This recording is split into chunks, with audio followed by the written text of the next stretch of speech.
Joe.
Joe.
#1 seed, the champion of the arena.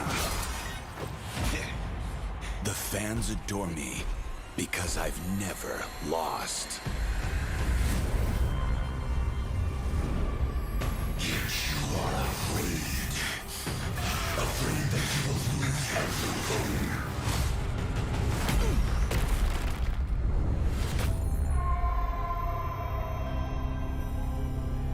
Do you ever get scared of losing, Kimmy? Well, big bro, I think we should cherish the joy and excitement of each game. Not who won or lost. That's right. I'll strive for victory, but I won't lose myself in its pursuit.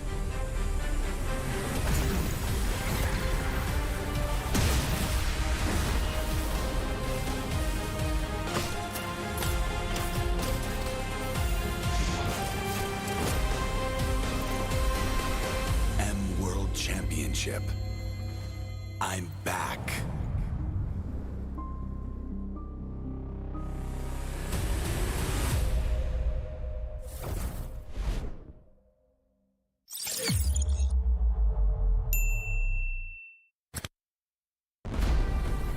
We are here at Gamers 8 to show that we are walking the walk.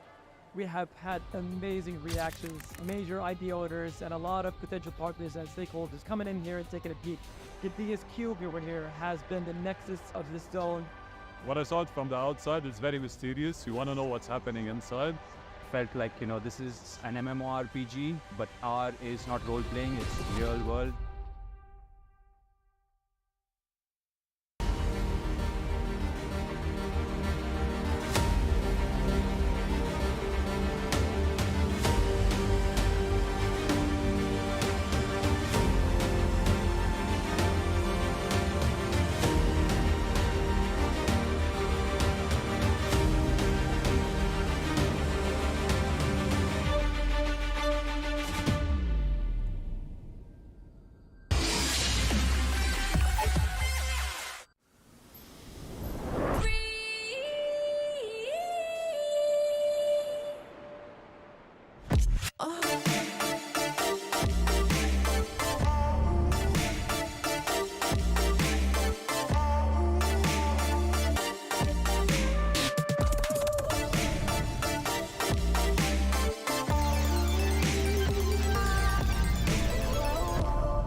Boing, boing, boing, boing, boing, boing, boing, boing, boing, boing, boing, boing, boing, boing, boing, boing, boing. Grab only, savings ang dami. Your wallet sings tonight.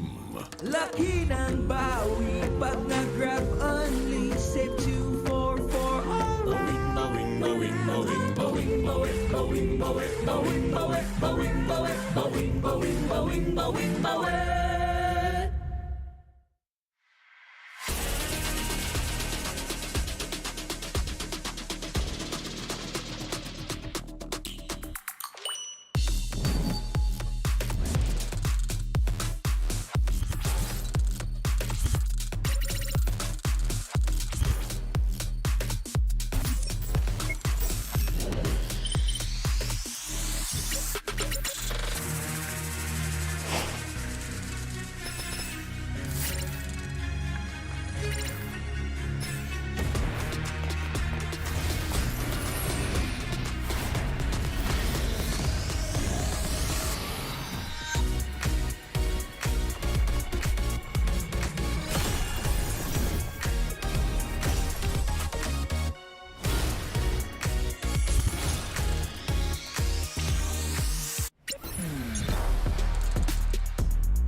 Mi nombre es Aurora. It's me Clock. ข้อยชื่อว่าเจ็ดบิน My IGN is Yahiko. Soy el jungla y capitán de Imperio. For Miracle Esports. ในแม่สปอร์ต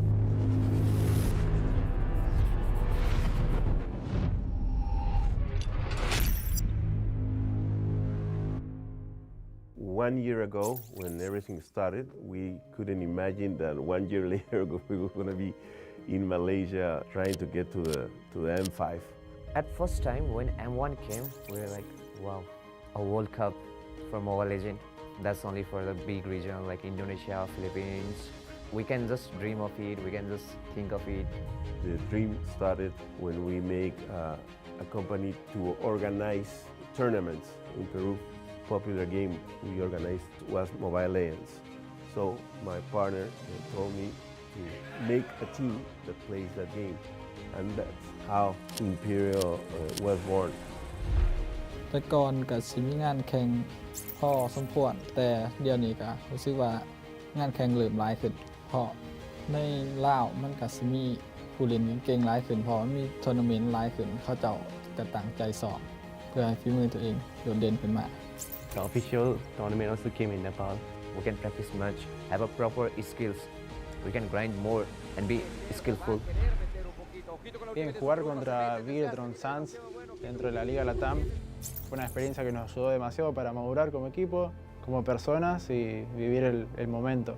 The experience of playing in Sao Paulo in front of Brazilian people, going for RRQ or Akira, 2 meters from the players, Brazil, Brazil, Brazil. In the end of one of the matches, a couple of them ended crying because they are kids, they're 16 years old, no? And they've learned that losing is part of the game as winning. Es una oportunidad para pasarle en equipo, entre amigos y aprender, disfrutar. Vean mucho los otros equipos y disfruten. Nosotros hace un año no esperábamos estar aquí, estamos a un mes. ¡Let's go, Imperio! After losing ISF, I was like, we're gonna need a coach. I keep on messaging each and everyone, and I found Omox is from like Wikipedia. Other coaches doesn't want to take the risk at a new region, at a new team. For Miracle, I can see that they have dedication. I told myself, let's be the first one to give them hope. So I hope we can clear all those states so that the next generation won't suffer that hard to prove their skills to the international level. For Miracle are still holding! There he goes! Loves the immortality! Gets the To be Lord! brutally honest, I would say 99% SMG will win. Team SMG will keep their nightmares at bay in day number 1 the wild card as they That take 1% is the hope and dedication from For Miracle with the chemistry that they have for 5 to 4 years that is going to make us win over SMG.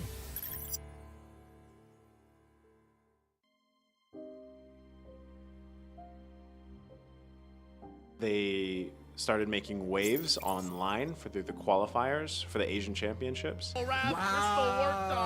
Mongolia, they're pulling up. When they actually went to Riyadh and they played there in the Asian Championships, a ton of people got to witness exactly how strong they are. Mongolia jumps in, eyes in with a massive flicker penalty zone play. We have no international tournament like 2 years. Our first international tournament was ICF Asia Regional Qualifier. I was even more impressed that they, did their own drafting. They didn't have a coach leading them.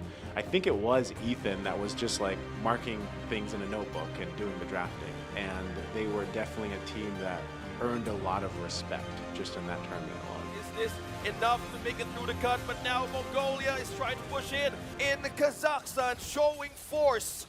After coaching them for a month, I can see from them is they are so calm in taking constructive criticism when reviewing the games. Like they will try to understand what I'm saying, even though like there's a language barrier between us. There's skill. Яг ингээ олон цаг тоглоод мэрэгжлийн төвшин тоглохоор айгүй ядардаг. Тэгээд жоохон стресс юмтэй. Тэр болгон тэгээд бид дээр ингээ дотроо хадгалаад авахгүйгээр хоорондоо ярилцаа чөлөөдөө тэгээд нэг үед эмэлдээл скримдээ хож утгах үедээ тэгээд хоорондоо ярилцаад нэг тиймэрхүү л тоглолт. Багийн оор They always keep on asking me what can I do to improve them. Тэгээд бид энийг нөхөхийн тулд яг нэг сарын өмнө They don't have MPL leagues. I always try to make them play scrims against top-tier teams in Tish or Indo. Bebek drops the full barrage into the final class, but the base is going to be worked on. Just now they took a little loss here, but I have faith that they'll be able to make a comeback. Still working on it, and that's going to be it. Team Lil Gun will win the series. Одоо бидний өсөлтөж байгаа багууд маань ингээд бид нар өмнө яг тоглож үзээгүй мэдхгүй яг яаж тоглохыг мэдхгүй байгаа багууд байгаа учраас эхний тоглолт дээр бидэд нэг эргээд бол нэг жоохон тоглолтыг нь ойлгох мэдэж авах зорилгоор тэгээд 2-3 дахь гейм бол яг ойлгосон тоглолтын дээр зөрүүлээд контролж тоглож байгаа. They've had plenty of experience now that they're going to surprise a lot of people here for the M5 wildcard. Одоо ингээд wild card-нд ирсэн бүх багууд ерөнхийдөө бол хүчтэй байгаа. Одоо M5 тоглолцооны тул бүгдээрээ хичээгээд ирсэн байгаа. Бид нар нэг тийм хүчтэйгээд бид нар өөрийгөө нэг тийм эгор болоод байдгүй. Тэгэл бүх чадхаараа л ерөнхийдөө бүх багуудыг яг бүх чадлаараа л тоглоно. We will do our best, but I don't underestimate my opponents. Fire of that dude, Bebek wants to get that kill, even if it means his life. Even if it means his life. Even if it means his life. His life has been valued, and Team Imperial are now wiped out. Even though I haven't been part of Team Lil Gun for a long time, I can see how they inspire their community to grow more. In my country, our community is growing really fast. We have nearly 200k players. Mongolian Championship has 2000k viewers. Олон багууд гарч ирж байгаа. Тэрнийгээ дагаад үзэлцэж ирсэн тийм юм альбиг дэмжиж байгаа. Yeah, I really want to go straight to the M Series World Championship. No need to go wild card. Тэхийн тул бид ингээд ийм талдаа оролцоод эхний 5-4-т орох юм бол хэрэгтэй. We really want Mongolia. We have MPL.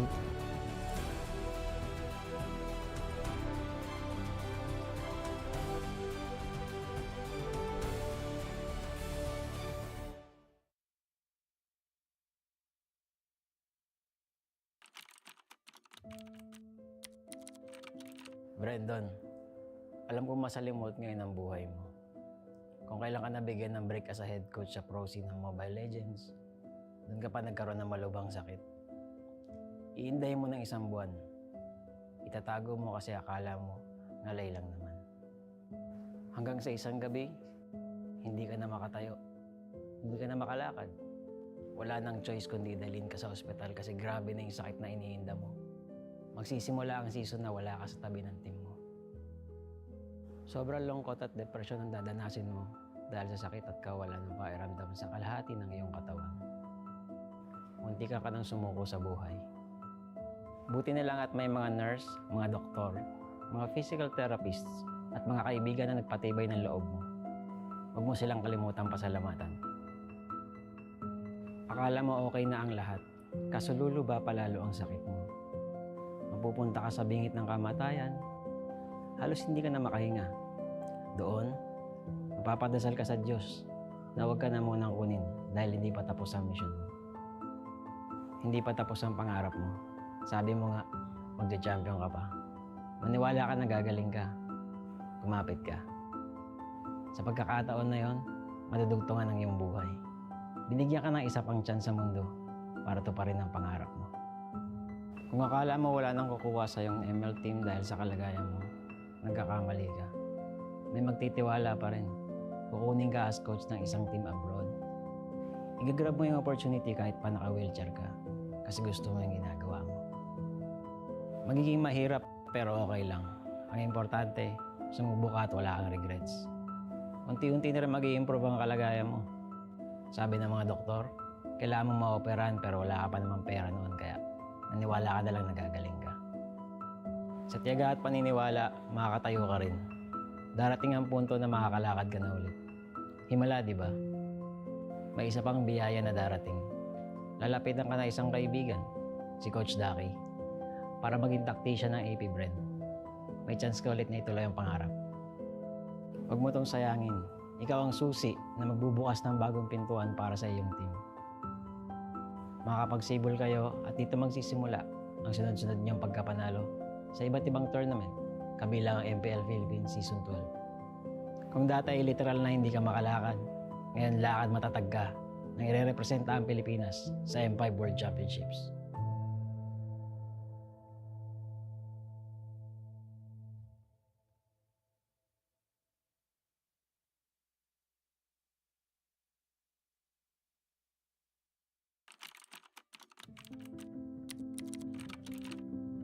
David, nakakatuwa manood ng MPL, no? Nakikita mo yung mga idol mo. Yung iba dyan, magiging kakampi mo. Maglaro ka lang na maglaro, tapos magpataas ka ng rank at stars. Sa sobrang loko mo, darating pa nga yung 24 hours na nag-live ka ng ML para magpapansin. Dahil sa kasipagan mong yun, may chance ka pang nakasali ka sa Bren. Sobrang saya ng magiging run mo kasi magcha-champion ka na sa MPL tapos makakasali ka pa sa M2 World Championship.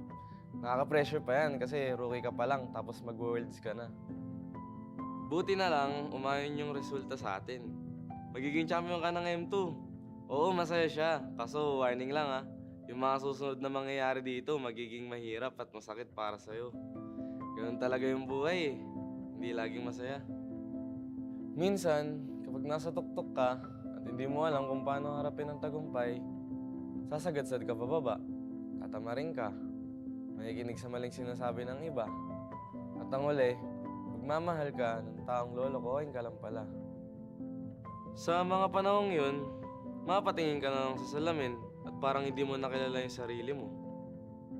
Magiging madilim yung mga susunod na kabanata ng buhay mo. Pero David, dito ka matututo. Oh, baka gusto mo laktawan tong part na to ha? Hindi pwede, kasi mahalagang pagdaanan mo to. Okay lang matakot, gawin mo pa rin. Magta-top 8 kayo sa MPL, talo, laglag. Hindi lang isa, 2 beses pa. Dahil dito, mapaisip ka kung kaya mo pa ba, kung para sa'yo pa ba yung ML, ngayon ka dapat hindi tumigil. Kailangan mong ituloy at patunayan sa sarili mo na kaya mo, kahit sa mga oras na wala ka ng ganang gumalaw. Kung magagawa mo to, magkakaroon ka ng disiplina. Gagawin mo siya dahil pinangako mo sa sarili mo na panahon na para magising at magbago. Kapag naayos mo na yung sarili mo, magiging maayos na teammate ka na sa mga kasama mo. Kung yung dati nga, sarili mo lang iniisip mo. Ngayon, mas masaya ka na kapag masaya yung teammates mo, di ba? Dahilan ito para mag-champion kayo sa iba't ibang tournaments, pati na rin sa MPL Season 12. Matutupad rin yung pangarap mo para sa team na makapag-M5. Ngayon, sa pagkakataong ito, mas gagalingan mo pa kasi gusto mong maranasan nila ang feeling na naranasan mo noon.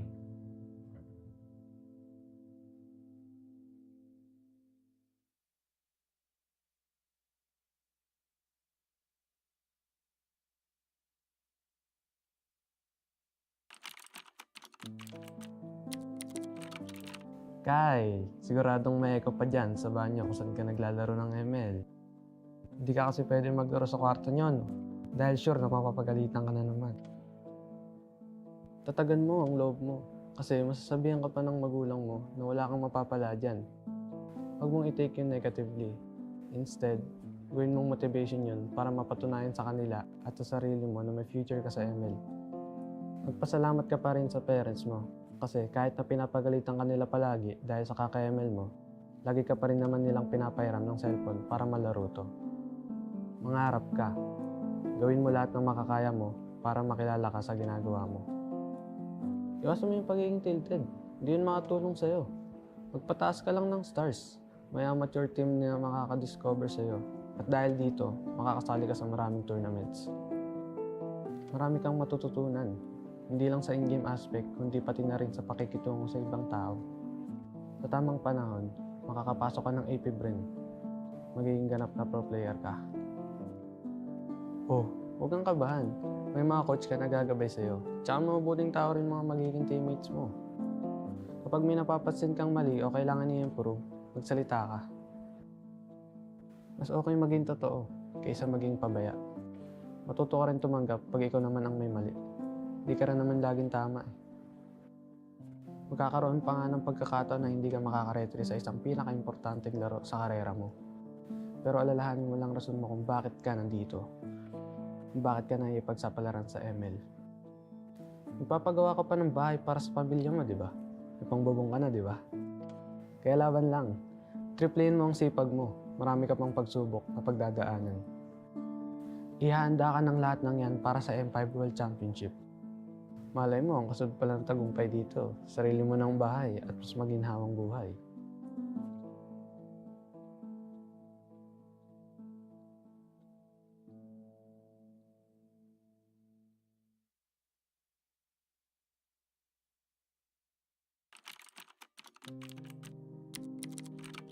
O Jin, unang-una, gusto kong malaman mo na magiging maayos din ang lahat. Alam kong pagod na pagod ka ngayon kasi pinagsabay mo yung work, paglalaro ng ML at pag-aaral mo. Call center agent ka sa gabi, estudyante sa umaga, tapos sumasali ka pa sa ML tournaments tuwing weekends. Maga kang namulat sa hirap ng buhay. 7 kayong magkakapatid at walang ibang maasahan ng mama mo kundi ikaw. Kahit minsan, ang sakit-sakit na. Nakihin mo muna. Tibayin mo loob mo para makatulong ka sa pamilya mo at mabigyan sila ng maayos na kinabukasan. Darating ka rin naman sa point na ma-realize mo na kailangan mag-focus ka lang sa isang bagay. Huwag ka magpapaubos. Mas makakatulong ka sa kanila kung masaya ka rin sa ginagawa mo. Sa unang sabak mo sa amateur scene ng ML, wala ka pag-aanong ipapanalo. Pero dahil sa pagtitiyaga mo, magtiwala kang may makakapansin din sa talento mo. May makakaalala ng pangalan mo. Nakakatawa man isipin, pero napakaswerte mo pa rin. Dadaling ka rin tadhana dyan sa AP Bren. Narating ang chance mo na patunayan ng sarili. Sa kawalan ng player na pupuno, ikaw ang magbubuo sa team nyo. Pero Jin, kahit na by chance ang pagpasok mo, binigay mo naman ang lahat ng oras mo sa paglalaro ng ML. Kaya naging magaling ka dito. Marami kayong pagsubok na pagdadaanan as a team. Pero malalagpasan nyo rin lahat yan. Di ba nga, minsan sa buhay kailangan mo muna maranasan yung hirap para mas ma-appreciate mo yung ginhawa pag narating mo na. Ituloy mo lang yung pagsusumikap mo kasi dadaling ka niyan sa landas kung saan matutulungan mo na ang pamilya mo, matutupad mo pa ang pangarap mo. Magka-champion ka sa MPL at magiging parte ka ng M5. Ngayon, ay thankful ka dahil alam mong mas masarap ang tagumpay dahil naranasan mo ang pait ng buhay.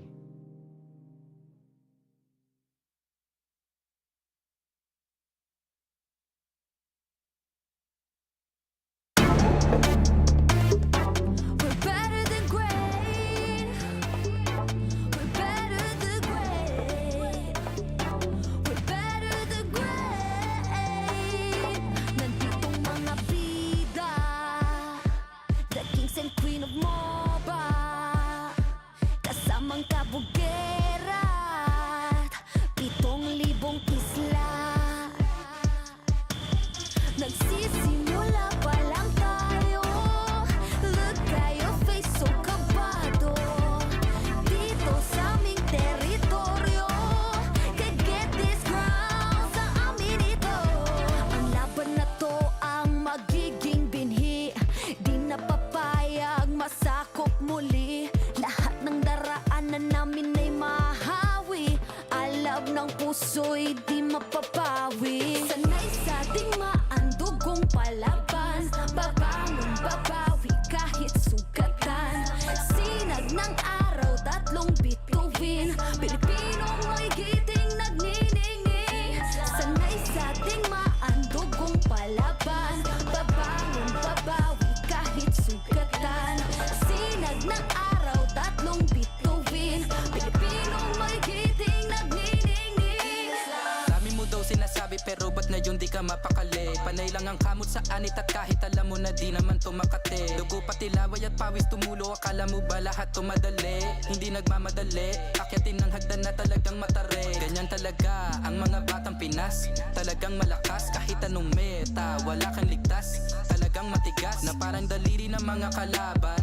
Sa gitna ng laban, shooters namin talagang savage.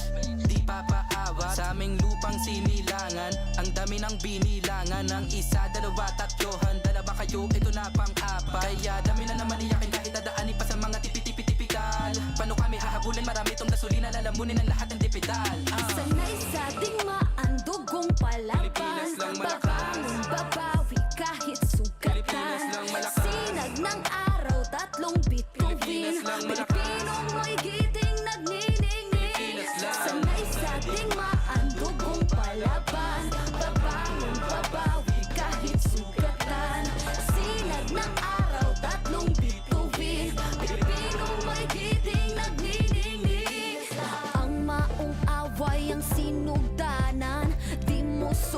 madakpan pagbalik. Tanang agian kay dirit sumapali. Ang init sa dughan kay dili mawakli. Sanay sa tingmaan gustong palaban. Babangon babawi kahit sikatan.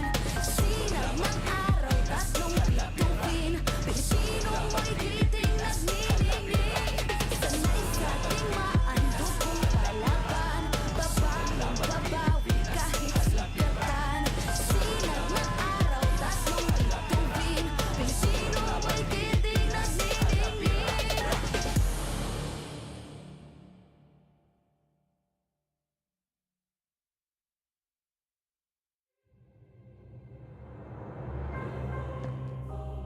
The Shadow Dragon was once my biggest weakness, but now it's my most potent weapon.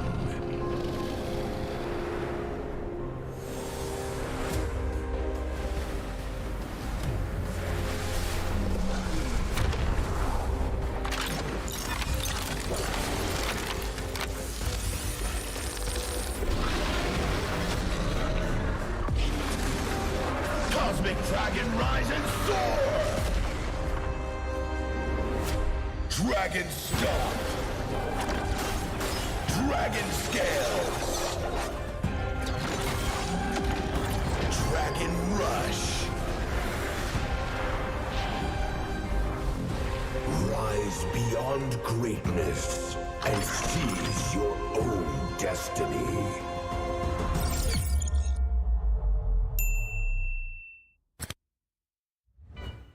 Tonight, we celebrate MLBB Esport.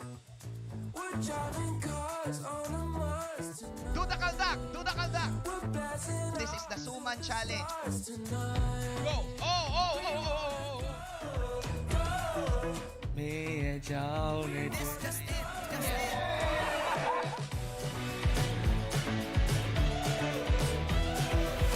Welcome to M5 Gala.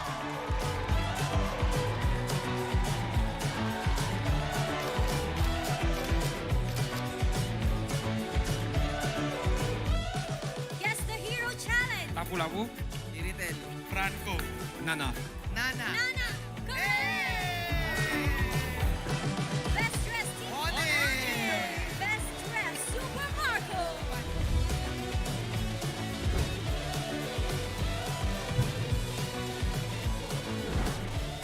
Thank you so much for joining us at the M5 Gala, and we'll see you at the M5 World Championship.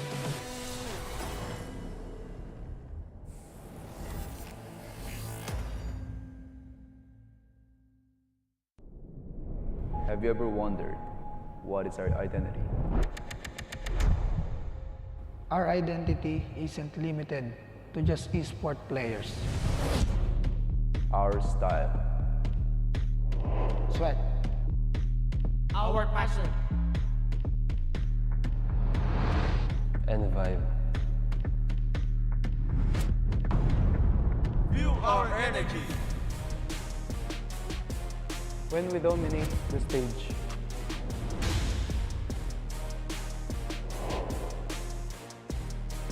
The hours of sacrifice. Shape who we are. So, what is our identity? We are legendary.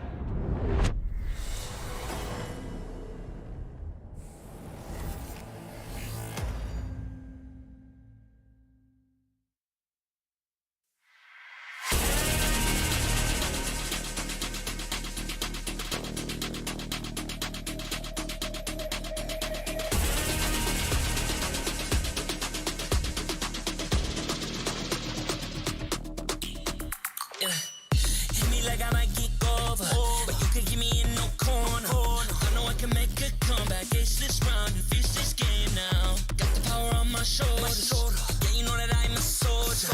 You can keep me off my guard, but you can't keep me from my honor. I feel like the floor is higher. The energy's getting higher. You're saving my arms. 'Cause I know just what I got. I got you like na-na-na. And you know I hold the power. This feeling I love. Oh, yeah.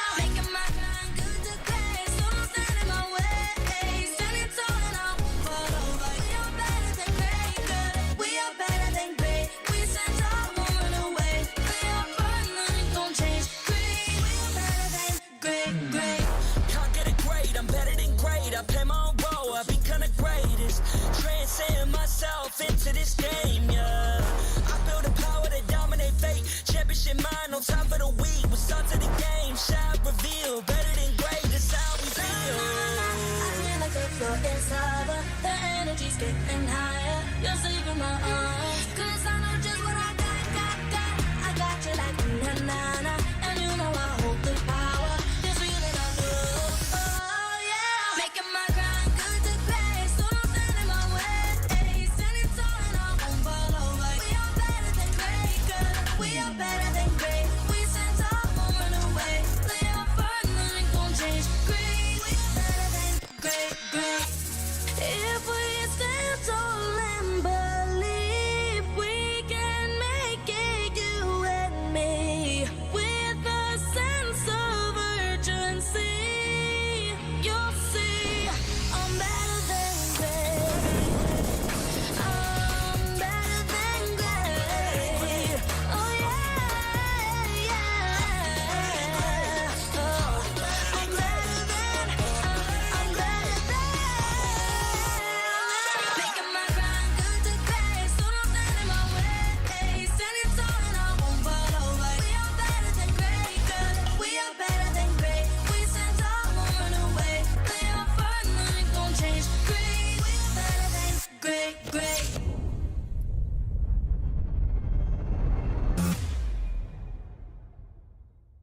I am the #1 seed, the champion of the arena. The fans adore me because I've never lost. You are afraid that you will lose everything.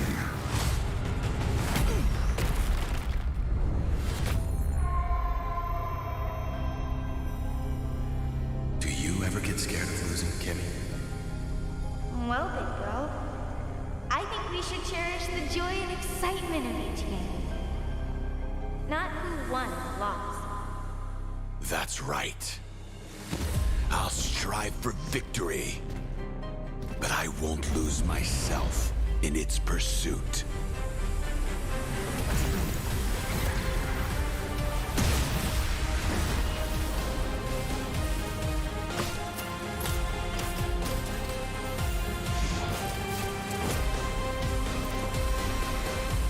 World Championship. I'm back.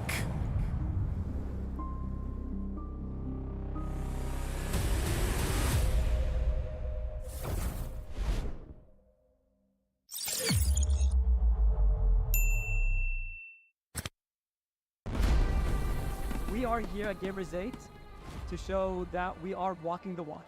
We have had amazing reactions, major idea owners, and a lot of potential partners and stakeholders coming in here and taking a peek.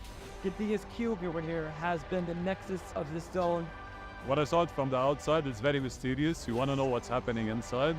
Felt like, you know, this is an MMORPG, but R is not role-playing, it's real world.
Grab and leave. Boing, boing, boing, boing. Boing, boing, boing, boing, boing, boing, boing, boing, boing, boing, boing, boing. Pag nag-grab only, savings ang dami, your wallet sings tonight. Laki ng bawi, pag nag-grab only, save 244 alright. Boing, boing, boing, boing, boing, boing, boing, boing, boing, boing, boing, boing, boing, boing, boing, boing.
Hit me like I might get over, but you could give me in no corner. I know I can make a comeback, ace this round and finish this game now. Got the power on my shoulders, yeah, you know that I'm a soldier. You could keep me off my guard, but you can't keep me from my honor. Nah, nah, nah, I feel like the floor is lava, the energy's getting higher. You're saving my arms, 'cause I know just what I got. I got you like na-na-na, and you know I hold the power. This feeling I love, oh yeah. Making my grind good to great, so don't stand in my way. Standing tall and I won't fall over. We are better than great, good. We are better than great. We stand tall, won't run away. We are fun, nothing gon' change. Great, we are better than great. Can't get it great, I'm better than great. I play my own role, I become the greatest. Transcend myself into this game, yeah. I build a power to dominate fate. Championship mind on top of the week. We start to the game, shine, reveal. Better than great, that's how we feel. I feel like the floor is lava, the energy's getting higher. You're saving my arms, 'cause I know just what I got. I got you like na-na-na, and you know I hold the power. This feeling I love, oh yeah. Making my grind good to great, so don't stand in my way. Standing tall and I won't fall over. We are better than great, good. We are better than great. We stand tall, won't run away. We are fun, nothing gon' change. Great, we are better than great. If we stand tall and believe we can make it, you and me, with a sense of urgency, you'll see I'm better than great. I'm better than great. Oh yeah.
in the history of M Series. No host country has ever won the championship title. No other region has ever claimed the throne. No team has ever secured the championship twice. In this thrilling showdown, 16 teams across the world have gathered once more to seize the trophy. Which teams will prove themselves in their epic rivalry rematch? Will a new region unveil their strength and climb to the top? And who will leave an unforgettable mark with their skills? Behold, the old guards, seasoned titans returning to reclaim glory.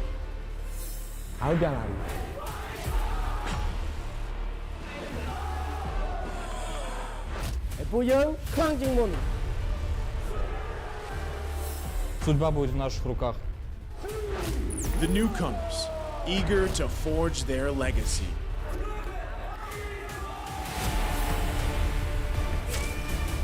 Kita di sini untuk lawan yang terbaik, kami nggak takut tantangan apapun.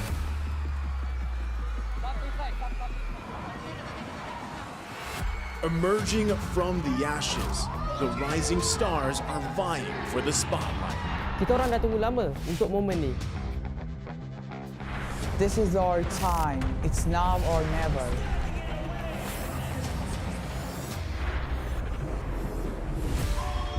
Enter the contenders, here to defy the status quo and rewrite the narrative.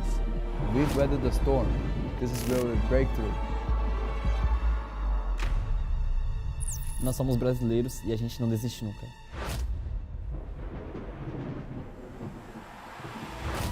The Kings, legends in their own right, descend to defend their crown. Kita sudah merasai kemenangan. Ini saatnya kita menguasai dunia. Naitaas na namin ang kampeonato at itataas ulit namin ngayon. Babawiin namin ang corona para sa aming hari at reyna. Get ready as the stage is set for the most dynamic championship of the year. It all begins here. It's time to see who will be better than great.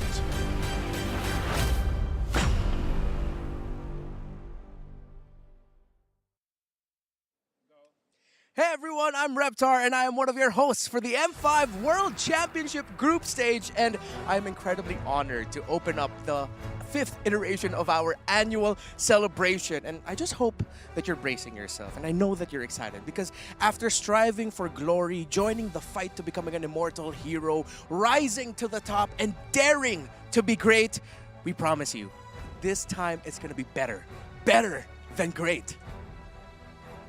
Now, along with being treated for more than 2 weeks of awesome MLBB action from the world's best teams, I'm also looking forward to giving you a glimpse of the signature and patented Filipino hospitality.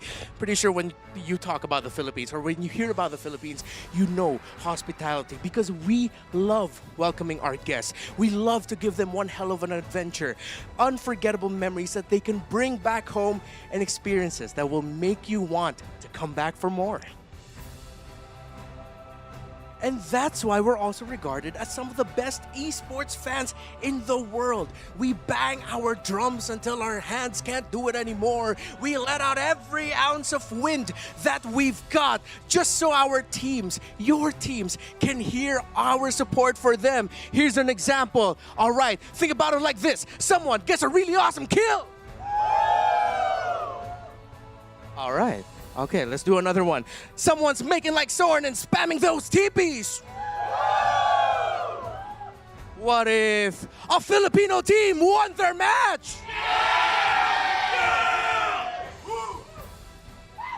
All right, let's get a Super Marco version of that woo in 3. 1, 2, 3.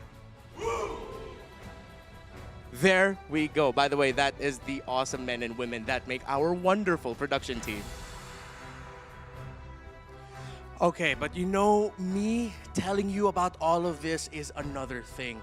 Being able to see it, feel it, and being able to savor it yourself is a whole nother thing. So let's cut to the chase and allow you to experience it for yourself here in the Philippines and here for M5, all right?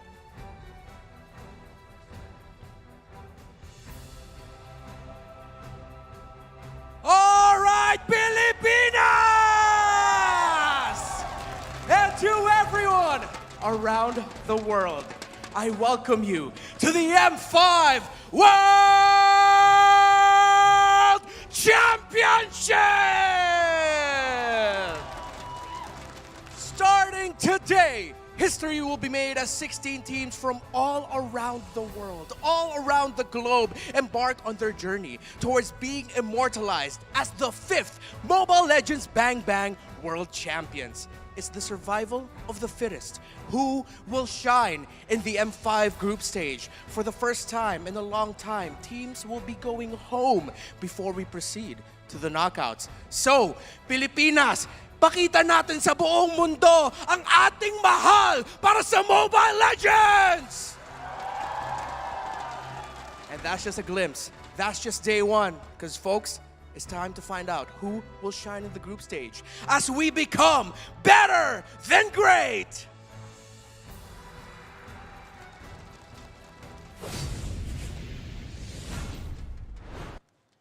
The first match of the Mobile Legends Bang Bang M5 World Championship group stage is about to begin. Getting in here together with Leo as well as Wolf to bring you the fated best-of-3 series between the hometown champions AP Bren and the Myanmar's Burmese Ghouls. M5 is powered by Moonton, presented by Kadia, and supported by ROG, the official gaming phone, Grab, the official Super App partner, and Secret Lab, our official chair partner. Thank you to all of our lovely sponsors. M5 will not be possible without you. And a special shout out to our global presenting partner, Kadia. Kadia is a giga project, a city that is being built in Saudi Arabia. It is the future of capital of esports, sports, and culture. Kadia aims to change the world of gaming and esports. Don't forget to follow @Kadia Gaming on Instagram, X, and TikTok. Stay tuned to their social media pages to find out more about this giveaway. And that's not all. Weekly Diamond Pass is currently all the rage. Get 100 diamonds upon the purchase and log into the game continuously for the next 6 days to receive an additional 120 diamonds. It's a surefire win, and don't be like us. Don't miss out. We've missed out way too many already, Yeah, exactly. So get ahead of the curve. But with that being said and all the housekeeping done, I cannot wait for this very first matchup here in this best-of-3 series. Remember, we're in the group stages, so a lot of things can be a little interesting considering that the meta has been shifting so very often and, more importantly, evolving.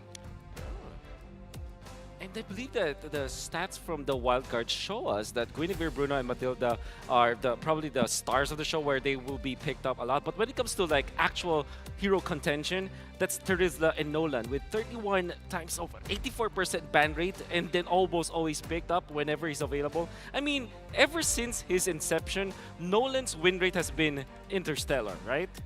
Definitely. I mean, it would be a memento to look back at when he came out, when he was legal in tournament play, and then now. Yeah, I think jokes aside, you know, Nolan is a very strong hero. I think ever since that he was introduced in the game, it's a mixture of a Joy and a Lancelot, where it's so much easier to actually scale with this hero. Some might say it's a Dark Knight Rising, but let's look at the group standings here. In Group A, we have BTR Suns, Onyx, See You Soon, as well as Triple Esports. In Group B, we have a Blacklist, Fireflux, RRQ, Team SMG. In Group C, AP Bren, Burmese Ghouls, Team Flash, and as well as Lil Gun. Group D, Devu, Geek, as well as Homeboys, and the Ohio Brothers. Dunkirk.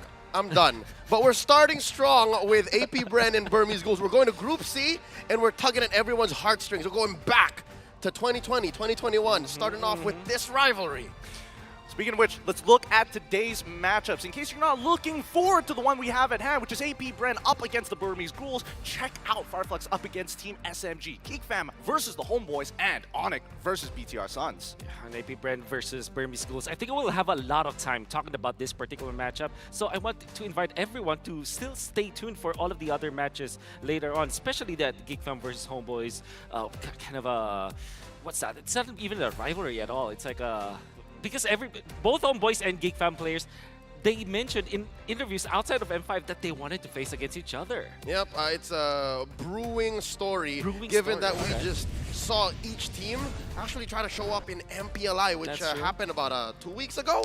And here, there's some unfinished business. There is, and considering that it is a Malaysian team, I would like to hold my own for now before I accidentally curse them. But we got to focus on the first match that we have today. And honestly, it's pretty interesting considering the nostalgia factor. All of us here at the desk has seen this particular match happen live at M2 when they won. But now, it's AP Bren versus the Burmese Ghouls, a rematch made in heaven. That's right. It was in the lovely Shangri-La down Orchard Road in Singapore, where in that fated 7-game series, AP Bren, then called Bren Esports, climbed through the lower bracket, and it was the Burmese Ghouls just waiting. Who would have thought we would have been blessed with such a series? I'll tell you now, if you ask me, you remember casting that, Lee? I would say no, because it was just ethereal. I was just. You know, one thing that I do remember from that is Ruby Didi and the way that he became a verb afterwards. The Lunox mob. Remember that was a wonderful moment back in M2.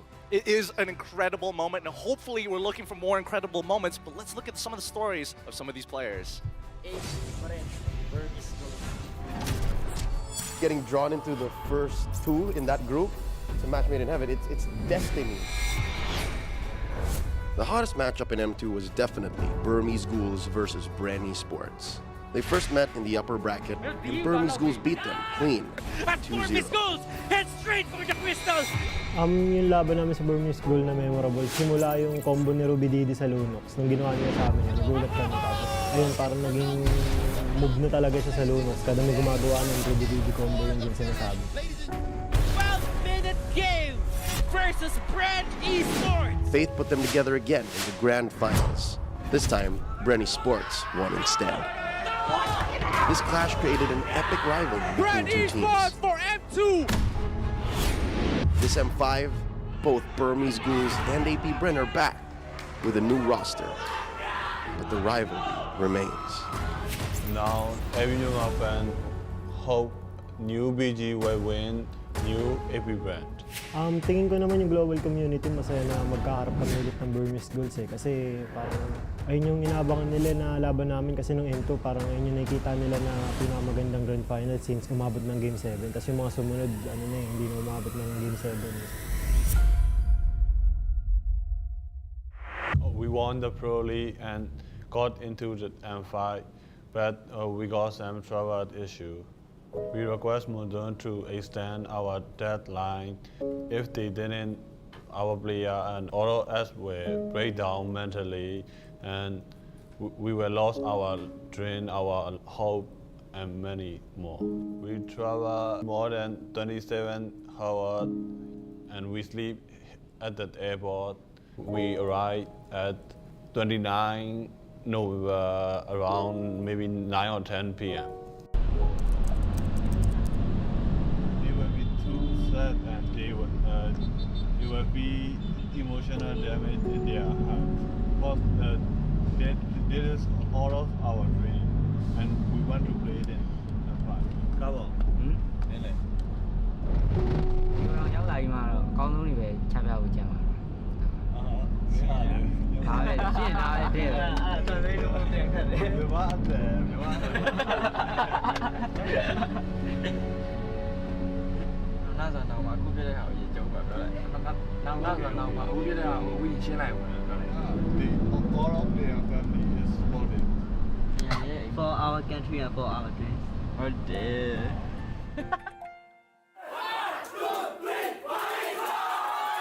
So now we are here at Manila and we're ready for M5 and we don't afraid of nothing and we were trying our best in M5.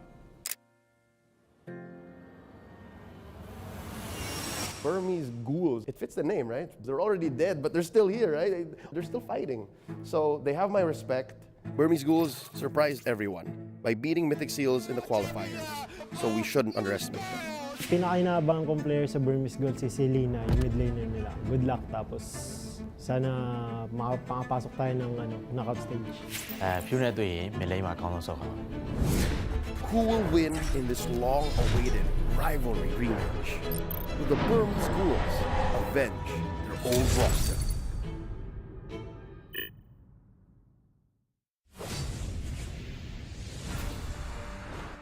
know who's putting together these videos, man, but ooh, this nostalgia-filled, incredible matchup might not even have happened, but thankfully, they're here today. The Burmese Ghouls are here to play against AP Bren, and honestly, I gotta follow the sentiment, man. I hope both of these teams make it through. All right, it's as if it wasn't enough that we're throwing back to 3 years ago. Now you have to tell me they traveled almost 30 hours. That's a day and a half, no sleep, just to compete. I don't know what to feel now, actually. It's left hand, I want to win. I want Burmese Ghouls to win. Right hand, I'm obviously AP Bren. I want him to win too. It's crazy, but it's time for these matches to start. And thankfully, we have our marshals to make sure everything goes smoothly. To officiate the M5 World Championship, we have our marshals making their way onto stage. They're here to ensure the fairness and integrity of our games. Our first responders to tech issues. It's going to be Ivan, Shun, Wilbert, and Rain. Thank you so much for your contribution. I'm still not over it. I'm trying to hold myself together, man. Oh my goodness. Don't worry. As opening the M5 World Championship group stage will be none other than the host country's champions. The Bees have been buzzing all year, and they'll be continuing to buzz as they make their way to the World Championship stage. Make some noise for AP Bren! The home court advantage, it's here and you feel it, you see it, but now all their opponents coming in. Going up against the hometown heroes are the delegates of Myanmar. Against all odds, they made their way into the Philippines to realize their fated rematch. They are the Burmese Ghouls! They overcame the best as well in their region, and now they're in the Philippines after going through so much. And I can say that as a fan, you know, of the esports, you want to root for this team too. I can't help but root for them, but instead of the brawn, let us introduce the brains of both of these teams. For the side of AP Bren, it's Coach Ducky as well as Bren. For the side of the Burmese Ghouls, it's Coach Lin as well as Lin Daddy and as well as DJ. These are the men who are going to be arming their players for this fated rematch. AP Bren got their master tactician and the muscle with the brains going up against Lin Daddy, the villain. I actually watched their tournaments in addition to that qualifiers, and boy oh boy, I met him. He's far from a villain. He's a great guy. Great guy. If you remember what happened during the grand finals of AP Bren, going up against Blacklist International with Super Marco, Kaltizi, Flaptizi, Few, and Ogwin, there was one part of the playoffs and the grand finals where you can say that, oh my goodness, this team figured out Mobile Legends. Because they were very dominant. The way that they're drafting is actually pretty unique from other teams in the Philippines. That's why there was so many credit that was given to Coach Bren because he was able to kind of unleash the full potential of these players. I mean, they may be tried and tested, but let's not forget about the Burmese Ghouls with Stitch, Nico, Carbon, as Lena, as well as Blinkex. I think that this team, especially considering the competition, the veterancy of their competitions on their side of the world, it's kind of crazy that they came up on top to have this match again. There's something in the water in Myanmar. The Burmese just create athletes like no other. I'm looking at Stitch, man. Stitch is a star player for the Burmese Ghouls. If they need damage, they need someone to hunker down, go into the mid to the late, no matter what's happening elsewhere, you look at Stitch. He's the guy. He's the guy you want to rely on at the end of the day. Personally, for me, I can't wait to see what that mid lane matchup is going to look like, but that's not all. Even in the gold lane, we still have some pretty exciting things. Considering where the meta is right now, I think draft is going to be so very important. Yeah, and I think that we can look a little bit onto the wild card stage with their hero picks, but at the same time, you cannot rely heavily on the other choices. For example, there are many pocket strategies that came out from the wild card. Now that you are playing a best-of-3 series in a group stage for the M5 World Championship where the bottom two teams will be taken out, how do you decide even? Do you go for pocket strategies or do you go for just the comfort pickups? I think at least for Bren Esports, what they do usually in these elimination kind of quote-unquote elimination matches, they just rely on what works, you know? I mean, a lot of things could go into the works, but before we get deeper into what considerably should be the meta or what could be the meta, I want to know just a rough idea of where everybody's standing. I hate to put you guys in these types of positions, but we've got to have a little bit of a quote-unquote prediction game going on here. Is the curse real? Is it not real? Let's start here. Wolf. Oh my goodness. I'm guessing. I'm just going to make a fast prediction. I'm guessing you're with AP Bren, and same goes for you, Leo, right? Yeah, but after watching that video... No, before watching the video, it was 2-0, let's just say. After watching the video, okay, 2-1. Let's give it to AP Bren. Man, I was born in this position. I embrace whatever it is I have, a curse, a blessing, whatever we got. I'm just here to watch some Mobile Legends. But yes, you're right. I see this going no other way except for AP Bren. I thought but you were gonna cop out. hey, no, if the Ghouls can surprise us, I'm here for it. Yeah, I'm also here for it too. And honestly, I think this is a really good litmus test. And before I go even further, I also was predicting in leaning into the favor of AP Bren. They look above and beyond for a lot of these teams, which is going to be pretty exciting. So I really think that homework needed to be done, and with the considerable amount of VODs that we have seen thus far, I think the Burmese Ghouls have taken full advantage of it. Yep, the Burmese Ghouls, the sample size for what we know of them is relatively small, even for those who are in the know. Word on the street is they're very selective about who they scrim with. So they are protecting the information, they are protecting what hero pool and what strats they have. AP Bren, though, they're an open book. AP Bren has been all around the world winning championships left and right, and it's these 5 men, nay, 8 when you count Pando and of course the coaches that have gone around the world and have shown that, hey, this is our brand of MLBB, you better be ready. You know what I am always surprised about, like Burmese Ghouls and their region, is that they, like, I think I mentioned this, that they produce warriors, they produce players that you will be always surprised when they perform internationally. I remember in Southeast Asian Games, they almost, I think they should have gotten the, I think they could have, could have gotten the silver medal. Phrasing. Phrasing. But yeah, I mean, imagine how good they were during that series versus the Philippines, right? Yep. And then, if you think about it, they're just the second placers of their MPL, right? It's one of those things where you're trying to judge the power of these teams, but then when you start considering these X factors, right? Yeah. The adaptability, how quick these athletes look to learn, and understanding habits inside and outside of the game, it's hard to kind of put them on the scale. Yeah. I wanna interview these guys because I don't know how they actually produce good talent without, big international experience.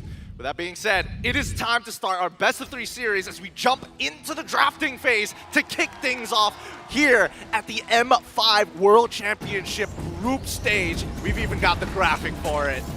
Oh, Yuzhong's been everywhere. From Kuala Lumpur down to Malaysia and here in Manila. Let's go! Ooh, the hype is real.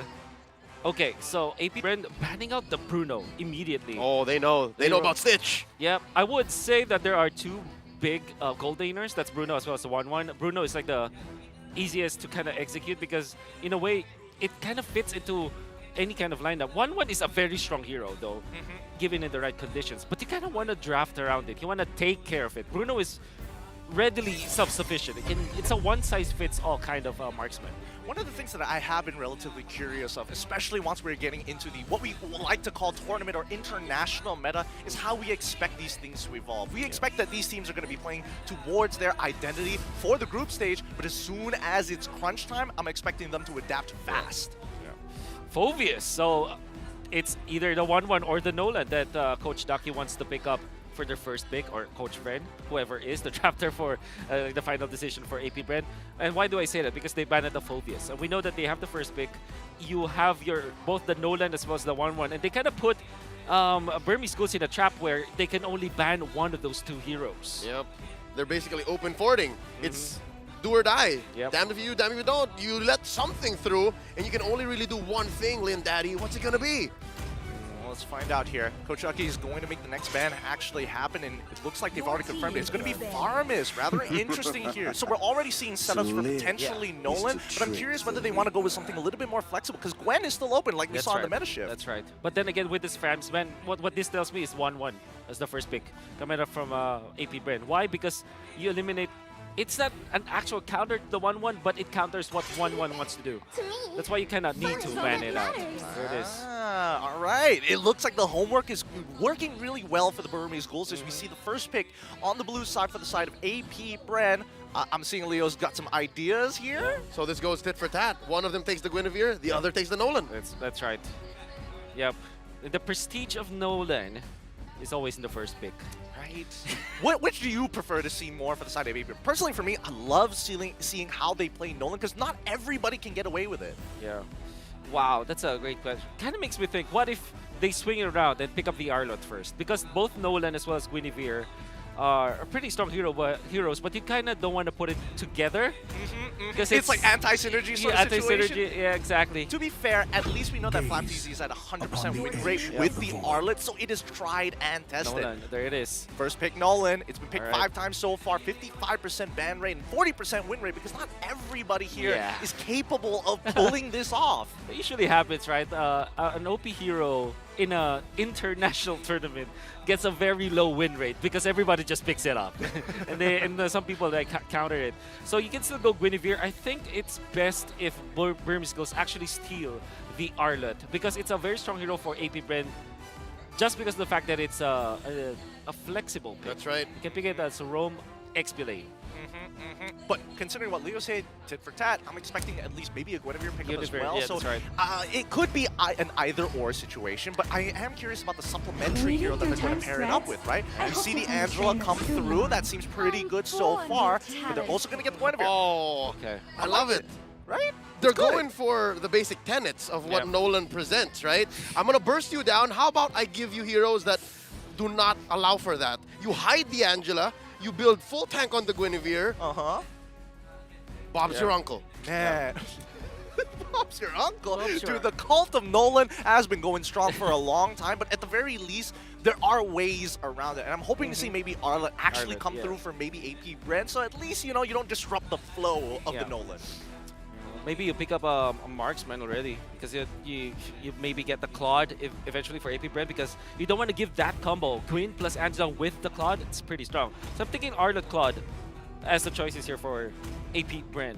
Okay, Wolf locking in his predictions, and he's getting it right on the head. We see the Claude as well as the Arlet locked in. Man's at 100% so far. Let's see how long he can keep it up as we jump over to Burmese Ghouls on the red side. Any predictions for this one? Because so far, based on what I'm seeing, all right, we've got a little bit of pick off. We've got ways to kind of deny their opponents. It's not about counter drafting, it's denying picks. Exactly. It's going to be difficult because you might lose a lot of like marksman choices. So maybe you might be forced to pick up Irithel immediately for Burmese Ghouls or a Brody. Yep.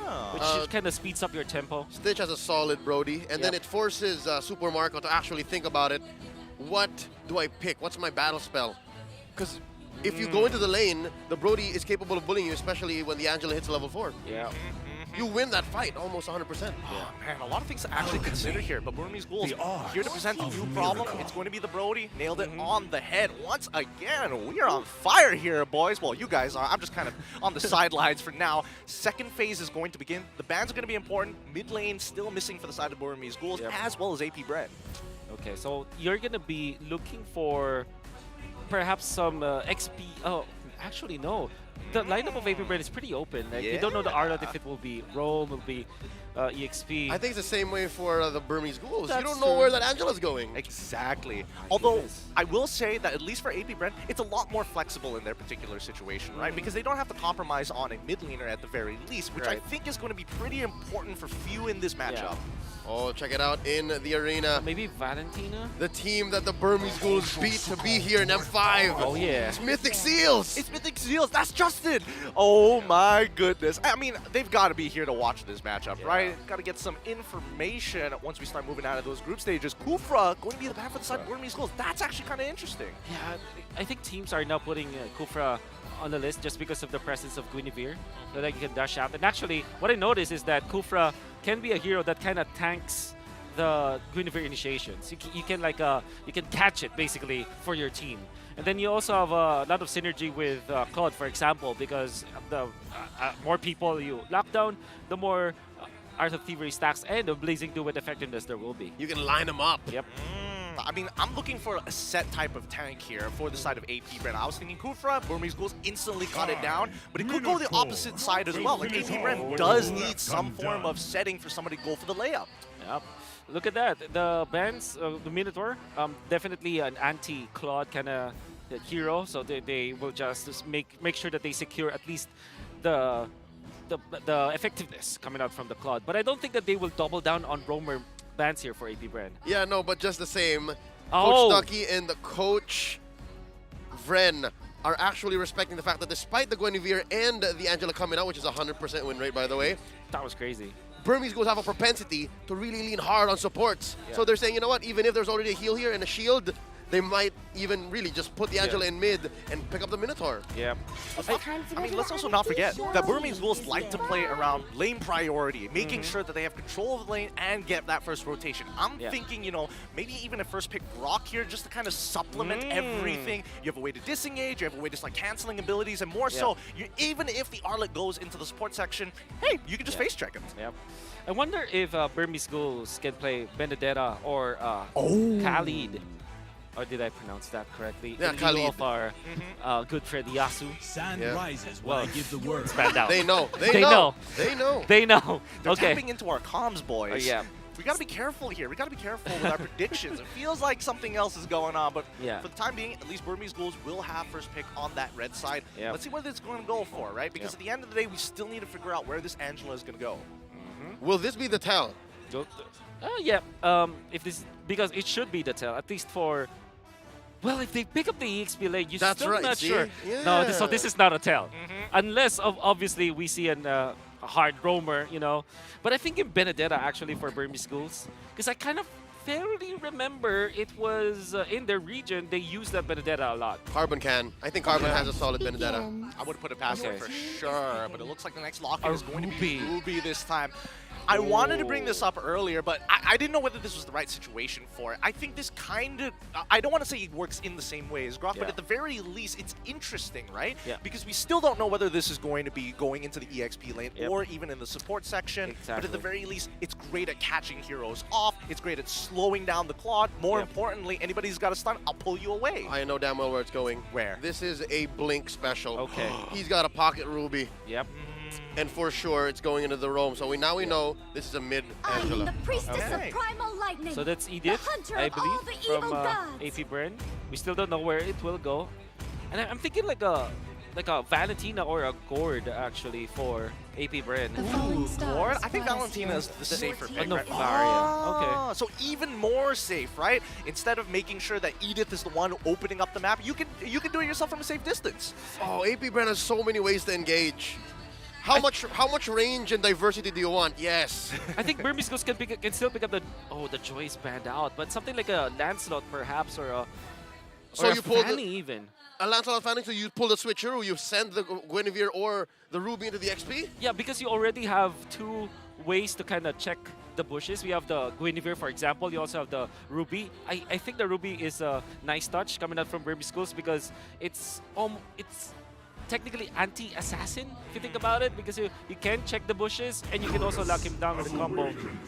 But that sounds like a Baksha, actually. Yeah, it looks like a Uranus. Uranus this time round. Okay, so pretty standard overall. We got a sandbag up in the EXP for the side of Burmese Ghouls. And honestly, this is playing very much towards their style. Lane control, right? They needed a support that helps with that mid lane, and they've got exactly that on top of the fact that they've got the Uranus. And we know where the damage is coming from. It's clearly coming from Stitch. It's a lot of belief, a lot of faith in his consistency.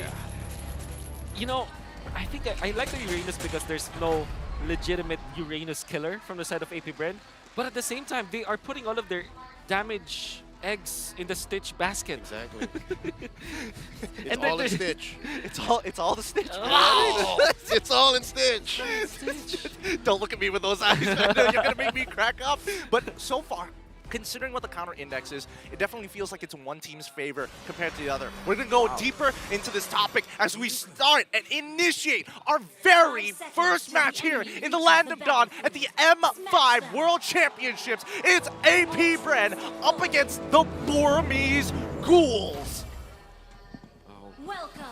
Can't imagine that the early game should be the target here for at least for Burmese Ghouls. They want to secure this because they're rocking the Brody with the Angela. And I'm actually thinking, like, what should be the good vehicle for the Angela? Obviously, you want to do it with the Gwyn, but at the same time, the Gwyn is more of a very committal. It's like a kiting kind of hero where you commit your ultimate to get out. You don't really necessarily stay in front. So maybe it's the Brody that should be the vehicle now for Burmese Ghouls because at least you maximize the effect of the Angela. on this Brody. I mean, from the way that I see it, ooh, early flicker coming out from Blink X just for Litho Wanderer. It's not going to be a big deal for now. He's not going to reach level 4 in time for the upcoming turtle, but at the very least, we know where Burmese Ghouls are going to be leaning towards on the map. Something is bothering me, the fact that AP Bren are investing in Wilderness Blessing. They're going to have so much faster rotations, and that's going to exacerbate the fact that they have so much range. That's going to be another problem that the Burmese Ghouls have to deal with. I mean, it's one of those situations. We even saw this during the wildcards that a majority of teams towards the last few days started switching over to Wilderness for a Blessing because it just shows how important it is to win out these neutral fights. Oh, wow. Nico can't even catch a break. Ogwin and Kyle steal away his small camp. Okay. Now, this means that AP Bren are in a very comfortable spot.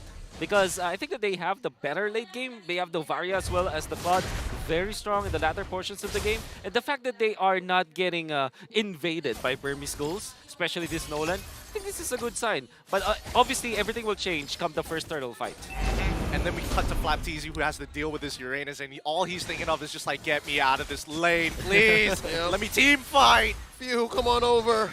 They do set up for the first turtle. It's Nico first to the scene, pulling it over to their side. Turtle less than half health here. Carbon drawing a line between them and AP Bren. Here we go. Kyle Teasy comes in with the steal. And now Carbon gets Lina in him. Heart Guard committed in already, putting stats at the Ionic Edge. Blink X getting put into position with the final slash. Burmese Ghouls call out back. Rather interesting. I mean, I wouldn't have expected, I mean, for the side of Burmese Ghouls, you're expecting the traditional, oh, I'm just going to look for someone to heart guard, we're going to go in, we're going to look for a pick, and then we're going to get back out of there. But I think Burmese Ghouls played that very, very well. The TZ's down bottom. All right, Carbon's not going anywhere. I'm actually very surprised about AP Bren. I think I will review their early game rotations because, my oh my, how did Kyle TC get level 5, almost level 6 before the turtle happened? 2 minutes to 13, he's already he's just a quarter of XP away from getting into level 6. That's crazy. That's why they were able to steal it, because they have the superior levels and the retribution. I mean, let's not forget that when you are playing Nolan, your clear speed is rather fast. True. Like, have you ever seen Novarias just get frustrated? They know when they expect purple buff timings to die, and then Nolan's like walking through the mid lane. He's like, "What are you looking at? What are you shooting at?" I'm done. I'm gone. It's over. I'm over here now. Right? You could have sworn he's a time traveler. Exactly. Oh, wait, wow, Hunter's Strike already completed. Man, I wonder when, I think, especially with the trajectory that you're seeing from Kyle TZ, the way that he's farming 2.4k at 3 minutes, this is Oppenheimer levels of explosions as we're going to see later on. That's historic. It is historic. But I think more importantly, wow, actually Flap having a considerable EXP lead against Carbon so far, despite getting proxied, despite having to join the fight a little bit later. Yep. And I think that was the one bastion that Burmese Ghouls can have, that little sanctuary that, hey, at least Carbon's winning his lane. And now they're switching it over. I think they need a little bit more XP on Lina. Why can they actually go with this? Especially since Kyle, he's not letting Nico have a good time. Whoa! Comes in with the Requiem. Did Kyle TC steal? Oh, he did! He did. Nico hesitated on the retry. But this means that he has the retribution for the turtle. That's right. Coming in. This is about to blow up. Lord here, approaching half health. In comes Flap TZ. Stitch coming in from the side, dealing damage. Nico holding his retry strong, and they go get it. That's one turtle apiece for both BG and AP Bren. I love the decision-making coming in from the side of AP Bren. They understood the assignment. They recognized the situation wasn't their favor. And Lina is going to be first blood for the side of AP Bren! That was quick. That was the one thing that you gotta do, hide the Angela from the Nolan. Yeah. And Kyle found him. I mean, we're talking about hustle. This man doesn't stop making good decisions. Yeah. They pushed out. The mid lane is already chunked down to 10%. He even gets first blood down on that bottom side. He is active. Yeah, you can see Ogwin already positioning himself to defend Super Marco. Now AP Bren can leave the Nolan just, you know, roaming around. It's far too farmed. Even when he didn't get the second turtle, because of the amount of farm and the first blood that he was able to get and the number of creeps, jungle creeps that he was able to take away from Nico, look at him. He is level 10 compared to a level 8 Guinevere. He's always doing something. And he knows that this is the right thing to do against Burmese Ghouls, who are an initiative-based team. They want to be able to do the thing one after the other. 1, 2, 3, 1, 2, 3. It's up to their timing. But right now, it's Burmese Ghouls who's following AP Bren's flow. I would have considered that maybe the Burmese Ghouls were going to start getting some momentum during the mid game, but right now, just the raw smothering coming out from Kyle TZ alone, and the supplement of these fast rotations, making it really tough for Burmese Ghouls to find holes. And Guinevere is a jungler that you can count as a utility, but it still is purple buff dependent. So it's a very unique situation. Yeah, surely Guinevere is a pretty strong jungler now, but she's both farm dependent as well as utility, which is usually you can see only one or the other. But because of the fact that all of the purple buffs were taken away from him, Nico is going to have a very bad time in the mid game. Speaking of which, I mean, we're looking at mid lane Carbon. Might just get caught out here. Coming in, the conceal committed, final slash. Carbon gets a heart guard in him. Lina to the rescue. This Uranus ain't going anywhere. Blink holding this pixel brush, spotted by the Astral Echoes. Turtle getting beaten down. Burmese Ghouls pushing forward. Flapped easy from the back, looking for an angle. Nico wants to get it. Retribution is good. Nico scores it, and down goes Lina. That's a blazing duet considerably, dealing a lot of damage early on. Blink goes down. Ogwin gets the kill. Ogwin still staying in the vicinity. Carbon goes 3-0. AP Bren 3K ahead. Man, that was such a clean fight coming in from AP Bren. I mean, at the end of the day, Burmese Ghouls got the neutral objective, but at what cost? They would eventually get their orange buff, I believe, Nico. And Stitch stayed alive. So those are just some consolation prizes for Burmese Ghouls, but Gideon painted it well. It was a perfect team fight coming up from AP Bren. They abused the fact that Burmese Ghouls needs to get in and get out. It's like a kiting kind of a team fight formation for Burmese Ghouls, and we are going to see it through the replay. A little bit of a clash happening down. We'll see later. Look at that beautiful retribution, but after the initiation coming out from Nico, there's no follow-up because Stitch was zoned out by two members of AP Bren. Yeah, surely the Brody didn't die, but he didn't fulfill his job, he didn't basically. Get to do the thing. Which you need to do it as the Brody in the early game. Oh, it's tough. Coming in. Got the stacks in. Not going to commit everything. Burmese Ghouls playing with the range. And I think that's what also helped AP Bren win that perfect team fight, as you gentlemen were saying. They have so much range, they have so much diverse initiations that it spaces out Stitch. Yeah, it really does. I mean, Nico didn't have his ult to actually follow up and start a new fight, but in the meantime, at least they got a shutdown on towards Kyle TZ at the attempt of attacking that purple buff side from Burmese Ghouls. At the very least, we're seeing that Burmese Ghouls are scaling, right? 2 items already completed for the side of Brody, maybe a third one on the way, and at this point, it's starting to get real dangerous, especially when you see Brody nearby. Okay, not only for AP Bren, but at the same time, Burmese Ghouls, if they just realize that this is actually their power spike, they need to make the moves now. Fortunately, they have this Uranus that can actually be the vision provider around the Lord area. And the fact that they have taken out the turtles rather quickly, this means that the Lord is spawning also rather early. Oh, and AP Bren know that this timing is key. Blink looking to get into that, because AP Bren, they have the advantage coming in. They catch one. Ogwin in the skies. Harper gets his eyes on him. I'm offended. They're trying to burst down the roamer. They're trying to take down Edith, and the Lord gets reset. AP Bren calling it off. I like this plan a lot, honestly. Oh! Final slash coming in. Carbon, he's in jeopardy. Gets the heart guard in just in the right time. 5th of his health coming back up, down to half. Nico commits. Both teams playing footsies, dancing around the Lord. And so many ults spent from both sides, but neither have the advantage. Ogwin gets the Earth Shatter. Lord at half health, pulled just about an inch out, gets another reset. Stitch, a third of his health left. Not a good fight.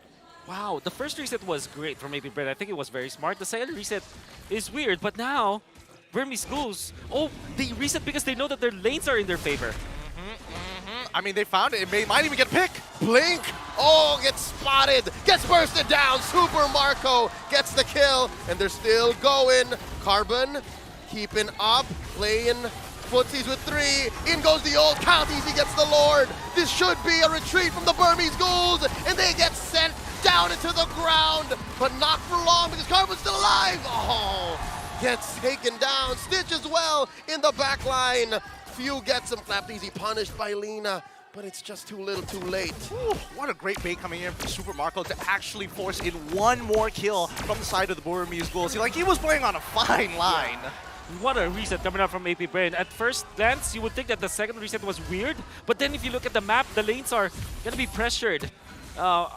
against Burmese Ghouls side, and that meant that Burmese Ghouls needed to disperse. And then AP Bren also took advantage of the massive XP difference. Kaltisi was level 14, while Nico was just level 11 during that Lord fight, and there was really no chance. And despite that gap, they still managed to find Nico with the knockup coming out from Ogwen, making it a no contest at all for the Retribution battle. AP Bren with a massive Lord Dance. I mean, the crazy part about it all is the fact that AP Bren gives so much respect. Oh, he's fine, but oh wait! Got the Purify in. Big fight coming up. Final slash puts Nico right under the ground, taking a dirt nap while the rest of AP Bren destroy that inhibitor up top. They're moving along. Lord's still standing. I'm telling you, AP Bren are playing so respectful. I feel like in these types of situations with this kind of a lead, they start getting right up into your face. But against Burmese Ghouls, they're forcing out resources. They're starving them out. They're trying to burst down Stitch in the middle of their base. Oh, there's an onward. Carbon gets sent into the skies. Heart Guard into him. Super Marco still barreling away. Blink looking for the pull. Still does not have the ult. Flaptizi down. Torn apart memory, tearing him in half. Super Marco very low. Carbon still alive. A tenth of his health. Oh, he goes. Few takes him down. 1 for 1. Oh man, Few just literally showed how much gold they have when it comes to advantage. That's just skill number 2, and he gets so much damage with the Impure Rage against the Uranus. And I believe that Carbon is not yet that farmed, especially because he's struggling. I mean, like, he needed to secure the front lines for the team. That meant that a lot of farm might have been taken away from him. In fact, he's just 6.3k compared to Few 7.7k with the Ice Queen 1 as well as the Truncheon and the Arcane Boots. That meant that Few's damage at this point, 12 minutes into the game, his scaling was, what? It was quickened. This is difficult because we're looking at what, 13 minutes in, right? Starting at the 6 or 7 minute mark, AP Bren has flexed their range diversity. And so far, Burmese Ghouls, we called it in the draft, right? They're really only relying on Stitch. And there's only one way to go about this. They've been trying to put some damage on Carbon with the Heart Guard, and now they're forced to do it. Oh, in a defensive manner, Stitch gets the Heart Guard on him, and they're gonna burst him down. Stitch goes, the first casualty. Now Blink. Oh, Super Marco blasting him, point blank, survives, but only for a second more as Super Marco still eventually gets his man. Nico in the back line trying to take down Flaptizi, gets him. 2 for 1, the trade so far. Burmese Ghouls back inside their own base. It's Lena and Carbon defending. I mean, when does this team stop, right? Carbon, he's gone. There's nothing he can do about this. So looking for the end. Oh no, the base is up next. That's a double kill for Marco. AP Bren welcome the Burmese Ghouls with a victory. Game 1. Woo, what a game secure coming in for the side of AP Bren. Like initially it was a back and forth, and then all of a sudden you feel the growing snowball. You feel the way that they are just smothering you each and every attempt that you make. I felt that the AP Bren were the snakes, were the pythons actually, where they just constricted, slowly and surely taking the breath away from Burmese Ghouls, taking the air out. It was a very calculated constriction that the AP Bren were able to do against Burmese Ghouls. There's no other way that I can describe it, because it's like they're taking away jungle creeps one at a time, and then all of a sudden you'll notice you don't have to farm anymore. AP Bren, they are innovators of offense. They don't necessarily always have to barrel you down like a sledgehammer, like a blunt force object. I'd akin their playstyle here to like a spear and a shield. It's very calculated. All right, I have to play defensive here, and then Hasa! I mean, that's one way of putting it. How I'd like to see it, it's more like jujutsu. Just get your hand right under the neck, look for that rear naked chokehold, man. And that's what it really feels like, because once the lights are out, it feels like there's so little that you can do. Worst yet, the chemistry from this team, I was expecting at some point, just maybe that Final Slash is going to mess with the Earth Shatter. But no, it's the opposite. Final Slash into the Earth Shatter. Perfectly done. I think that also Bren Esports were given a lot of comfort heroes. Like you see the Nolan, obviously. And then they get the Arlott as well as the Claude. If you combine all these heroes all together, it's pretty strong. And I think that that was a curious decision to go for this kind of composition. But at the same time, it feels like Bren Esports have mastered Nolan, and he's the guy, our MVP. Few himself on point. Actually, he didn't die in this game. 3-0-6 and a very nice kill participation. Even had the Purify. I don't think that he ever had to use it. Oh, He did.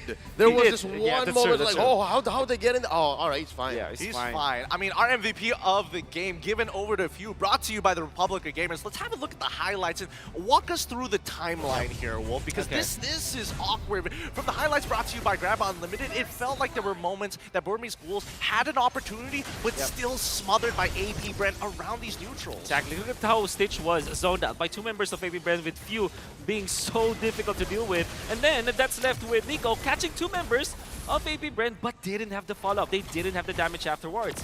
And then Nico tried to counter Kyle TZ. I believe that Kyle TZ will be taken out this time.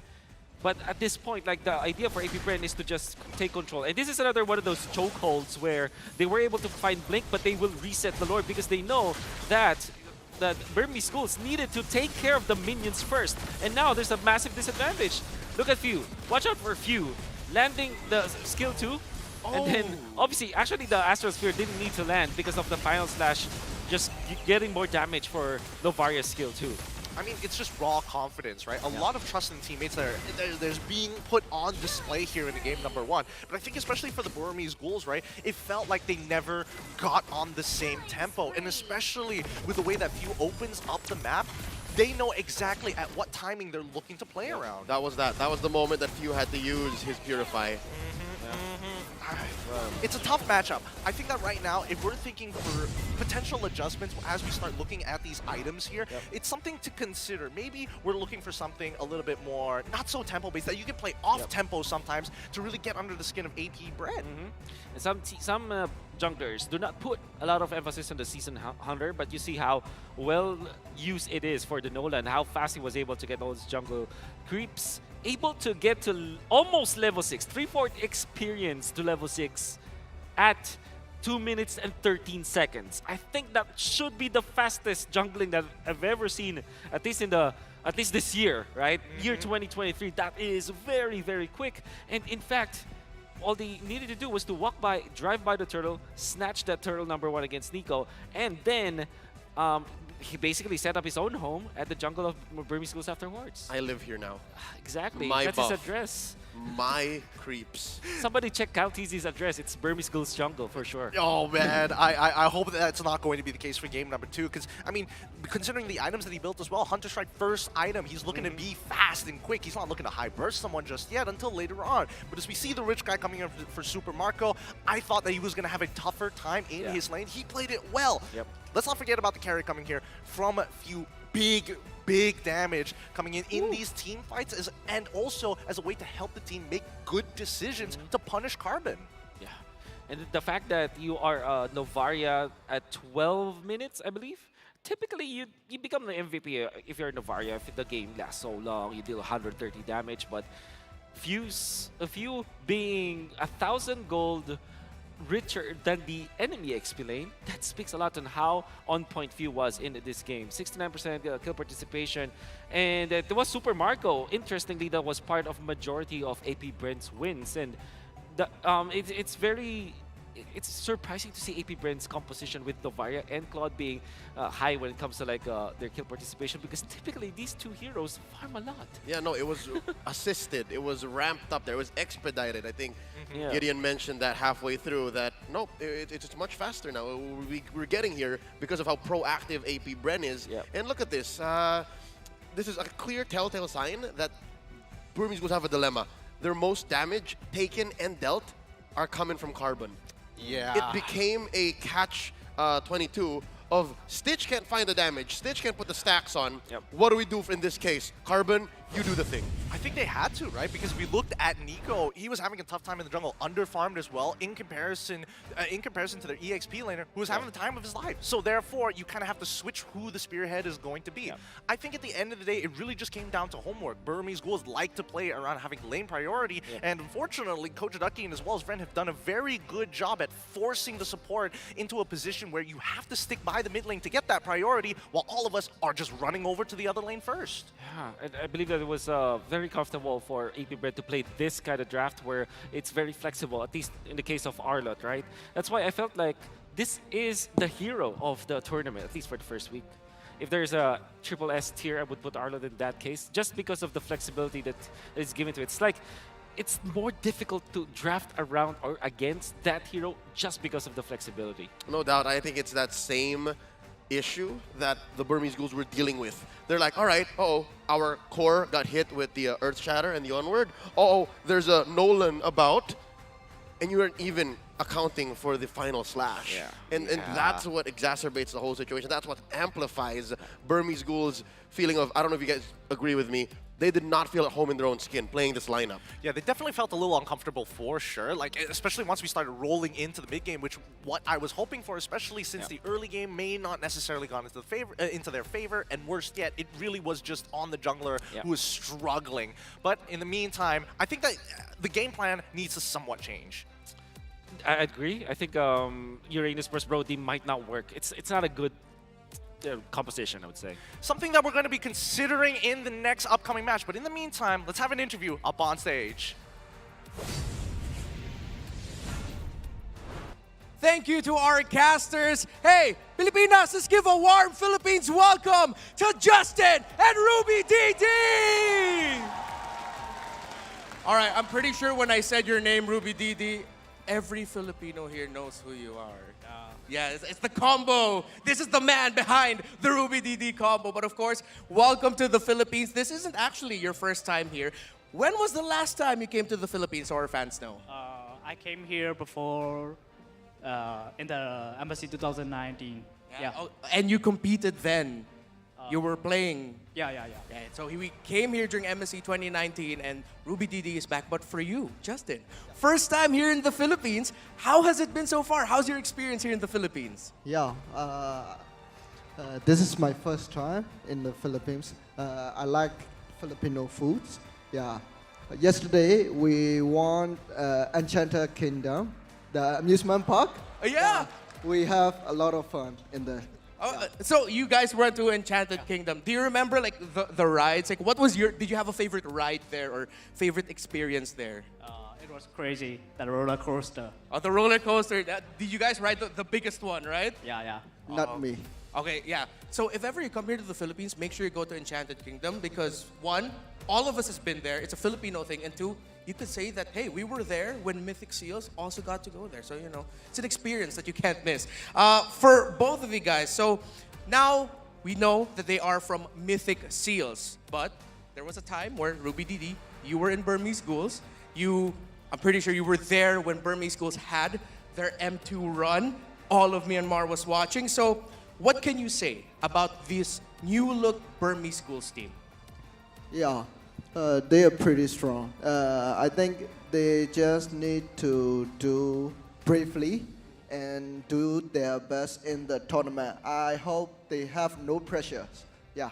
All right, so no pressure, says Justin. What about you, Ruby DD? Now, Few, the MVP of game number 1, the captain and mid laner of AP Bren, mentioned that his favorite moment in M2 was when he felt your combo for the first time. Can you tell the world how you came up with the Lunox combo? Because with that combo, the Lunos can do massive damage when being invisible. That's why. Okay. So when did that happen? Were you just practicing one day? Did you discover it? Did you think of it randomly? How did that happen? Yeah, when I played the hero, I discovered it. Oh, so it just happened. Yeah, it just happened.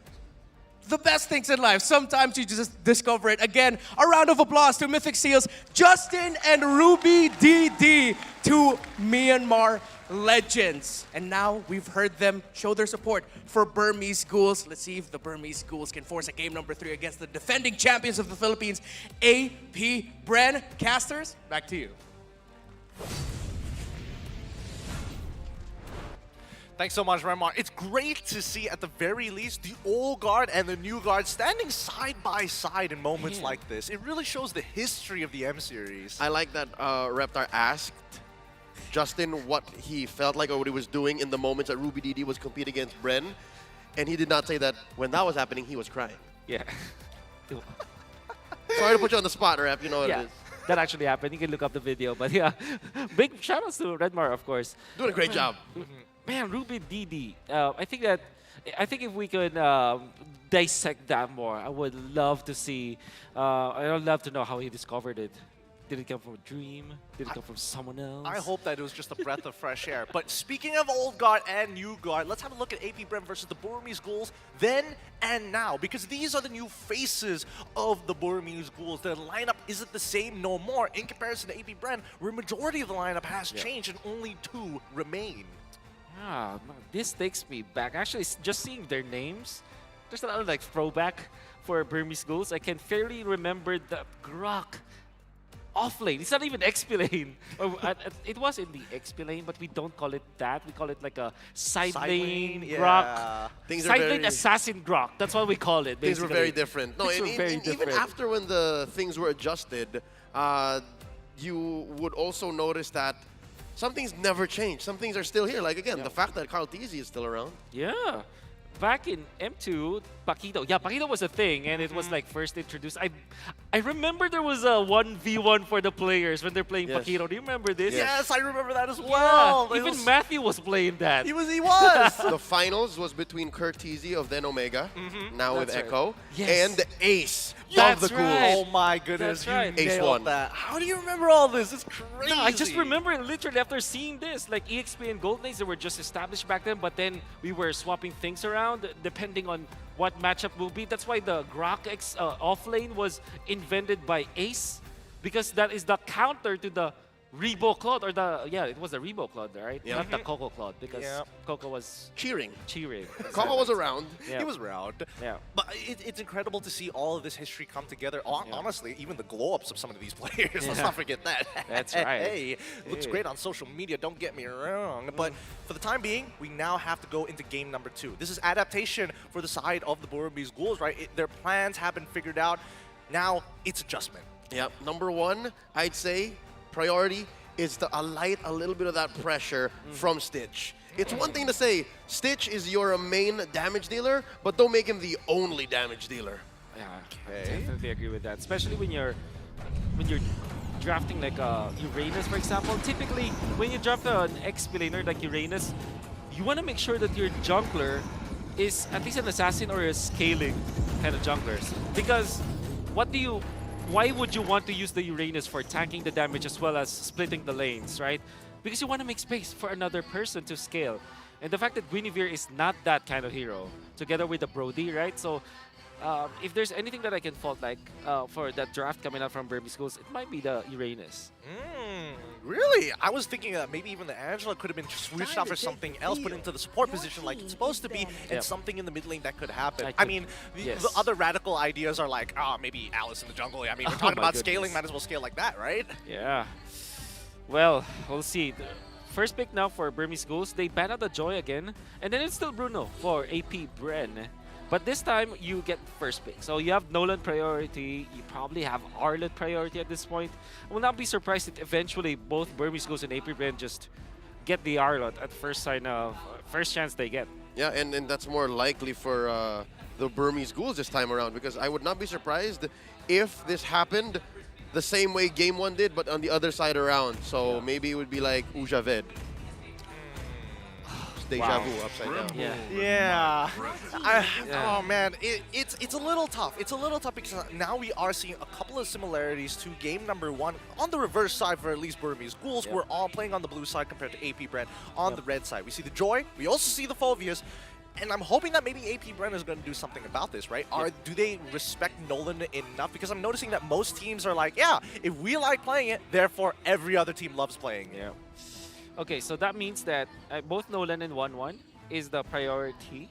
I think that the weird thing about this is that Burmese Ghouls might just copy what Brent did and ban the Faramis third ban. Yep. That's a great sign. That's a great sign. That's a great sign. But I think that, the reason why is, imagine if Burmese Ghouls secures Nolan or 1-1. Both of those two heroes struggle against Faramis, and AP Bren will be very happy to pick up the Faramis as their first set of picks. If the Ghouls don't ban it here. If the Ghouls don't ban it. If the Ghouls ban it here, then we're off to a great trade. We have action. Well, I mean, there's also the possibility. I mean, I'm not seeing any Valentina bans considerably coming into game number 1. I don't expect it to happen in game number 2, so it's one of those situations. You take Faramis, I take Valentina, therefore that's the trade. And that's the only time she shows up.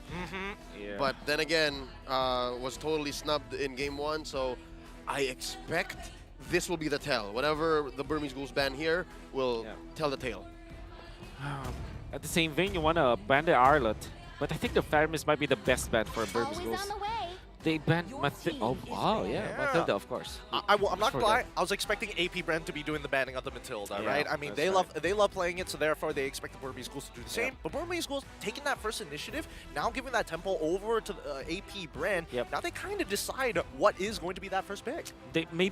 What if AP Bren bans Valentina instead? And then they overload. They overload Burmese Ghouls. What will you pick? Will you pick up something like a Nolan, the 1-1, or the Faramis? Which one? Which one? You can only pick one. And if I ban the Valentina, you're now in checkmate. That's a really good... Oh, you're right. They lose the trade either way. Yeah, especially since they are on the red side. That gets more of these picks. So let's see here. You see that red side, AP Bren have decided to get rid of... The 1-1. Oh, the 1-1 already. Yeah. Right. So this allows for a more equal trade. Yes. Wait, what if they're switching out? Okay, no 1-1. We trust in our gold laner, Super Marco. We still have Arlot available. That's right. So that's going to be the trifecta 100%, now. Yeah. Arlot Faramis or Arlot Valentina, whichever. Yeah, I'm thinking AP Arlot Bren Faramis for AP Bren. I mean, honestly, the best choice for Burmese Ghouls now is to pick up the Faramis. But at the same time, I think that they will not pass up on a Nolan again. I mean, if that's the case, then is there any consideration with so much CC that, I don't know, throw in that Diggy here, the clock broken? Because, I mean, back in M2 Grand Finals, Diggy was banned in all 7 games. Truly shows how things have changed. And again, the Ghouls keeping us honest. They do pick up the Faramis first. Something to note. At the times of M2, Coach Ducky was very vocal about hating Diggy. Yeah. Now, you wouldn't even think twice if Coach Bren says we're playing Diggy. Okay. Yeah. Say less. Say less. We'll do it. Okay, Arlot is open for AP Bren. I think that's a priority now. Valentina as well. I mean, there's so many things that they could open up with, and that's going to predetermine what Burmese Ghouls are going to complete this first phase of the draft with. And they also have the Guinevere. Some teams, some players don't like the Guinevere in this case, but yeah, it's Arlot Gwyn could be good. It's still very flex too. Nolan's still here. Nolan, yeah, Nolan of course. Nolan Arlot. Thank Lord! I love it! Because it's the Faramis answer! That's right. Plus the burst of the Nolan doesn't matter. One, I love the fact that AP Bren always, especially into the drafting phase, it's not like we're setting up for something. It's, oh, you present a question, we present problems upon problems upon problems. That's right. How do you answer this? You pick up no, you don't do anything. So they still go Brody. Makes a lot of sense.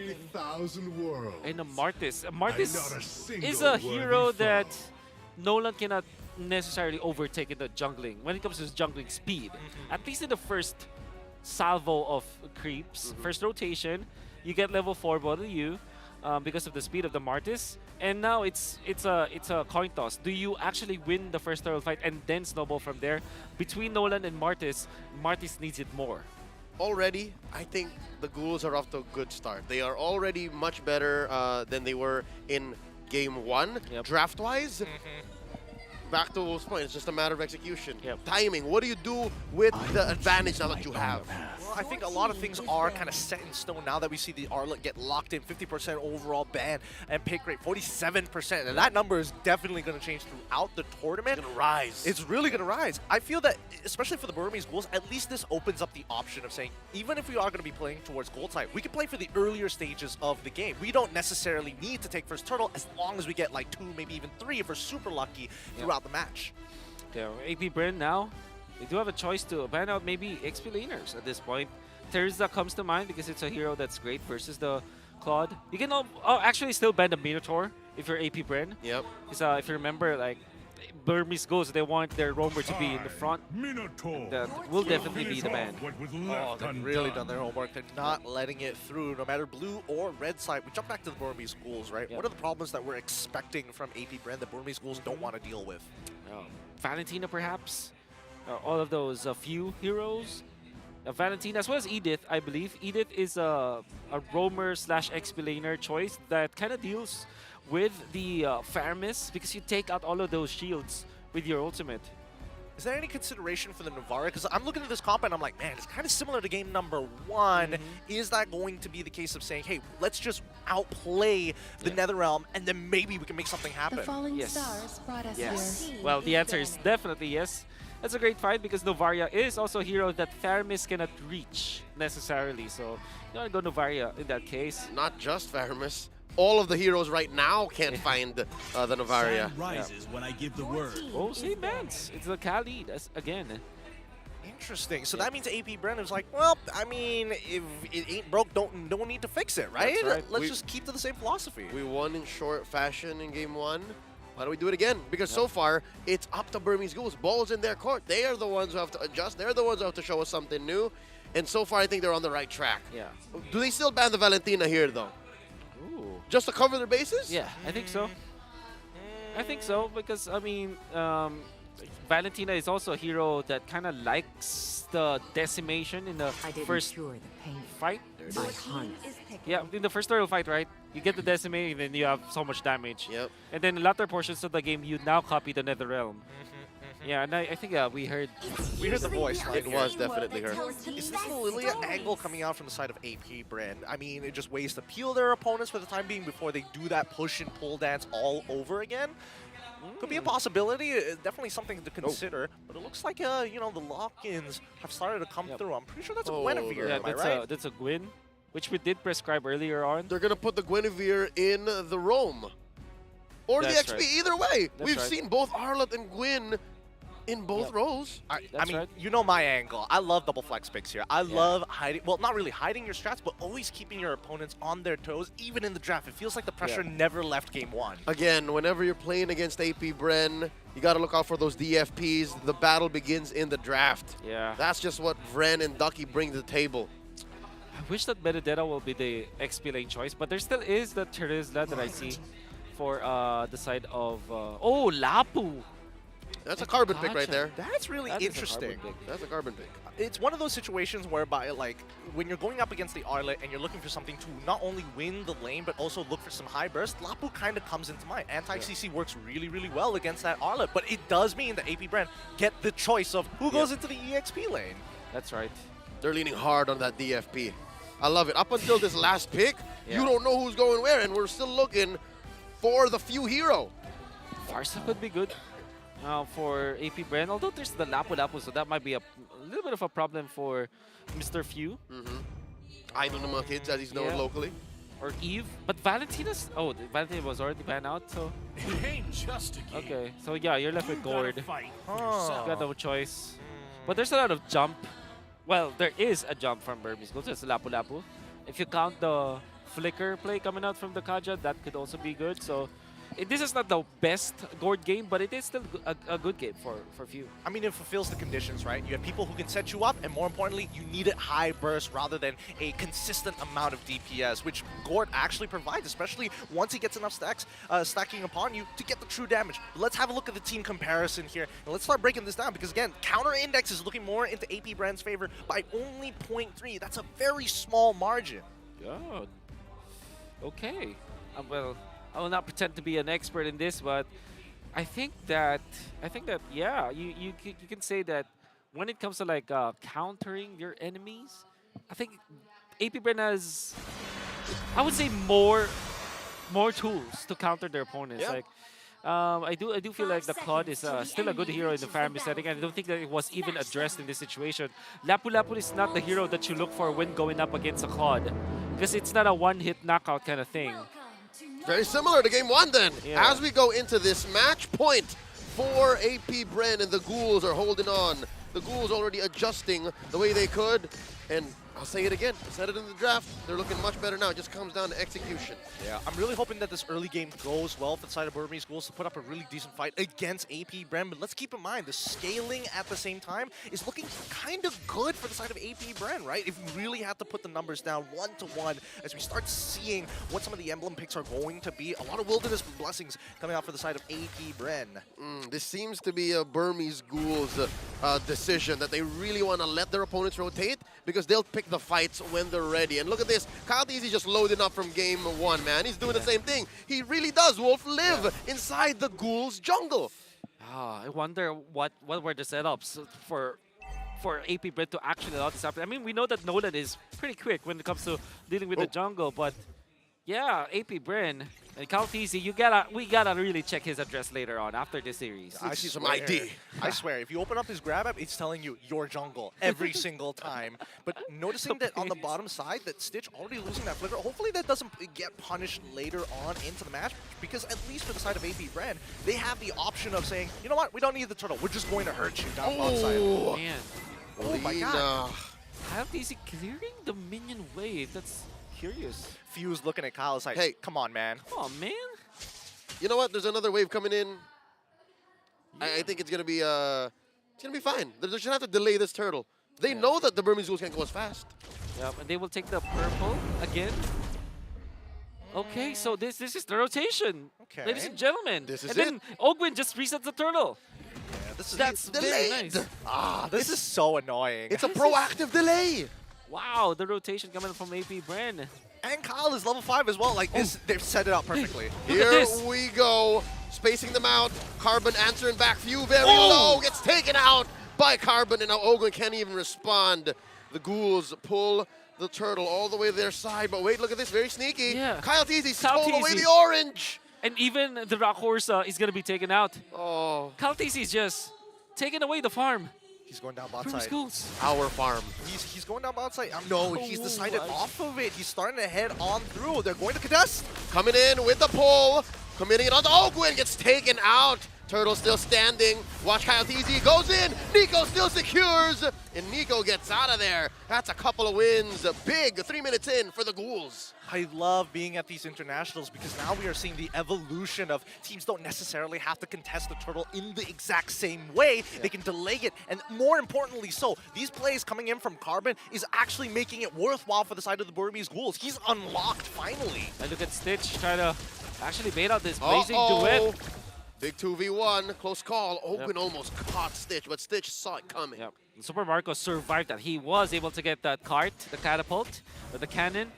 And also, Burmese Ghouls was able to get the turtle. This means that they are in a much better spot compared to the previous game. We're definitely going to see much more aggression coming in for the Burmese Ghouls in just a little bit, especially as we're starting to move in and end this early stage of the game. But I'm curious. I feel like AP Bren, well, more so towards the Burmese Ghouls, want to extend the laning phase for as long as they can.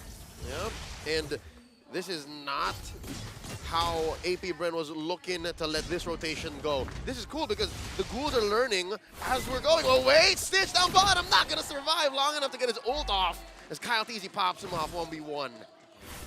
It's clear that at least for the side of AP Bren, they're looking to just punish Stitch every single time. They kind of want to delay these turtles, but at the end of the day, as long as they're walking away and making sure that Super Marco gets ahead in his lane, then this becomes a much more difficult game for the side of BG.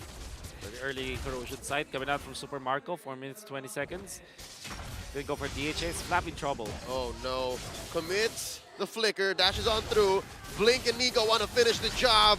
Oh, it's a 3v1. How is Flap surviving? No. How is Flap still alive? There's the Mystic Gush. The Filipino cannon survives. I really wish we had a mic check for that, because what was the decision there? Was he telling us, okay, I'm going to die, I'm going to buy some time. If you can make it, then come on over. If not, just chill. Because you can see the hovering coming in from Kyle. Like, he kind of wants to help, but at the same time, what can he really do? Yeah. And craziest thing about it is that FlapTZ is not even rocking a Brave Smite. That's Quantum Charge. He's still able to sustain himself. FlapTZ knows this hero a lot. Here we go. Second turtle already spawned. 5 minutes in. Few throws out. Mystic Projectile. In comes the final slash. Carbon with the bravest fighter. Turtle at 10th of its health. Nico gets a retribution. Kaltizi half health coming in. Carbon with the flicker and the tail end of that big two-handed sword as the Ghouls advance inside AP Bren's jungle. The Ghouls are looking great. 2-1 here. 100% turtle take rate. And this is the power spike from Burmese Ghouls. This is how you should be playing your composition. I like seeing Burmese Ghouls' aggression right now. And the fact that they are not getting baited out, getting outplayed by the members of AP Bren. As soon as I say that, there is the gold coin. Whoa, Blink with the pull! In Kaltizi gets popped by Nico. Talk about timing here. Literally timing. The timing. It happens, right? I think that it's a little unlucky for the side of Burmese Oh, Ghouls. No. Charles. No. Charles coming What? in. Final slash, Are you displacing kidding me? Carbon. And just like that, he is so in control. He knows how much life he has left. Are you kidding me? You have to admit, it's kind of upsetting It's that he's getting upsetting. away. And you only have like literally just Thunder Belt. You don't even have a lifesteal emblem set. You don't have the Brave Smite. You don't have any items. He's got a little heal on the QC though. That's true. That's true. It's not nothing. It's not nothing. Please, just let me live. I mean, to be honest, considering that for most EXP laners, you know that you're going to be kind of left isolated on your own side of the map, right? You're expected to be independent. But I think in this particular case, like, how far is he really pushing that line? He's taking independence to a whole nother level. He's self-sustaining. He's straight up photosynthesizing. He's financially stable, that's for sure. Oh my goodness. Looking with 13 more seconds for the next turtle to spawn, I think it's a little unlucky that it keeps on spawning on this side of the map, because Burmese Ghouls would be more than happy to go on this bottom side. But now, with the lane swap, and especially with the tier 1 broken on this side, now the Burmese Ghouls can take full advantage of their comp. And so far, I think AP Bren have understood the assignment. They know that they're down about 1,000 gold. They know that the Ghouls are playing with initiative, and this is where the Burmese want to be. There's the pull by Nico. Speaking of initiative, you see that Kaja plus Stitch combo. Are they even concealed at this point? Uh-oh.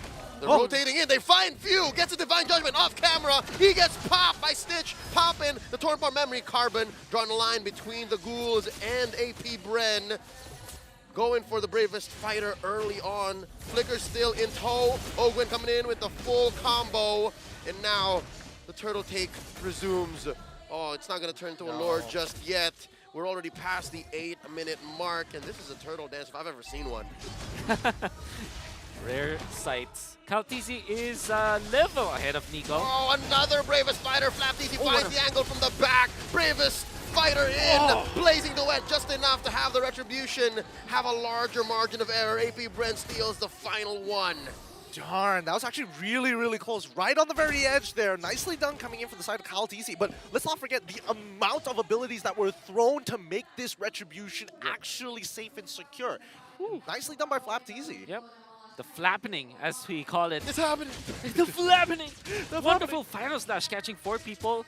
And not only the amount of people that he was able to get, like you said, the timing that it was. The CC plus the retry combo coming out from AP Bren was crisp, I would say. Even though they already have the numbers, the XP advantage between Kaltizi as well as Nico, they still utilize all of their tools just to secure the turtle. And then they get out safely.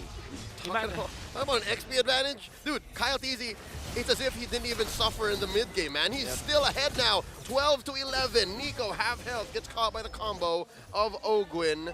Just like that, I feel AP Bren crawling back slowly. They are, and I think this is where we see the strongest part of AP Bren in these moments between the Lords, between the Turtles. They're making active moves across the map. In comparison to the Burmese Ghouls, right? I think their strongest is when that neutral objective is up, they have some really creative ideas with the way that they actually play with Stitch as well as BlinkX.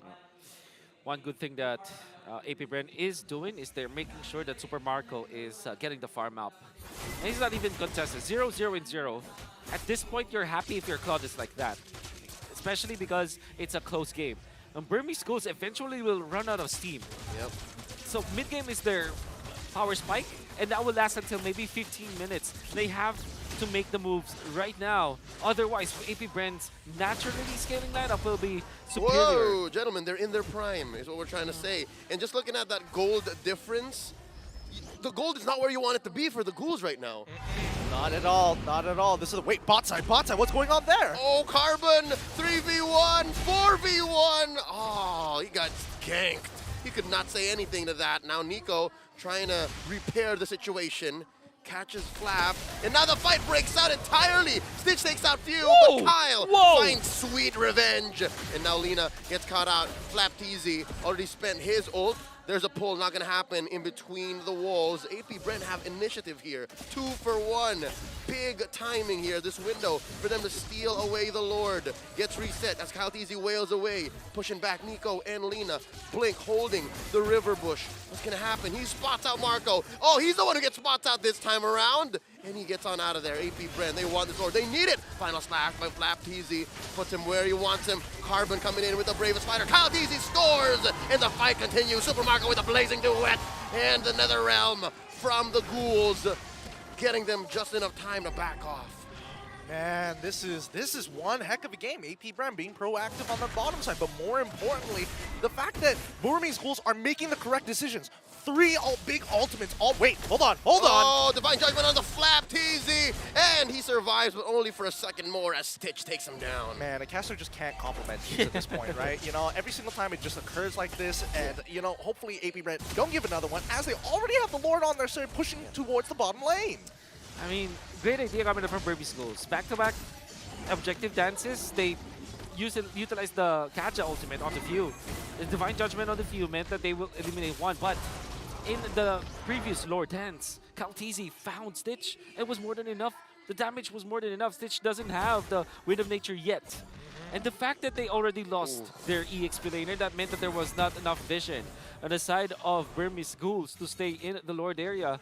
And AP Bren just a better macro decision overall. They pushed the bottom lane, and then they positioned Kaltizi in the mid where he can snipe people. I mean, can you blame the Burmese Ghouls for taking a fight like that? I felt like it was more the fact that AP Bren were able to find that trade in the first place, because 3 big ultimates are down. I felt like even if I was part of the Burmese Ghouls squad, I would have made the exact same decision. Gentlemen, it seems to be a matter of forcing it. One of them just wanted it more, and one of them just had a better go at it. And right now, that's AP Bren. AP Bren, same situation as what, maybe 4 minutes ago, wherein we said, Burmese Ghouls, you have to seize the day. You have to know that this is your window. This is your power spike. It slipped away. Yeah. We're at 13 minutes. What were you saying, Wolf, earlier? 15? Forget about it. Ooh. It's AP Bren's game now. Ooh. 2 minutes. I mean, 2 minutes left until we hit that point, but with the 4K lead that AP Bren have, I can definitely understand the sentiment, especially when we start looking at the items as well. We got Ice Queen Juan already finished. Like, if anybody gets even clipped by few, this could be a potential problem. Exactly. It's a massive problem. And then you're looking at Flap TZ, who can man the front lines now with Antique Tiras as well as Dominance Ice. That's the 2 items that literally shuts down 3 heroes of Burmese Ghouls. That's the Brody out, that's Carbon's Lapu-Lapu out of the equation, and also that's Nico getting neutralized by just the itemization that we see from Flap TZ. Man, I hate to be the kind of commentator that goes, hey, you missed a spot, but are we missing out on big ticket NetherRealms? Is that just me? I feel like, as much as we would like to believe that the big ticket NetherRealm is going to actually make a difference in these cases, let's also consider the fact that AP Bren have really good ways of smothering their opponents, right? Like looking for those disengages. Flap TZ doesn't necessarily always have to engage. He can just slow them down. Hey, final slash, push you away. Oh no, you got the Guinevere, spatial migration away. And Few never wants to be in that forward position. So therefore, he's going to be the next person to deter their opponents. I just don't see a way for Burmese Ghouls to be able to collapse on their opponent other than Carbon and BlinkX. Those are the only 2. Yeah, they're juggling between the priority of Carbon, BlinkX, and protecting Stitch. That's a lot on the shoulders of Lina right now. Are we expecting a hero play here, Wolf? Like, I'm looking for BlinkX and Carbon. They gotta make something happen somehow. Expecting...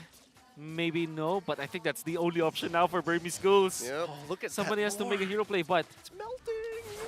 Oh, nobody are setting it up from this bush though. Carbon coming in from what the long bush. No conceal play coming in from either side. Lord gets reset. I think AP Bren knows there's shenanigans afoot. Yeah. And what they will be doing is to clear the mid lane first, because their bottom lane is already getting pushed out. But fortunately, they have a turret anyway, so that's gonna be taken care of. They might lose the turret because of this, but they will win the war. And Ogud gets the aggro. They will reset it again because now the Nolan can take care of the top lane. Every lane is gonna be a-okay for AP Bren. They even are slow pushing the bottom lane. Oh, here we go. We were looking for it. The Ghouls find the conceal. This could be good. They this move. Could be good. Kyle. They move into the river bush. And Kyle TZ, I don't know what he knows. Oh! Blink comes in. No one gets pulled. It's Marco. It's the perfect target. But there's no follow through as BlinkX gets taken down. Oh no. Oh no. It was a good intent, but they could not do the plan. And now they have to recover or concede the Lord. AP Bren now, the ultimate opportunists, take the Lord and continue their assault. You understand why he went for that play, but the timing was just not there.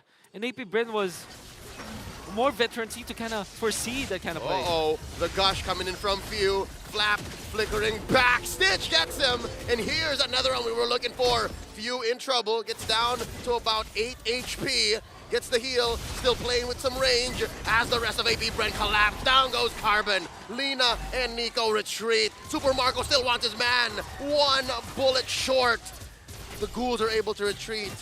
Damage control. Oh man, Carbon overextended there. Like, he made the play, he needed to start moving backwards. You can't be wasting your time standing up for hoping that you can keep on zoning them, especially once we reach this later stage of the game where AP Bren has so much more damage and your Lapu starts to fall off. Oh, I mean, if we could change anything, I just hope that Burmese... Oh, whoa! Here we go. The Ghouls looking to punish. There's a big pull on Ogwin. He does have an immortality. The defensive gush. Kyle Teasy coming in and out, dashing through that wall. The Ghouls able to defend. Like I mentioned earlier, it could have been so different had they just waited just a couple more seconds more. Yep. We saw that Nolan rotating down. They had no idea that they were in that bush, but AP Bren, great game sense throughout. You know, walking up to kind of initiate something, and unfortunately Burmese Ghouls bit onto it too soon. Oh, purple going over to AP Bren. What timing from Marco, what mechanics. And by the way, Flap TC just used the final slash to kind of nudge the buff away from the Burmese Ghouls members. That was a smart play, Mr. David. Yep. That was calculated. And now they do the same thing to the purple, but Nico says, nuh-uh, not today. Not this time. Oh, man. I love the idea that they're just planting flags everywhere, just saying, nope, this is mine. This is my property now. Just tagging him, mine. Oh, it's upsetting, but at the same time, you can't blame them, right? They're really far ahead. And now that the goal lead is actually coming to a point where it's not necessarily going to matter in just a little bit, I think that even if Burmese Ghouls even it out, we're still looking for that hero play. We're still waiting for either Marco or even Few to make a mistake. We were looking for it, and we saw half of it, right? We saw Blink find the perfect target. It's just the other half of the movie, they asked us to vacate the cinema. Where was the action scene? That was it. That will be the worst happening in my life. I wish that would not happen to me. It's basically Inception, but as soon as the heist was about to go down, the lights go on. Like, what? Yep. Or better yet, people are just bringing their phones into the cinemas and trying to record it, and someone had to stop it at some point, right? It wouldn't. It wouldn't. You wouldn't. Divine Judgment in the 5. Now with the Lord spawning, this is a Luminous Lord, mind you. That this is not easy to take down. It's evolved. Look at them. They're right in front. That was so quick. All right. Timing might be off. I wonder what Nico and Carbon are thinking, but yeah, no, here we go. Blink. Coming in, gets caught off by Fuse projectile. Ogwin with the full-on combo, and Carbon coming in with the bravest fighter. Netherrealm saving them already. Blink with the pull, and Marco gets popped. Nico gets the kill. Carbon still alive. It's a 4v5 situation as the Ghouls come back to life, but they also have to come back to their base as AP Bren's minions come on in. They're being stopped. AP Bren. They're still good. They're fine, but they have to defend. Burmese Ghouls find the big kill, but they also have to put on the big boy pants and say, you gotta defend. Oh my goodness. It's stressful to see. Oh! You were saying Kyle Easy gets a kill on Lina, but yes, what's stressful? It's stressful to see your base under attack and the two people who are supposed to push it out and clear it out decide to go back into the fight and only leave Lapu by himself to do all the dirty work himself, man. AP Bren are overloading the Ghouls. They were celebrating that win, that pickoff, but then again, you have to snap back to reality. This is what's happening right now. Ogwin finds a good on combo. Few puts out the gush. The Lord's still standing. Nico versus Kyle. Kyle versus Nico and the minions. The Ghouls still alive. Okay, a moment to breathe finally, especially for the Ghouls. The second wave is going to come on in, and they know that it's going to break at least one of these inhibitors, right? Niccolo. They might force it. Oh, Carbon no. comes in, gets hit with a final slash, serves up the Fuse, Gush, and Carbon's still alive. What's going on? Blink coming in, looking for another big DJ. But he's gonna know, he's gonna respect the fact that he can't force anything. What an intense defense coming up from Burmese Ghouls, and it's mainly because of AP Bren just taking the initiative, right? Taking the tempo of that mini game that they were playing. The fact that AP Bren was almost able to take out Carbon That's actually massive if they took out the immortality, but fortunately for Burmese Carbon, still has the immortality for now. And he's wailing away, gets hit with another Oh, final Stitch! slash. Look at this, Stitch! Popping! Kyle Theezy's immortality gets away. Where was the damage from? How did that happen? Oh my Did god. we just miss that exchange? Huh? Talk about a Brody specialist, dude. Right? Now, it was so quick. It happened all so fast, and even Divine Judgment was utilized at that moment. He is him. Carbon once more with the bravest fighter. It's as if this thing has no cooldown. And they defend. That top lane inhibitor falls. The mid lane stands. Oh, man. I would say AP Bren, they do have the better late game. They have the Gore, they have the Claw, they have great scaling across all of their players. But there was this old proverb for AP Bren where almost all of their losses during MPL Season 12 and some parts of IESF and some parts of the other tournaments that went out, it was, I believe it was SPS also, they struggled in the late game. Oh, wait They up! struggle in the late game! Where was that from? Marco gets caught out by Stitch. I was on Wolf's story is, yeah, they do struggle in the late game, but wait, here we go. This Lord fight, this is an unprecedented situation for the Ghouls. They have never had a game this good against AP Bren right now, this situation.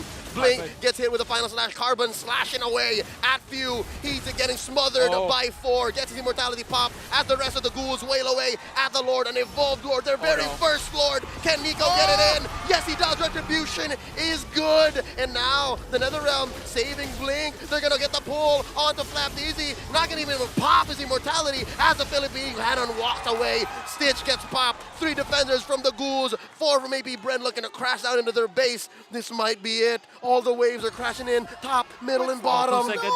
2 seconds. The Lord was fun. Oh, they need the Lord. They need the Lord. There it is. Spawns down bottom. Mid lane inhibitor falls. I mean, they can clear this up, right? They can clear this up. If AP Bren just take their time with this, they should be able to whittle it down. They've got 2 waves on their side, and if they've smothered both, at the very least, the Burmese Ghouls. Wait. No, Oakland is back, by the way. Fine, right? Carbon's come back Go. at 13. It's 10. The longest Flap. 20 seconds. Flap. Oh, gets tried to pull in. Does not happen. Lord gets taken down. 5 members of AP Bren here applying pressure. Can the Burmese defend? Carbon is alive. Oh, here comes Carbon. Look at all the rifts, look at all the damage. A Divine Judgment on the Flap Easy gets his immortality pop. And Carbon and Lina leaning hard on AP Bren. Carbon goes down. Lina goes down.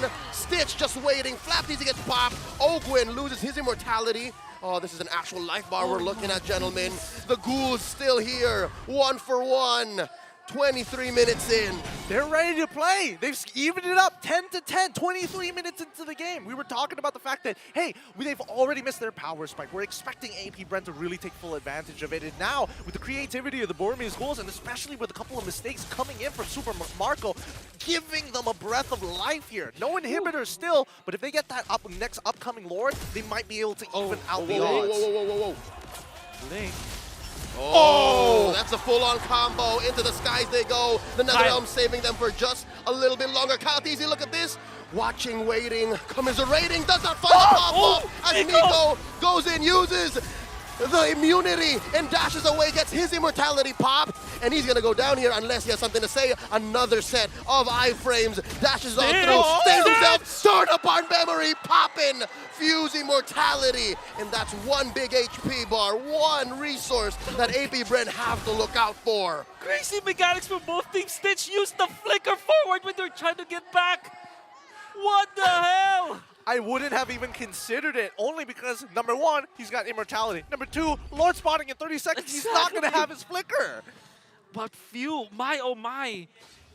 There was, 5 years ago, he was called Mr. By himself at a certain point. Bought the immortality at the right moment. You can see Stitch, oh my goodness. He bought the immortality in just a split second. He knows. Oh man, thank you for the instant replay coming in from Kadia. As now we get to a very critical moment in this game. And I mean, considering that Lina hasn't been dying as often as you would like to imagine, he's been stacking up real good here. Yeah. Okay, 23 minutes. Flap TZ went for a game changer item. I love it. Twilight Armor. There's a lot of big bursts coming up from Burmese, including the Brody damage. If you count the Ghost Bursters from Lina, that's also massive damage that you take out. That's going to be a game changer now. for AP Bren. Speaking of which, here's another dance. This is the fifth lord of the game. 25 minutes scaled. No longer going to get stronger. Flapteasy gets pulled in. Forcing out. That flicker gets hit with a divine judgment. Still alive though. Down to 1/10 of his health as Kyle Teasy scores. Now Ogwin gets to use his ult. Full-on combo coming in. Still alive. Forcing it out. Nico gets the kill. Nico gets popped by Marco though. And that's a 1-for-1. 2-for-1 now. As Few gets caught out in the back. Carbon goes. 2-for-2 as well. Kyle Teasy finds Sweet. And there's a pop. Kyle Teasy just going from target to target to target. And now it's just Lina and Blink. The winner Tranche coming in. Flapteasy still alive, gets pulled in. Final slash by the Filipino cannon as he goes. Ladies and gentlemen, Blink is the only one left. Can he defend? AP Bren coming in with the Lord. And they are going to take this series in a 2-0 sweep. History tends to repeat itself, but my God, with the new faces of the Burmese Ghouls, they put up one hell of a defense up against AP Bren, but it still was not enough. AP Bren take the game 2-0. A showdown of mechanical skills that we saw. There's so many items sold on, so many items bought. A fraction of a second, the decision making, even the NetherRealm, the big ticket NetherRealm that we were looking for, pretty much on point that time. But the Winter Truncheon usages, the Winded Natures, all those flickers, all of those immortalities being popped, and then Winter Truncheon being bought afterwards. My oh my, what a game. That really was a great way to open up M5. We got to see a little bit of everything, you know, the mechanics, the overall decision-making, the creativity is what I'm very impressed by from both of these squads. At the end of the day, this is going to be setting a very high bar as we move on with the rest of today's schedule. The Ghouls forced AP Bren to learn on the fly. Exactly. There was a moment, I'd say, what was that, 19, 20 minutes, wherein AP Bren said, all right, we have to take this slow because they're pulling out something new. The fact that Carbon was just coming in, as soon as I have this ult off of cooldown, I'm going in. Blink is, again, doing the hero play like it's nothing. He's just baiting it out to a certain degree, right? That last Lord Dance was actually a result of AP Bren learning. What they did was Flapteasy picking up the Twilight Armor, fronting for the team, and actually took so much time away from the entirety of Burmese Ghouls. And you see Carbon tried to go and look for the HP bar of the Lord. They want to see it, right? So they want to have a vision of the Lord. That's why they put Carbon in after they were trying to kill Flapteasy. But because of that, Flapteasy stayed alive. After the fact, they almost won that fight afterwards. But then again, AP Bren just already took the Lord. They have the damage already, and Kaltizi was also on point that last match. It was a matter of inches, to be honest. Like as soon as AP Bren just added up all of these little learnings, they came out on top. They really did. I mean, it was a great match to watch, but obviously there can only be one MVP, brought to you by the Republic of Gamers. Let's have a quick look at who it's going to be. Give a web, give a shout out to your boy. He's played so well, and I think the entirety of the team does deserve it, but there can only be one, and it's going to Kyle Teasy, because the man is an absolute assassin. The heir to the TZ Blade. When he won the MPL Philippines Season 12 Championship, I ran into him earlier that day, and he said, Leo, it's just another day. It's just another day. And here, he's opening up M5 with a performance like this. Yeah. And he's actually like literally bringing back the memories of all of those fans of Call of TZ back in M2 that relies heavily on mechanical skills that you will be always surprised. And interestingly, this is also Burmese Ghouls recovering. There's a big 1v1 in here as he's able to take out Stitch, and it will be repeated again. Few being taken out, and Kaltizi still taking out Stitch. That was the great fight coming out from Kaltizi. And here's the first try coming out from Blake, and watch Kaltizi again. Just completely wrapping around, not committing at all, not even showing himself. He tries to be literally an assassin in this game. Yeah, I just love the ideas that were coming out throughout the match, right? But you can definitely see the adjustments from both sides in the way they kind of approach the situation. Obviously, we were looking for main targets like Few as well as Super Marco, but at the end of the day, it's how you get them out, and they punish that aggression, and even Kyle TC was being a part of that process. I think one of the things that we haven't really mentioned about Kyle TZ's MVP performance is his patience. He's able to learn on the fly. He's able to pick out targets, which is, again, just experience and wisdom. But he's also so patient. You can see the Few masterclass with their Truncheon, and now the immortality being bought. Look at that fraction of a second. He gets out. And here's the play. Once again, good NetherRealm. but they were able to punish Nico because he's out of the range of the Netherrealm. Good with their Truncheon coming out from Flap, buying more time, and there's no skill transfer. Then Kaltizi getting out and then going for the combo. Fade away coming out from Kaltizi. Then he buys Immortality, then the Winter Truncheon afterwards. Just great. These guys are overall cracked. plays. I mean, these are the best of the best. This is the top 1% of the world playing on the world stage, and this is what we've been waiting for the entire year. I'm considering the mechanics. Let's go into the nitty-gritty here as we will go and take a look into the emblems, the post-match stats. I'm curious to see what they brought into this game because immediately I'm looking at it. Oh, Stitch didn't go for the Weapon Master. He decided to go for the tenacity instead for the lane ability. Well, quote-unquote lane ability. Lane ability? I love it. New term coined in the dictionary of Gideon. But one thing that I do want to take note is, that tenacity picked up by Stitch meant that he might have lasted during the lane stage, but you can see how difficult it is to deal with the Nolan. The burst damage that you can get out of it. Nobody from Burmese Ghouls was able to last that. And now, when the items, unfortunately, the last set of items that they have doesn't tell the story at all. Nope. Even Super Marco sold his last item because he's shuffling between Immortality. The Rose Gold meter was even in that build order of his. And that's also true with Flap TZ. For example, you're seeing Winter Truncheon here, but at a certain point in time, there's Immortality, there's the Twilight Armor, and then the Queen's Wings coming up from Ogwin. Like, you cannot just look into this, the stats that you're looking at, the images that you're looking at the last, and already define what happened in the game. You really have to watch this banger of a game. It's one of those situations where you're looking for pre-builds and you're like, it doesn't really tell me why exactly I need to build this in this particular order. But let's have a look at our rich guy coming in for Kyle He's coming up huge in this game. I would have expected it to be somebody else, but man, Kyle has put on a masterclass performance and 22 purple buffs secures throughout the game. That's a lot, actually. But you see the Lina on this Faramis still dealt the most damage. I mean, we were not really talking about him. We weren't really necessarily talking about this guy the entirety of the game because we weren't seeing like the Netherrealms, but the Ghost Bursters usage coming out from this guy. Also, you're seeing the Shadow Stampede catching many members of AP Bren. There was even the time where he was able to force the Flicker so that eventually Blink now can commit the Divine Judgment. The combo, the double pull setup coming up from Burmese Ghouls was good. However, AP Bren eventually took over the game. Let's look at the most damage taken, and yeah, it's natural that it was Flap Cheesy actually. I mean, I don't expect anything less coming out of Carbon. This man was on a mission to just get deep into enemy lines and making sure that few did not feel comfortable ripping that all out of nowhere. What's impressive is that Nico is a solid second to the damage taken. So he understands the assignment that I'm both a sweeper and a way to check bushes. Went for the Sky Guardian helmet rather late in a way.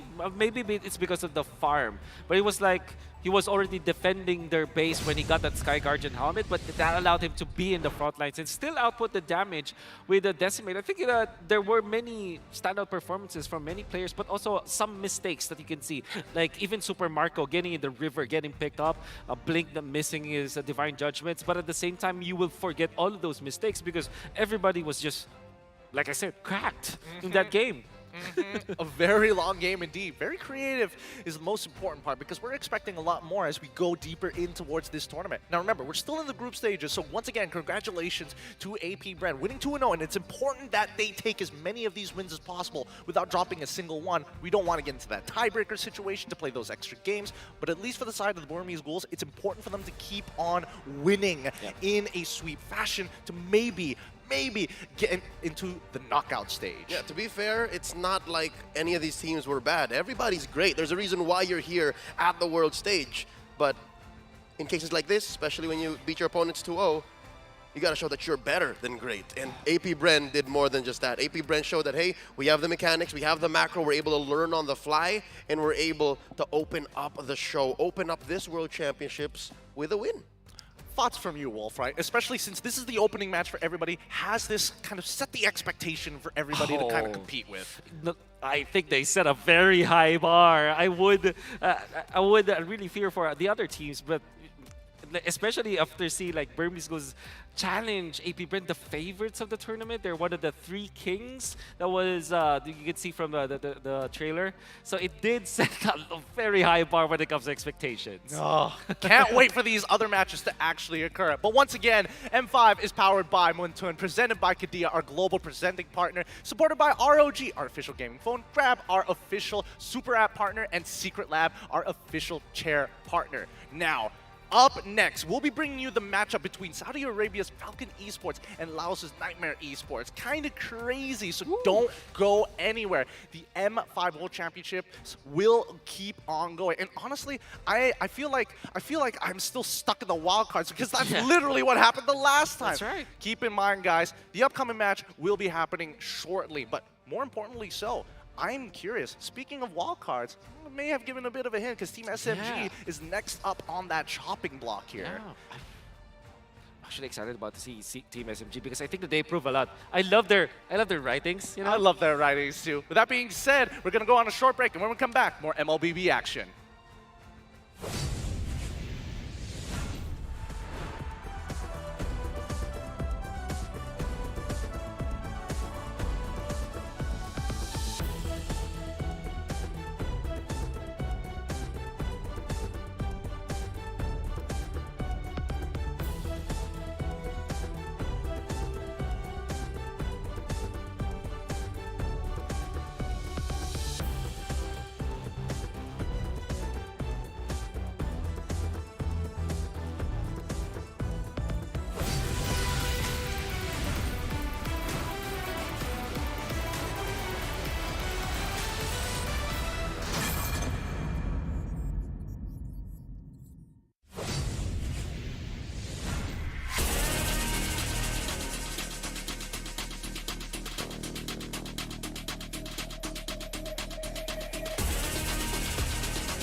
Hit me like I might get over, but you could give me in no corner. I know I can make a comeback. Ace this round and finish this game now. Got the power on my shoulders. Yeah, you know that I'm a soldier.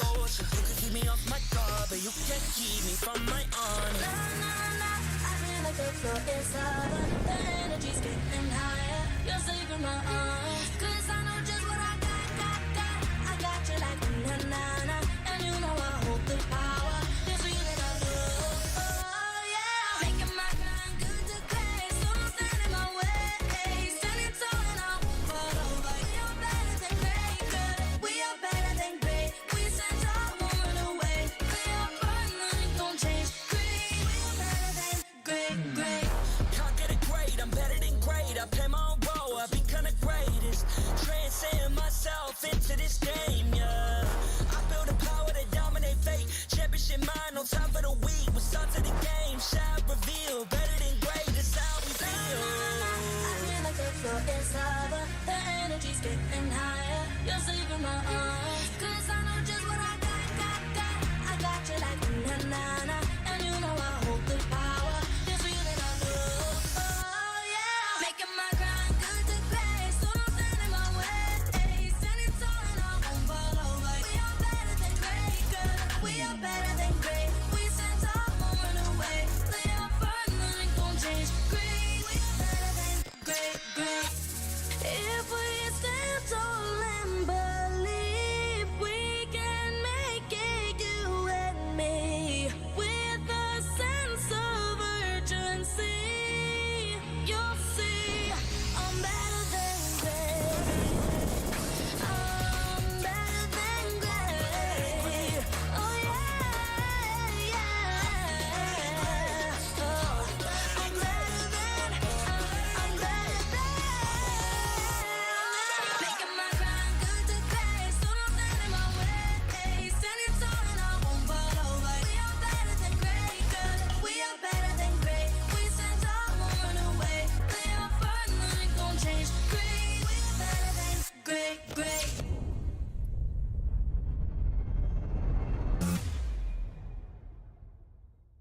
I am the #1 seed, the champion of the arena.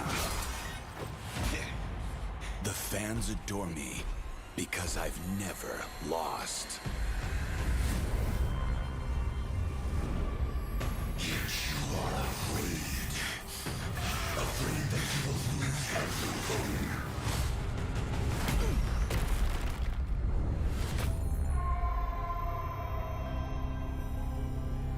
Do you ever get scared of losing, Kimmy? Well, big bro, I think we should cherish the joy and excitement of each game. Not who won or lost. That's right. I'll strive for victory, but I won't lose myself in its pursuit.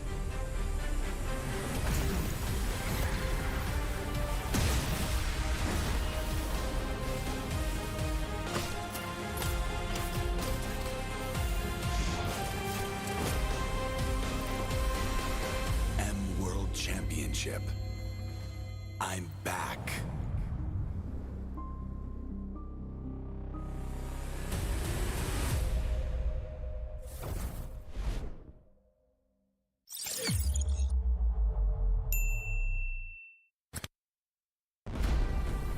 We are here at Gamers 8 to show that we are walking the walk. We have had amazing reactions, major IP owners, and a lot of potential partners and stakeholders coming in here and taking a peek.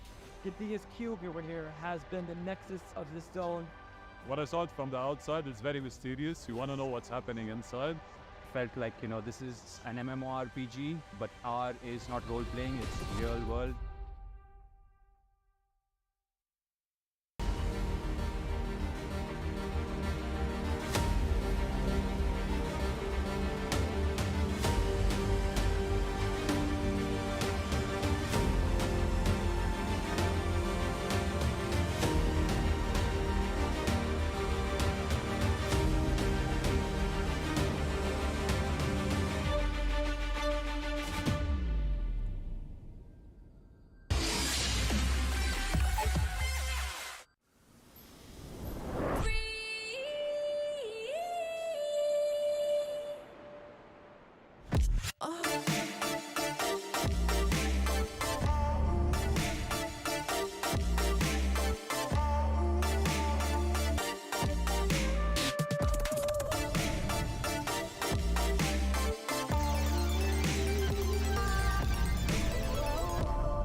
Grab and leave. Boing, boing, boing, boing, boing, boing, boing, boing, boing, boing, boing, boing, boing, boing, boing, boing, Pag nag-grab only, savings ang dami. Your wallet sings tonight.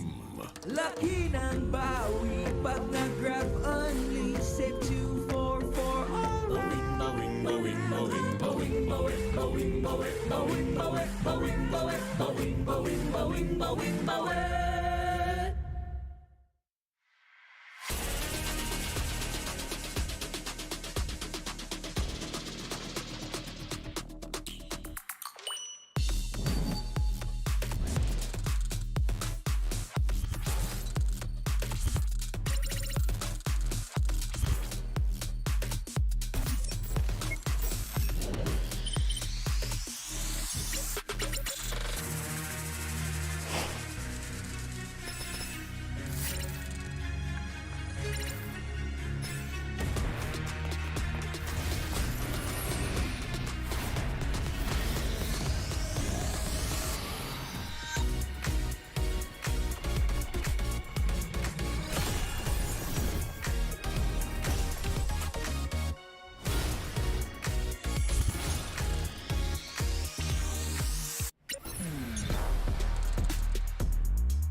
Brandon, alam ko masalimuot ngayon ang buhay mo. Kung kailan ka nabigyan ng break as a head coach sa pro scene ng Mobile Legends, doon ka pa nagkaroon ng malubhang sakit. Iinday mo ng 1 buwan. Itatago mo kasi akala mo ngalay lang naman. Hanggang sa isang gabi, hindi ka na makatayo. Hindi ka na makalakad. Wala nang choice kundi dalhin ka sa ospital kasi grabe na yung sakit na iniinda mo. Magsisimula ang season na wala ka sa tabi ng team mo. Sobrang lungkot at depression ang dadanasin mo dahil sa sakit at kawalan ng pakiramdam sa kalahati ng iyong katawan. Munti ka nang sumuko sa buhay. Buti na lang at may mga nurse, mga doktor, mga physical therapists, at mga kaibigan na nagpatibay ng loob mo. Huwag mo silang kalimutang pasalamatan. Akala mo okay na ang lahat, kaso luluba palalo ang sakit mo. Mapupunta ka sa bingit ng kamatayan, halos hindi ka na makahinga. Doon, mapapadasal ka sa Diyos na huwag ka na munang kunin dahil hindi pa tapos ang mission mo. Hindi pa tapos ang pangarap mo. Sabi mo nga, magde-champion ka pa. Maniwala ka na gagaling ka. Kumapit ka. Sa pagkakataon na yon, madudugtungan ang iyong buhay. Binigyan ka ng isa pang chance sa mundo para tuparin ang pangarap mo. Kung akala mo wala nang kukuha sa iyong ML team dahil sa kalagayan mo, nagkakamali ka. May magtitiwala pa rin. Kukunin ka as coach ng isang team abroad. Igagrab mo yung opportunity kahit pa naka-wheelchair ka kasi gusto mo yung ginagawa mo. Magiging mahirap pero okay lang. Ang importante, sumubo ka at wala kang regrets. Unti-unti na rin mag-i-improve ang kalagayan mo. Sabi ng mga doktor, kailangan mong ma-operahan pero wala ka pa namang pera noon kaya naniwala ka na lang nagagaling ka. Sa tiyaga at paniniwala, makakatayo ka rin. Darating ang punto na makakalakad ka na ulit. Himala, di ba? May isa pang biyaya na darating. Lalapitan ka na isang kaibigan, si Coach Daki, para maging tactician ng AP Bren. May chance ka ulit na ituloy ang pangarap. Huwag mo itong sayangin. Ikaw ang susi na magbubukas ng bagong pintuan para sa iyong team. Makakapagsibol kayo at dito magsisimula ang sunod-sunod niyong pagkapanalo sa iba't ibang tournament, kabilang ang MPL Philippines Season 12. Kung dati ay literal na hindi ka makalakad, ngayon lakad matatag ka nang ire-representa ang Pilipinas sa M5 World Championships.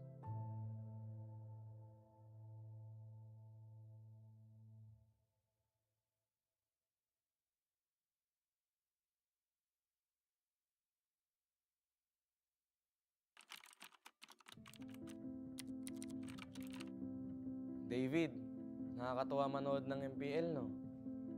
Nakikita mo yung mga idol mo. Yung iba dyan, magiging kakampi mo. Maglaro ka lang na maglaro, tapos magpataas ka ng rank at stars. Sa sobrang loko mo, darating pa nga yung 24 hours na nag-live ka ng ML para magpapansin.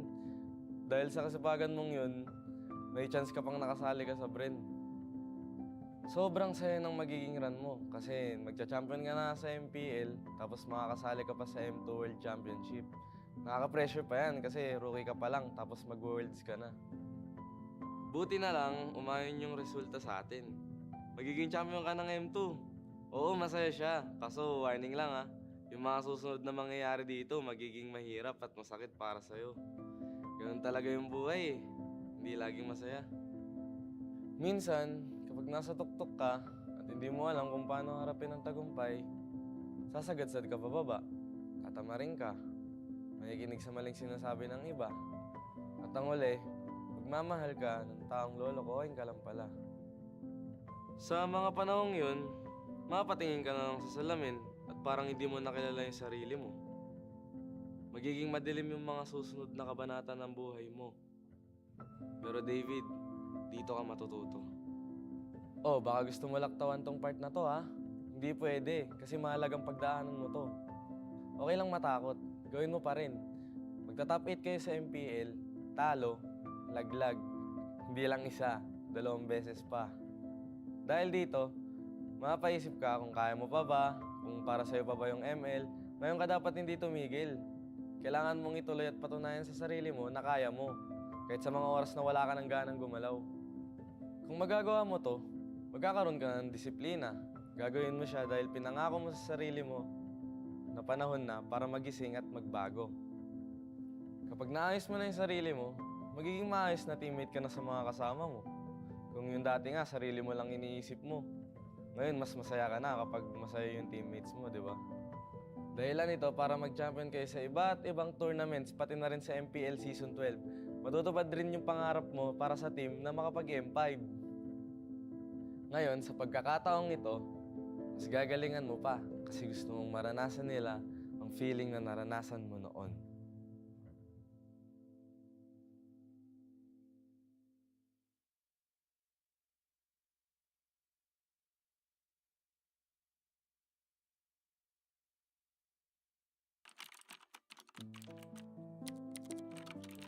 Kyle, siguradong may echo pa dyan sa banyo kung saan ka naglalaro ng ML. Hindi ka kasi pwede maglaro sa kwarto nyon dahil sure na mapapagalitan ka na naman. Tatagan mo ang loob mo kasi masasabihan ka pa ng magulang mo na wala kang mapapala dyan. Huwag mong i-take yun negatively. Instead, gawin mong motivation yun para mapatunayan sa kanila at sa sarili mo na may future ka sa ML.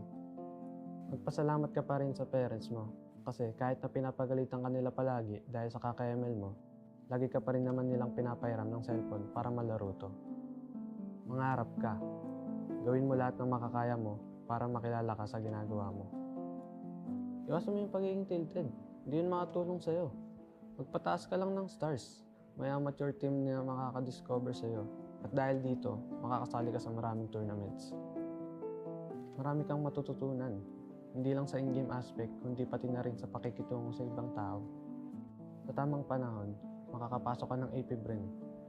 Magiging ganap na pro player ka. Oh, huwag kang kabahan. May mga coach ka na gagabay sa'yo. Tsaka mabubuting tao rin mga magiging teammates mo. Kapag may napapansin kang mali o kailangan i-improve, magsalita ka. Mas okay maging totoo kaysa maging pabaya. Matuto ka rin tumanggap pag ikaw naman ang may mali. Hindi ka rin naman laging tama eh.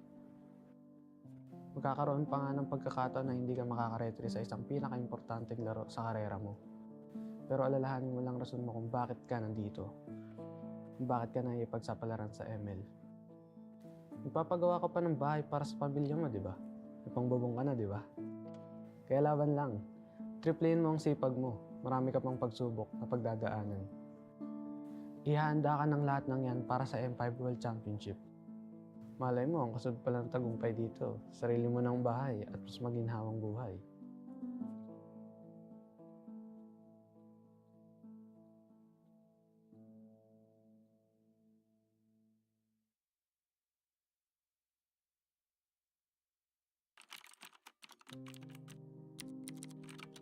Ojin, unang-una, gusto kong malaman mo na magiging maayos din ang lahat. Alam kong pagod na pagod ka ngayon kasi pinagsabay mo yung work, paglalaro ng ML at pag-aaral mo. Call center agent ka sa gabi, estudyante sa umaga, tapos sumasali ka pa sa ML tournaments tuwing weekends. Maga kang namulat sa hirap ng buhay. 7 kayong magkakapatid at walang ibang maasahan ng mama mo.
shoulders.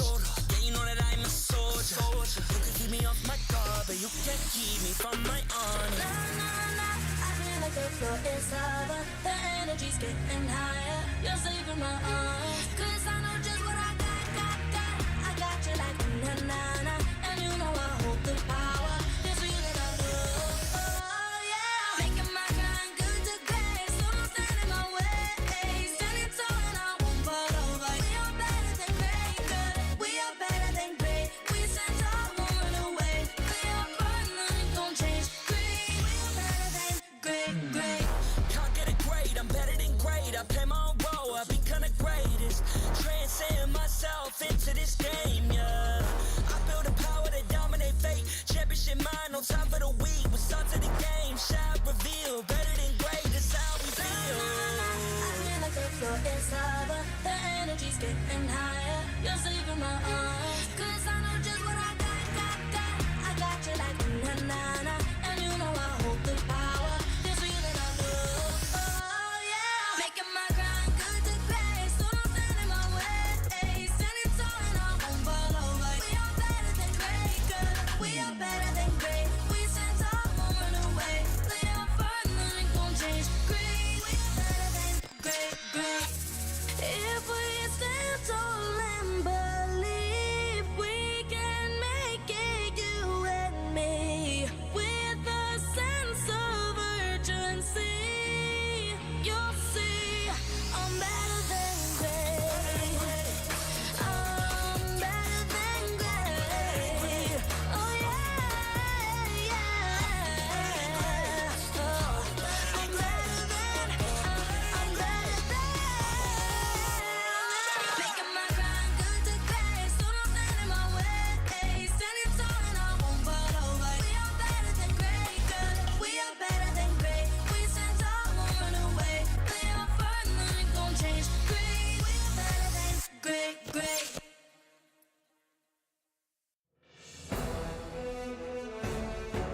my arms. 'Cause I know just what I got. I got you like na-na-na. And you know I hold the power.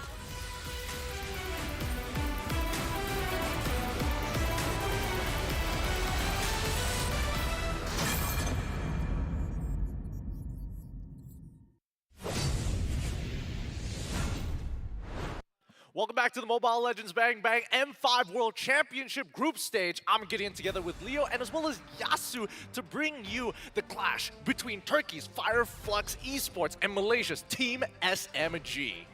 The M5 World Championship is powered by Moonton, presented by Kadia, supported by ROG, the official gaming phone, Grab, the official super app partner, and Secret Lab, our official chair partner. Well, that's why we have to say thank you to our lovely sponsors. M5 wouldn't be possible without your support. Now, honestly, everybody's been taking some big moments here at the M5 World Series, especially posting it up on TikTok. So find the best M5 content on TikTok. Just search with the hashtag MLBBM5. Also, remember to use that hashtag to share your content and stand a chance to win some big rewards. Now, as we go into this upcoming game, and obviously this is near and dear to my heart because our headliner today is back to greatness. The return of Sasa and Rosa in this matchup between Team SMG and as well as Fireflux. And I'm a little nervous because the last time a Malaysian team met up against Fireflux from Turkey, we got knocked out. I honestly don't know how to read the situation because Fireflux is owning their region. Fireflux is the bar when it comes to Turkish MLBB. But you look at Team SMG, they're the ones scrapping by, man. They're the ones who, you gentlemen called it, went through the wild card and now are finally here. Yeah, but you have to also look back at the MPL MY. They were that close with one touch, one basic attack away from making it directly to the M5. Game 7. It could have been their moment. It really could have. But if we look at the upcoming poster here, we got to talk about these two players from both of these great teams. Starting off, it's the last Kage versus the Thorn Queen, the last active Kage that has been playing here at the M Series. The time has come. I had to ask, and I guess this confirms it, right? The last active player from that dream roster from, I forgot how long ago. 2018. Plus, I guess, yeah. He's going up against Rosa, who is returning. I actually missed Rosa from MSC this year. Well, he's the last man standing, so let's see what he can do. It's true. Honestly, this might even be a little bit of a spoiler for SpyX family fans out there because Thorn Queen Rosa himself just being the top of the line, especially when you compare to, well, I don't know, the assassins out there. But as we get into this matchup, I'm nervous. I'm so very nervous. Wait, are you, all right, is it because the fire of Fireflux is in full force this time around, and now that it's Team SMG facing off against them, the back-to-back-to-back Turkey Championasi and MTC champions are facing off against your boys? Is that why? Don't call out my insecurities live on cam, Leo. Come on, man. This team is dangerous. They are dangerous, and they have been named the dark horse before at M4, so right now maybe we are about to see a possible dark horse as well at Team Fireflux. But what makes it even more interesting is that, as Leo said, they are dominating the Turkish MLBB scene. So, would they face a challenge here at M5 or will they dominate? Honestly, it's hard to say. Whenever I think about Fireflux, right, a lot of it is reflective of how MPL Malaysia was like with Todak, being in that same position, being that dominant. I hope that at least for the Turkey scene, that it's not going to be like that. The other competitors will start to come up. But in the meantime, if this is the best that they have to give, they got to show that they're able to make it into the top 4, if not better, to make it inspiring for the rest of their region. I guess part of Fireflux's reign, can we call it that, for the past couple of years, comes in through creativity. I think we'll see it in the draft that they play in a very specific way and that they're capable of, much like in M4 and even at MSC more recently, just this year, they're able to play heroes like Leomord, able to bring out the AA-mon. Don't. Hey, they stole a game from Echo. That's true. They did steal a game from Echo, and obviously these are great feats. But again, a lot of it came down to whether or not they they have their full power. And today, we get to see them at that full power. That's why I want to make this comparison here, because in Malaysia, we love to call Stormy the Malaysian mage prodigy in comparison to Rosa, who already has quite a moniker in the Thorn Queen. These are very prominent mid laners. But look, actually after seeing Rosa and experiencing his gameplay, seeing it how it works, I actually think that this guy loves his range. He loves to be far away from everything, but yet be in control of everything. So Rosa is actually a really good player that I'm really excited to see what he's gonna play today.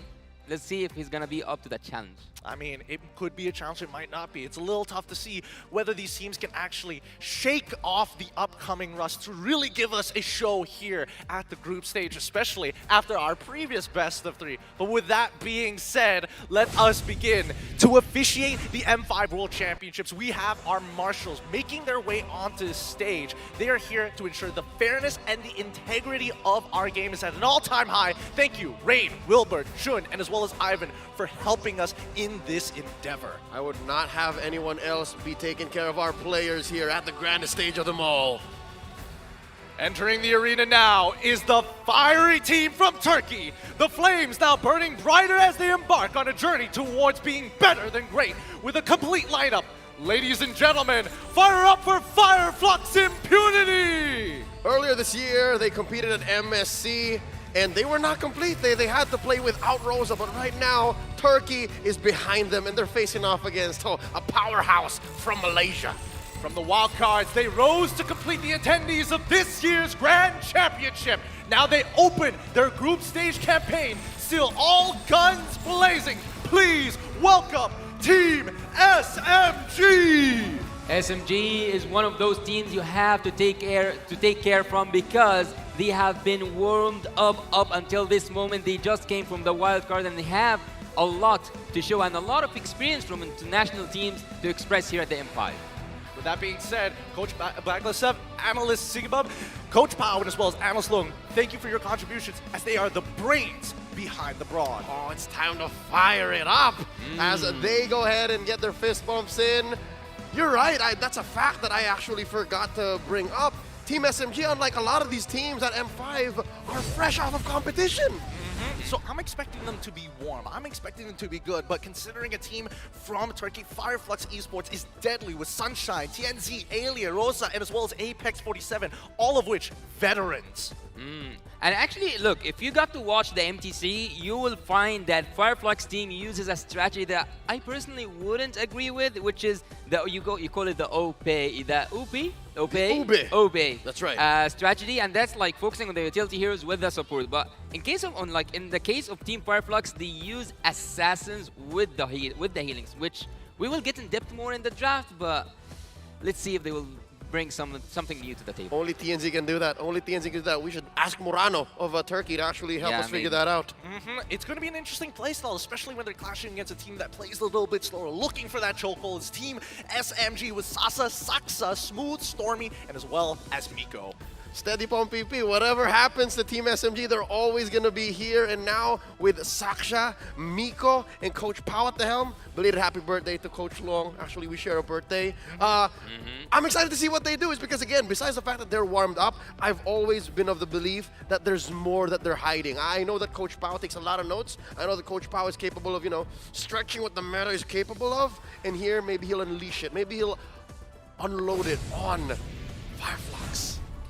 Possibility, but I don't want to say too much because caster curses are very real, and I've jinxed it more than enough times to know my place in this world. But as we see the team start sitting down and getting ready, are we expecting a particular Ube strat? Are we expecting Team SMG to continue with their own style of play, very slow and methodical? Well, look, before we get into the draft and the expectation, there's something that I'm actually looking for, or like we're looking forward to have in this tournament, which is I want to be a cursed caster. You want to be a cursed caster? I want to find what is my curse. If I attend some games for certain teams or cast on them. I want to see if I can be a curse caster. Keep making calls, son. That's what I will say. Just keep making brave claims and then see what happens. Yeah, just take as many hot takes as you possibly can here. Now, let's have a look at the talent predictions here. What are you guys feeling? Because, I mean, you guys know me. I mean, I'm leaning into SMG, but it looks like Leo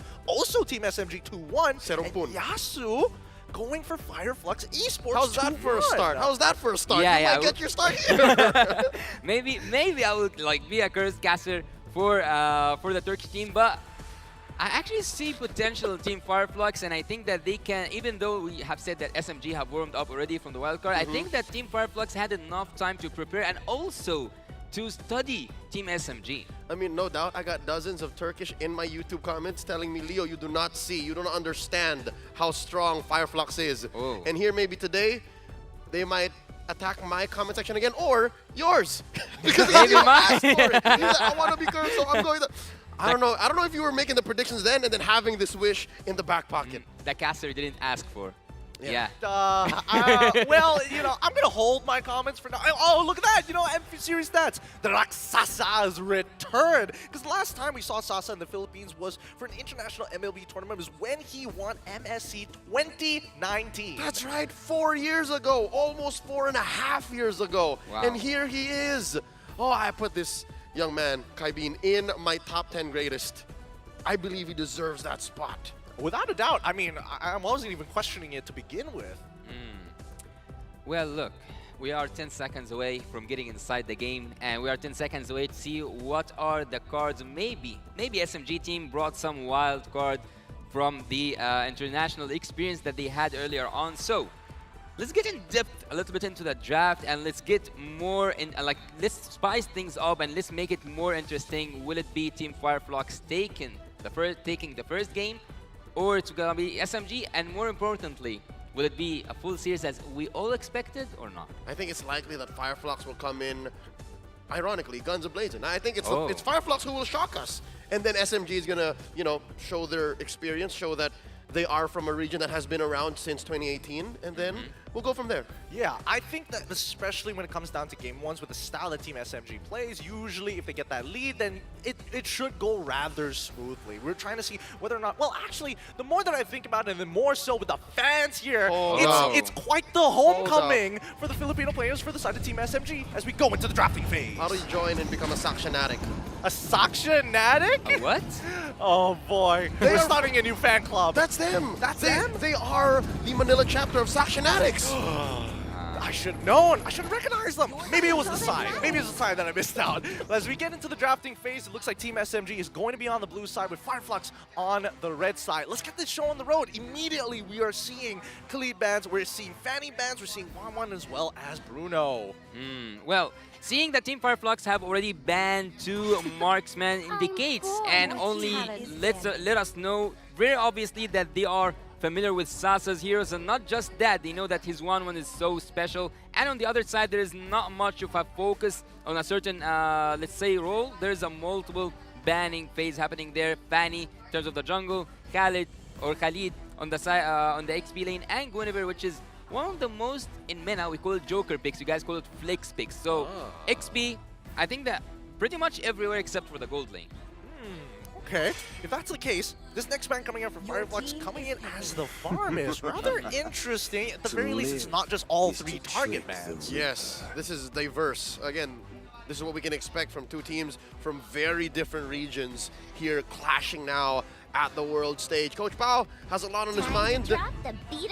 I would say the Nolan was open. I would say the Matilda's open, but look, he goes for the Joy. Joy is in an interesting position, right? Yeah. Because again, it's a great way to kind of flex out upon your opponents, and more so, you don't flex out in 2 roles only, not 3, not that S tier. Yeah.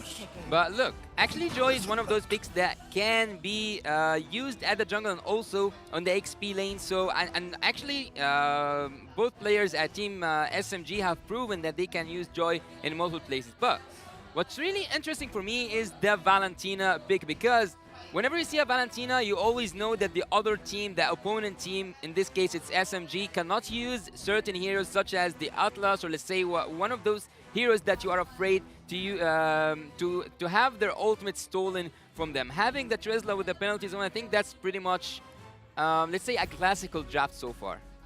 I think things are going exactly how we expected it to be, but at the very least, right, we are seeing some familiarity. Banning up the farmers, picking up the Valentina. You know, some very common tactics that we see from a lot of these teams, but that opens up a lot of big picks. It's going to be the Matilda and the Arlet locked in. Okay, to be fair, Fireflux actually allowed for these ults to be open, and they picked up the insurance policy. They put the Valentina in Rose's hands, allowing him to pick and choose. I want the final slash. I want the soaring eagle circling. Well, it's so hard actually to kind of, let's say, bet on that and leave the other team play with whatever they want just by having the Valentina. So I kind of cannot agree with Team Fireflux, but again, we can agree to disagree. They have their own mindset. They have Bang Golsif to tell them what to do and what to pick. But the Brody here, I think that they will continue pressuring on that gold lane.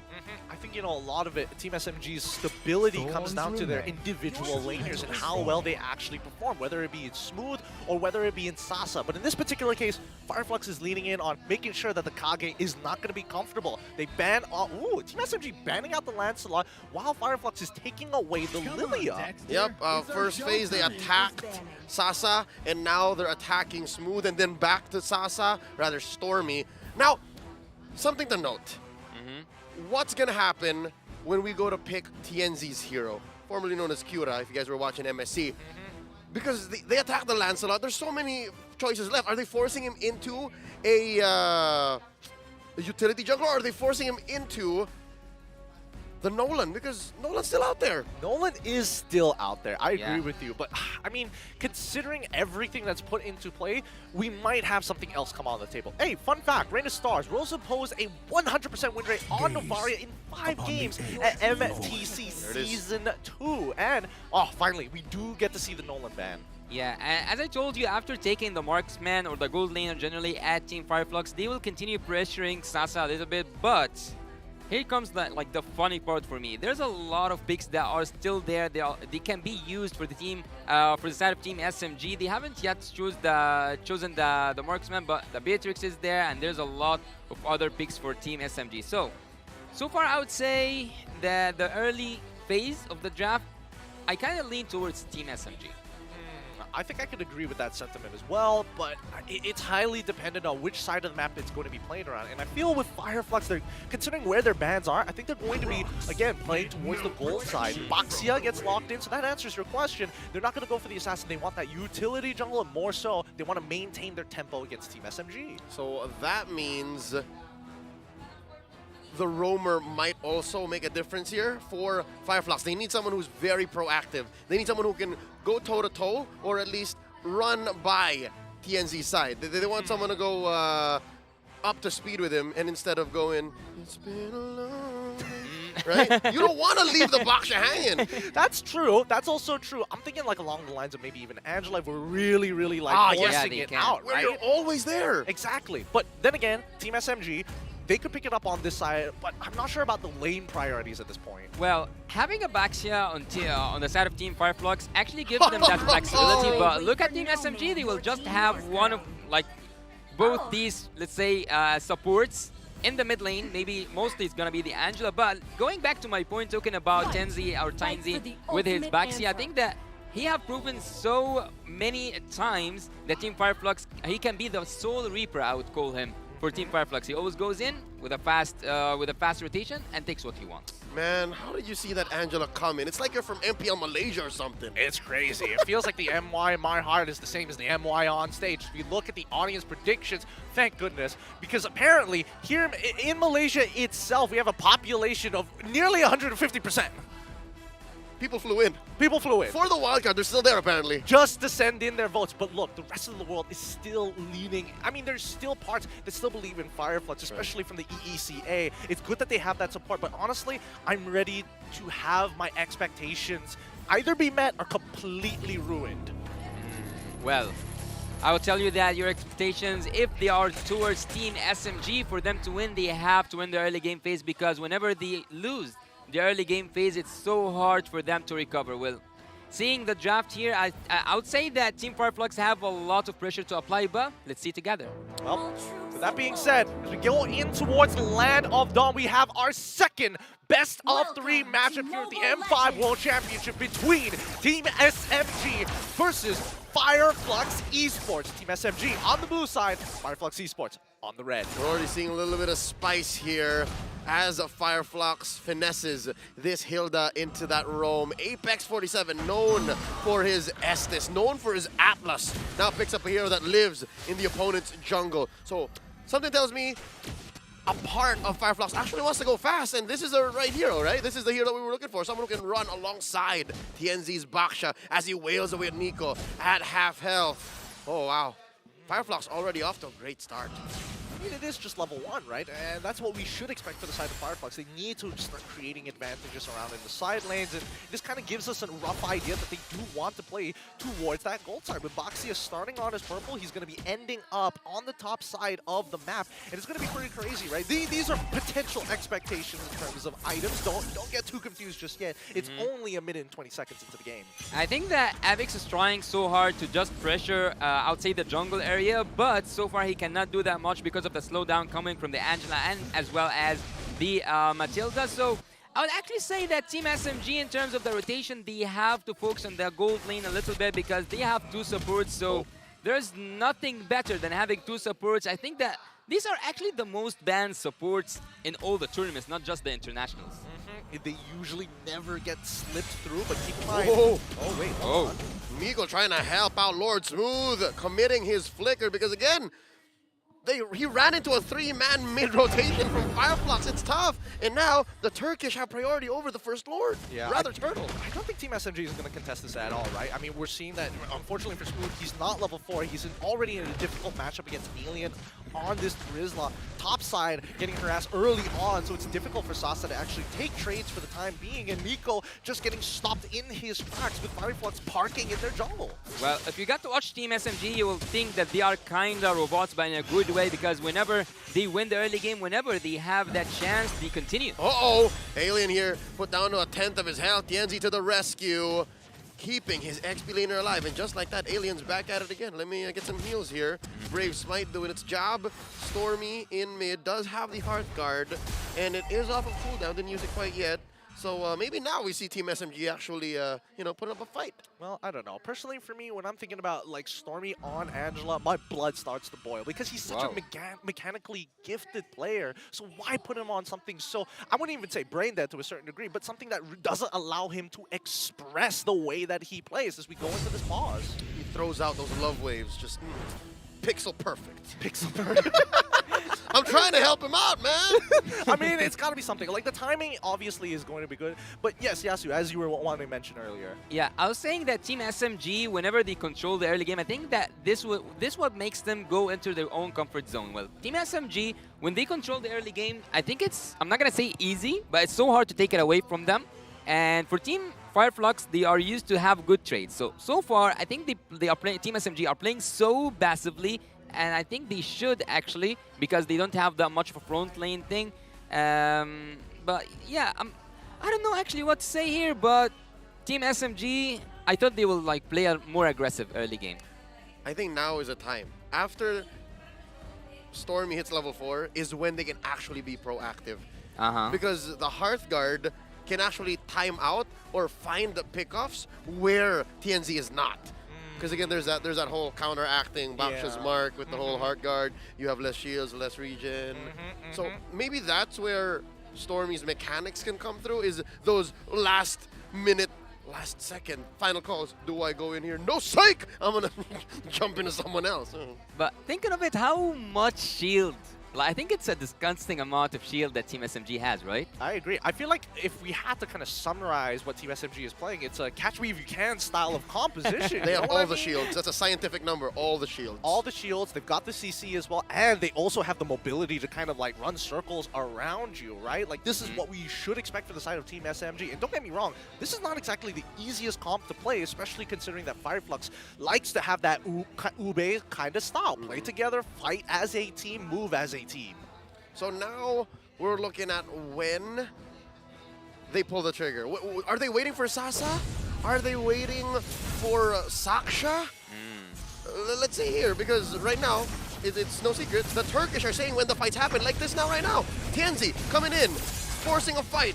Apex as well. I can't believe it. It's a 2v4 and they know it. Sunshine holding this Y bush, puts a few stacks on to the Kage as they both back off. Yeah, unfortunately with the Joy, the early game damage may not necessarily be there. It does take a little bit of ramping up to build to that point. But in the meantime, at least for Sasa, he's on the Beatrix, right? And we know that traditionally, even if Beatrix is in a quote-unquote losing matchup, clearing the waves is also an option.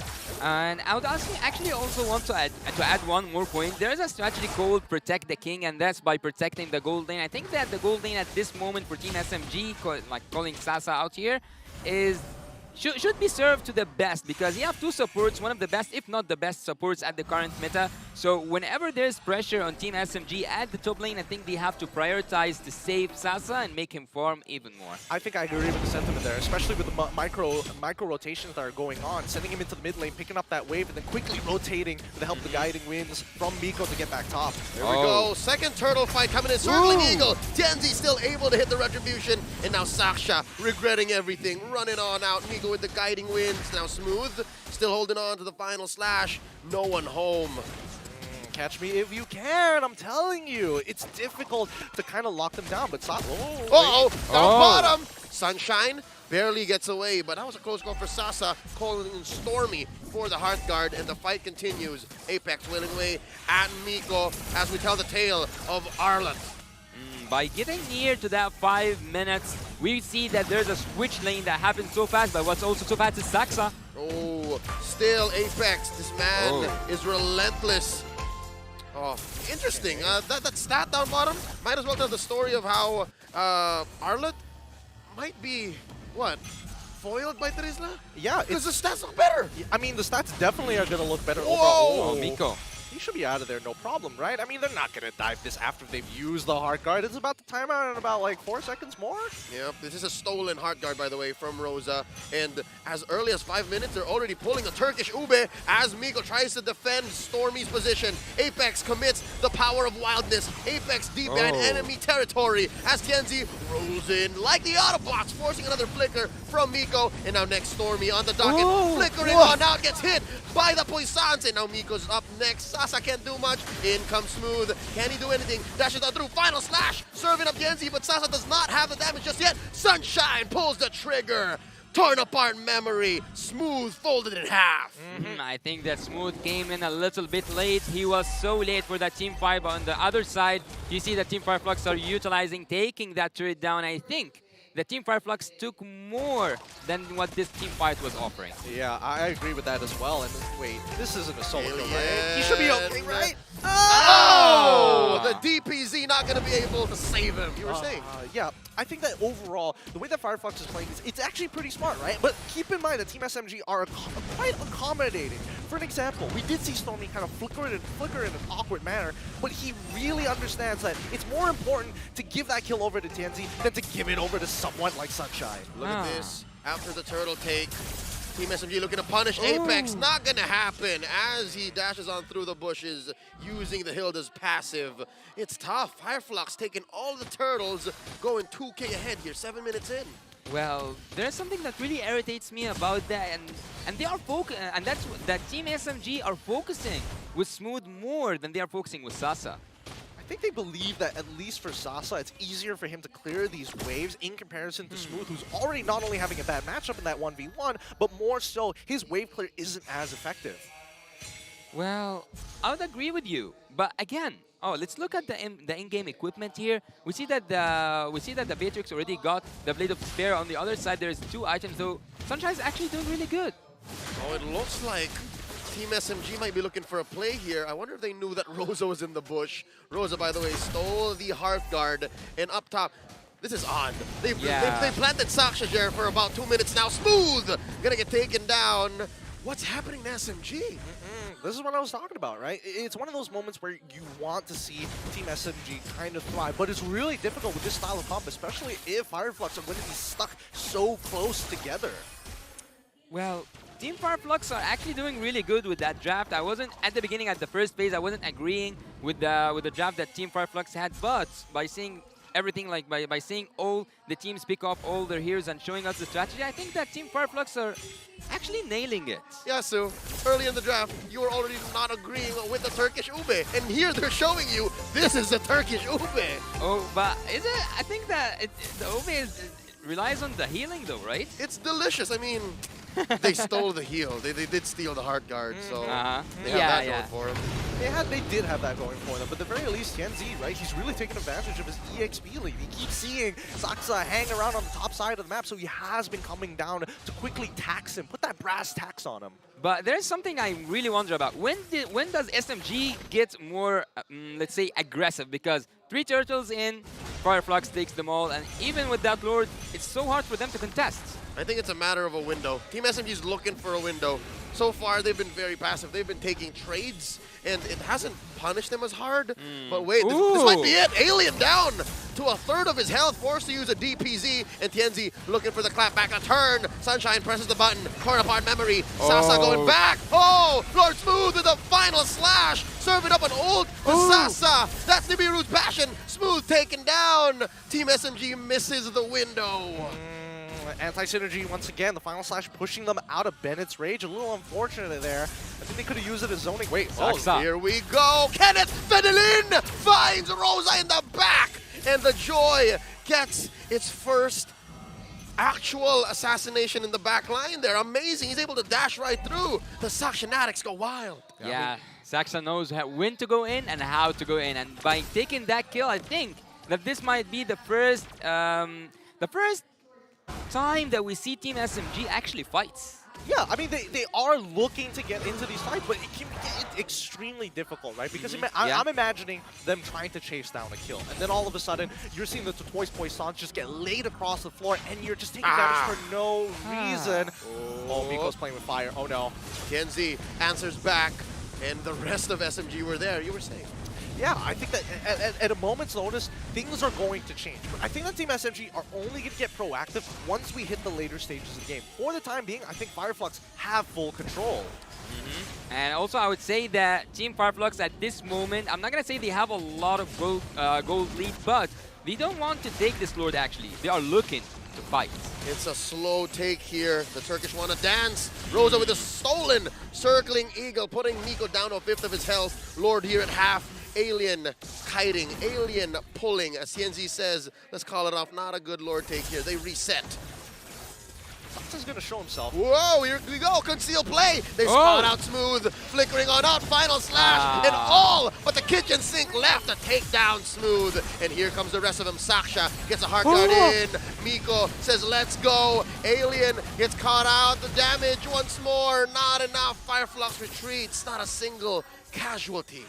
Fireflux understand the only person who can kind of set up a kill for the layup is Smooth. So you take him out of the equation and you can see them just kiting away from people like Saksa, who is currently, yes, he's catching up in EXP, but he doesn't have his third core item to actually deal enough damage. Gideon, what you're saying is Smooth is the alley, the rest of them is the oop, and we've been only seeing oops. Yep, it's painful. It's painful to watch, but at the same time, this is how Team SMG plays it when they are behind. Keep in mind, it's only a 3.6k lead. We're not seeing anywhere close to an 8k lead or even a 10k lead just yet, which could be very dangerous for Team SMG. And for Team Fireflux, actually, after seeing the itemization of all the members, they are focusing so hard on that defense items in terms of the magical defense. So actually, they are they are totally right, because if you look at Team SMG, they have a lot of magical damage there, but some players of Team Fireflux were going for the Athena shields, and some of them were going for the Radiant. Yeah, and I think it's just going to be a matter of time, because there'll come a time wherein items don't matter. You have to execute on it. Maybe if you're to the level of AP Bren and Burmese Ghouls from earlier today, where it actually matters how you juggle. Right now, it's about positioning. And speaking of, hey, here's one strength Team SMG has. They can plant Stormy here, and it'll bite them less in the butt, much like how Fireflux Esports has to commit these two, Apex and Rosa, taking the long bush on orange. I mean, they didn't have to actually commit, but at least they're planting them there. They have an idea that if they start moving, they can immediately punish. And actually, by having an Angela, you have that free space of pushing on the other side of the map, and Team Fireflux knew that. Rosa with a stolen circling eagle, right into it, and there's the Bennett's rage! Smooth with the final slash, and they take one down. Make it 2. Alien Tianzi for Saksha as Team SMG gets a winning trade. But in the grander scheme of things, they lost the retribution and they're still going. Riverbush coming in, forcing Apex to come through. Smooth wailing away. Not enough damage between these 4 left. Team SMG back off. Fireflux holding their ground. Okay, they're going to need a reset here for the time being. Maybe they can get him in turret. It could be difficult, but Rosa, just really nice play. He still doesn't even have to use his flicker. Again, Team SMG have missed the opportunity. Yes, they were able to get 2 kills, but now it's back to just wave management. As I told you before, Tennessee, I would actually like to call him the Soul Reaper. If you looked at his score, he's actually 6 out of 6 in terms of the kill. He's having 2 kills and 4 assists, as you can see, and he puts his final touches. Well, if we look at Team Fireflux and we wait for them until they get a Lord, we will take so long. They actually want to take the fight more than they want to take the Lord, and that is actually justified by having the Goldine and also having the control over the map. Sunshine pulls the trigger there. Not enough stacks, but this is a slow-paced Lord dance. Gentlemen, can you believe it? Lord evolved. During the dance, he's like, come on, man. You guys gonna take me or not? Yeah, and I think that, at least for both of these teams, nobody really wants to be committing too hard on this Lord. Because again, the engage and counter engages coming in from both sides are actually pretty devastating. And I think, Fireflux have learned their lesson. They don't want to give any more of a lead over to Team SMG, so Team SMG must take the initiative. And Yenzi spot smooth in that bush. Coming in with the final slash. It's Miko with his Wisps who actually take it down. Big win for Team SMG, but they do lose Smooth along the way. Fireflux doing damage control, backing off Team SMG, holding their ground here in mid. Tier 1 in jeopardy, gets taken down by the Turkish. And Saksha tries to look for the flank. In he goes, hard guard by Stormy, asking for the assist, and they back off. This is a perilous engage. Yeah, a messy team fight, followed by a mid lane turret, followed by a kill. And actually, the one who takes that Lord was the rumor, so both junglers, better luck next time. And look at Team SMG. You will see that they did recover, and that's actually the opposite of what I said earlier on. Team SMG, when they lose the early game, they don't recover well. Well, now they are answering me. Yeah, I mean, they've been struggling to kind of set up this arm bar, really trying to pull it out of their hands to get them into that chokehold, but Fireflux have been doing a really, really good job at kind of slowing it down. But now it's coming to a point where, wait, hold on. Miko gets folded in half. There's a trade though, the damage is real. Team SMG are obliging Fireflux, welcoming them with open arms as Sasa is fully loaded. Now Fireflux on the defensive, losing turrets, top, mid, bottom, big fat wave, and Saksha and the gang pushing them back.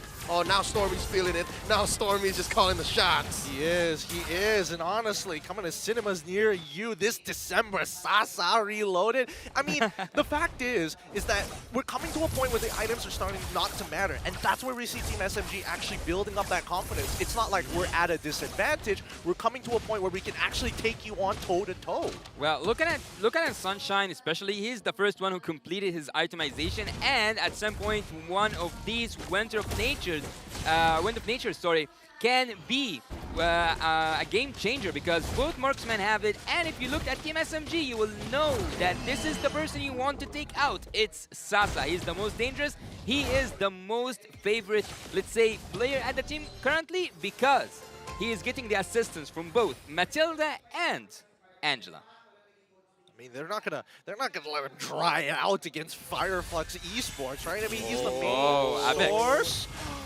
I mean, does Apex get out of this? Apex gets his immortality pop, and here comes the rest of Fireflux looking for the turn. Smooth takes him down. Sunshine already used. The Wind of Nature gets taken down by Saksha, and now Rosa's up next on the docket. Down to a fifth of his health, healing up. The Heart Guard able to get him in. DPZ by Alien. Gonna survive, but for how long? 2-0 quick takes by Team SMG. Now imagine being Smooth. You get shafted in lane, you get shafted in the draft itself, and when all hell breaks loose, he is still able to pull Sunshine out of position for his team. That's what you need in an EXP laner. SMG team, they just bounce back, they just come again, and not just with the kills. Also, the first inhibitor turret mid lane is now wide open for Team SMG, and actually looking at the flipping tables or the turning tables, now they are the ones who want a team fight at the Lord and not just the Lord. Yeah, no. Fireflux are a man down, so they forced the issue and dealt permanent damage as Sasa and the rest of SMG rush that Lord. That's the second for them this game, and can confirm it's now evolved. How's the Ube looking like right now? That Lord is dealing extra damage. It's starting to be real difficult here, especially if Sunshine is always going to get thrown out of position. Keep in mind, it's not just about him. It's also Rosa as well, right? He needs to find correct ultimates, but Saksa can run both of these heroes down. So it's one of those push and pull situations. And right now, the real-time win rate is looking heavily in the favor of Team SMG, despite the abysmal early game. Well, that's how things should be, actually. Team SMG, as I said earlier on, they have that momentum and they have to use it to their favor, applying a lot of pressure with these international strategies that they have just faced. Team SMG, so far, have learned something, and that's to recover from a really hard early game. They continue to grow. That's what I love to see. Here we go. Circling Eagle, answering back. Miko compromising. Fireflux's positioning. That's a final slash from Lord Smooth. Sunshine down to a fifth of his health. Gonna get popped here before he even gets to use his ult. And now Sasa gets spotted out. Apex takes him out. 2 for 1 so far. Fireflux winning the trade. This is our base. Get out of my base as Fireflux goes ahead and takes down the Lord. Team SMG might want to check themselves before they wreck themselves as Sasha here buys the immortality just in the nick of time. He's still up. Now he's down unless where's the delay damage? There it is! Alien sent him home.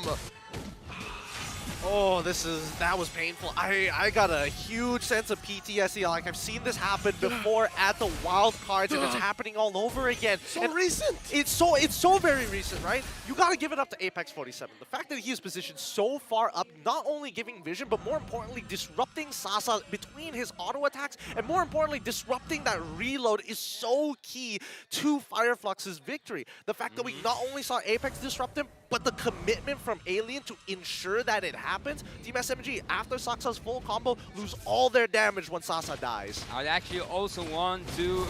I would actually applaud for Apex because he made them distracted, so distracted the backline was in chaos. Oh, circling Eagle, knocking up PNZ, final slash already committed, plus the Puisan, so both teams understand, hey, if we don't spend our ults, we might have died here. So with that said, Team SMG, they respect the fact that, hey, we kind of overcommitted there. Well, look, at this point, I think that both damage dealers, the Saksa and also Sasa, are being treated as kings because at this moment, both of them can have the assistance of 2 supports, and not just that, you have the immortality, and not just that, even you can use the freeze or a wind of nature. So at this point, I think that Team SMG is unkillable. Unkillable is a statement. It kind of depends. I feel like it comes down to whether Team SMG want to fully commit. And I think that commitment condition really boils down to ultimate usage from the side of Fireflux Esports. If we learn anything from Fireflux, wait, hold up, Saksa is going pretty deep here. He's checking into that bush, forcing Sunshine. Oh my gosh. To use the ult, that's a respectable amount of damage there that Sasha has to heal up. Gideon, you were saying? Yeah, I think that at this point in time, Fireflux, they're waiting for the engagement of Team SMG to look to punish. Yeah, no, they're so much better on the turn.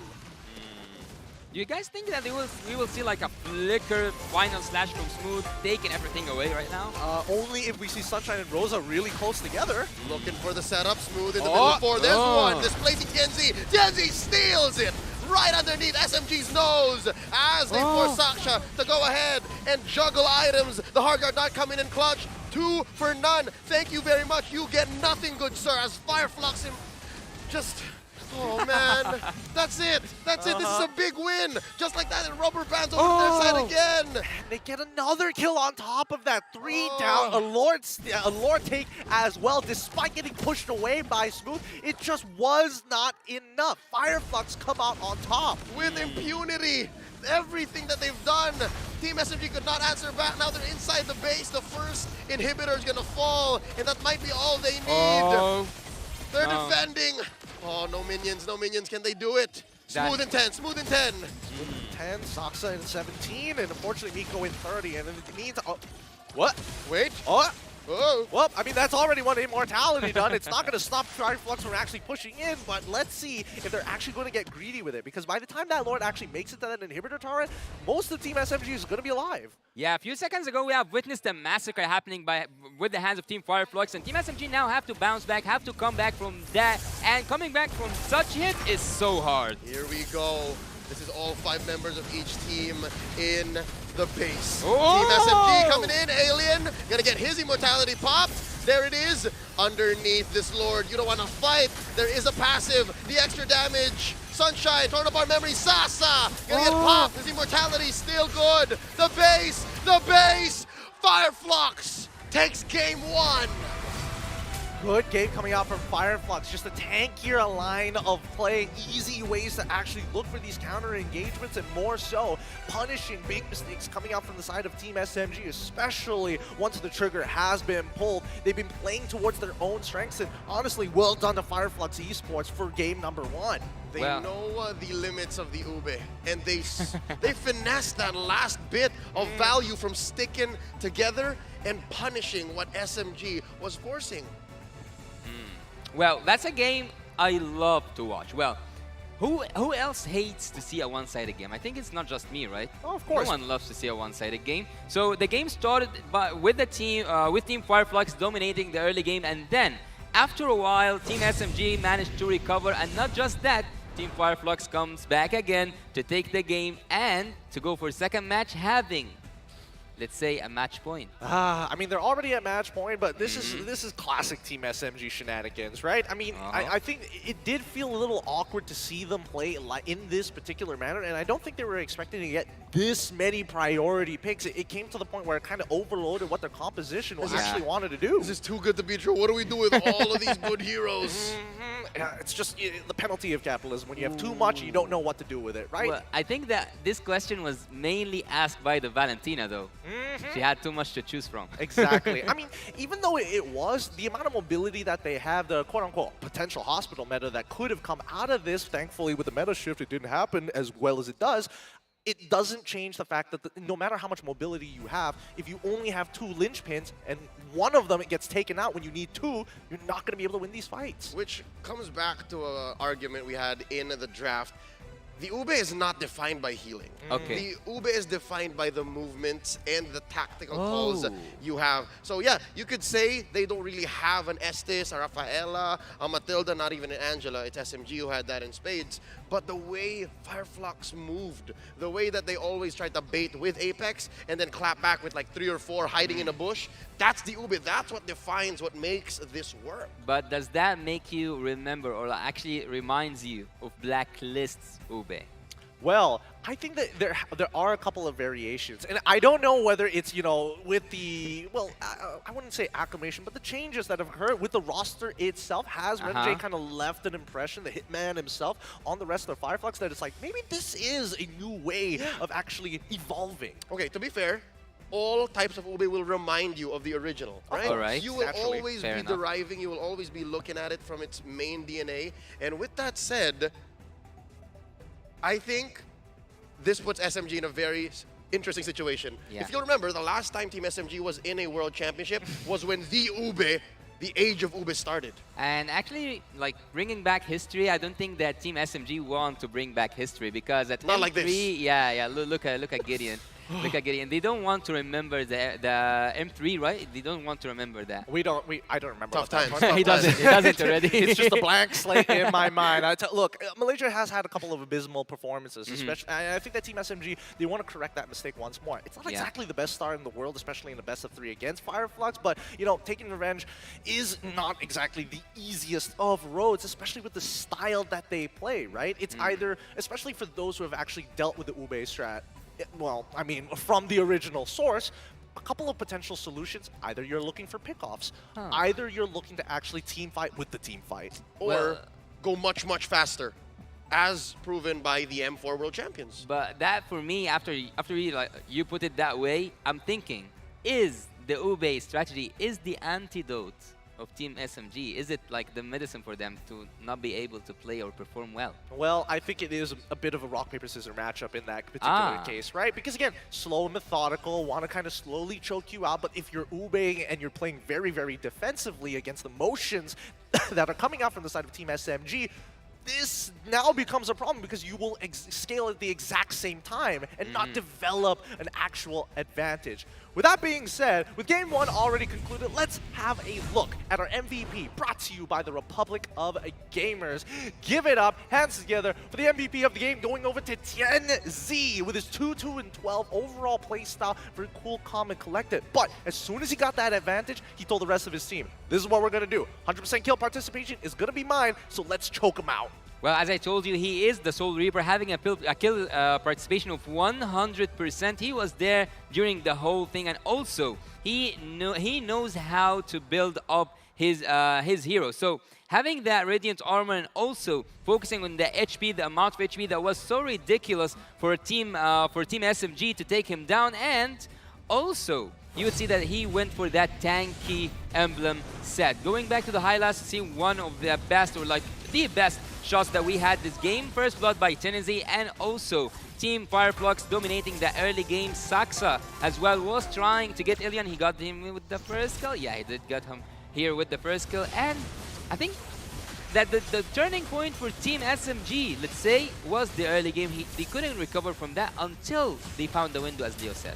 Yeah, and this was a really important window as well, right? You do see that Saxa is actually scaling up pretty quick in the mid game, because while the teams are focused around these neutral objectives, he's looking to power farm and actually make up the loss of time that TNZ has stolen away from him. Once they reach that point, then comes the second problem, right? You have the droid, which is already good at going in and out, but if you commit the heart guard and everything towards the droid, what happens to Sasa on the Beatrix?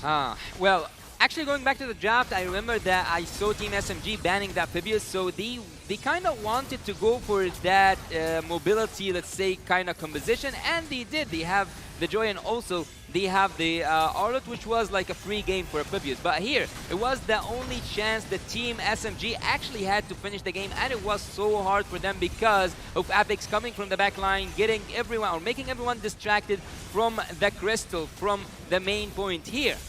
Was the only chance for Team SMG to get that base, and they couldn't have taken it. And here we see that Tennessee taking the Lord, and everything fell down for Team SMG. It's really unfortunate to see in these particular moments because, again, I felt like SMG's biggest problem was the overcommitment and the overutilization of certain ults onto one particular target. I think if they were just a little bit more efficient with their abilities, it might have been a completely different result because, again, Fireflux, they really took advantage of these windows. Overcommit, you got no cooldowns, instant punish. Yeah, they did get instant punish, but they could have made it somehow to just use that window, to use the opportunity to finish, but everything has settled for Team Fireflux to win the game.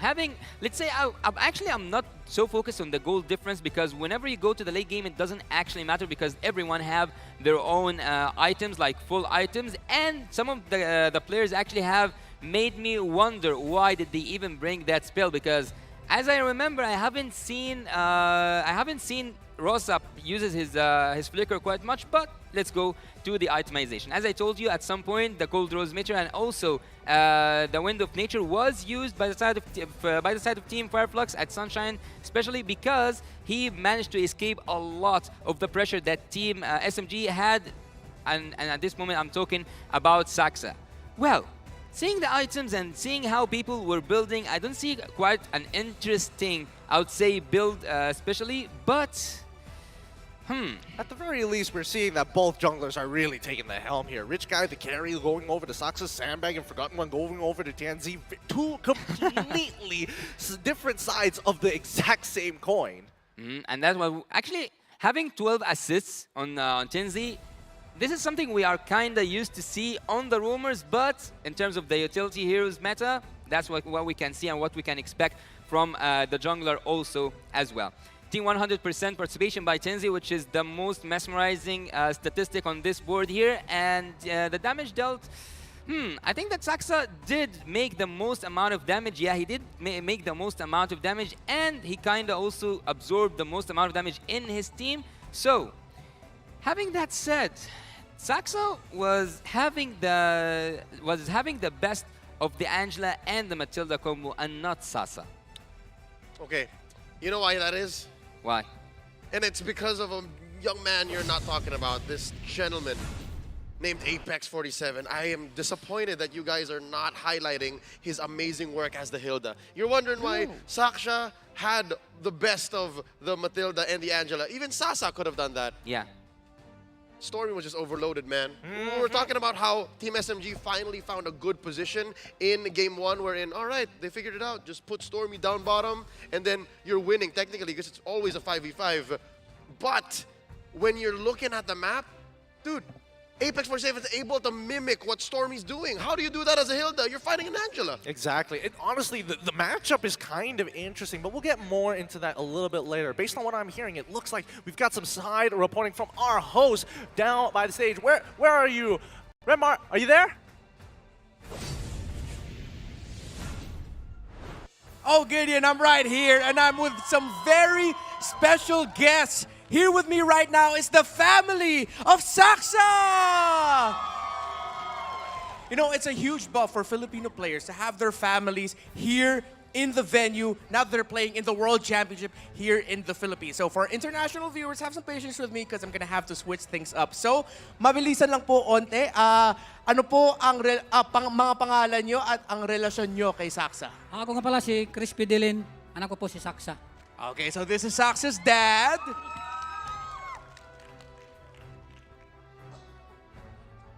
Ako po si Princess Nicole Pedelin.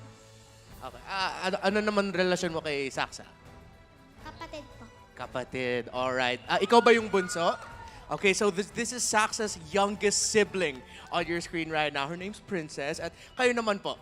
Hello po, ako po si Angelica Pedelin. Pinsan po ako ni Kenneth, ni Saksa. Alright, Saksa's cousin over there. At kayo naman po? Hello po, ako po si John Christian Pedelin, ang kuya ni Saksa. And Saksa's older brother. Okay, tatay, mabilis lang po na tanong. Kamusta naman po si Saksa bilang anak, bilang family member? At nung nasa Malaysia siya, paano niyo siya tinutulungan nung nandun siya? Hindi, sinachat lang namin siya para mawala yung kanyang lungkot.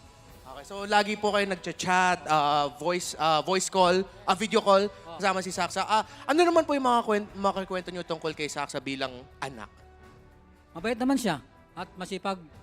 Mabait, masipag. So, he said that Saksa is kind and hardworking. And what else can you ask more from your son? A hardworking and kind son is Saksa. Ano po ang pakiramdam yung lahat? Kayo na lang po magsagot siguro. Na nandito si Saksa, nakabalik siya sa Pilipinas at nagko-compete siya sa World Championship ng Mobile Legends. Sobrang proud po kami bilang family ni Saksa kasi ito po yung isa sa mga pangarap niya na makasama sa sa M5 and then sa worldwide talaga. Ito po yung pinaka hinihintay ni Kenneth na makapasok dito. And we are so proud as your family. Go Saksa! Go SMG! Alright, I'm sure the last part needs no translation. But they did mention that Saksa has been wanting this for so long. I asked them how does it feel for the family that Saksa's back in the Philippines competing in the World Championship. And then they said that Saksa has been hungry for this and they're so happy for him that he finally gets a chance to compete in the world stage. Mabilisan lang po, ano po ang mensahe nyo para kay Saksa at para sa team nila for the series? Good luck na lang sa team SMG saka kay Saksa. Galingan mo pa konti. Alright. Good luck, SMG! Nagawa niyo na sa Malaysia. Bakit hindi pa sa Pilipinas? Go, SMG! We are so proud! Good luck, SMG! Alright. And what... Shout out, mabilisan. Sige po! Pa-shoutout po sa Pedelin family and Team Bahay! Hello po! Alright, but of course, we can't end it with a quick message from the baby sister of Saksa. Ano ang mensahe mo para kay Kuya? Galingan mo po, Kuya Kenneth, tapos lakasan niyo pa po. Lakasan daw po yung loob. Go Saksa, go SMG. Alright, that's it. Maraming salamat po sa inyong lahat at buong pamilya ni Saksa na nandito at buong pamilya ni Saksa na nanonood sa Team Bahay naman. Thank you to the family of Saksa and of course the fans of Team SMG. So, SMG fans in Malaysia, don't worry. The family of Saksa and the SMG fans here are taking care of your team. All right, so just a moment, we're going to be seeing the start of game number 2 between SMG and Fireflux. Sinong team ang sinusuportahan nyo? SMG! Parang ano, okay, sige. One more time. Sinong team? SMG! All right, thank you so much. Now, let's go on back to our casters all over the world for game number 2 of Team SMG versus Fireflux. Thank you so much, Reptar. Once again, it's great to see that no matter where you are from, some people are being critical about imports. It doesn't matter. You're representing 2 countries at once, and you have all of the support. I told you the Saxonatics were here. They and were. the Saxonatics are family. Literally. So I actually love it when I see the families supporting the players, and that's what we are seeing right now, witnessing at the M5 World Championship stage. But I would like to go back to a point that you pointed out earlier on, Leo. You said that we haven't given enough credit for Apex 47 for his... There's never enough credit for Apex 47. There's never? Never. Okay, so I would actually say that I love that you pointed that out, because Apex 47's performance at this moment, or at this game, made me believe that he is a specialist at annoying heroes, because he played that Hilda, he also loves the suppression heroes, Kaja and Franco, and not just that, he also have surprise heroes, but so far, he is an annoying tank. Yeah, I just hope he doesn't pick up Atlas. I still have memories of it happening all over again. Every time I close my eyes, it's that 5-man all over again. Dude, from Jakarta to Phnom Penh, now down to Manila, that'll make it a hat trick if he picks up the Atlas. Then. I feel like it's too soon. We're going to have to wait till the knockout stage. But in the meantime, the drafting phase has begun. Match point currently in this best of 3 between Fireflux Esports up against Team SMG. I'm curious on which side that Team SMG has decided to go on this time to kind of change things up against Fireflux, and it looks like it's going to be blue side. They're currently on the play, and I think this should change a little bit of the dynamic because, number 1, this is where they started, but they learned. That's what I'm going for here. They learned. Yes, it's the same draft. Again, literally the same draft. It's Fanny and Khalid, and then you have the Bruno and Faramis for the first phase here. Yeah. But just the same, you never really lose if you learn. So I'm hoping they learn from their lessons in game 1, man. Well, I think that Team SMG likes to take minimum risk, as many, like, let's say, the least amount of risk. If they didn't find a 100%, maybe I'm not a 100%, but let's say 90 or like 85 to 100% opportunity, they will not even risk it. So they want everything for them to be prepared. And having that said, same first ban phase with having the Fanny, also the Khalid with the Guinevere, and on the other hand, the Bruno 1-1, as long as having the Faramis. But Valentina first. Gideon, are you seeing this? They are cutting off from the main artery. They are nipping it at the bud. The Thorn Queen, as they're known, is no longer getting their hands on the Valentina. You're absolutely right here. Because with the Angela given over to the side of Fireflux Impunity, yeah, it starts adding up now, huh? You're starting to get all the references just coming together. Don't you dare say it like that again. That's just disrespectful. Peanuts! But honestly, with the way that Fireflux plays, it's very much within their style. But now we get to see Stormy actually express himself in this game. And I'm hoping that it's going to make a difference, right? I don't want to disappoint because, you know, Malaysian team, close to my heart, but Fireflux has been playing really well. Just hype it up to here. Yeah. Well, I don't actually like the fact that the Matilda is still out there, and also a lot of other picks. So I think that Team S, yeah, see, it's just basic. They will take the Matilda, and having also Akaya as their jungler, they will focus so much on the neutral objectives. And with that first phase of drafting, again, Team SMG have a really good, solid first phase. No way. Gideon, no way. Is this true? We've been seeing this young man in competition for years now. Is he really a human being? I'm sorry, man. I've been keeping it to myself. The extraterrestrial is actually a human being. He is blood and bones inside. Nothing crazy going on with him. He is just absolutely cracked at the game. As we look deeper into this, right, we're actually seeing Tianzi pick up the Joy. Now, this is going to be really interesting, right, because Joy is very much dependent on, you know, making the individual plays, and now with the supplementary help of that Heart Guard to make it a higher percentage of success. Well, having their own weapons being used against them, that's the question here. Will they be able to play against the composition of having, as I told you, disgusting amount of shields? And also, if you look at the other side, who was it? So Stormy can steal the Heart Guard, and he also can be annoying. So there's a lot of shields here. I would expect to see a Matilda. Sorry, an Esmeralda. Yes. An Esme? Yeah. Totally off meta, but possibly. I mean, that's what I was expecting because, again, this is Turkey versus Malaysia. You guys still do that over there, right? You guys still get a little spicy, yeah? Well, I mean, we don't go that spicy. I think, you know, the fact that we see Uranus alone is already pretty shocking. I felt like we've already moved away. Times have gone past Esmeralda and Uranus, but sometimes we still get a little bit of a taste of it. Worst comes to worst, I feel like Team SMG might just go Benedetta. Wolf was looking for the Benedetta all of Series 1. Let me tell you. You know what? I gotta temper expectations here. When it comes out, it will come out. But in the meantime, they get rid of the Kufra, which I think is a really good option here because it's coming. It's coming. I can feel it. Well, the setup heroes being banned in the second phase from Team SMG actually indicates that maybe, just a maybe, we'll see Angela being used as the mid laner, and maybe also we will see a Lolita coming through, or even other picks. What happened? The Lolita? Yeah, we can. Here we were talking about how Esmeralda's off meta. No, but Lolita can do actually something, because if you looked at the penalty zone, if you looked at the setup that Team Fireflux has, they can use that space that Lolita or any area crowd control heavy tank, I would say, can provide for the team. So an area crowd control hero is a possibility here, because you don't need that much damage anymore in terms of the magical damage, because you already have Joy and you can convert and you can have the Angela in the mid lane. So why not go with the Lolita? It's an interesting point here. I think that the Lolita only will show itself if it's very clear that like SMG is going to go into something along the lines of like Irithel, for example, something very projectile heavy, right? But now Team SMG holding on to that priority is important. Beatrix once again, but this time they're going to put on more lane-dominant heroes. The Yuzong up against the Terizla in this EXP matchup is highly volatile. Yeah, I think that having that Yuzong will give you really good initiation. Also, the backside. Wait, what? Wow, yeah. This is what we have seen from Team Triple Esports back in the wildcard, using that Terizla in the mid lane. It's a mid lane bully.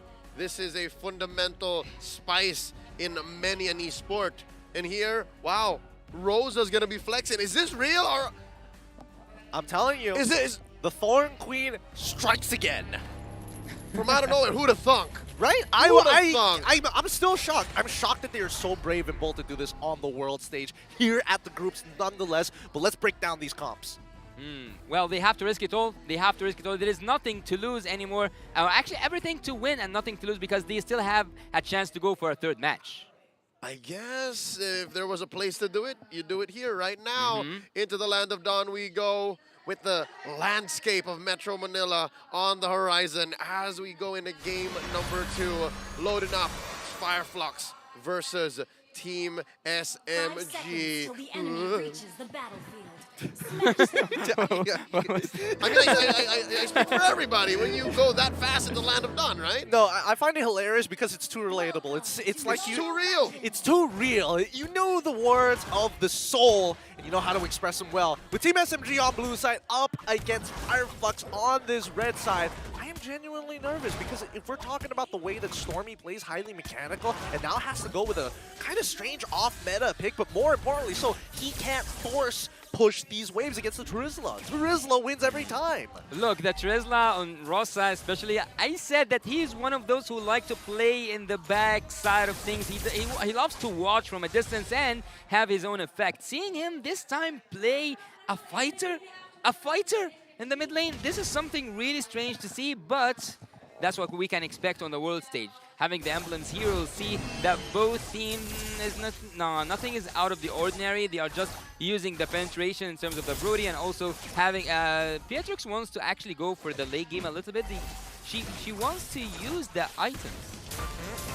looks like, I mean, Smoke's going to take some damage here. He's not going to die just yet, but you can see that he's pulling attention away from everybody else. Whoa, let's calm down here for a second, boys. We're not level 4 just yet. We don't want to be giving first bloods too early on, especially a minute and 32 seconds into the game. But with 26 more seconds until the turtle actually spawns, I'm realizing that this might actually be a problem for the side of Team SMG, right? Because as soon as the heavy spin comes out, there's not really much of a way to kind of disengage other than the guiding wind, which can only pull one guy. Well, I think that at the gold lane, I would expect to see, because I've just like had a quick look at the items here, I think that both Sasa and Sunshine want to go for the Blade of Heptases, which will give them a really good start, but you can also use some of the items to also defend yourself against these heroes, because they both depend on the basic attack. So maybe the parts of the blade armor as well can be here at the early stage? Potentially. The way that I see it, that maybe this could be like a half component into straight away go into a Haas Claw for the side of Sasa, just to make sure that he's still very, very healthy if he gets dived on by Rosa and even TNZ in these types of situations. I don't know how much of a difference it's going to make, especially with the Heart Guard, but we'll have to see the stats, the stat check later on, as TNZ currently level 5 and Sasa level 5 as well, but this is kind of difficult because Miko is giving so much info. Yep. Forcing a retribution from TNZ, but not going to respond. Now the dance begins. A minute into this turtle fight. After it spawns, there's the Black Dragon form from Smooth. As Sasha pops a heavy spin, uses the retribution, shields and extra damage on Team SMG. They did not get TNZ as he dashes on through that wall. Thank you so much, small creep. Fireflux walks away. Team SMG happy, though, with their major objective.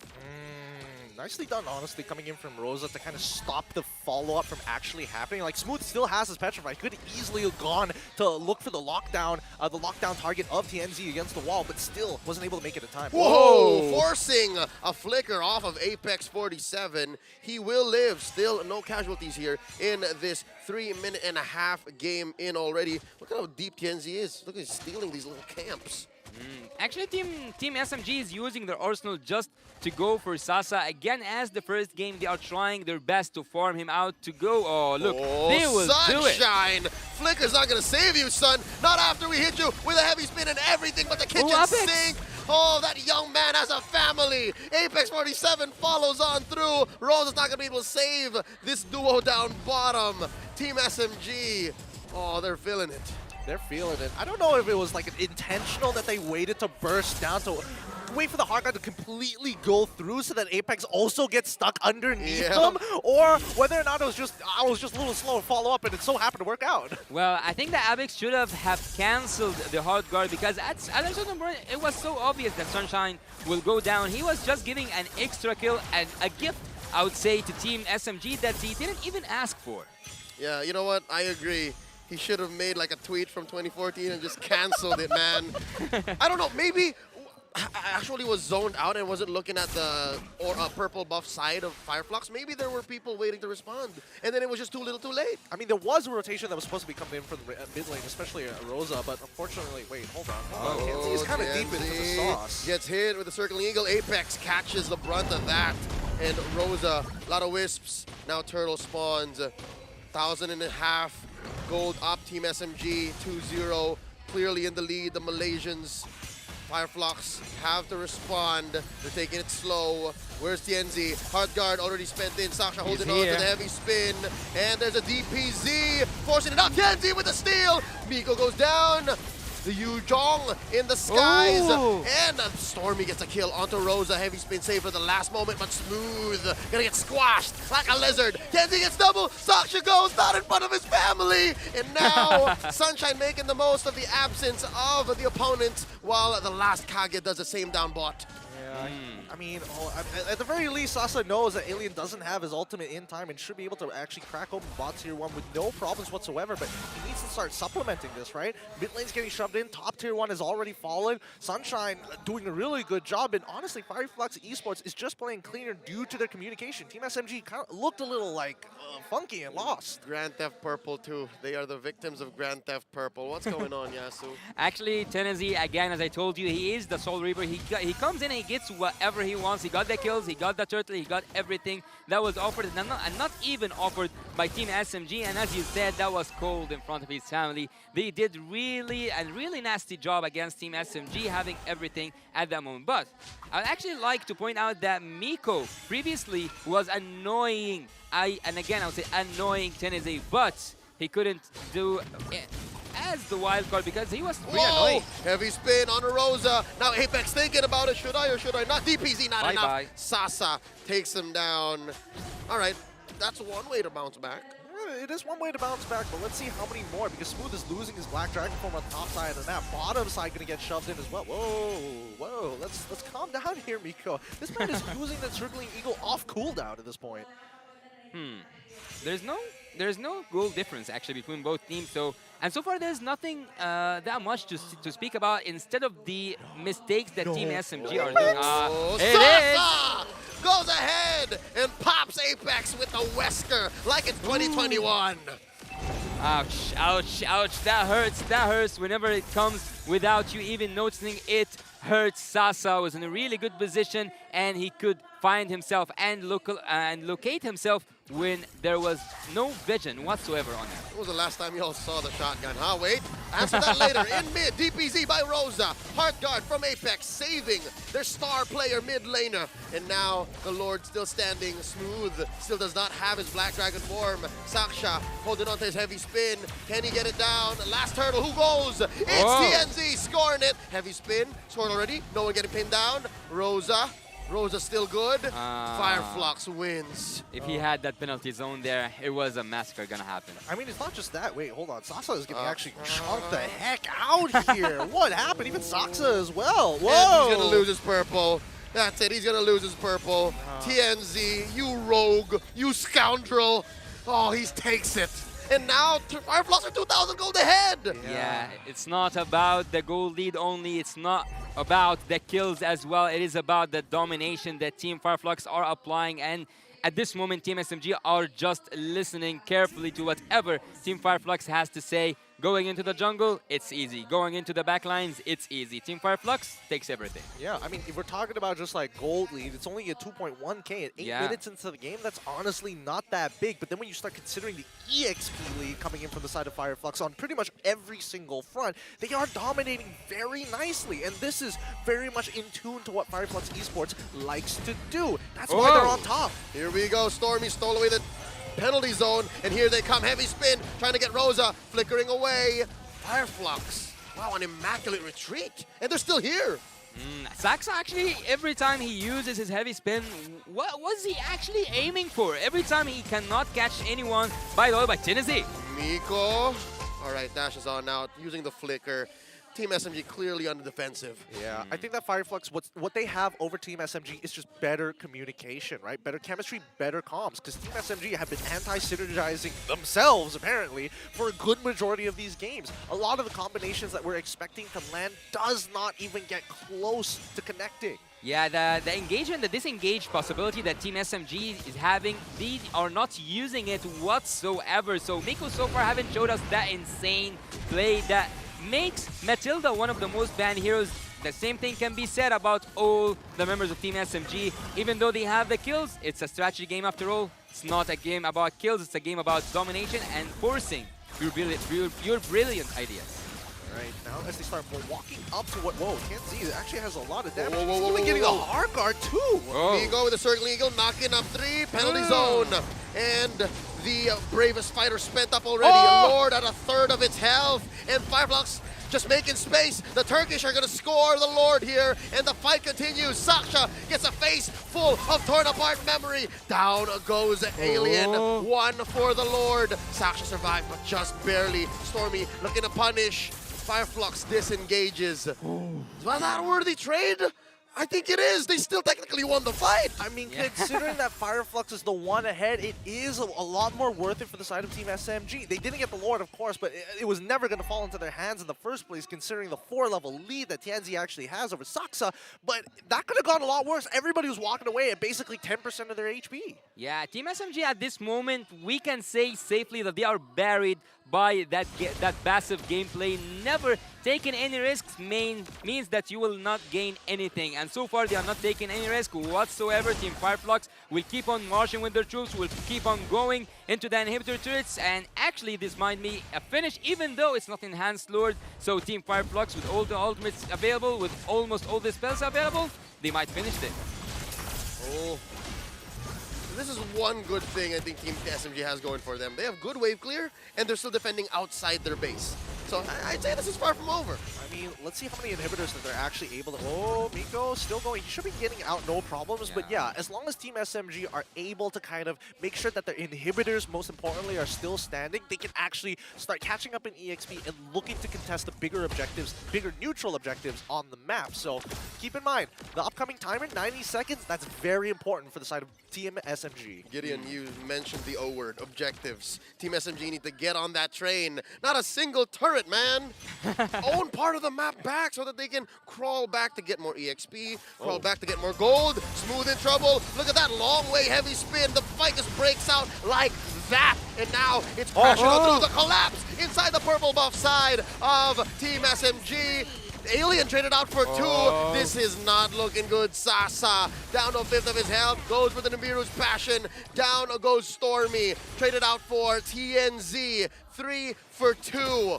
Fireflux. They're calling all the shots. They're in the driver's seat. This is their game. You have to pay the price. You have to pay the price. And seeing that Sunshine almost completes his items, you have to pay that price heavily. The damage is just unbearable and unmatchable. No one in Team SMG, even though the Beatrix has a gold lead over the Brody, we haven't seen Sasa's damage. Oh, we actually have 5-0-2, but I didn't see him as effective at the team fight as Sunshine was. Yeah, I mean, he was already getting attacked pretty heavily. I think that was kind of on Smooth to go for the big follow-up. He has the Petrify, he has the Furious Dive, and he had 3 targets close enough together to actually secure that knockup. I think it could have gone, it was a good idea, but the execution from the side of Team SMG was a little on the low side. I think Fireflux, they did get a little lucky there, but they're not going to let that happen again. They've kept in mind the conditions that were set by the side of Team SMG to make that happen. Well, being lucky wouldn't help them enough, but as again, we have mentioned how Miko was before Miko, let's see what's coming in here. Nothing quite interesting. Rosa goes back using his penalty zone and everything.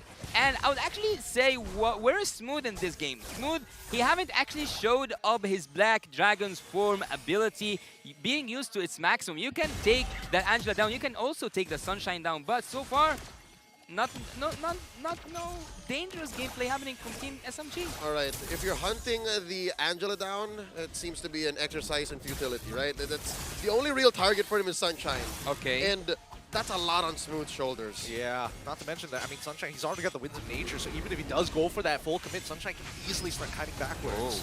And then get the Heart Guard in, and then punish Smooth. So that's what's been happening the past 10 minutes. Right now, that's the Heart Guard already spent in. Saksha with the heavy spin, isolating TNZ and Apex 47. Smooth this time around going 2v2. Sunshine and Rosa answering back. TNZ taking down Smooth. Team SMG backing off, retreating into the shadows of their own jungle. And with that, Fireflux reasserts dominance, going for their second Lord of the game. Now approaching half health. Will SMG force the contest? Looks like they're backing off. The Turkish score another big one. Yeah, this should almost guarantee them at least one inhibitor turret with the Luminous Lord going to be able to use its passive ability to actually crack, well, technically active if we really think about it, into the inhibitor. So I think right now, Team SMG, if they had a moment to just breathe and really think about their communication, because so far it looks like the decisions are very split amongst the members. And I think that unfortunately, Smooth is taking the good brunt of the damage because everybody's all over the place. Yeah, everyone, they are not synchronized between each other, but having that gold lead and having also the Lord in your favor, and also seeing that Team Fireflux, almost all of them got the items that they need, and even actually more than the items that they need to finish the game. But going back to the point that Leo said, the Team SMG do have an opportunity to defense, having that Beatrix and also having Stormy on the Valentina. Here we go. Lord crashing on through mid lane inhibitor. It's just a matter of seconds before Fireflux pulls the trigger. There it is. Tornapart memory spent in. Saksha approaching half health. Top lane being forced in by Alien. Bottom as well cleared. The Turkish are taking their time, slowly but surely choking out Team SMG. synchronized minions. I would say that's the key for this moment. Synchronized minions. And that's a wave up top, a wave down bottom. Team SMG have to very clearly decide where their resources are going to go. Kenzie already gets a hard guard in him, fighting underneath their base. Saksha very low, heavy spin committed, torn apart memory. Oh, the nub of the turret, enough to poison him into that weird position. And there he goes, Sunshine picked off. 4v5, look at Lord Smooth and Sasa and Miko forcing the issue. They're gonna take out Kenzie, popping his immortality, and they're gonna take down this Joy. Where's she going? The last Kage, the killer Kage. 2 pickoffs. Team SMG still breathing. Finally, a mistake actually being exploited against Fireflux Esports. And I mean, Sunshine, I think it wasn't occurring in his mind that the stub of a broken tower can also be considered as a structure. A little frustrating, I'm not going to lie. But it doesn't mean that Fireflux Esports is down and out just yet. It means that the gold is actually coming down closer and closer together with a real-time win rate in favor of the Turkish representatives. This might be the turnaround for the side of Team SMG to actually catch back up. Oh, look, they're just running through mid. They have demolished Tier 1 and Tier 2. Up top, there's also a big fat wave escorted by Smooth. All right, it's looking like the map can slowly turn blue. Team SMG holding on. I mean, you say that, but the disadvantage as well with 2 dropped inhibitors from the side of Team SMG. It's really important for them to actually hold those up. But considering that Fireflux has been dominating this hard, I mean, the next upcoming Lord, it's all about just managing the waves, kind of setting it up, letting it crash on top and mid side, and forcing Team SMG members to walk off of the Lord. Yeah, and even with the action happening in the map right now, that Kage is still safe and sound. He haven't died 1 time so far, and I would actually acknowledge that Team SMG can now bounce back, because we have seen them pull off more than one good defense using the ultimates from Sasa, and also using the Saksa, not just Sasa, Saksa, to keep the minions away. But here it's the real question: will they be able to take the Lords or not? For the first time in a long time, it's actually a 50-50. SMG contesting, Nay advancing, Lord slightly favored to their side. Lord here, a 10th of its health. In comes Alien, Genzi as well. Sasha with the clutch retribution, scoring this evolved Lord. Heavy spin, backing off Apex and Genzi. Genzi and Apex, bravest fighter from Alien, out of this world. The killer Kage, spraying down Fireflux, taking down Genzi. Stormy goes down, Sunshine gets a kill. Alien gets his immortality pop. Team SMG able to retreat under the shade of their tier 3 and bottom. Team SMG on the board. Beautiful kiting coming out from Sasa there. Really, really beautiful stuff. But man, Tianzi, he was gunning for that. And unfortunately, Team SMG now have a Lord on their side. Stormy's not with them, but at the very least, they don't have to worry about the dive potential coming out from Tenzi specifically, as well as Rosa and Alien, who both don't have Flicker anymore. Remember, in the last game, there was only one time that SMG could have finished this, and also this is the time that Team SMG gets to finish this. Rosa with a penalty zone coming in, spending that ult, and now they're gonna get penetrated in mid. Sasa with Nibiru's Passion, Sasha with the heavy spin, pinning down Apex and Alien. They're still going, forcing the issue. Sasha dashing on through, guiding winds out. Smooth putting up a wall between his teammates and Fireflux. That's a penetration that Team SMG are happy with. They back off. Ooh, okay, so this game is going to drag out longer. We're breaking the 20-minute mark. It is 19:43 as of right of this moment, but we can see, it's clear. Team SMG, they're playing to protect the Kage. They've got the bodyguards. They got to make sure this president doesn't go down anytime soon. Sasa's position is actually so far remarkable. It's like that's the least word to actually express what's happening right now. It is remarkable. Having that gold lead being turned upside down, and now having the lead, even let's say the balance. So far, I would say something that I already mentioned in the wild card. It doesn't matter anymore, the gold lead or even the tourists, because one single mistake can flip everything around. One single kill can make everything hard for whomever lost that kill. So Fireflux, they only need one move to win this game, but the same case is for Team SMG. They only need one good move to finish this off. It doesn't matter how many turrets you have right now. just one mistake will make everything crumble down. Oh, and look at that. Even the minions know. Even the minions know, hey, Tienzi, you've been slacking on your wave management. Let me take this tier 1. Gideon, I gotta ask you, man, past the 20-minute mark, where did SMG find this new swag? Where is this confidence coming from, man? Because earlier, I remember, they were trapped inside their own base. I mean, they were stat checked for a majority of this game. They're like, oh, we can make a really good move here. I don't have the numbers to back it up, whether it be number advantage in terms of people or just raw stats like attack damage or even magic damage in this particular case. I think that as of right now, Team SMG are starting to kind of pull it together, right? They're getting into the later stages of the game where you have to be just a little bit more creative in the way that you play, but now we're following the simple protocols. We're protecting the president, keep it simple, let them funnel into this, and then we can start cutting backwards and really look for those big punishes rather than making that first move. More than ever. Yes, you were saying. Yeah, I was saying that there's a very dangerous thing that's happening on the side of Team SMG, and that's the wave management, because it is an issue that I think at some point maybe Fireflux will get the best use out of it. But so far we can see that Rosa is in a really good position, Team Fireflux in a good position, everyone is here. Let's see what's gonna happen. Oh, they're gonna have to reset this Lord. The fact that they don't know where Rosa is means it's dangerous, because again, flickers off of the Thorn Queen. Penalty zone as well. Could be disastrous, but wait. The dance continues. Saksha holding his ground. Oh, gonna call it off. Ooh, Sasa's on the top lane already. He showed up on the map. So Team Fireflux have to start something now. They either start dancing with that Lord or even taking it down. But as you said, Rosa can be an issue. Oh, here we go. Forces the penalty zone. Saksha holding on to the heavy spin. In comes Alien. Bravest Spider spent in already. Looking for Circling Eagle. Calls it back. Lord slowly getting pulled over to Team SMG's side. And it's approaching half health. 4 members from Fireflux visible. Tienzi drawing back up. The dance continues.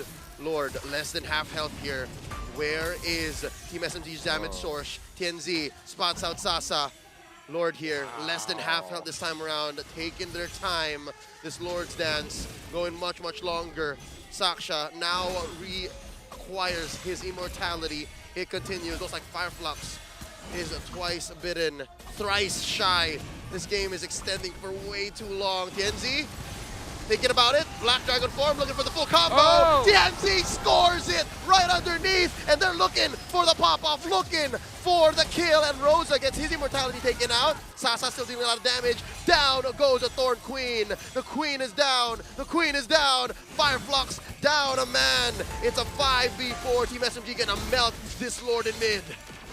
Man, what a beautiful dance that was, but now it's going even deeper as they start to push Oh, forward! the passive of the Lord is helping Fireflux deal more damage. Alien here, the Vanguard, the sides here, Stormy and Smooth need to pick their fights very specifically. Saksha able to survive with about 1 HP.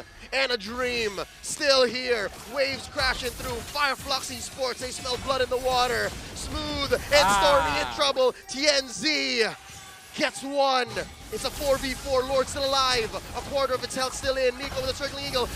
As it goes. Lord still standing. Saksha still here. Sasa dealing out of damage. Team SMG defense. Sunshine just got his Has Claws, and even we can see that some of them have turned to use the the freeze items. But Team Fireflux, they got the chance to reposition and also reset their ultimates and also engage and re-engage again and again and again. Fireflux gets back to the driver's seat. Yeah, this is quite a difficult game here, because as much as Fireflux want to kind of penetrate the battle lines coming in from the side of Team SMG, there's just so much counter. Oh, Saksa! Here we go, an early Heart Guard. Tienzi tries to find Saksa. Sasha, he finds, and down goes Sunshine, down goes Sasa. 1-for-1 trade so far underneath this tier 3 in bot. This is looking good for Team SMG, but Fireflux holds their ground. Fireflux taking down the last bastion. Team SMG no longer has inhibitors. And now Stormy back on the map. He wants some action, he wants a fight. Miko coming in with a Circling Eagle, and they're dealing a lot of damage. Is this the right kind though? Heart Guard! Oh, penalty zone coming in. Stormy gets taken out. Alien still stands. Alien goes down, gets the immortality pop. Smooth here still alive, has an immortality as well. Penalty zone coming in. Saksha and Miko still here, defending, pushing out the minions. Minions slowly walking in. Fireflux feel it. It's just Saksha and Miko left. Ladies and gentlemen, the Turkish have done it. The Turkish are going to be taking the series in a sweep. Oh my god, 2-0, well done! Fireflux Esports really pushing the limits of Team SMG and more importantly coming out through a war of attrition. Attrition! The bodies, the items being purchased, they maxed out everything until you had no more resources. There's only one result left. A full sweep that looks exactly like a replay from the first game, dominating the early, losing the mid game, and coming back at the late game. That's what we have just seen, ladies and gentlemen. The winner for this match is Team Fireflux. Now they get to do whatever they want, or not get to do whatever they want, but they have got whatever they wanted today. A full sweep, that's a thing in the early stage. You know what? Maybe the commenters on my YouTube videos were right. Maybe I do not understand Fireflux. And now I've learned. Now I know. Now I know. I have to admit, this team is truly patient.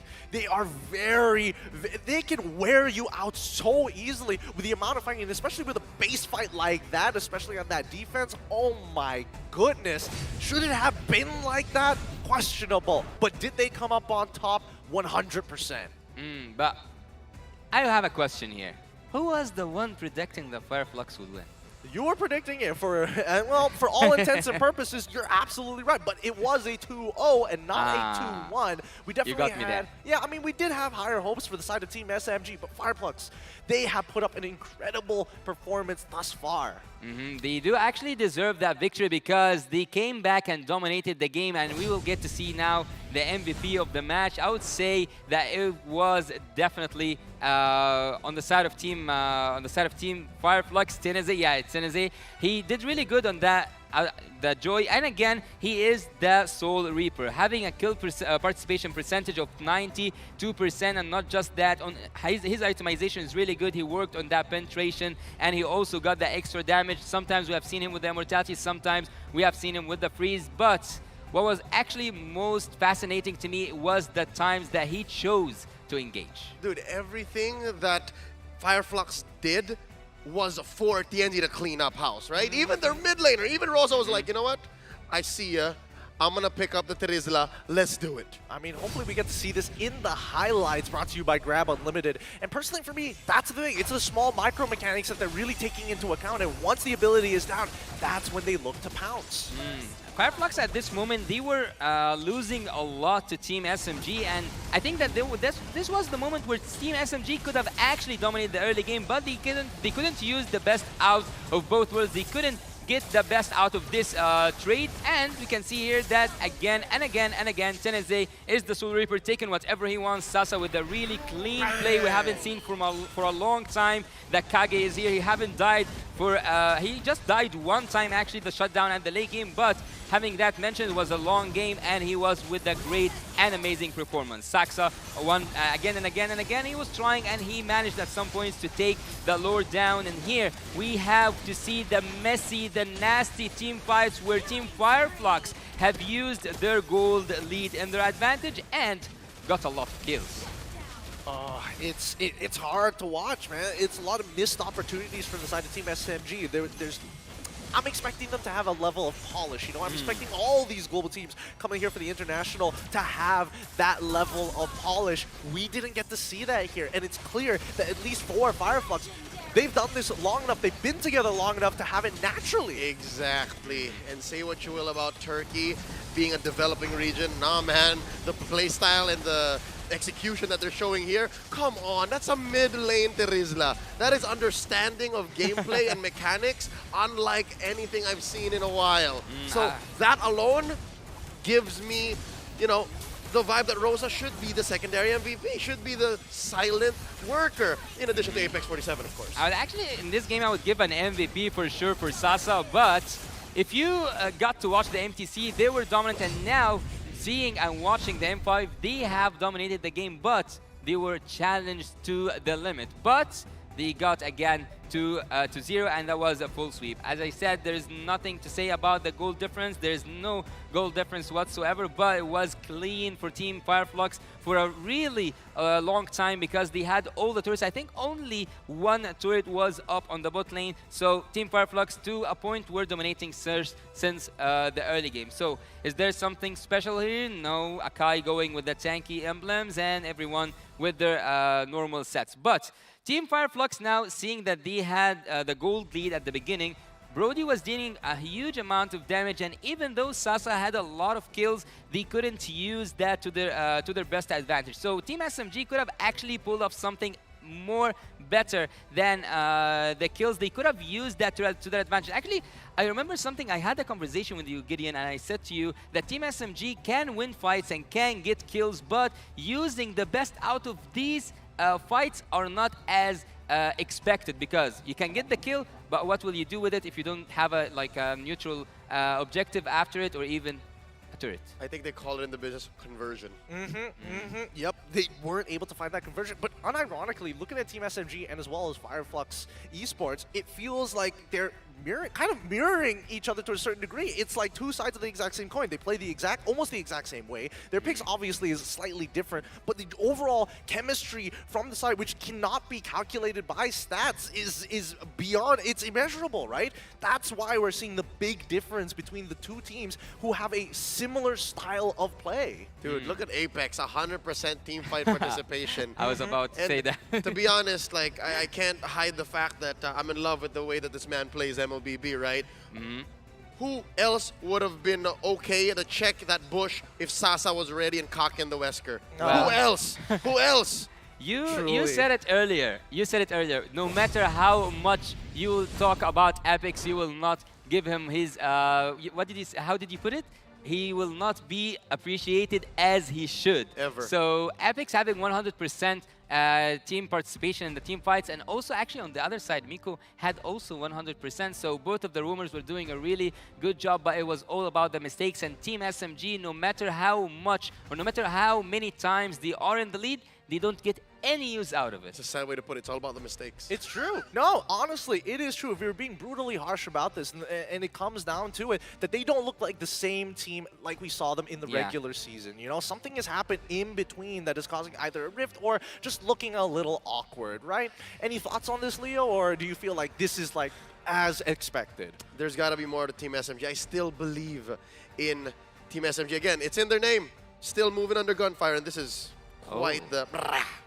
It is quite the fire. But what about you, Yasu? Any final thoughts on this? I think that Team SMG can actually do much more better, because we have seen them in the wild card, and we have seen whenever they dominate the early game, they get to be in their comfort zone. And as I said, they play like robots, but in a good way. Well, with that being said, M5 is powered by Momentum, presented by Kadia, our global presenting partner, supported by ROG, our official gaming phone, Grab, our official super app partner, and Secret Lab, our official chair partner. Coming up next is Indonesia's Geek Fam going up against another Malaysian representative, Homeboys. So don't go anywhere. The M5 World Championship group stage will be right back.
Hit me like I might get over, but you can give me in no corner. I know I can make a comeback. Ace this round and finish this game now. Got the power on my shoulders. Yeah, you know that I'm a soldier. You can keep me off my guard, but you can't keep me from my honor. I feel like the floor is lava. The energy's getting higher. You're saving my arms, 'cause I know just what I got.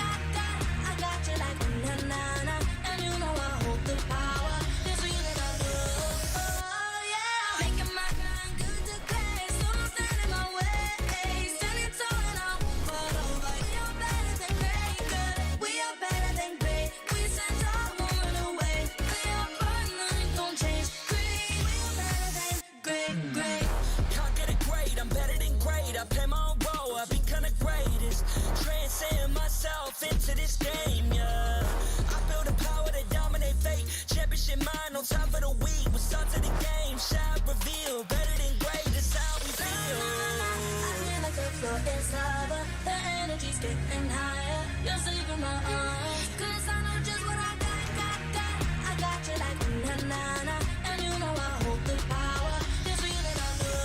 Oh yeah. Making my grind good to great. So don't stand in my way.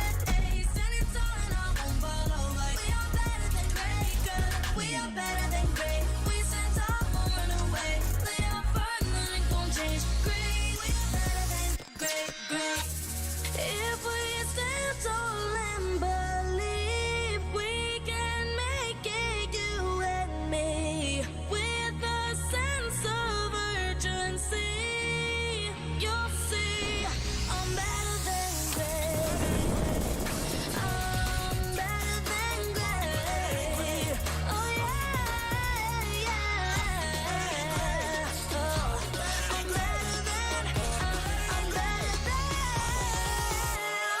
Making my grind good to great, so don't stand in my way. Standing tall and I won't fall over. We are better than great, girl. We are better than great. We stand tall, won't run away. Lay our firm, nothing gon' change. Great, we are better than great, great.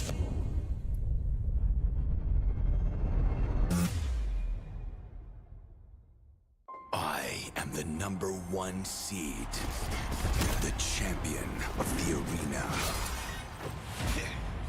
The fans adore me because I've never lost.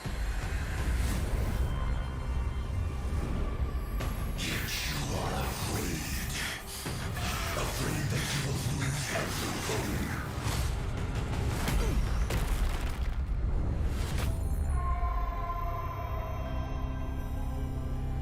Do you ever get scared of losing, Kimmy? Well, big girl, I think we should cherish the joy and excitement of each game. Not who won or lost. That's right. I'll strive for victory, but I won't lose myself in its pursuit.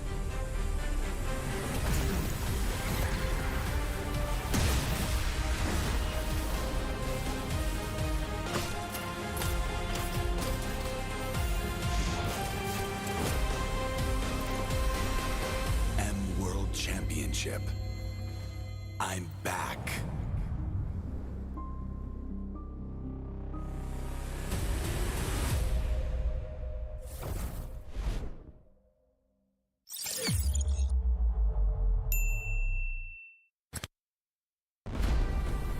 We are here at Gamers 8 to show that we are walking the walk. We have had amazing reactions, major idea owners, and a lot of potential partners and stakeholders coming in here and taking a peek. The DS Cube over here has been the nexus of this zone. What I saw it from the outside is very mysterious. You want to know what's happening inside. Felt like, you know, this is an MMORPG, but R is not role-playing, it's real world.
Grab only. Boing, boing, boing, boing, boing, boing, boing, boing, boing, boing, boing, boing, boing, boing, boing, boing, Pag grab only, savings ang dami. Your wallet sings tonight. Laki ng bawi pag nag-grab only. Save 2, 4, 4, alright. Bowing, bowing, bowing, bowing, bowing, bowing, bowing, bowing, bowing, bowing, bowing, bowing, bowing, bowing, bowing, bowing.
sa sunod kampo Kung tawag kita kan bangki as this rally versus game now Gets power on my shoulders Tawag ko siyang pataro Kung isa buhat ko lang But you can keep me from my honor I feel like the floor is lava The energy's getting higher Yourself in my arms Cause I know just what we got I got you like na-na-na-na And you know we hold the power Cause we are better than great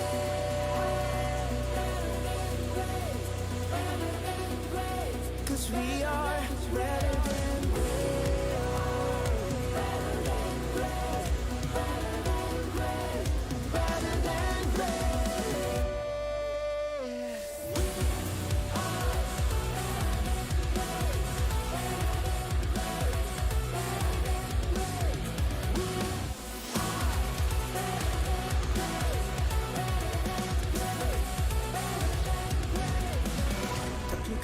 Aku yang terhebat, apa yang malu ku jadi terhebat Transcend myself into this game, yeah I believe the power to turn me afraid Kemenangan bukan tip yang lemah The suit of the game, shall reveal Better than great, it's how we feel I feel like the floor is lava The energy's getting higher Yourself in my arms Cause I know just what we got I got you like na-na-na-na And you know you hold the power Cause we are better than great I can tell you if I don't spend in my way Stand in front of you talking We are better than great Kita yang terhebat Hadapi dan tak terbagi Lewat paling tak berubah We are better than great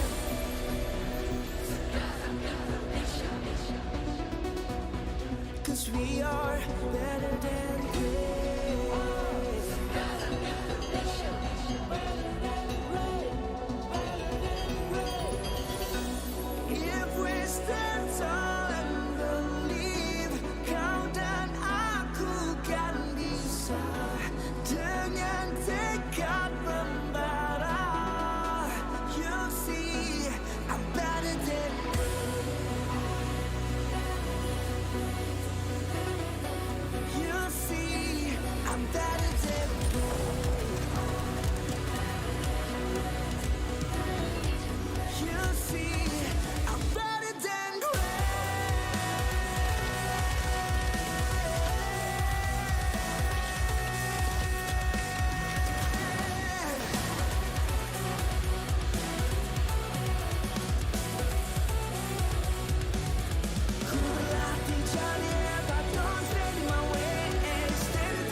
ditolak tak bergolek, tersembunyi di sudut bilik.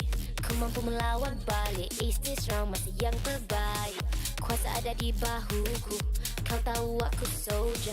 Cuba buatku leka, tapi tak mampu rampas my honor. Na na na, panas sepanas lava, ku semakin bertenaga bila bersama. Ku tahu just what we got. Terbuka like unanana, kuasa di tangan kita. This feeling I know, yeah. Kerja kuat lebih dari hebat, usahlah kau mendekat. Jangan gentar terus bertahan. We are better than great, cause we are better than great. Tak gentar mulai ke tekad, pray about they ain't gonna change. Great, we are better than great. Misi berat lebih dari hebat, jalan kanan mana masih bersemangat. Transcend myself into this game, yeah. Jangan kuasa tu genggam piala, minda juara kan tawanya lemah. Hasil dibalik usaha buktinya lebih dari hebat, itu yang ku rasa. Panas sepanas lava, ku semakin bertenaga bila bersama. Ku tahu just what we got. Terbuka like unanana, kuasa di tangan kita. This feeling I know, yeah. Kerja kuat lebih dari hebat, usahlah kau mendekat. Jangan gentar terus bertahan. We are better than great, cause we are better than great. Tak gentar mulai ke tekad, pray about they ain't gonna change. Great, we are better than great. Terus yakinkan diri, gapai impian pasti. Usah berlengah lagi. Oh yeah, I'm better than great. Oh, better than great. Oh yeah, better than great. Better than great. Kerja kuat lebih dari hebat, usahlah kau mendekat. Jangan gentar terus bertahan. We are better than great, cause we are better than great. Tak gentar mulai ke tekad, pray about they ain't gonna change. Great, we are better than great.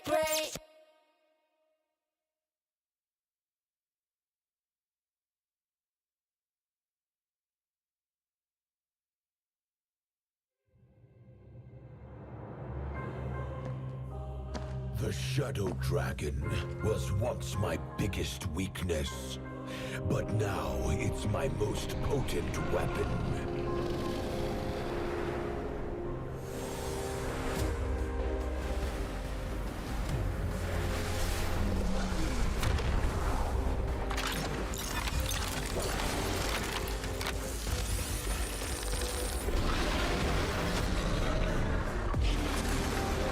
Cosmic Dragon, rise and soar! Dragon Stomp! Dragon Scales! Dragon Rush! Rise beyond greatness and seize your own destiny.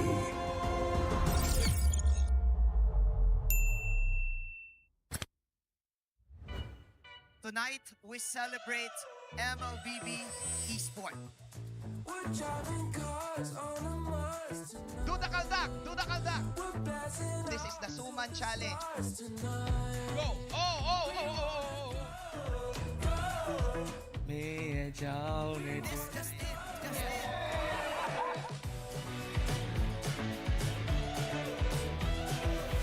Welcome to M5 Gala.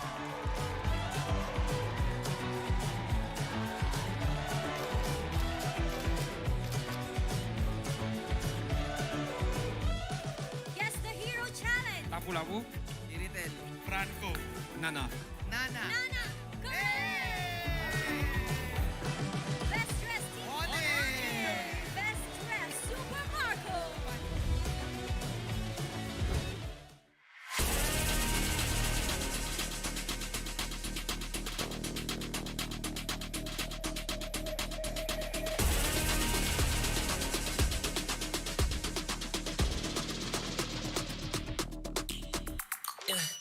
Hit me like I might get over, but you could give me a no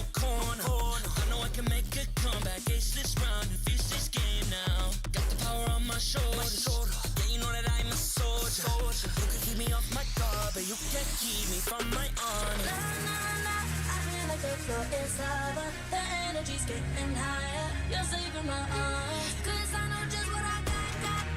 I got you like na-na-na. And you know I hold the power. This feeling I love. Oh, yeah. Making my mind good to great. So don't stand in my way. Standing tall and I won't fall over. We are better than great, good. We are better than great. We stand tall, won't run away. We are burning, don't change. Great. We are better than great. Conquer the great, I'm better than great. I play my own role, I become the greatest. Transcend myself into this game, yeah.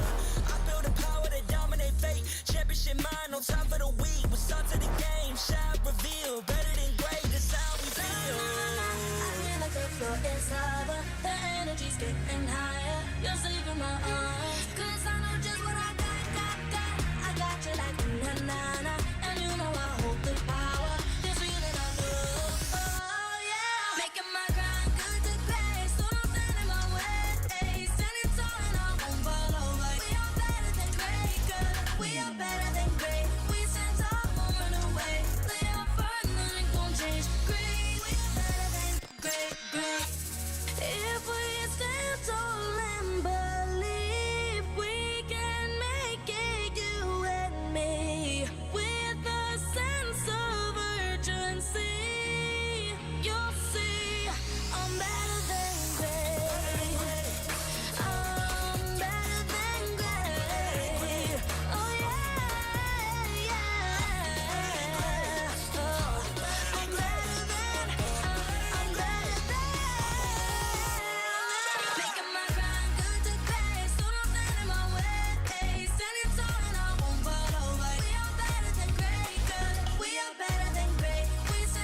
M5 World Championship group stage, and I'm very excited because it is between the runner-up of MPL Indonesia, Geek Fam, going up against MPL Malaysia's champion, Homeboys, and I'm not the only one excited here.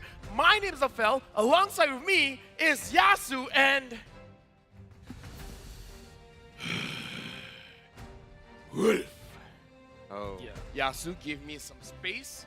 Hey, let me just say, this is a Malaysian game, so don't mess with us. Oh. We are watching. Okay, chill.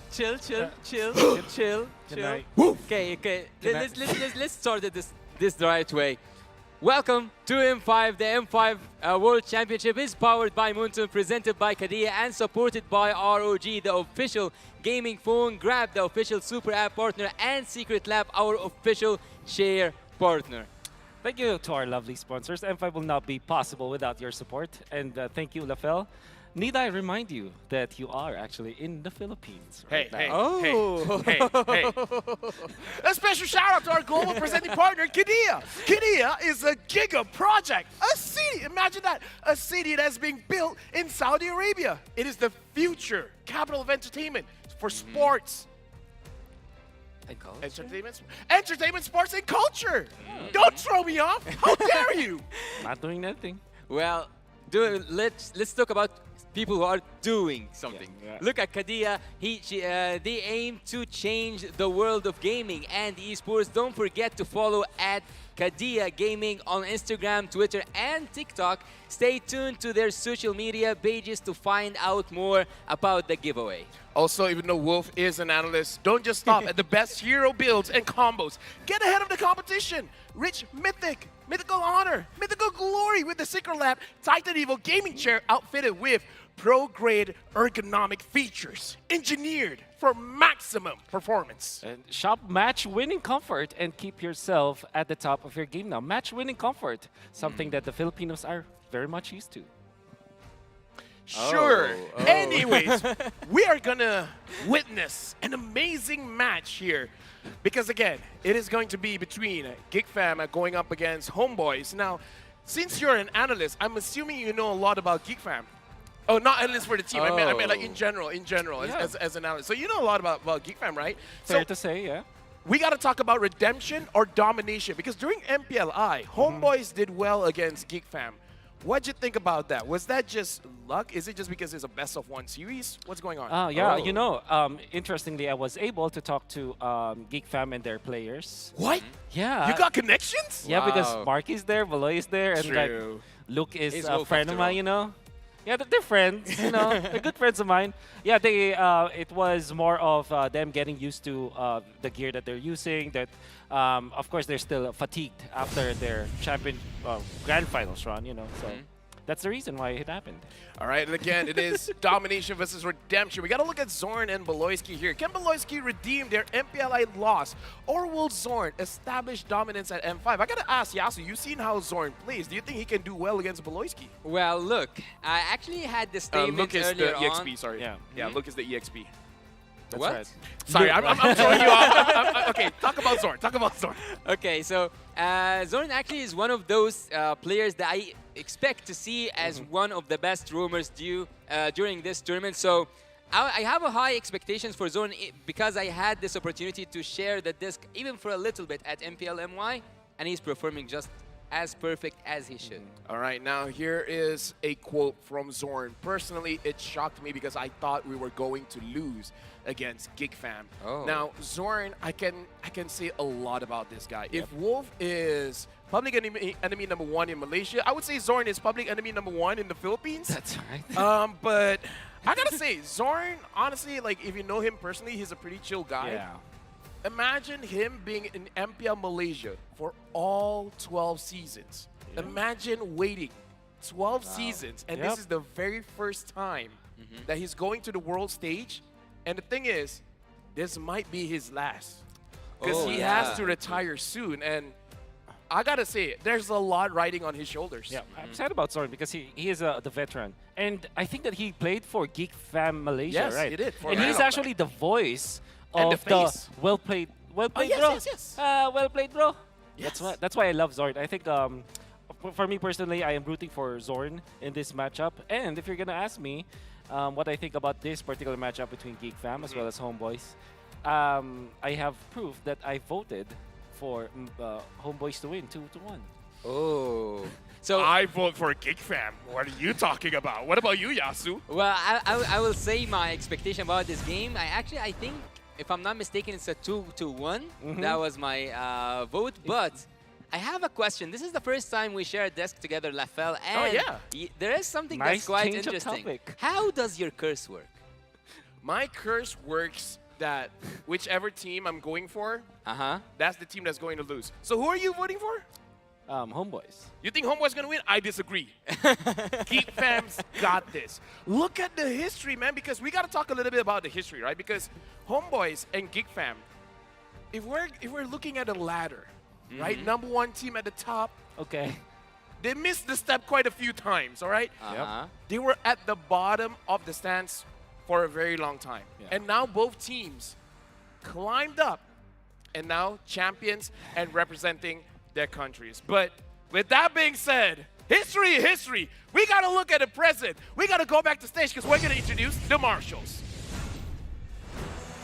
To officiate the M5 World Championship, we have our Marshals making their way onto the stage.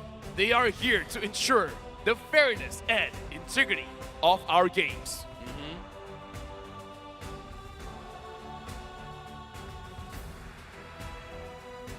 And now, making their way into the arena are the Geeks.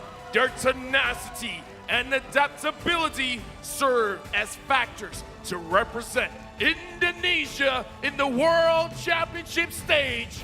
Now, they're looking to exhibit the same. Ladies and gentlemen, give it up for Geek Fam! You know what they say, once a geek, always a fam. And now we can see the Malaysian team, a team that you can tell us about. Yeah, a team that is as tenacious as their opponents. Their never give up mentality allowed them to clinch not only their first ever MPL title, but their very first M-Series World Championship appearance as well. Make some noise for Homeboys! Wonderful story for sure, as they have finally found their way into the international tournaments. And now to guide the teams to victory, we have their head coaches and analysts. For Geek Fam, it's Coach Erpang. For Homeboys, Coach Pobs and analyst Saiful.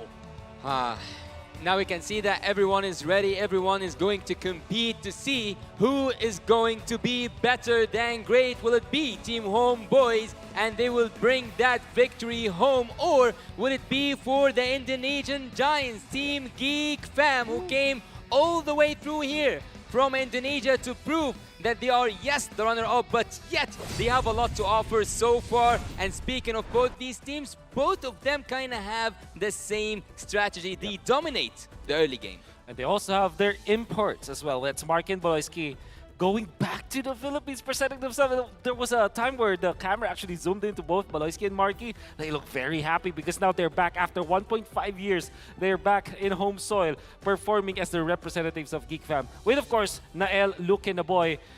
A lot of future for these young players from Indonesia. I would say having Marky as the starting lineup here instead of Kadera is also going to be a point that we're going to be talking about. But now for Homeboys, Rizal, Chibi, Sapat, Warlord, as well as Zorn. I would say in this lineup, Chibi and Zorn has represented Malaysia before in the SEA Games, but the rest, this is very fresh for them. Well, Team Homeboys right now on the screen, they have 5 members, right? And that's like the natural thing. But actually, I kind of have like a fun fact. Team Homeboys at some point, they play 4v5 because Zorn is kind of busy doing his recalls. I gotta say, based on the way they play, he's gonna make... Okay, you know what? Okay, come on, guys. Don't do me dirty like... come on. We're just telling you how good Homeboys is. Yeah. He's making sure all the buttons work. Exactly. But look at the good side, or like Look at at the player. Yeah, look at the full half of the cup. All right. If Team Homeboys win, they win 4v5. That's something. Yes. Wolf, help me out here. I know we're frenemies, but be my friend now. Okay, I will be your friend by saying that Homeboys is actually very impressive, and that is the talent prediction. How dare you vote for Homeboys? And Yasu is a liar, by the way. He said Oh, 2-1. Yasu's a liar. Okay. How dare you, Habibi?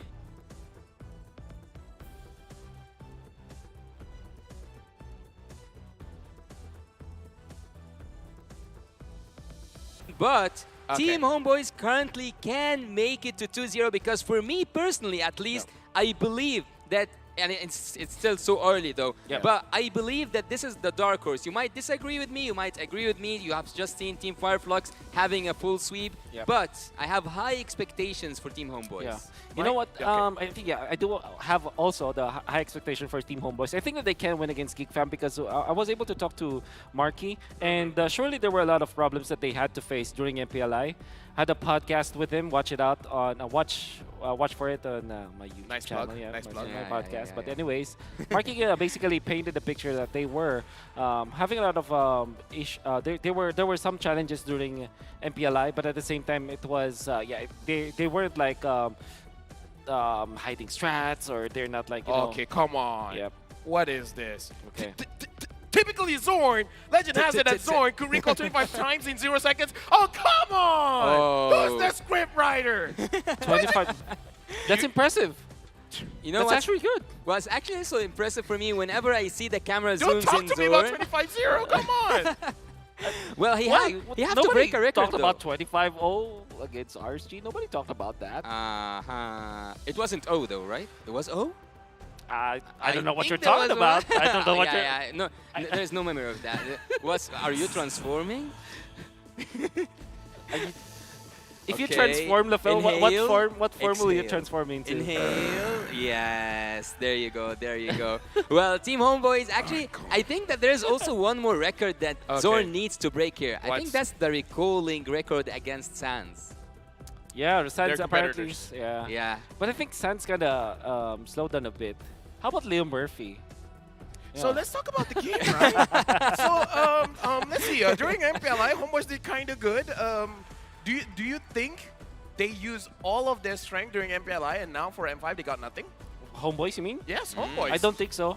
Especially with the draft. I think that they almost Wait. The numbers are not adding up. It's okay. Let's not talk about it then. 100% from Geek Fam. Nobody loves Homeboys in that area. I wonder why. So, how about the Philippines? I wasn't able to catch it. Well, I don't want to talk. I don't want to talk about the numbers. It's a bit. Okay. Well, you get to decide which to talk about and Yeah, which actually, to not. you're actually in charge. Actually. So going back to this, do you think Homeboys has used all the strats? No. I don't think so. MPLI? I don't think so. Especially because of some of the changes, and they were facing up against teams like RC, for example, that they might have just been surprised about their playstyle, right? I think that especially because they will play 3 best-of-3 matches, I'm sure that Homeboy still has something going in for them. And I saw after MPLI that they're still very happy. You know, they're still their energy is still there. I'm actually very excited to see Homeboys because I know that they are a team that will rely on their instincts more than anything else. Well, adding up on that, I wouldn't safely say that they intentionally lost against RSG, but at this point, I think they didn't need. They didn't. No, not intentionally. Of course, they will not lose intentionally. But I mean that they didn't need to use all their cards. Yeah. Okay. Now I get it. Okay. Now I get it. So maybe they used the same things, you know, that they used during the MPLI at the early stage. Can I just say, I feel like I'm getting attacked here. We're going into the drafting phase. Geek Fam going up against Homeboys. Geek Fam is first pick. Homeboys is second pick. 1-1 getting banned out by Geek Fam. And for Homeboys, banning out Matilda. Yep, Matilda, great counter to Poloisky, of course. Homeboys are in the red side, so they are the dedicated Nolan ban. I'm sorry, I'm colorblind. I think both is red side. I am also colorblind, so... I think I am too. Yeah. So it's red side versus red side. So who gets the first pick? Okay, so my question for Yeah. Wolf. Now, Martis is very strong in Malaysia. So do you think this Martis ban is a meta ban, or is it specifically for GB? Yeah, it's a very so much of a target ban. I cannot remember a team in the Philippines and in Indonesia to actually second ban the Martis, unless of course they're facing up against like players with limited hero pool. And I don't think that this is like the best situation, but maybe Geek Fam thought about the right idea to counter or at least neutralize Homeboys with this ban. Well, speaking of Chibi and the bans upon this like magnificent player, I would say that it's not just the Mars that he's like playing really good, but also he managed to pull off the Hell card during the MPL MY, that's true. and also he have proved that Leomord can be effective at the finals. Okay, Okay, I'm an anchor, but let me be a bit of an analyst here by letting you guys know the way that Homeboys draft. They will always have a balance. One person has to dive, one person has to stay back. So if Chibi, as the jungler, is using a utility jungler, Sapat is going to dive. He's going to flank. If Sapat is being the front line, then Chibi is gonna dive. will be the one diving or flanking. So if they want to pick up a Hellcurt, then Sapat has to pick up something like a Terizla.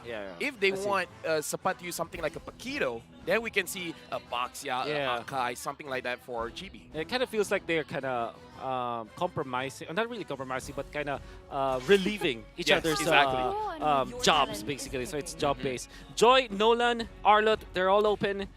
What will Geek Fam prioritize? Nolan, obviously, is a strong choice. Also, who else? I think also Joy has proven like that it's worthy in the previous game. But there's something really good about Team Homeboys, and that they do love the tanky or like the setup heroes. I agree. That's why I kind of feel like Geek Fam might just prioritize the Arlott, in fact. But instead, it is the Bruno. Well, that is coming up as my second question, honestly. Homeboys has been doing well when Rizal is doing well. And one of his better heroes is the Bruno. And as you said, Wolf, on your first cast of the day, the difference between Bruno and Wanwa is that Bruno, you can put in any kind of draft, and it works. See, I listen to what you're saying, you know? And it's really good. So now Homeboys, they have picked up this Joy. Now, the Joy is, for me as a Malaysian, I'm slightly worried because they've shown that Sapat is willing to use the Joy in the EXP, but it did not do well. And you know what?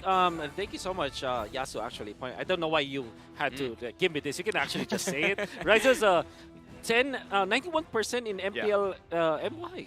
With the Bruno. So this is more of a deny pick. They took it from him, They basically prevented him from using one of his most comfort heroes. But seeing the Joy coming in, I don't have anything but, or like I don't have anything to say but to wonder, why did they leave that much open in exchange for just Bruno?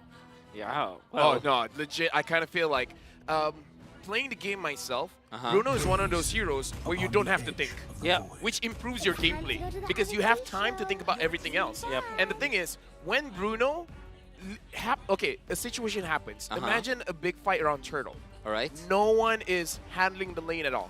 It's so easy for Bruno to take the objectives. Exactly. Bruno makes a snowball, feels like an avalanche. I agree with that. And it's because of the criticals. I wonder why Geek Fam just literally based on stats to pick up the Bruno first pick. Do they have a good analyst? Do Well, you think the analyst is like a good person? I don't know That's what a good to think. question. I cannot think. I don't think. You don't think? I don't think. So he doesn't think No you're wonder they're not colorblind. champions. All right. Oh, the Grok. a very early Grok. Not the hero I would be thinking of, but this is okay. Huge flashback. Huge flashback. The Grok was the reason why Zorn brought Geek Fam as champions in MPL Malaysia Season 3. Before there's the M series, Zorn, during that time, no one cared about the roam position. He used the Grok to grant them the championship. Did he just open the book of history and went back all the way through until Season 3? MPL Season 3. MPL Season M1 hasn't started yet. Wow. M1 started after Season 4. Exactly. But it's not even. So they represent Malaysian MSC? See, this is why it's sad for Zorn. He has become champion in MPL Malaysia, but never on the season where you go to the world stage. So he became a champion when there's no such thing as a world stage. So it's kind of like he got in the scene way too soon. Well, there's a question I would actually like to ask you, Wolf, because you are Oh, the... and I feel like this Joy is going to the jungle because they banned out the hill down. Yeah. I was just about to say that. Yeah. Oh, yeah. Yeah, I'm faster. He's the anchor. I mean, So- he's in control of it. I'm that fast. So, would you actually think that we will see some flicks picks from Team Homeboys? Yeah. Like, let's say, for example, do you think that Grok will be used anywhere except for the room? XP maybe, because I feel that the idea here is, and Lafel already painted this picture where you need a frontliner to go with Chibi. So if they're playing this Joy, for example, somebody has to man the front lines. And Grok is usually that kind of hero. It could be Flex, but of course, in the presence of the Arlot, which I think is a good pick, I'm not from Homeboys. Yeah. Now, and it's still Flex. It still is Flex. If this was the previous series, I would say it's Flux. Okay. Yep. Okay.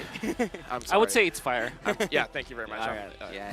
And I have to just balance that Sure, so sure, make it for Fire sure. Flux. Okay, so Team Geek here, as I said, they are really good at the early game, and they have good burst damage at the early game. They have they can snowball that Bruno, and also they have a really good output in terms of the Nolan and the Lilia. So I think it's quite dangerous for Team Homeboys to have any risks coming up in the early game. Which kind of means that maybe you go Minotaur, perhaps, on Geek Fam, so you just snowball. Oh. One of the hunt begins. signature- That's a Ruby. Terizla, I guess. Ruby? Yeah. Of course, the Baloyski special. Yeah, Ruby. the Beloyski's special. Yeah. Beloy Ruby. Rubaloy. Rubaloy. Rubaloy. Rubaloy. Rubaloy. All right. All right. Great. Nice. It's very dangerous here, but do you think a Claude would suffice? A Claude? If not a Clint, because during MPLI, Rizel has shown that he is willing to use the Clint against the Bruno. How about a Nixia? Because there's not a lot of reach for I mean, Geek like Fam. Nolan is still potentially very dangerous, but That's I don't hate it. Yeah, because the thing with Claude is that you suffer from Body of Smith, and Ruby is also very tanky. You want to burst the Ruby and not like allow it to kind of ramp up. And also, you So it's kind of need, you kind of need to take the Lilia down. You need to make her, force her to use her black shoes. But that being, you just called for the Nixia. Yeah, and it happened. I wonder why.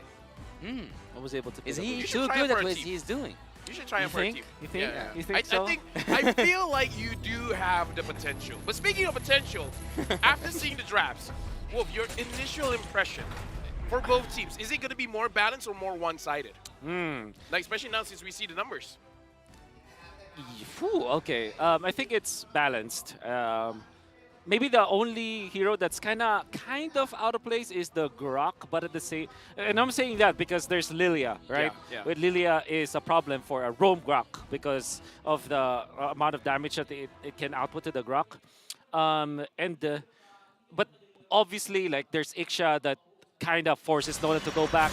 I think Joy is still a pretty good hero.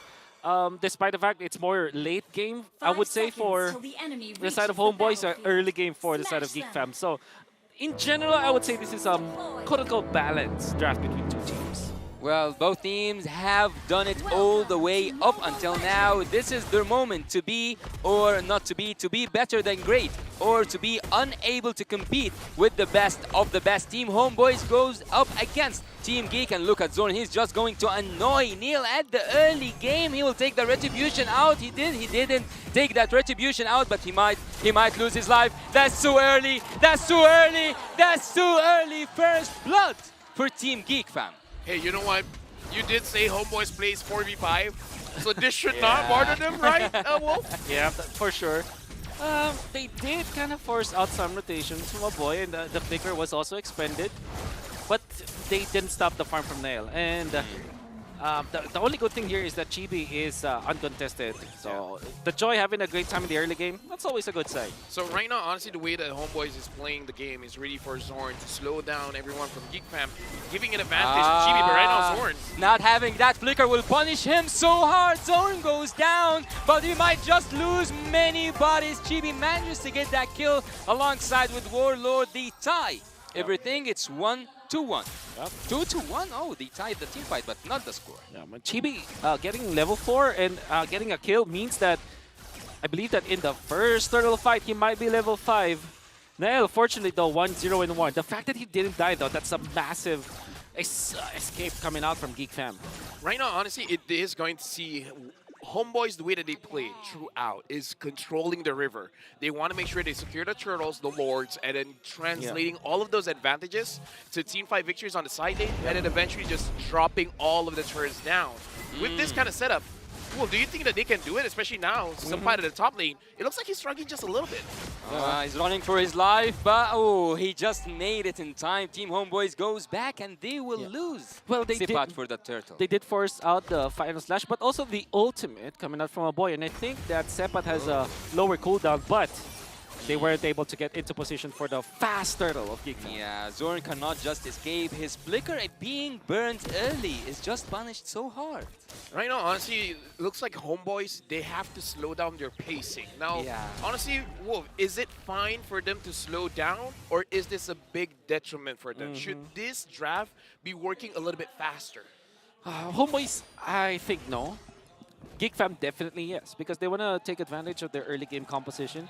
I would say Homeboys though, it's not about like speed. Obviously they can scale the game. It's not about just the speed, but the fact that they have to take care of Ryzel. If Ryzel's flicker is always forced out, if he's not able to farm, then it wouldn't matter for Homeboys whether or not they have a better scaling. I just like, even though Zorn is public enemy #1, whenever he TPs, I can hear the crowd wooing. Like, oh, it's TPing! What an amazing thing to do! There are a significant amount of people who adore Zorn and kind of like what he's doing. What about you, Yasu? You like what he's doing? Actually, I have rooted for him to be one of the best, if not the best roamer in this tournament. But look here, we have Chibi melting down. Oh, what a really bad flicker. Punished out. Luke is out for Team Homeboys. You can see in his head, he is trying to think, oh, Warlock! What was that damage, Neil? What was that damage? But look at Bruno. Bruno is also bursting. Razel down. Double kill from Neil. He's just a Soul Reaper at this moment. Oh my god. You know, Kyrie is a prodigy for sure, a young prodigy. So is Krautizi. I think the next in line probably is Nael, if not Super Ken. And Nael just showed us how good he is, the mechanics. And of course, he also showed us how OP Nolan is. That hero is OP. Oh, that hero is really strong. The only thing that's holding him back is just that people are starting to figure out how much damage he can output and then having the phobias. But now we see in M5, a lot of phobias are getting banned out.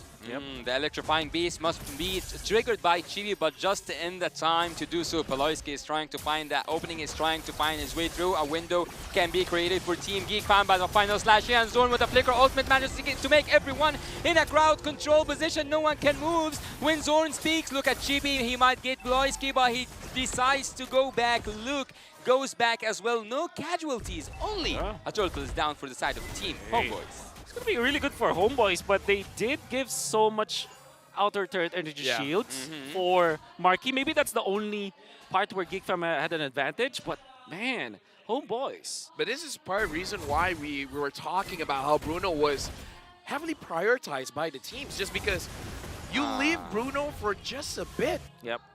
And then he just way too much damage for the amount of levels that he has. It's so annoying. Like, if he's not there, it's actually a bigger problem that he's not there.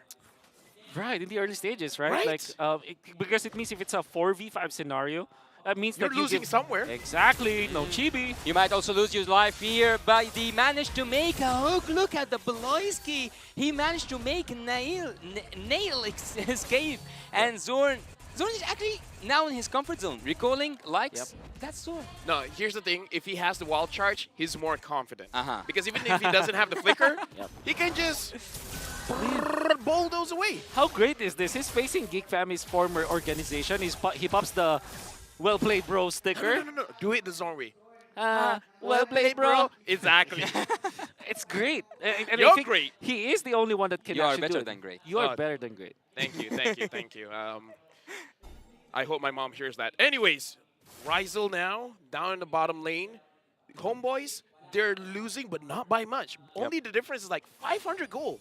I have a question for you, Wolf. What can make everything turn around for the side of Team Geek Pack? But before we answer that question, let's see Chibi melting down Apoy, making him use his black shoes. What can Geek Fam bring up to the table? Lord Dance. I think if we lead up to 8 minutes where Geek Fam has a lot of farm and Marquee, He gets the first Lord Dance, they win it, they take over. And then afterwards, Lord number 2, he has the Wind of Nature already. There's not much that Homeboys can do. So, yeah, it's the Lord Dance timing that we're looking for. Yeah, after melting Chibi down, they know that there's no contestant whatsoever. Zorn is being hooked to the back line using his ultimate. Look at the bounty zone with the flicker. They are committed to take Zorn down. The Zorn way flicker ultimates. Recall, recall, recall. What is Zorn thing to do? Yeah, that's our he thing. could have survived.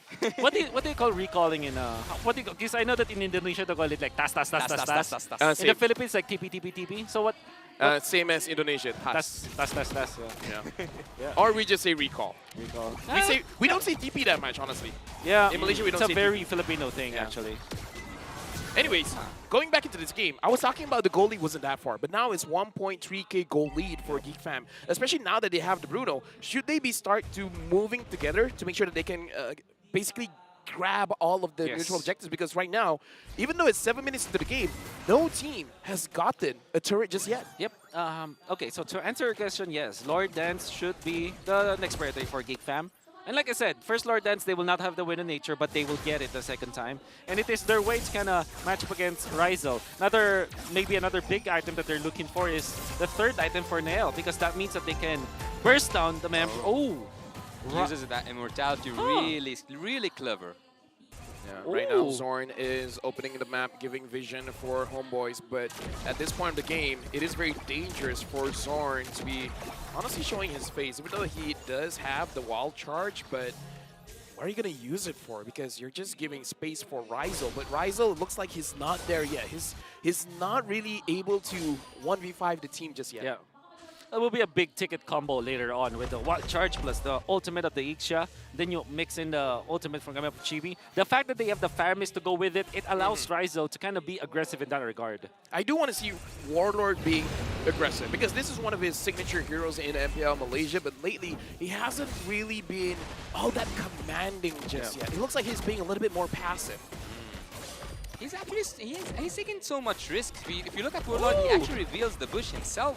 And Zorn right now with the nice ultimate, but what can he save? Nothing actually. And Sipat comes from the back line. Final slash finds its place. Chibi. And Beloyski's trying to escape. Chibi finds him in the back line. Look at Nails trying to escape, and he does escape. Look at the ultimate flicker penalty zone committed, and Chibi is just out. Luke is here. No one have to be worried. Geek Fam gets back on top.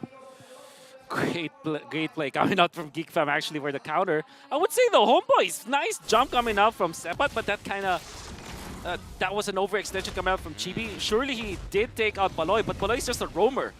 Not much value in that kill, and then he gets taken out. Now the Lord going to be controlled by Geek Fam. Yeah, knowing that Chibi cannot be here, they have to take their chances on that retribution battle. But look who's gonna get it. Who's gonna get it? There's so much time for the Nolan to get it. And Zorn right now, he doesn't have a flicker. He goes down, Marky with that damage. And Sipa cannot do anything but to dash around. He has to only dash around. Double kill. There's also a triple kill. A triple kill is here. He will survive. No way. Rizal finds his place, finds his position, and finds that kill shut down for God, Team Paloy. Homeboys. What a magnificent team fight. Let me just say, Wolf, what is Beloy on? Is it just because he's in the Philippines? Usually we see the KDA reverse like 0-7 and perhaps 2, but this is 0-2 and 7. Beloyski is stepping up. Chicken Joy buff. What? Chicken Joy buff. Chicken Joy buff? Yeah, that's what he said. Oh. Look at it. Okay, so you will only see what he did to save Nael as a very simple thing. He stunned the Joy. I would say the entire game he's been saving a lot of his teammates. Exactly. But that stun and the Joy is so important because it means that you cannot refresh your dash. So there's a little bit of timing to go with it. You don't just mindlessly stun the Joy. Because the Joy has CC immunity, it can refresh the dash. Even the Ruby can be used as a dash refresher, right? Oh, so that was very smart from Beloy. Beloyski finds Chibi, but Chibi now is dancing around, electrifying beats. But here comes Zorn, and here goes Luke. Will Luke go away? He's going away, but just in a really slow matter of time until Luke goes down. Sipat uses his flicker, and Nail is just waiting until everyone is in the back line. Everyone is injured in the back line. He finds Zorn, and Zorn is out. He finds Zorn, and he also finds the other team players. Chibi is also out. Oh, Chibi is also Lord. out. The double kills here. PSC. We might see a triple kill, but Nail goes down for Sepat. Sepat doesn't have a flicker, and he now goes down as well. Team Homeboys are facing a trouble. They are now facing the rage of Team Geek Fam. Oh, they are still facing the rage. They are still facing the rage. Oh, he will find him. He will find him. He just have to look right. He have to get this wipe out for Team Geek Fam.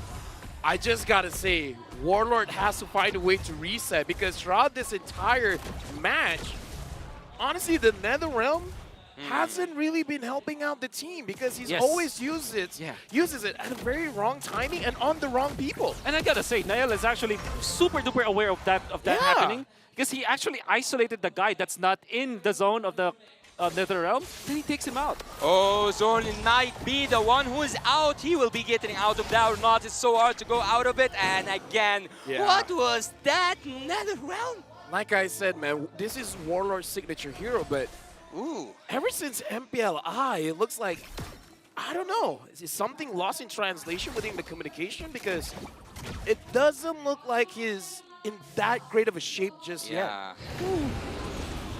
Oh my. That's quite confusing, Wolf. What do you got to say about that? There's no way to explain it. I think after the flicker, that was already Geek Fam like very happy because they know that the Grok, damage shader doesn't have the flicker. Grok might go away. Luke is here, and no one have used anything except for that hook.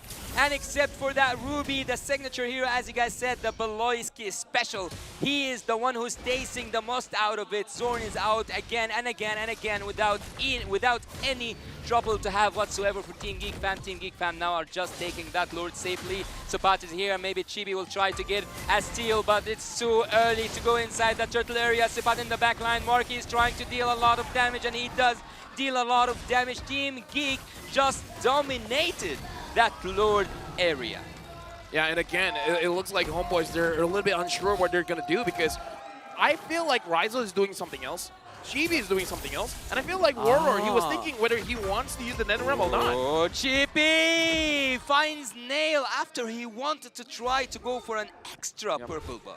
That's the thing with the Joy versus Nolan. In the latter portions of the game, it's Joy that has the advantage. Big miss. Big mistake, I would say. They did take out the Lord, but losing Nail in this push, that means that they might not be able to use the Lord. And I say that because it's Homeboys having the Iksha as well as the Faramis. So they have a lot of wave clear. Without, if it's a -1 situation, Geek Fam is not in a good spot. Fortunately for him, it's still just 14 minutes into the game. He will respawn in time. And look at the lane management coming up from Geek Fam. They're not pushing anything. They're even actually leaving the bottom lane. Yeah, it looks like they're trying for a different approach to potentially get inside the base of Homeboys. Now, I kind of feel like I agree with what you're saying. The wave clear is there for Homeboys, but I kind of feel like, Beloyski using the conceal, making sure that Ryzel goes back into the base. Ryzel needs to find the perfect position just to make this defense work out, but from the back line comes Chibi, and Chibi is looking for Marky. Marky knows that Chibi is looking for him, and Beloyski knows exactly the same thing. Look at Zorn! Look at Ryzel as well, but look also at Luke. They are all now doing more damage than anyone can take. Luke falls down, and there was a massacre. 4 people or 4 players are down. Only Marky is still standing tall. 1 inhibitor turret and a lot of casualties. With 4 members of Geek Fam falling down, I would say it was successful defense coming in from Homeboys, but we're going to look at an instant replay here, Wolf. I think what you need to look at for this defense was the positioning and the timing out from Ryzel. Ryzel popped his ultimate when there's nobody else that can reach him. And there's the Faramis plus Iksha combo that's very, very scary, as we've seen. And obviously, the second final slash of that team fight, Sepat was pretty much on point, takes out Nael. And that means that that will be great defense from Homeboys. In fact, that's actually so good that they might have taken the tempo of the game just because of one clash. Yeah, and now, okay, so we can definitely see the potential for Homeboys to protect the base, and now that the Joy is doing a significant amount of damage, Geek Fam cannot feel comfortable trying to end the game. And we can definitely see this by the movement coming in from Marky, where he's not forcing his position. If he doesn't have to be in front, he will kite back. So This is good coming in from Marky, and I feel like Homeboy should take note. It's not going to be easy to take down this Bruno. How about that? How about Catch what? coming out from Baloyski. I think it was, Oh, it was dude. great.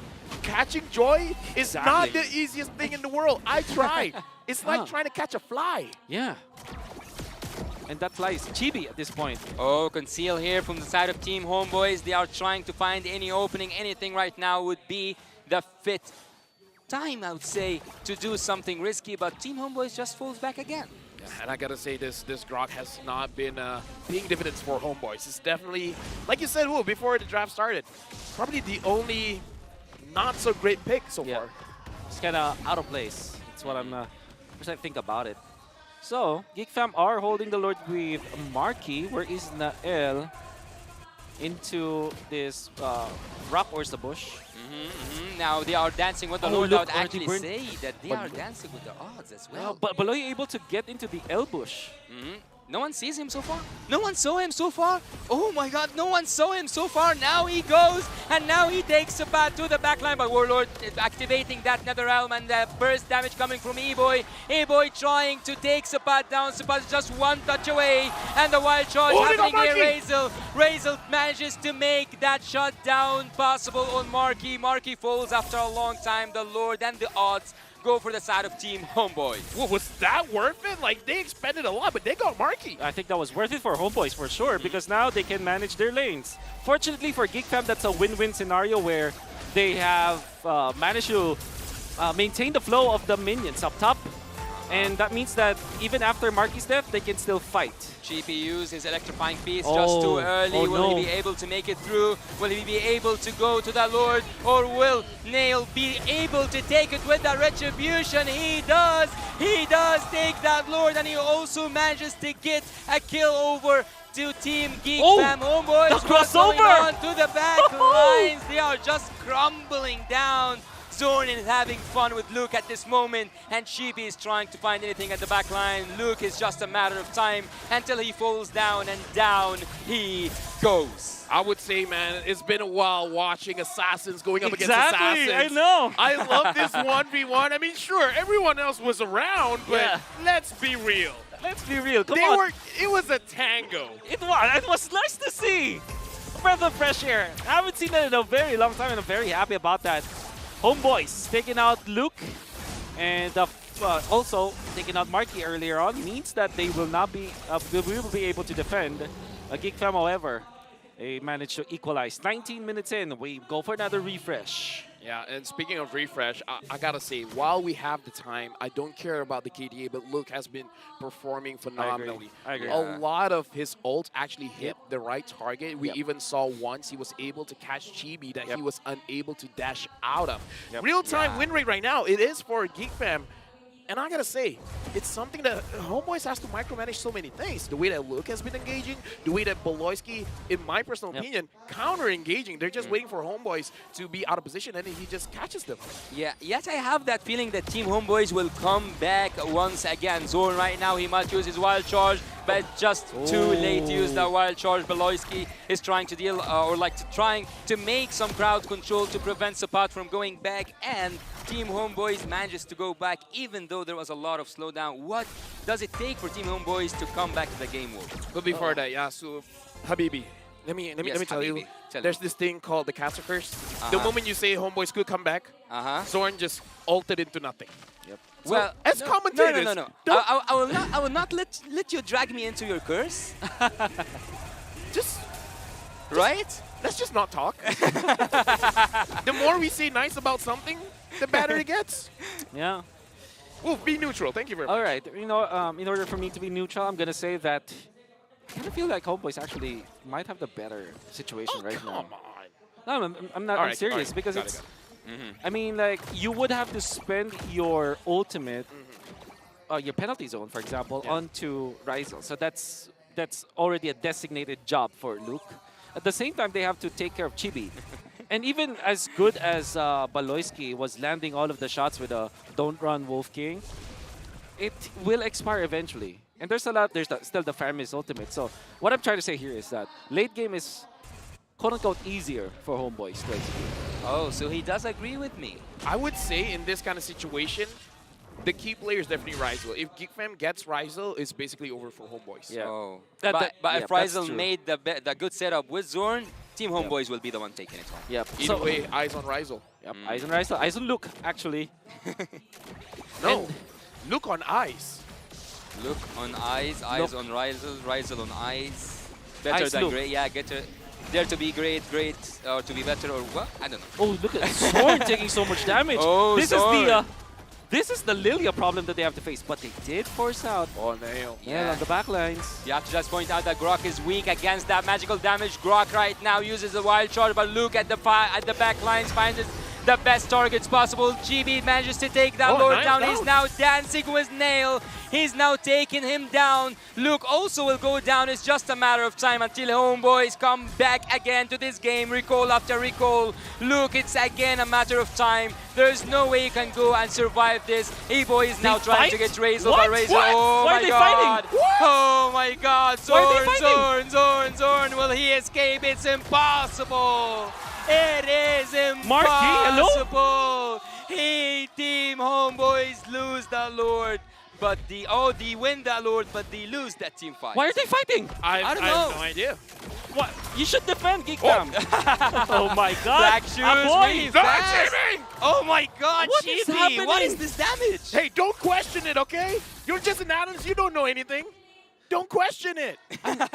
They're players. They're actually players, yeah. They have the heart of a champion. And what does champions do?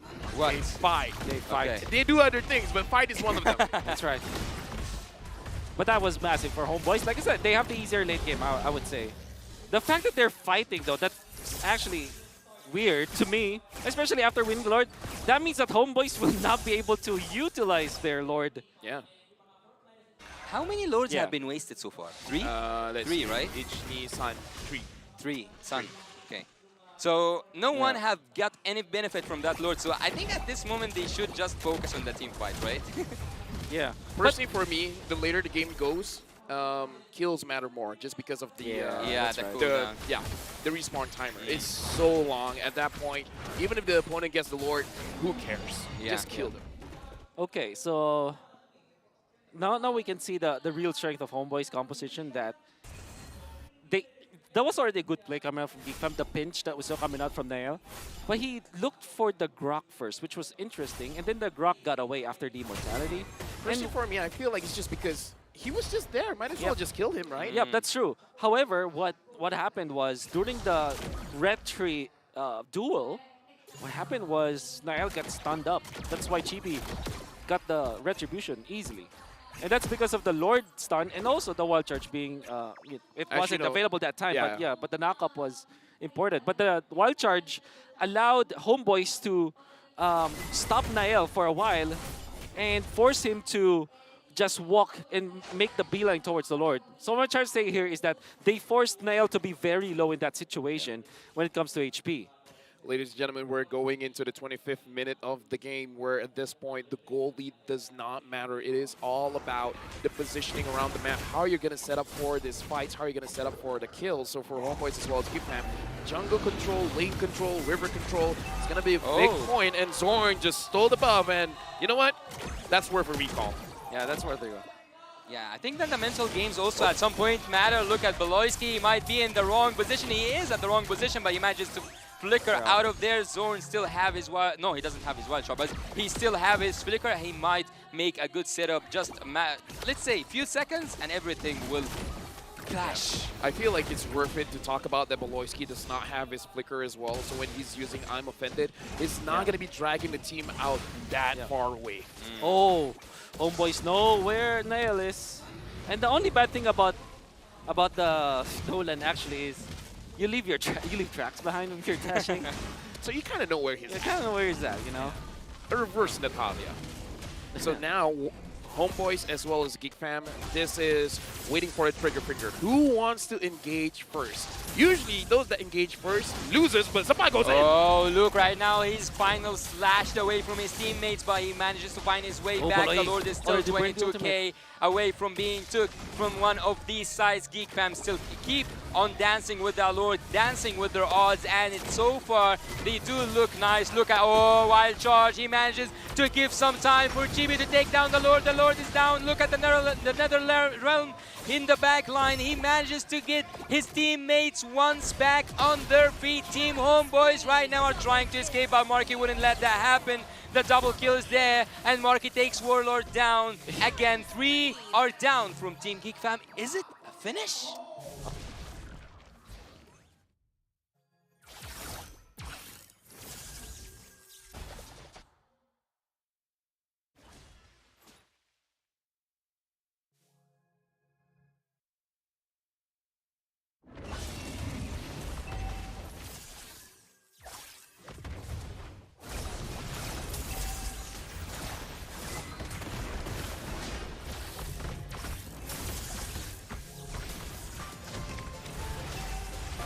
And they use it to its limit. They don't believe in mercy. They haven't showed one. They made Team Geek Fan nose pain. Homeboys takes the first game in this best of 3 series. And I gotta say, it was a well drawn out fight, Wolf. Yeah, my goodness. You can see what Zorn did going up against the entire Geek Fam. That was a wonderful jump onto the backlines where he's able to catch both Marky as well as Nael. And it's not just about knocking down, it's like delaying the red tree holder from Geek Fam to get into the position. And then it was well coordinated because Luke tried to go for the backlines, and it was an exchange of initiators, but at the same time, there's still a lot of stuns available in the box that Homeboys was able to create, and because of that, they won that red tree battle, and the L was eventually fished out, and you could see that there's a lot of strength in the late game composition of Homeboys. I gotta say, big shout-outs for Chibi as well as Rizel. They performed phenomenally. The fact that Rizel was able to survive a lot of fights is amazing, but Chibi as well, he has to dive in. Yeah. And he survived. And again, Rizel had to go up against Nolan. Yeah. And he survived. Yeah, it's mainly because of the Faramis ultimate as well that was available for the side of Homeboys that we were kind of questioning in the early stages of the game, but eventually in the late game, when used properly, it's looking good. All they had to do was to really just to protect the Ixia. And with that being said, we got to look at the MVP for this game, and I have 2 votes in. The MVP is going to be Chibi with the joy. And again, well deserved. Even though he got caught quite a few times, he was still able to dance away. Yeah, that's the strength of the joy. Late game is the dance floor, quote unquote, the proverbial dance floor for Chibi as the joy. Because you know that you can be a big problem. And actually, the 4 deaths that he had was only in the early stages. Come the late game, he's literally untouched. The strength of the Blood Wings as well in this particular game, pretty good. Because that means that if you dive the marksman, the Bruno, eventually you will not have any problem at all because you're very tanky. Early game though, it was entirely Geek Fam. We can see that Aboy was very strong, but then again, that's the strength of the lineup of Geek Fam. If they win the early stage, it's far too easy. And Luke was on point. Everybody was just hitting their shots well. But in the end, it's the late game. I would say. Oh, watch out for Baloyski. The way, it wasn't shown, but he was able to protect his teammate. Nael threading the needle, finding the good target. So up until 13 minutes into this game, everything that Geek Fam is doing was correct. But Homeboys, they had a dog in them, you know. They had a the defense. I never say die attitude, you know. Yeah, but either way, thank you very much to Grab Unlimited for this highlight because we're spoiled for choice. A lot of things happen in this game. It was a turning point, I think. And actually, one of those things that happened was Zorn falling down so many times at the early game that he was almost like a minion in terms of like getting a kill or a pun. Yep. This was the weird fight where they still went in for the fight. You know what's funny about that? What? There was an interview before about Sasa's opinion about Zorn, and he did say that Zorn is a minion. Zorn's a minion? What? Yeah. Oh. Look at that. A Warlord with that flicker play to kill Valoy. That was actually the MVP move. And even after dying, it's okay because he has the passive anyways. And Luke was so far from his teammates. And it's not because of his positioning, but the fact that the Lord Pit was there. There was a big wall that after his initiation, he cannot come back because that's the weakness of the Terizla. When you go in, you're full committal. You don't necessarily have the dash to get out. And he wasn't able to reconnect with his teammates just because of that Lord Pit wall. I don't know if this is the longest game so far in the M5, but as I said earlier, and I will repeat it again until maybe some people will get bored of it, in the late game, it just takes one mistake. And that mistake has been done by Team Geek when they lost 3 of their members and they relied on that defense on, let's say, yeah, they do have the damage marquee and Nail, but you had, I think it was 4 against 2, so it was an unfair match. Team Homeboys used one mistake to take the game back. I mean, this becomes the question, right? Was it a mistake or was it an outplay? Because we always look at this situation because some teams, yes, they do make a mistake by overextending, by missing their skill shots and stuff like that. But sometimes, if the opponents are the one forcing out those mistakes, isn't that technically an outplay? Yeah, that's technically an outplay. Yeah, I would say like maybe 60% outplay, 40% was a little bit of a mistake, considerably from the side of Geek Fam, especially the formation of the team fights that they did in the past 2 Lords where Chibi was able to get it because they didn't like pave a runway for Niall to actually get in there and win the fight. And also Luke was doing his job, going to the backlines, but then again, they're outside of the box, right? So the box of influence of Geek Fam is pretty small because of their assassin-based lineup. And once you go out of that box, there's no one to help you out. So even when Luke is doing the right thing, going for Rizal, there wasn't any follow-up. So all Luke is doing is just attracting the attention of one hero. So he's just saying, look at me. Literally, just look at me. Right. So he hit the right target, but not at the right time. That, simply put, yes. Yes. So that was the mistake part of it. The good outplay part of it is that they know, Homeboys at least, know that they have a very comfortable late game. No matter what happens, when 23 minutes, when you're at 23 minutes, everything is equalized. There's no concept of gold lead anymore. It's all about just who gets the better cooldown, for example. And during that time, at 23 minutes, the event horizon for Homeboys, they're very comfortable. All they have to do, make sure that Rizal pops the ultimate, get the Fire Mist ultimate up, smash people. But is it safe right now to say that Warlord with his ultimates was absent this game? I would say it could have been better. There were times that it was definitely impactful, making sure that Rizal survived. Okay. So there were moments that the Netherrealm helped tremendously. I gotta say as well, Nell in this game only did 69.9% damage. It could have been a little bit more. Could have been a little bit more. A boy performed tremendously, but in this game, if we're going to talk about the junglers, it does seem like Chibi was able to get the damage out easier compared to Niall on this Nolan. But because it's mainly AoE damage for Joy. And also, like I said, it's the late game. It's Joy's dance floor with the electrifying beats. He thrives in that situation. That's why he's able to output the damage. And then Nail is, in the latter portions of the game, you're kind of designated on assassin duties. You have to go for the pickups instead of going head-on against your opponents. And this is Zorn. Zorn, the way that he plays is he absorbs all the damage. 299,000. Almost 300,000. And when it reflects on his team. His team didn't take that much punishment. So yes, looking at the KDA, looking at how he plays with the recalls and everything like that, it looks like, what are you doing? But when you look at the numbers, this is what he's doing. He's taking all the punishment. Well, I have a question for you, Wolf. Would you say that there was a better pick than the Grok? I know that his passive, like near the walls, is good and everything with the crowd control from the side of Team Geek Fan, but do you think that we could have seen something better than the Grok this game? Yeah, maybe a Minotaur, perhaps. Cho, Zorn special as well. Oh.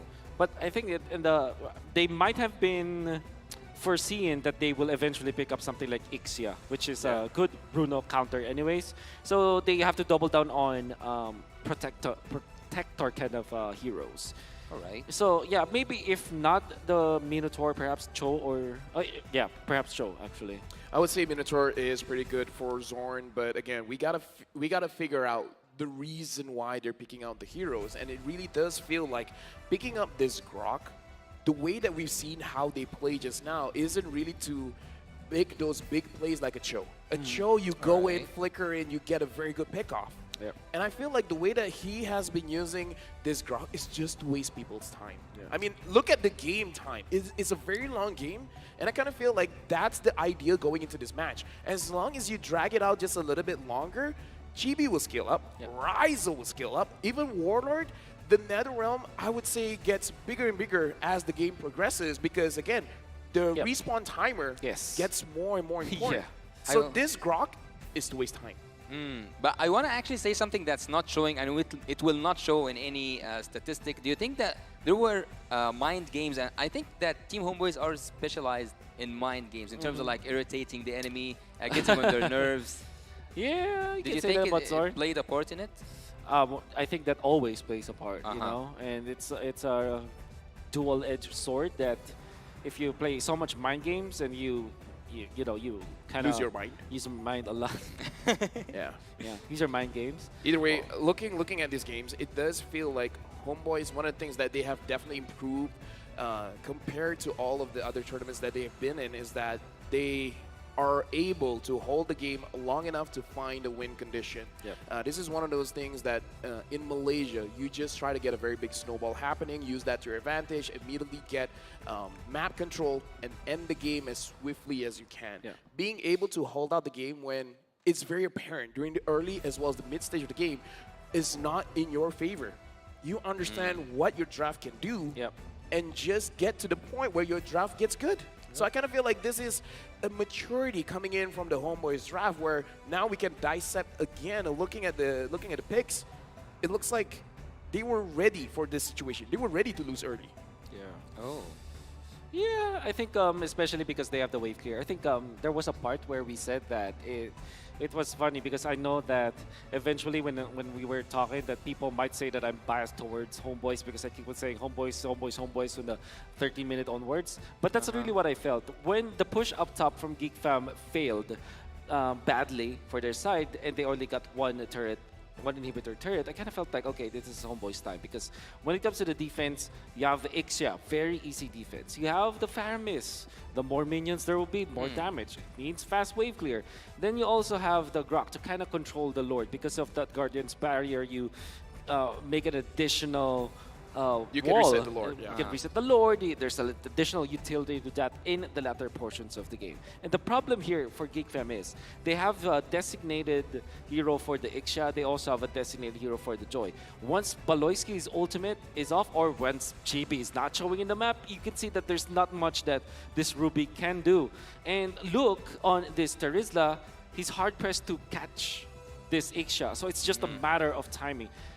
To be fair, he catches the Ixia many times, but the thing is, you don't have the necessary follow-up to go with it. Yeah, I actually do agree with that because as we like discussed earlier on, he might have got the Ixia multiple times, but it wasn't the time that his team needed the ultimate, or he needed the, or they needed the penalty zone triggered with the flicker, or even without. But I think that Team Geek Fam at some point could have actually got used their advantage more than that. I think that they should have been more aggressive than that because they had that lead for a long time and they had Zorn, let's say, cornered. He cannot do anything with the HP and the defense he has because at some point he was squishy, and you are also playing against a really good burst damage in terms of the magical damage. So I think that Geek Fam could have been done much more better with the lead. 100%. 23 minutes, nothing matters anymore. The early game doesn't matter anymore because everybody's just equalized. Naturally, you're gonna have enough gold to max out. So should Geek Fam have done it better? I think it's about ending the game earlier. It should be. That is their win condition, and that's something that they should have done much better. They should have done a much better job at. So we gotta look at the future because right now, Geek Fam looking at the draft is actually a very good draft. What is the change that they have to do after this? Because again, it looked like it was their game to win. It's all about the defense, and I would argue Ixia might get stronger when she's losing, just because you're kind of cornering yourself into the full barrage. right? Like the more offensive you want to be, the more Yeah. advantage you give to the EXE, unless you have something like a Yuzong on your side. I wouldn't 100% agree to that, but I I mean, it's okay. I don't like you either. Wait, You what? don't? Wait. Yeah, of course not. Who doesn't like Wolf? Okay, here's the thing. I will like you Okay. If? when Geek Fam loses. That's I'm not even from that's- Indonesia. That's the win condition. I'm not even from That's- Indonesia. Shut up. That's the win condition here. So wait, the our only- I'm a friendship, Filipino. Our friendship depends on this match, Wolf. So the only way Wolf can, like, you can like Wolf is something that's out of his hands? I would say Wolf and me have a very complicated relationship. It's complicated. We do look like we're in a relationship because we fight often, Yeah. but we love each other. Yep. Hey, hey. Loving. Yeah. Hey. Loving. Wait, wow. what? I heard some. Oh, wait, what? Love you, dude. I love you too, dude. Sana all. Wait, that's not the right one. Aku cinta Kamu. Lafel. Hey, Kamu. Aku cinta Wolf. I learned word. Okay, what For- word? Oh, yeah, please God, don't be the wrong word. Mahal kita. Very Alright, good. Yeah, means, alright, okay. Alright. Going back into the Thank game, God. because again, It means we are expensive, right? exactly. In the He's not even lying. it's actually true. Yeah. Now looking into the game, because we're okay. So for me as an analyst, when I'm analyzing today, I'm not an analyst, right? You got to look at the draft as well as the gameplay. For Geek and I would say Homeboys, I would say the draft is pretty good because every single hero picked has a reason for it. It's not like they just blindly pick it up and then hope for the best, right? It's very analytical for all the heroes picked. Now, in terms of how they're going to play, I don't know if Homeboys will keep this up where they will try to go to the late game and punish Geek Fam, or they will change it up just to surprise Geek Fam. Well, here comes an interesting question. We have just seen, I think it was a 27 minutes game, and we have seen a lot of things happening on. Yeah. What should change for Team Geek Fam to settle things up and make it 1-1 and go to another match point? All right. For me, I think Geek Fam needs to be more aggressive. What about you, Wolf? Wow. Okay. So to answer both of your questions, I don't think that Homeboy should change. I think this is their comfort play style. Going to late game because that's Sorry, it's the Toda it means. Like when you win, you have to change. yeah. I don't think that they should change, and it's proven that late game is their it's their powerhouse. Now to answer your question, Yasu, I don't think it's a draft that was the issue, anyways. Should they play more aggressively? I also don't think so. I mean, Because at that point, if they played aggressively, they would be punished, no? Yep.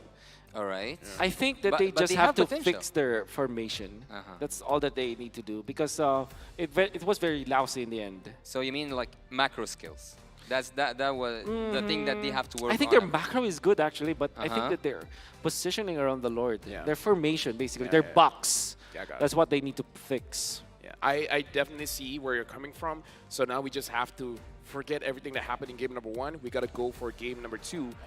I got to say, Chibi is living to his expectations. And let me just say, him as a player, representing Malaysia, there's a lot of pressure on his shoulders. Because ever since he's a rookie in MPL Malaysia Season 7, he has secured the most turtle, the most lord every single season. So that's Season 7. And now it's Season 12. For 5 seasons straight, talking about consistency, his name is always on the board. Going up against Nile, I feel like he was able to secure a lot of it. And this is what I want to say. The playstyle for Homeboys, the way that they're fighting in the river, it's a team play playing for Chibi. Yes, and the reason why I will agree with that is that you see how sacrificial Zorn was. Yeah. Honestly, even Sapat as well. Yep. The both of them, and they're juggling between their sacrifices, which is great. And you also have that Fermi, so everybody's just peeling for Chibi. In the latter portions of the game, Geek Fam tunnel visioned into taking care of Rizal, which is the right decision anyways, but the effect that happened was Chibi was untouched in the latter portions of the game. Yeah, when it comes to late game, you said that this is where Team Homeboys shine in terms of the last game. So, going back to the drafting phase right now, I see that Team Geek have focused on the jungling heroes, on the jungle heroes for Chibi. So we might see a Joy, but with doing that, they will just open hellfire upon them. There's a lot of picks Let me just say, do you know why Homeboys won before? They banned Okay. the Kaja. Wow. I want to see if they ban the Kaja Huh. again. Yep. So Because 3 bans on Rumor. I mean, Joy could get punished. Yep. Whatever hero Zorn uses could get punished. Yep. So I do want to see, because Beloy can use the Kaja, and he Yep. can use it very well. Yes, I agree. So I cannot remember what was the other band coming out from Geek Fam. Might have been the. Oh, they first picked the Bruno. Yeah, they first picked the Bruno. So will they do it again? Was it effective enough to be first picked again? Oh, I think it was very Yeah, I effective. think it was Yeah, good. yeah, Marky was. Marky was amazing. with it. Phenomenal. Hmm. It really is just because every hero has its weakness. Yep. Bruno's weakness, Ixia. Yes. Ixia that's is right. very beautiful. Uh-huh. Bruno, as a soccer player, is like, I want that. And then, he got Yeah, it. I was just about to say that. I think it's a joy, and it is. Okay, so Now the Kaja can be picked up. Yep. Nolan, perhaps for Homeboys. Nolan Bruno looks to be a good pickup. Legit, maybe because of MPLI, I just really respect the Kaja. I understand that Kaja is always on a timer. Like when you don't have your Divine Judgment, when you don't have your Flicker, it feels like you're just zoning people away. You're just trying to lower their defense, their damage and everything like that. But I don't know, man. It's gonna be important. Well, here's the thing I hate actually about the Valentina with the but before we go, we dig into the rest of the job. There's something that I really hate about the suppression heroes, and that when you have a suppression hero, let's say for example you pick the Kaja, okay, and you manage to just take the damage dealer and whatsoever you need. It's just a call for the other team to engage because they know the rest of your team will gather. So it's a possibility that we will have like what do you guys call it? Like when you see a situation when all the players are just in the perfect position to jump the off box. one. Yeah. And no matter how old, a boy will. A Brody very early on, early for Geek Fam. I understand the Terizla. I don't understand the Brody so much.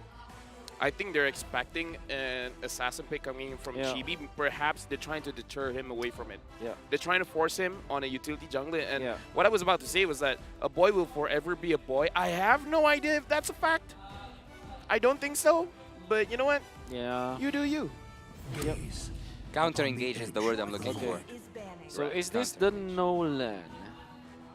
Oh, it's still open. Yeah. Nolan Will you go for picked the up. Nolan? Nolan picked up. It should be the Nolan, right? Because it makes a lot of sense. Yeah, there you go. Nolan picked up. And Whew. because I'm assuming because I see it on screen. Yep. Right? Yeah, we can see it. I think the Nolan is such a good choice. Yeah. But what do you ban now? If you're Homeboys, you ban on the mid.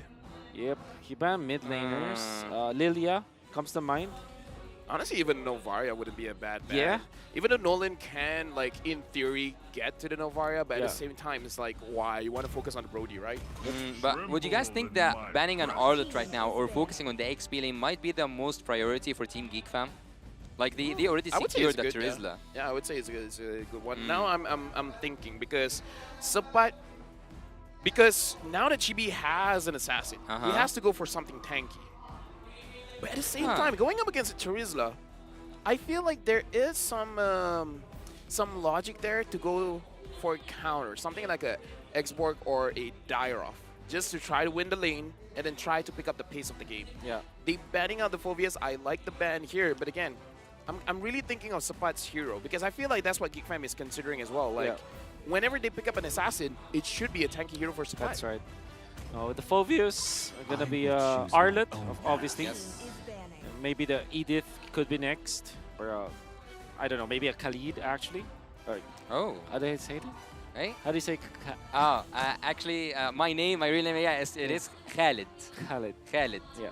Okay, so that's how we pronounce it. Yeah, Did Khalid. you try that? Did you try that, Lafel, to say Khalid? Khalid? Yeah, see? Yeah. This guy, maybe he's somewhere Arabian. He said it correctly from the first time. Wow. I mean, I'm a Muslim, Wow. so. Great. Oh, he's the translator though, right? You're Plus, the best we do translator. have Khalids in Malaysia. Ah. It's not super common, but it's common enough name. Yeah. All right. Are they usually DJs? Do you know a fun fact? Honestly, no. Wow. Honestly, no. Do you know actually that Khalid means immortal? Oh. Yeah. I mean, I know because he told me, but that was like the wild card. I actually also know this, but I'm just acting. Yeah, we are just acting. I mean, you are an analyst.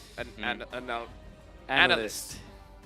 Such a Thank you. English is so difficult. Yeah. All right, Phobius as well as the Hilda has been banned up. Now for Geek Fam, they already banned out the Arlet. Yeah. Quite a few other heroes that they can ban if they want to. Yeah. I would say if they want to give respect for Sapat, even the Paquito. I don't think it's a great Paquito game, but it's definitely on the board for Sapat. But I think that Zorn's like draft pool now is wide open. There's nothing to go at. Like That's Zorn right. can pick whatever he wants at this moment. And what does he want? That's the question. Maybe a Grok again, actually. Oh. That's a pretty good hero. Or the Cho, obviously. Okay. That's a Zorn special. Yep. All right, so now... How about a Franco? Does he play Franco? He does play Franco, but we do have to admit we haven't seen a lot of Francos lately, Okay. and I feel like Franco is one of those heroes that you have to use a lot to get used to the hook animation, and now Minotaur has been picked up, so I feel like the draft coming in from Homeboys, they have a lot of different angles that they can approach a fight. I think that he's now with one of his comfort picks because I've seen him do a lot of great setups with that Minotaur. So, yeah, Homeboys with that Minotaur, justified. Wonder if Geek Fam are interested taking the Kufra to go with. Also, Lilia would be good for their composition. Yeah. Or they go Novaria for additional damage to go with that. So a hard tank, like a protector, like a Kufra, for example, or maybe a Grok even on their side. It alleviates a lot of pressure. I just don't want to see a Saber roam. Yep. Oh, wait, what? It's a Beloy thing to do, just nah.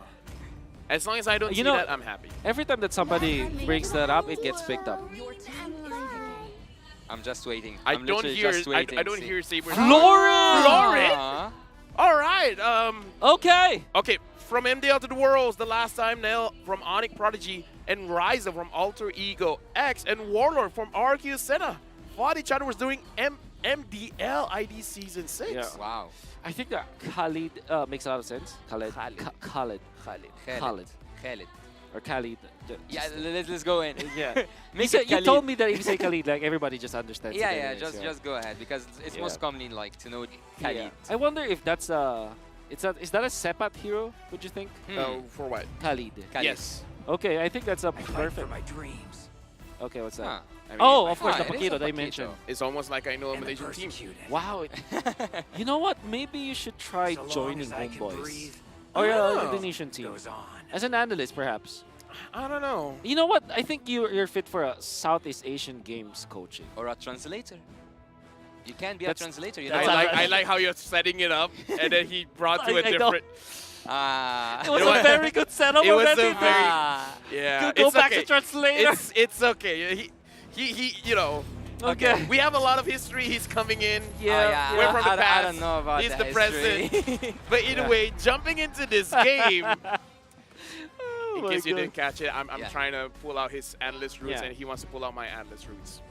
Yeah. You have an analyst roots? Yeah. You probably don't know Let's this. go into the game. Yeah. You know, it's fine. It's fine. It's we'll fine. tell you about the story later on. All right, all right.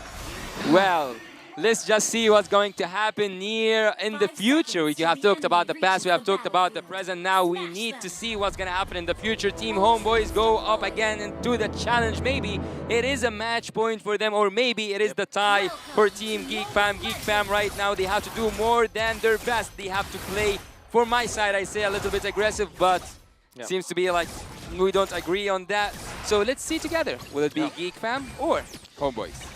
I would say in this draft, if they want to go aggressive, they can. It's just that there's a lot of ways, well, mostly Zorn and Sapat, they can punish. Yep.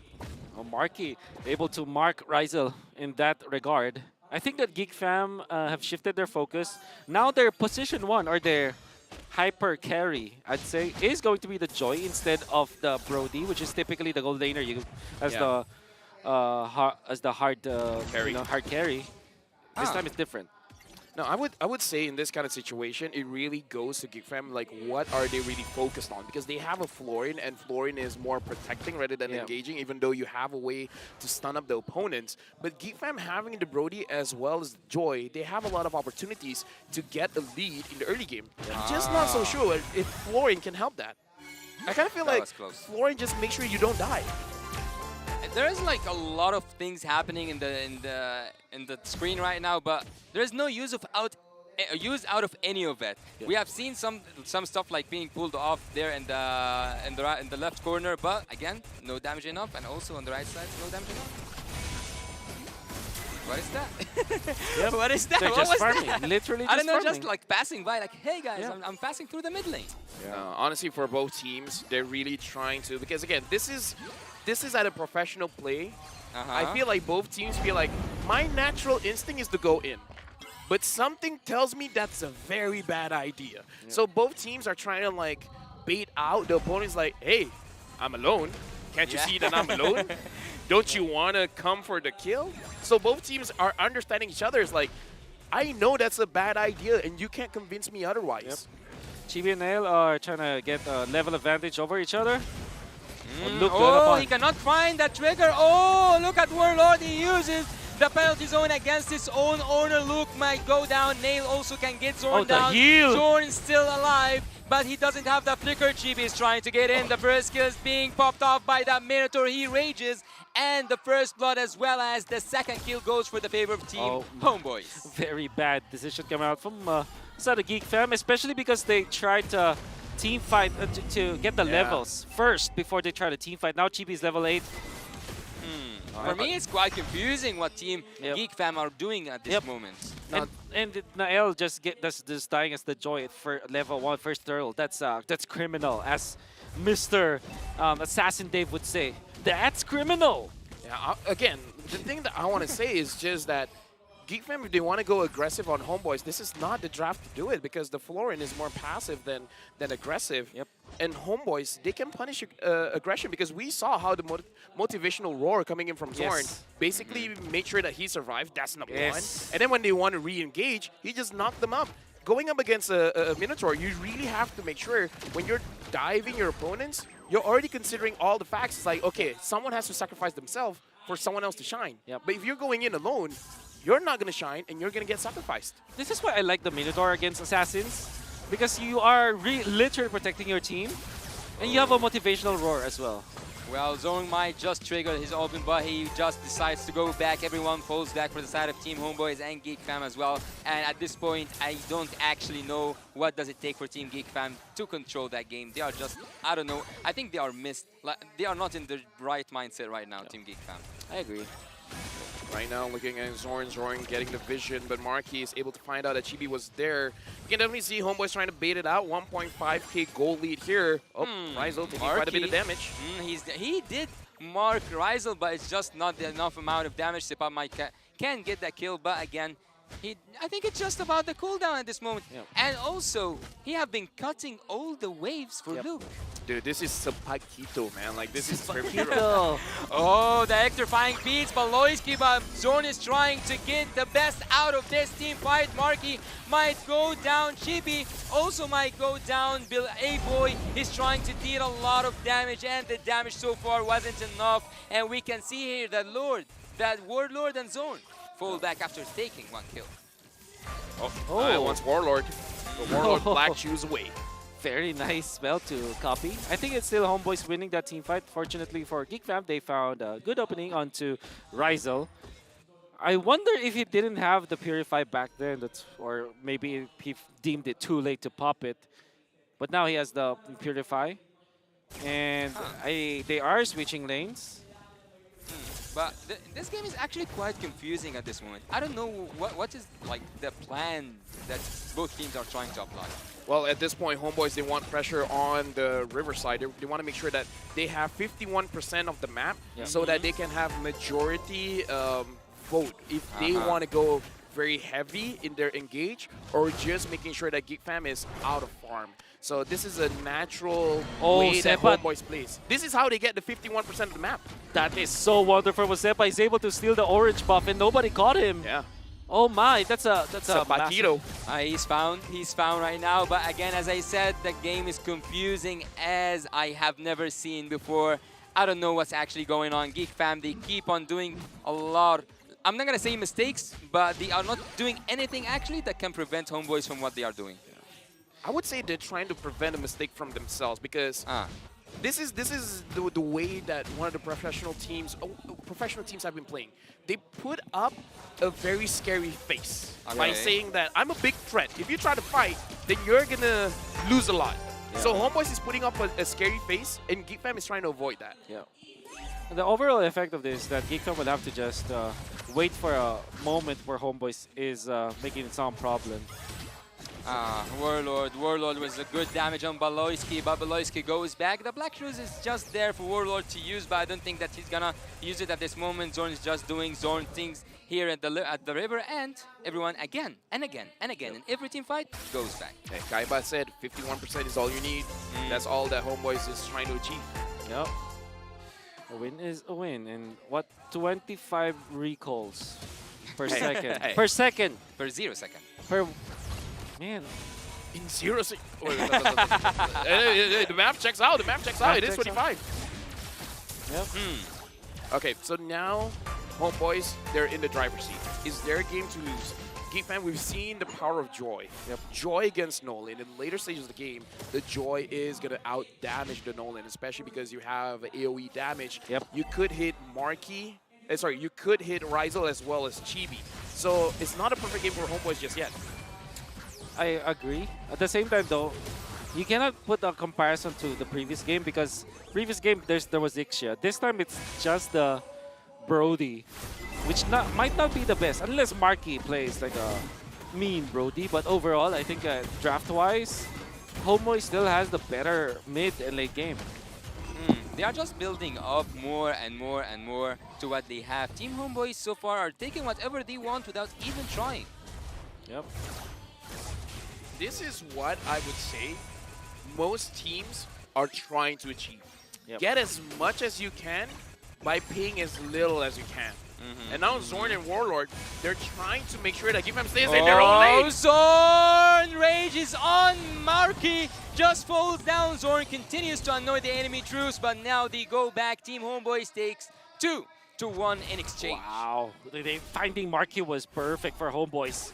Additional pickoff. And then Baloyski right now is not having a great time. 0-3-1. Went for the fleeting time. That's why he got melted down by the members of Homeboys very easily. Very ambitious. Very ambitious indeed. Do you think that going for he just sold it? I saw Joy having a Guardian helmet. Do you think that at a certain point Joy can use a semi-tanky build? I don't think so. I don't think so as well. I mean, it's an interesting idea, definitely, but I don't know. At this point in the game, you might as well do as much damage as you can, trying to take out Rizel, because the thing about Bruno is the moment the Bruno has a Haas Claw, damage is not enough. Continuous damage has to be the thing, because if it's just burst, he will just heal it back up. Zorn right now finds the right spot. He does find the right spot to land his ultimate down. Luke will also go down. There's nothing that you can do, Baloyski, to prevent the inevitable from happening. Team Homeboys takes 2 kills, and also alongside with that turret, Zorn keep doing Zorn things. Recall after recall, Geek Fam emotes. Oh man, another bad fight from Geek Fam. Ill-advised. I think that every time the Minotaur is there, that's like red lights for the Joy. Oh yeah.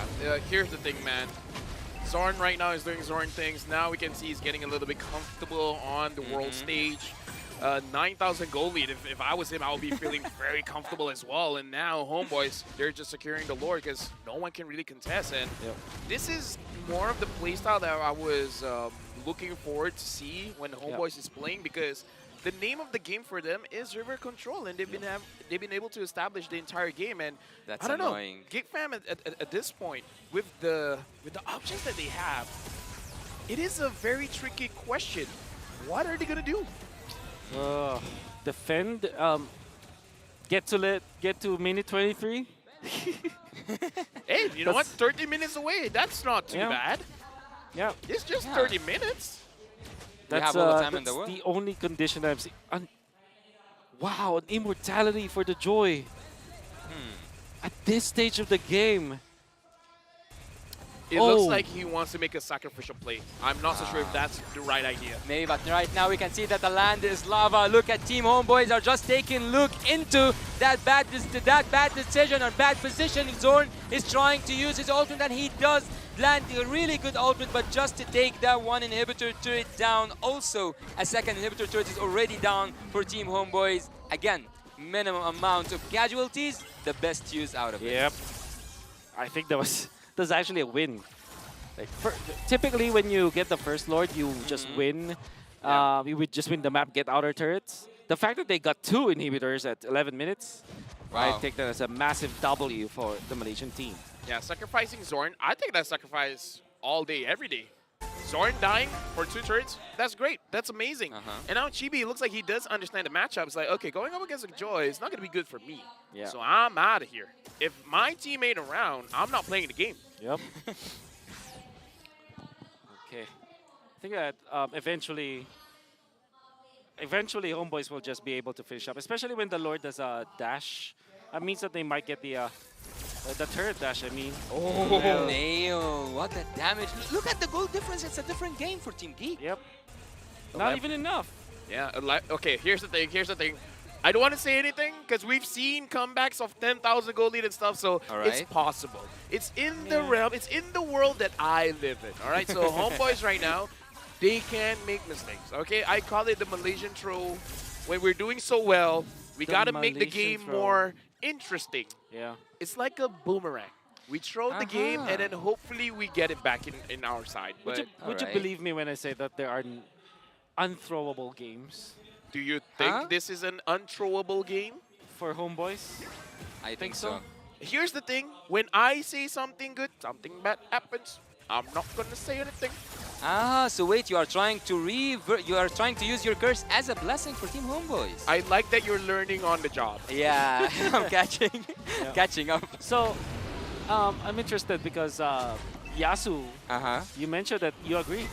But there are unthrowable games. I think this is an unthrowable game for Homeboys. Yeah. I cannot think of a way for them to lose this. all that. I mean, obviously, if you just literally stand in front of your opponents and just mess up, obviously you will lose it. But let's just say that naturally they make, 3 mistakes. I still think that they're strong. Until the 23-minute mark, though. Well, 13K and 13 minutes. What do you call that? I call that... Dominating game, maybe? Yeah. Okay. 1 minute... 1K gold lead per minute, it's pretty high. It's a mountain. That's Everest. And at this point, I'm pretty high. Right now, Homeboys going up against Geek Fam. Homeboys definitely have the advantage here. Zorn's probably looking for a good setup. The Lord is here. Zorn goes in. No one's there. Zorn can go in. He still have that flicker. He didn't yet use his flicker. He did now use his flicker. We were happy, but now we are thrilled. Look at Team Homeboys. They are trying to get inside the base, but the defense is just solid. A solid defense. I don't know. How did they do it, Team Geek Fam? Hey, Wolf, could you text me how much Munton is paying? I'm going to double that for you to not talk. Why Munton? I mean, let me just pay you enough so you don't talk. You probably know you were talking about unthrowable games. You probably know how much Munton is paying me because he's also paying you, so come on, man. I'll double it. Just shut up. Hey. So does Can that we shake on that? Does that make me an analyst? I mean, you can be whatever you want to be, Habibi. It's all right with me. It's just that whenever you talk about unthrowable game and that happens, I gotta say that wasn't a throw at all from Homeboys. Okay. Then what was that? Wasting time. That was just the strength of the Lilia. All right. Yeah. In full. Yeah. See, so that's one of the situation. It wasn't a mistake. It was an outplay. Right? A boy was just doing his job. A boy that will forever be a boy. That's what we call Peter Pan.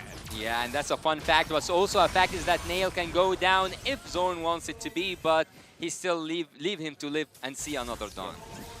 They get to secure the purple buff, which is perfect for Nail. That's about 1 minute and 30 seconds, as he's gonna be very happy, but they are still trailing behind. Okay, now that they're trailing behind, we do see that they do kind of have the damage to kill members of Homeboy. So I kind of feel like for Geek Fam to win this game, it is really about trying to play mind games against Homeboys. Try to make it look like, oh no, we're in a bad situation, and the Homeboys just overcommits, and then you just eventually get a kill. There were moments where we see Zorn trying to force an engage, and even though he can get 3-man knockups, 4-man knockups, maybe even a 5-man knockup, that's like a signal for Homeboys to go in, but it could legit be a trap being set up by Geek Fam. So I kind of feel like don't think that this is a game that Geek Fam loses. There is a way for them to win. Yeah, I agree. But then again, at the same time, you know, Wolf, I keep Wolf, thinking. Wolf, talk about Geek Fam. Don't talk about Homeboys. Okay. Well, Geek Fam, it's almost impossible for them to win. Just kidding, just kidding. Yeah. It apparently is not impossible for them to come back in this game because the longer time, or the longer the game goes, the possibility of Team Geek Fam to come back is real. I'm just saying, Wolf, don't make me resort to violence, you know? Yeah, I won't. We're friends. Let's We're keep it that friends. way. Let's keep it that way. Yeah. I'm just gonna say, like, they don't have Valoisky's ultimate, so this should be an easy lord for Homeboys. What do you want? What Yasu, do play-by-play! Okay, right now we can see that Zorn is not doing absolutely anything. And here's Look at what happens oh, when hey Yasu boy, talks. hey boy, hey boy, he is just a boy, let him be Zorn, he does let him be. Team Homeboys, look at Luke with the penalty zone. Zorn right now is trying to escape, he still have a lot of HP and he manages to escape and go back. A lot of these team fights just ends without any casualties. Do you see what happens when Yasu talks? What? And you saw what happened when you talk? Yeah, I mean, like, they forced You're them. public enemy #1, not private. Public. True, true. But so with that Lord coming, Look, is like there I a told possibility? Okay, okay, what did you tell me? What did you tell me? Be an analyst. Number one, I'm not an Indonesian. All right. So, Okay, fair enough. As far as we know. As far as you know, yes. Ako orang Pilipina. That's it. That's all I'm trying to say. So why do you think that I would favor? Oh, look at Chippy. Chippy is interrupting this conversation to just jump in, and they might just find that finish. Zorn still have his ultimate. Zorn might go in, and look at Team Geek. They are trying to reach that back line. Nail manages to split Team Homeboys apart. Razel might find the base. Razel did find the base. Look at the base. Look at the base. Look at the base. It's down. It is down, and everything has went down. We can see here that that Team Homeboys was sharp as a sword, focused as the laser, and quieter than the Desert Knight. They take a full sweep and they take it back home, boys. Homeboys is able to win this match 2-0 in this best of 3 against Geek Fam. Congratulations to Homeboys. Can I talk Yeah, now? now you can breathe. Now you can talk. Now you can talk. right? Please, All right. please. The floor is yours, Habibi. I think Zorn was phenomenal in this game, and also the fact that they picked up that Minotaur. So I thought that maybe this could be the ban instead of the Joe. I think that when you were asking me what could be the heroes for the roamers, that should be one of the bans because of how it is good versus assassins. I think that it's weird, right? Because typically when you're looking at assassins, you want to go for hard lockdown. Your typical Franco, your Kaja. Yeah. These are the heroes that lock down the marksman. But that locks down the assassin. But if you think about it, the Minotaur provides even more than that because it protects the jungler, it protects the gold laner, and there's a heal, and there's a punishment factor to it. The reason why Nael wasn't as successful as Chibi was with the Joy in game #1 was because of the Minotaur. And it's the protection that you get out of this Minotaur is just phenomenal. With Kaja, obviously there's a flicker ultimate play that you can actually lock it down, but if you're just waiting, if you're just protecting, the job is easier for a Minotaur to actually counter an assassin. Let me just say, Habibi, now we're friends. All right. Now we're friends. Now we're friends. Until next time. You can now make peace. Now let's go to the MVP of the game.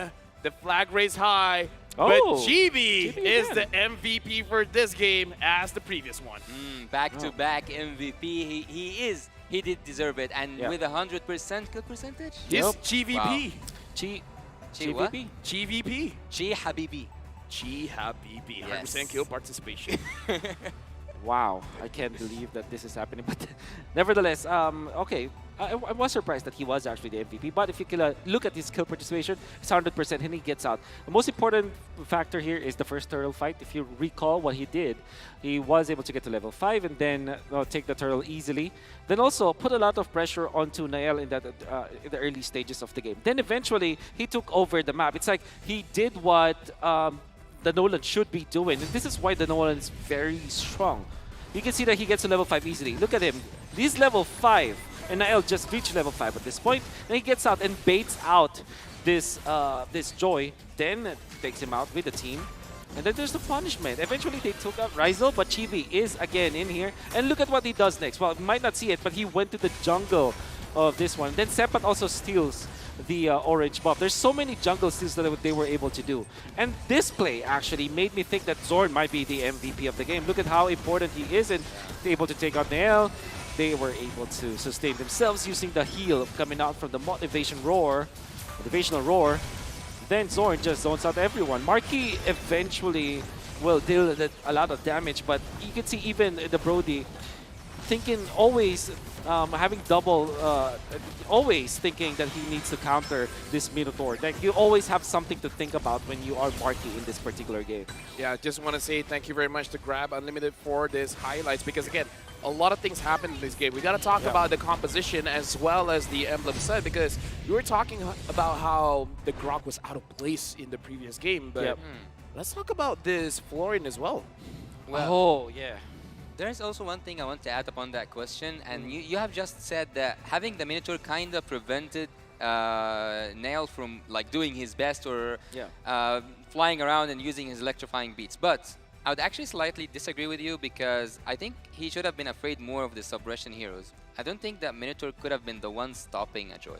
Yeah, you cannot literally stop a Joy, but you prevent the Joy from taking down your teammates. So it kind of feels like the Joy. All right, he goes in, goes for the marksman. Then you pop the motivation roar. Motivational roar, And then all of a sudden, the combo from the Joy is not there anymore. Yeah. He either gets out or gets punished with another stun, which actually happened around the orange buff when Nael tried to go for the play. Eventually, the Minotaur was there out of nowhere, blocking the way, healing his teammates, while also applying some punish damage. In fact, if you go with the Joy in that specific scenario, you're now in trouble, because now the Minotaur can pop the ultimate easily. And here's the thing as well, the Flash of the Oasis, as a Minotaur, you're just looking at the HP of your teammates. If they're low and you have Flask of the Oasis, use your motivational roar, and then you have extra shield as well. That's right. So at that point, it's like, yeah, you can try to kill a very squishy teammate, but not only are you giving the heal, but you're giving the shield as well. Yep. I've seen that quite many times. Yeah. So there was a defense even like when Nael already found the opening to Chibi. Then all of a sudden, we just it was on Rizal. Was it on Rizal? Because I remember it was at the mid lane when the Lord was pushing in. Exactly. Rizal was very low. Just one heal. Yep. And the shield was almost his full HP. And all of a sudden, you are the Joy. You're in a very awkward spot because you don't have the combo anymore. Yep. It's not like Nolan where you can easily dash. In fact, as the Joy, you have to always have a target so that you can refresh your dash. And when you're left there with nothing else, the Joy is easy pickings. That's the Joy is sad. The Joy is sad. Well, I totally agree with both of you guys, and there's something that just like I remember right now. Is it the third sweep in a row? 2-0, 2-0, 2-0. Don't jinx it, man. What are you doing? Learn on the job. I'm trying to be a cursed caster. I'm trying my best, but I can't. Here's the thing. It's something that you earn. Yeah. It's not something that you can take. Exactly. All right. It's one of those things that you accumulate. And speaking of accumulating, I would say, looking at how the matches has been, it's been an interesting M5 so far. But Gideon told me, because I'm learning a lot of stuff, Gideon told me that I have to try to put as much expectations, like as much statements as I can until I get a cast. So there is actually a way to try to be a cursed caster. Or isn't? Nah, I don't think so. I don't think it works that way, LaFell, right? It doesn't really. It's such a tricky topic that I don't think we have the time for. Either way, for you guys at home, we just want to say thank you very much for watching. Again, M5 is powered by Moonsun, presented by Kidia, our global presenting partner, supported by ROG, our official gaming phone, Grab, our official Super App partner, and Sticker Lab, our official gaming chair partner. Up next, we'll bring you the final match of the day between Onyx, the powerhouse from Indonesia, going up against Brazil's Bigatron Sons. After this, it's going to be an impactful match. We'll see if it's going to be a 2-0 or a 2-1. We'll catch you guys right back right after this.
you can't keep me from my honor. Nah, nah, nah, I feel like the floor is lava. The energy's getting higher. You're saving my arms. 'Cause I know just what I got.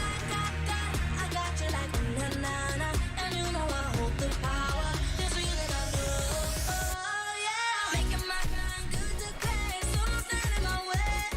Standing tall and I won't fall over. We are better than great, girl. We are better than great. We stand tall, won't run away. We are fun, nothing gon' change. Great, we are better than great. Can't get it great, I'm better than great. I play my own role, I become the greatest. Transcend myself into this game, yeah. I feel the power to dominate fate. Championship mind, no time for the weak. We start to the game, shine, reveal. Better than great, that's how we feel. I feel like the floor is lava. The energy's getting higher. You're saving my arms. 'Cause I know just what I got. I got you like na na na, and you know I hold the power. This feeling I love, oh yeah. Making my grind good to crash, so don't stand in my way. Standing tall and I won't fall over. We are better than great, girl. We are better than great. We stand tall, won't run away. Play our part, nothing gon' change. Great, we are better than great. If we stand tall and believe we can make it, you and me, with a sense of urgency, you'll see I'm better than great. I'm better than great. Oh yeah. Oh, I'm better than. Making my grind good to crash, so don't stand in my way. Standing tall and I won't fall over. We are better than great, girl. We are better than great. We stand tall, won't run away. Play our part, nothing gon' change. Great, we are better than great.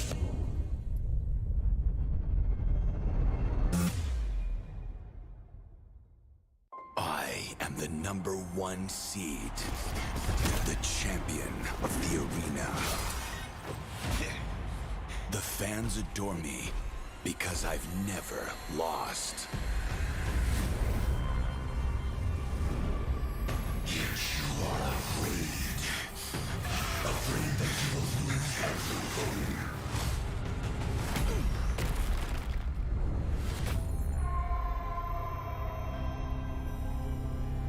Do you ever get scared of losing, Kimmy? Well, big bro, I think we should cherish the joy and excitement of each game. Not who won or lost. That's right.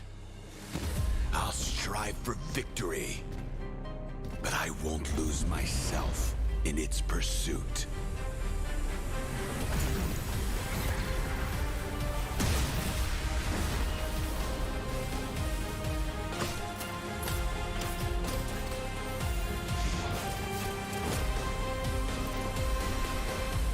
World Championship.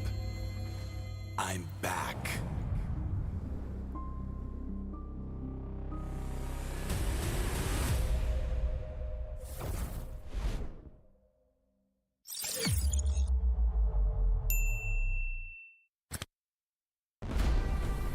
We are here at Gamers 8 to show that we are walking the walk.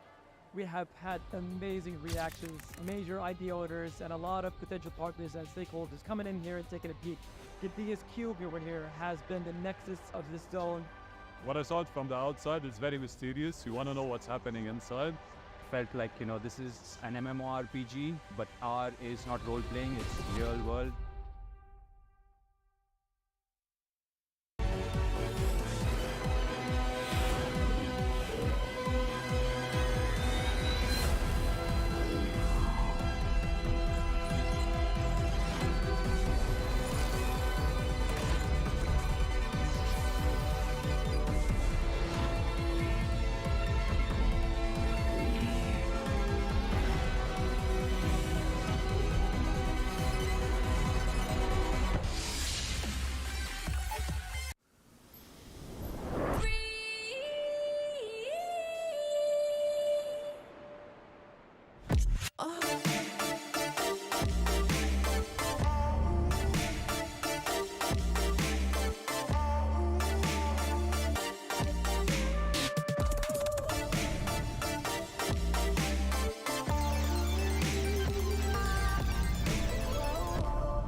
Pag nag-grab only, savings ang dami, your wallet sings tonight.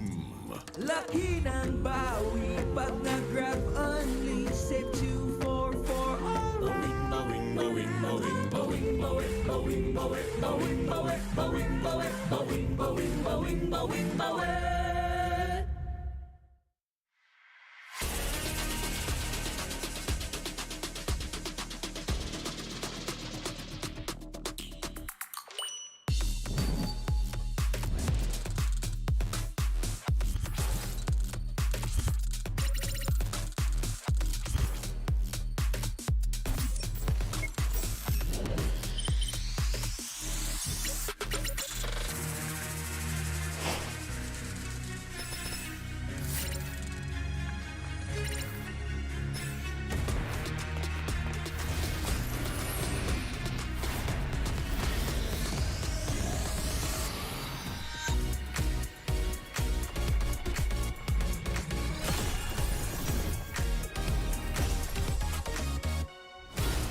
Sa surutkan ko Kung tahu kita akan bangkit as this rally versus game now. Got the power on my shoulders. Tahu ku sang petarung. Kau bisa buat ku lengah, but you can keep me from my honor. I feel like the floor is lava. The energy's getting higher. Yourself in my arms. Cause I know just what we got. I got you like na-na-na-na. And you know we hold the power. Cause we are better than great.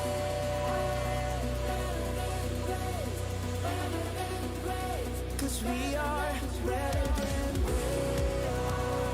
Better than great. Better than great. Better than great.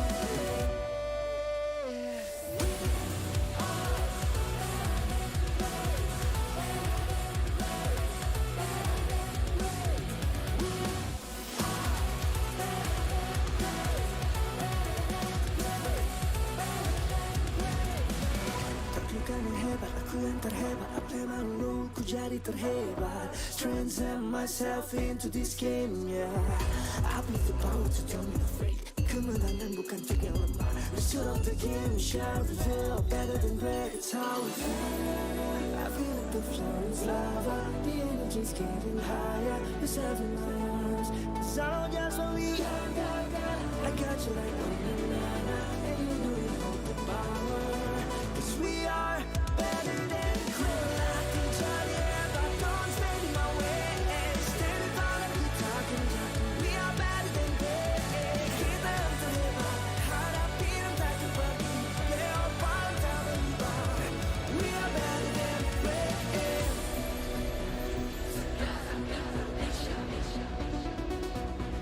Cause we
The Shadow Dragon was once my biggest weakness, but now it's my most potent weapon.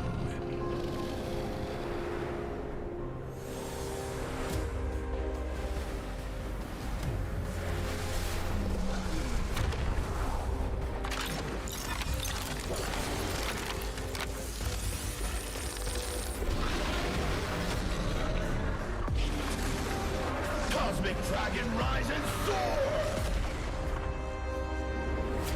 Dragon Stomp! Dragon Scales! Dragon Rush!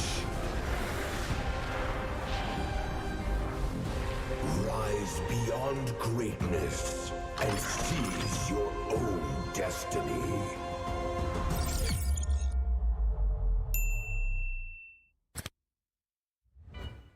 Tonight, we celebrate MLBB Esport. Do the kaldak! Do the kaldak!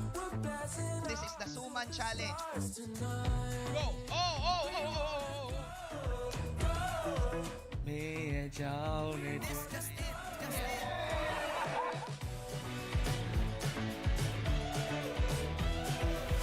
Welcome to M5 Gala.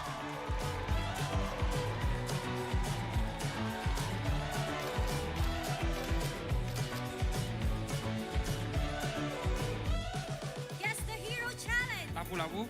Iritel. Franco. Nana. Nana.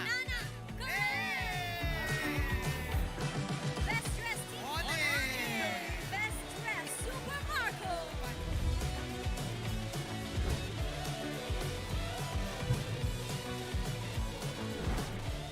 Thank you so much for joining us at the M5 Gala, and we'll see you at the M5 World Championship.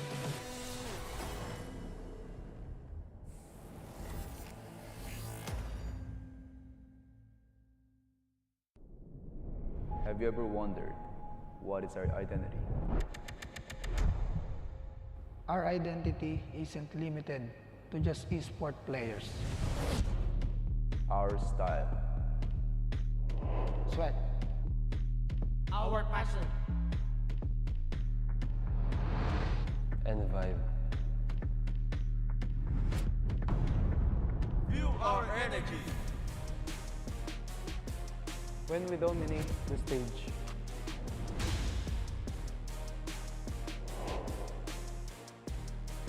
The hours of sacrifice. Shape who we are. So, what is our identity? We are legendary.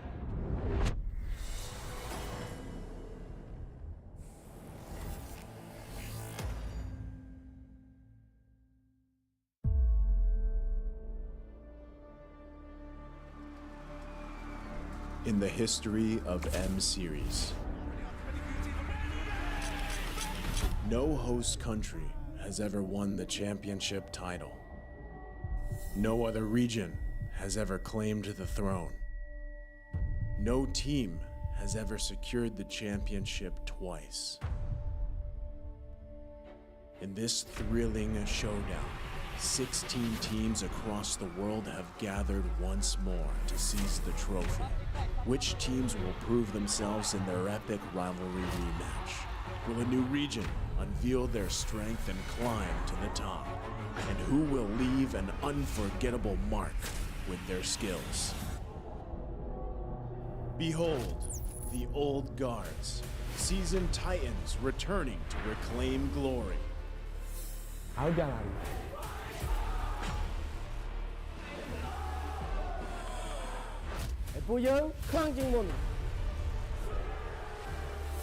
Судьба будет в наших руках. The newcomers, eager to forge their legacy.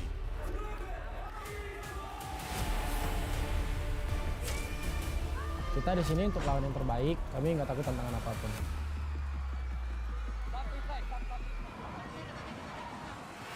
Emerging from the ashes, the rising stars are vying for the spotlight. Kita orang dah tunggu lama untuk momen ni. This is our time. It's now or never.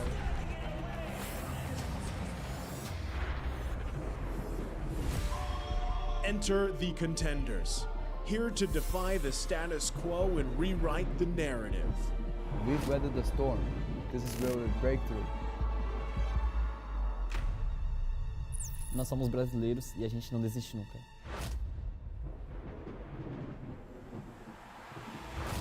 The Kings, legends in their own right, descend to defend their crown.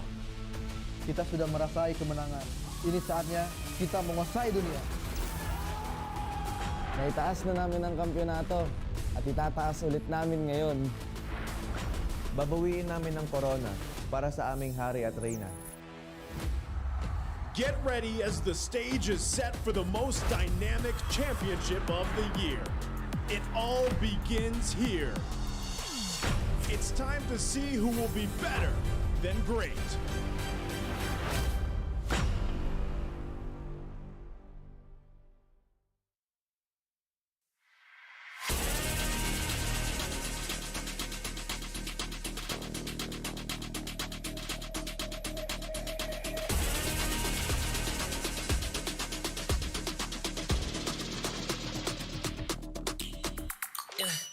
Hit me like I might get over, but you could give me in no corner. I know I can make a comeback, ace this round and finish this game now. Got the power on my shoulders, yeah, you know that I'm a soldier. You could keep me off my guard, but you can't keep me from my honor. I feel like a floor inside, the energy's getting higher. You're saving my arms, 'cause I know just what I got. I got you like na-na-na, and you know I hold the power. This feeling I love, oh yeah. Making my grind good to great, so don't stand in my way. Standing tall and I won't fall over. We are better than great, good. We are better than great. We stand tall, won't run away. We are fun, nothing gon' change. Great, we are better than great. Can't get it great, I'm better than great. I play my own role, I become the greatest. Transcend myself into this game, yeah. I build a power to dominate fate. Championship mind, no time for the weak. We start to the game, shout, reveal. Better than great, that's how we feel. I feel like a floor inside, the energy's getting higher. You're saving my arms, 'cause I know just what I got. I got you like na-na-na, and you know I hold the power. This feeling I love, oh yeah. Making my grind good to great, so don't stand in my way. Standing tall and I won't fall over. We are better than great, good. We are better than great. We stand tall, won't run away. We are firm, nothing gon' change. Great, we are better than great. If we stand tall and believe we can make it, you and me, with a sense of urgency, you'll see I'm better than great. I'm better than great. Oh yeah. Oh, I'm better than. Making my grind good to great, so don't stand in my way. Standing tall and I won't fall over. We are better than great, good. We are better than great. We stand tall, won't run away. We are firm, nothing gon' change. Great, we are better than great.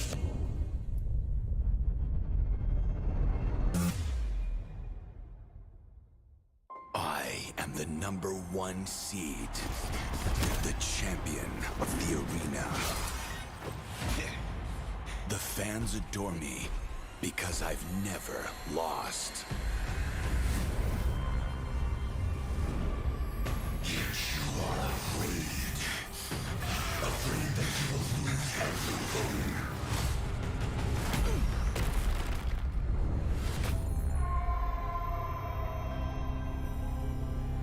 Do you ever get scared of losing, Kimmy? Well, big girl, I think we should cherish the joy and excitement of each game. Not who won or lost. That's right. I'll strive for victory, but I won't.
like I might get over. But you could give me in no corner. I know I can make a comeback. Ace this round and finish this game now. Got the power on my shoulders. Yeah, you know that I'm a soldier. You could keep me off my guard, but you can't keep me from my honor. I feel like the floor is lava. The energy's getting higher. You're saving my arms. 'Cause I know just what I got. I got you like na-na-na. And you know I hold the power. This feeling I love. Oh yeah. Making my grind good to great. So don't stand in my way. Standing tall and I won't fall over. We are better than great, good. We are better than great. We stand tall, won't run away. We are fun, nothing gon' change. Great. We are better than great. Can't get it great, I'm better than great. I play my own role, I become the greatest. Transcend myself into this game, yeah. I build a power to dominate fate. Championship mind on top of the week. We start to the game, shall reveal. Better than great, that's how we feel. I feel like the floor is lava. The energy's getting higher. You're saving my arms. 'Cause I know just what I got. I got you like na-na-na. And you know I hold the power. This feeling I love. Oh yeah. Making my grind good to great. So don't stand in my way. Standing tall and I won't fall over. We are better than great, good. We are better than great. We stand tall, won't run away. We are fun, nothing gon' change. Great. We are better than great. If we stand tall and believe we can make it, you and me, with a sense of urgency, you'll see I'm better than great. I'm better than great. Oh yeah. Oh, I'm better than. Making my grind good to great. So don't stand in my way. Standing tall and I won't fall over. We are better than great, good. We are better than great. We stand tall, won't run away. We are fun, nothing gon' change. Great. We are better than great.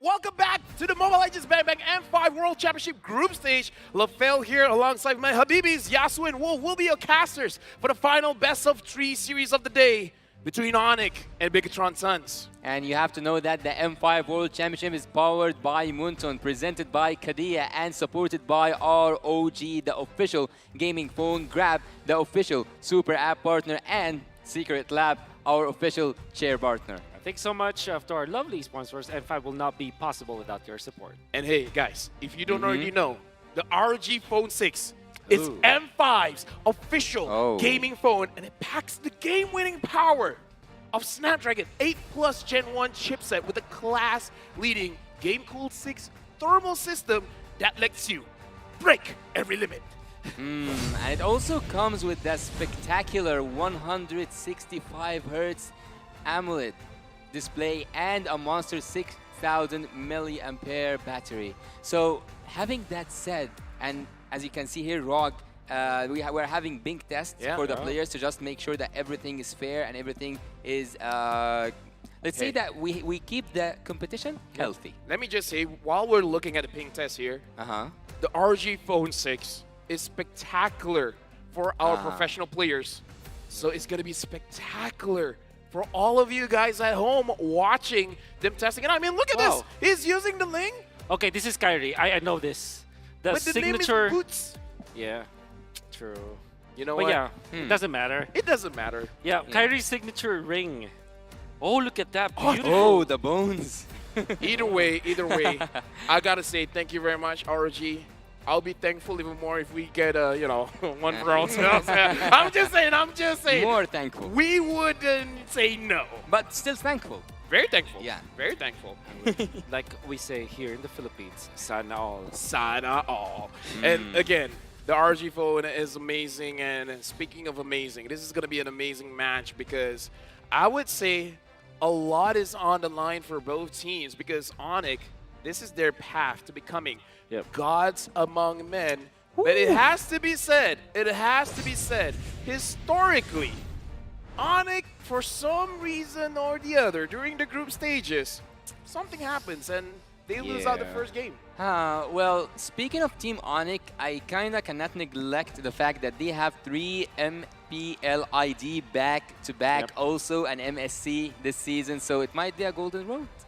Yeah, this is what they're aiming for, and yeah, it's very unfortunate that they have this curse during the group stages, but it's which is weird because in this international series, international world championship, you know, this is the first time where we can see some team getting out after the group stages. So if you don't perform well in the group stages, you can easily be eliminated and be out of the tournament. So that is something that Onyx should shake off. They have to shake off the curse. Hey, you know what? If that happens, that's not on my bingo board. Right now, we're going to look at Onyx's path to becoming gods among men. And let me just say, losing in the group stages, we have a saying in Malay, Hero Kaladulu, which means the heroes always lose first. But then, during the climax, they'll become the champion. So, again, this is Onyx's chance. They've won everything this year. Yep. The golden road, right? The first Grand Slam in MLBB history might happen. I think that they have a very strong chance. And I think that this might be the squad that they are able to. They have a squad that you cannot doubt their strength at all. Like Big Kyrie, actually I get Big Kyrie, we don't know that. But Big Boots, for example, you know, Keyboy is just amazing. CW is pretty much on point. And Sans is just crazy. Like everybody from the side of Onyx is just destined to win. It's just like this, we're just playing Onyx game. Well, that's the question here. Can BTR spoil Onyx M5 opener? Because and actually looking here at the statistics, they do lose their first match. Look at the M3, they lost against Onyx PH, and also they lost against Team Falcons in the MSC. So it's kind of a thing for Team Onyx to lose their first matches and then becoming somehow the champions. Maybe that's their routine. Hey guys, let's just lose the first one and then just win the rest. Yep. Maybe this is a strategy. It's like they're thinking out of the box. Yeah. No one would think losing first gives you a lot of value, but hey, they've got the results. They're doing something right. Yeah, apparently they do. Apparently they do. And actually, if they get... Well, I will put a really wild expectation here. Would you guys agree that this might be a new era or new Kage era? Oh, yeah, definitely. Onyx used to be like... During the Kage era with Sasa and everyone else, it's one of the best runs Onyx has ever had. And then they took... Let's just say, let's call it a break, right? Where they didn't really perform all that great. But now with this iteration, when Sans went in, when Coach Yeb is there, when Kyrie is there, it's just like the world is their oyster. Yeah. I'm just allergic to seafood. That is a very important nugget. Thank you for saying that because I mean, there are so many Filipino fans that might give you seafood and you are allergic to it. I just gotta say, this is not the age of the Kages anymore for Onyx. I think this is the age of the Saiyans. Okay, they're Super Saiyans. It's just they're just literally they broke the game, essentially. And in a good way. In a good way, and Kyrie's handsome too. So he has it all. Come It's on. a little bit unfair. It's very unfair. I think it's agreed that Kyrie had one of the best glow ups, right? Because I've seen like his picture earlier on today, and I was saying like, hey, is that really Kyrie? This guy like glowed up. Honestly, I have a friend as well. I was looking at his picture. It's like, is this really Kaisam? Shoutouts to Kaisam Ives, but we're preparing for this game. Why are you guys laughing? I'm doing my job. I only work with professionals. Please don't be like this. Yeah. So thank you. Anyways, you can already hear the crowd because we're gonna jump straight on to the stage. Because for now, we have to invite the marshals on stage to officiate the M5 World Championship. We have our marshals who will again here to ensure the fairness and integrity of our games. Well, shout out to the marshals. They will keep everything as it's supposed to be. And now, the fans have been waiting for this. Their year-long journey towards becoming gods among men has finally reached its final stop as they open their M5 World Championship campaign. They are the team to beat. Give it up for Onyx!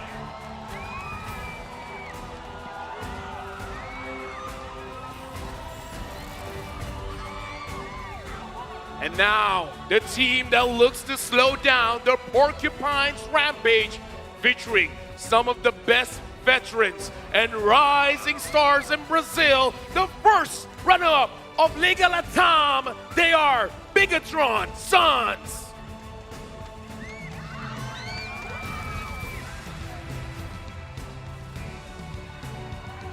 To guide the teams to victory, we have their head coaches and analysts. For Onyx, let's invite Coach Yeb and analyst Adi. For BTR, let's invite Coach Darkness and analyst Valeria. And when we're talking about the best players in the business, you immediately think about Onyx. We're also talking about the best in the business when it comes to handling the teams. So being coaches, Coach Yeb is always part of the discussion. And now he has led this squad to multiple championships, the first international championship in a very long time for Indonesia in general. Now looking very strong in this M5 World Championships. That's Chewe, that's Kyrie, that's Boots, that's Sans, that's Keyboy. I don't think you need an introduction for this team. I know that you know of these teams for sure. Onyx Indonesia is just a pleasure to see their matches over and over and over again. Onyx right now having CW, Kyrie, Boots, Sans, and Keyboy. It's a team actually. It's a team made in heaven. Like I think every single player can dominate his role. We can say that he is one of the best, if not the best, in terms of their own roles. So, there was actually a question. Leo is not with us on the desk. He said that, is it possible that there is someone who hates Kyrie? All right, but before we get into that conversation, we got to introduce Bigatron Sons as well, Super Upab, Buzizio, Black Syndra, as well as Luna Ombota. Yeah. Oh. In case you guys don't know, in Malay and in Indonesia, this basically means... Uncle. No, Luna, the bald one. The bald one? Bota is bald. Yeah, Bota is bald also in Bahasa Indonesia. Oh, yeah, exactly, yeah. And No, almost we like uncle. Yeah. And why do I know that? I'm not Indonesian. Yeah, that's the thing, because you're Mr. Worldwide.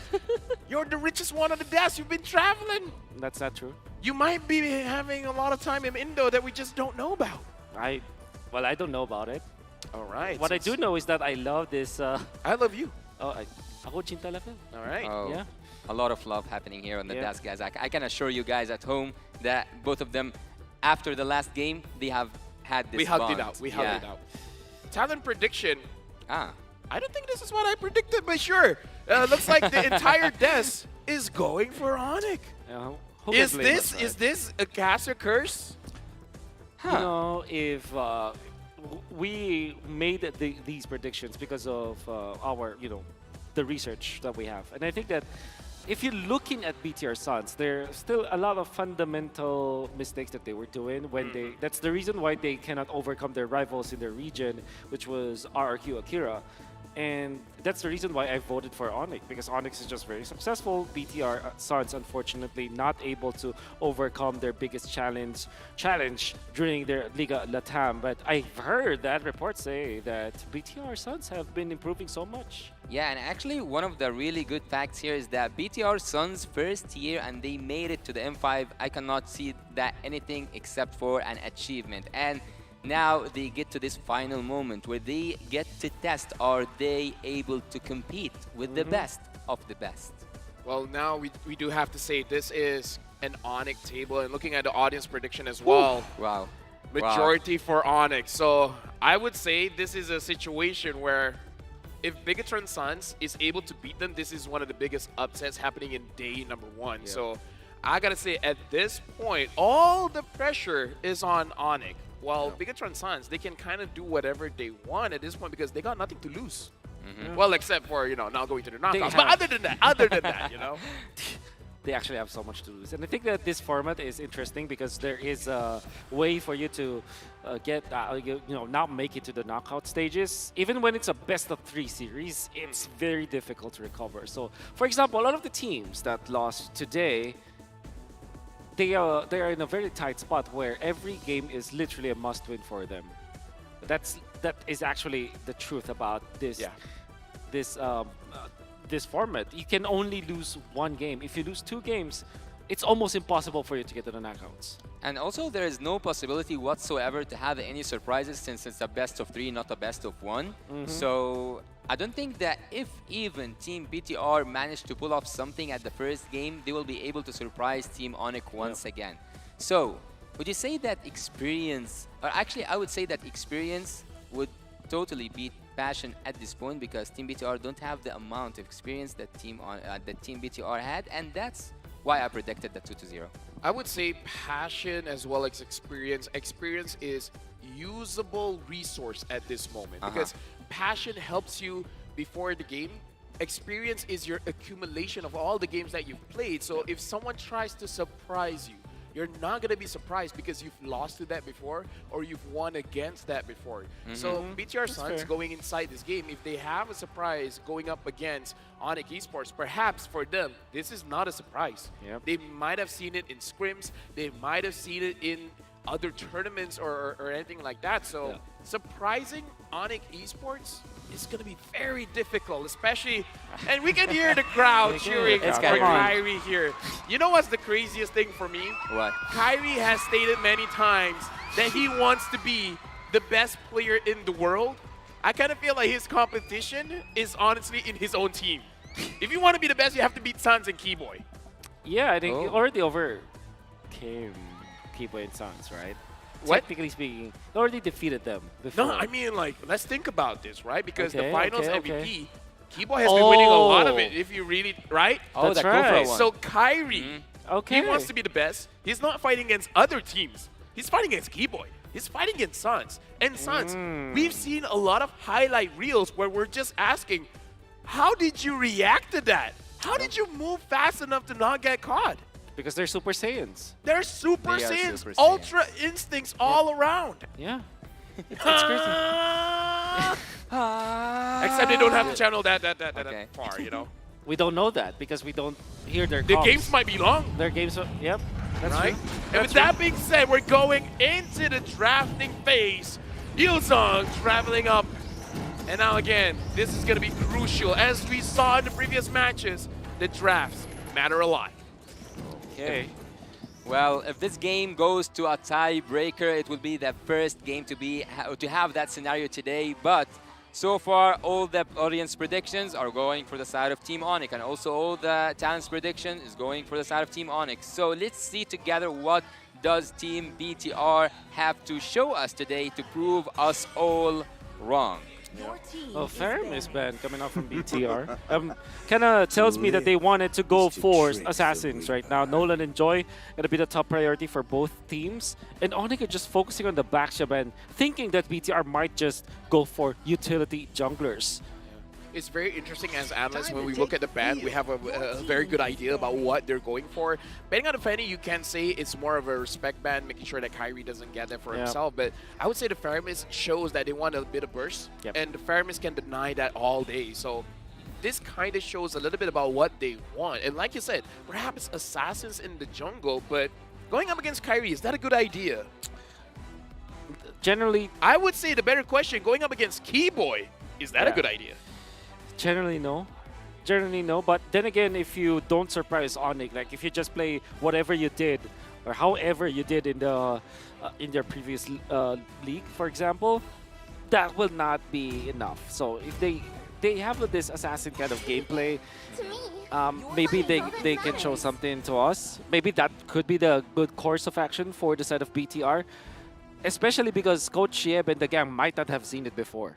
But Team BTR Suns at this moment, they are not focusing on a certain player. They are not focusing on a certain strategy, I would also say. And what's actually mentionable is that Team Onyx, and especially Kyrie, even though there was an era where utility heroes were ruling everything, he kind of stands with his own assassins and still makes the best out of it. So I think it's pretty worthy that there's a respect ban for Fanny, but I think they should have targeted him more. Nolan should be the choice here for BTR, especially in the absence of this Faramis. I'm thinking Onyx will get either the 1-1 or the Joy, whatever is left out of that occasion. And also the Guinevere is open, and I'm pretty sure that Onyx likes that. Coach Shiv likes flex heroes, right? So I'm thinking like their opener would be Gwyn plus Nolan/Joy, or maybe Arlott plus Nolan/Joy. What do you think of Matilda? Matilda is gonna be secured by BTR. Not gonna be secured by BTR. I don't think Matilda is perfect against Joy, however. Yeah, and here the fun fact, Luna Ombota literally means Luna the bald uncle in Bahasa Indonesia. So we talked about that. Somehow Wolf knows that. Perhaps, I don't know. I feel like there's a lot of secrets that he's keeping to himself. Yeah, he's not telling us. Yeah, I read the dictionary sometimes, you know. I don't wanna touch that. I listen to Toulouse. Right now, the Joy has been picked up. For Onyx, I would say this is the evolution of Onyx, because even Yasu has stated that it doesn't matter, even though it's a utility meta, Kyrie can bring in those assassins. But I feel like this is also one of the things that Coach Yep has adapted for every single player, is that even Keyboy is a pick-off hero. He's a pick-off player, but we've seen him time and time again using those Enchantress. Well, but the most interesting thing here for me is that Team Onyx, you don't just give them an assassin, a good one, you give them the best assassin in the current meta, Nolan. Yep, which is actually... What is with this trio? That is going to be very difficult. This is the third game we're going to see Joy against Nolan. Yep, Joy against Nolan, and Valentine against Joy is 100%. We're only missing Lilia, right? Yeah, you're only missing Lilia on the side. But Matilda is open, so I think Matilda is a great pick for BTR. Obvious. And will they go for the Phobius immediately? I think that should be the case. I mean, if they don't, it's probably going to get banned out, no? Yeah, that's right. So Valentina is a good choice. I think it was proven even the last season of MPLs. Arlott Novaria. Okay. I don't like this at all, especially going up against a Nolan. And then you give a big ultimate to the Valentina. Now you can go Matilda if you're Onyx. Well, BTR Suns at this moment, I don't know what is the reason behind this Novaria pick, because Nolan can simply go in and go out smoothly, take her out. So I don't agree at all whatsoever with that Novaria pick, but that's how BTR wants to go, and that's how Coach Darkness wants to go. What do you think the third pick will be? I would say Novaria has its uses. It's usually strong on the turtle as well as the Lord fight, because you have vision, that's number one, and it's going to make it easier for your team to set up, because we can imagine a situation, especially if they have a Beatrix on their own team, the snipes is going to come in a little bit easier, and it's going to help the Arlott out quite a bit with the final slash. So I can see some reason behind this Novaria pick, especially if they're going to contest around the turtle. My personal worry here is having the Valentina as well as the Terizla, they're going to be pretty strong. The turtle fight as well as the Lord fight as well. So it really depends on BTR who their gold laner is going to be, or more importantly, who their jungler is going to be, making sure that, I mean, it's going to be Joy, but I don't know. I'm thinking, is there going to be a surprise? Maybe something like Hilda, actually. That might be the choice. I have, honestly... For BTR? For both of them. For both of them, all right. All right. So I think, but obviously because the fourth pick is going to be tilting towards Onyx, I think that is BTR, that BTR should be the ones banning it out. Imagine if there will be a Hilda for the side of Onyx, and who can actually stop that? That's Novaria might not be able to do so. No, Joy really. obviously is not going to be there. So that could be, that is, if there will be any kind of surprise, that might be it.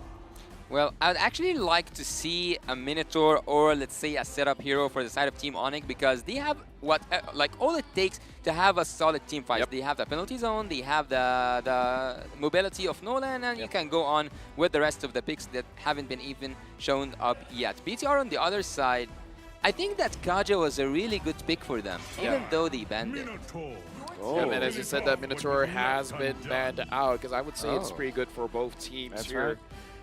Looking at Onyx, I would say their lineup right now is pretty solid. It's just that for BTR, they need the missing piece here. And the question really is, if they're going to have this Joy in the jungle, the Arlott going to the EXP, as well as the Novaria coming in mid, they gotta make sure that they have enough damage per se, especially in the early stages of the game if they're gonna contest for anything, because Novaria has range, kind of has a little bit of damage, but I would argue Novaria needs 1 or 2 items.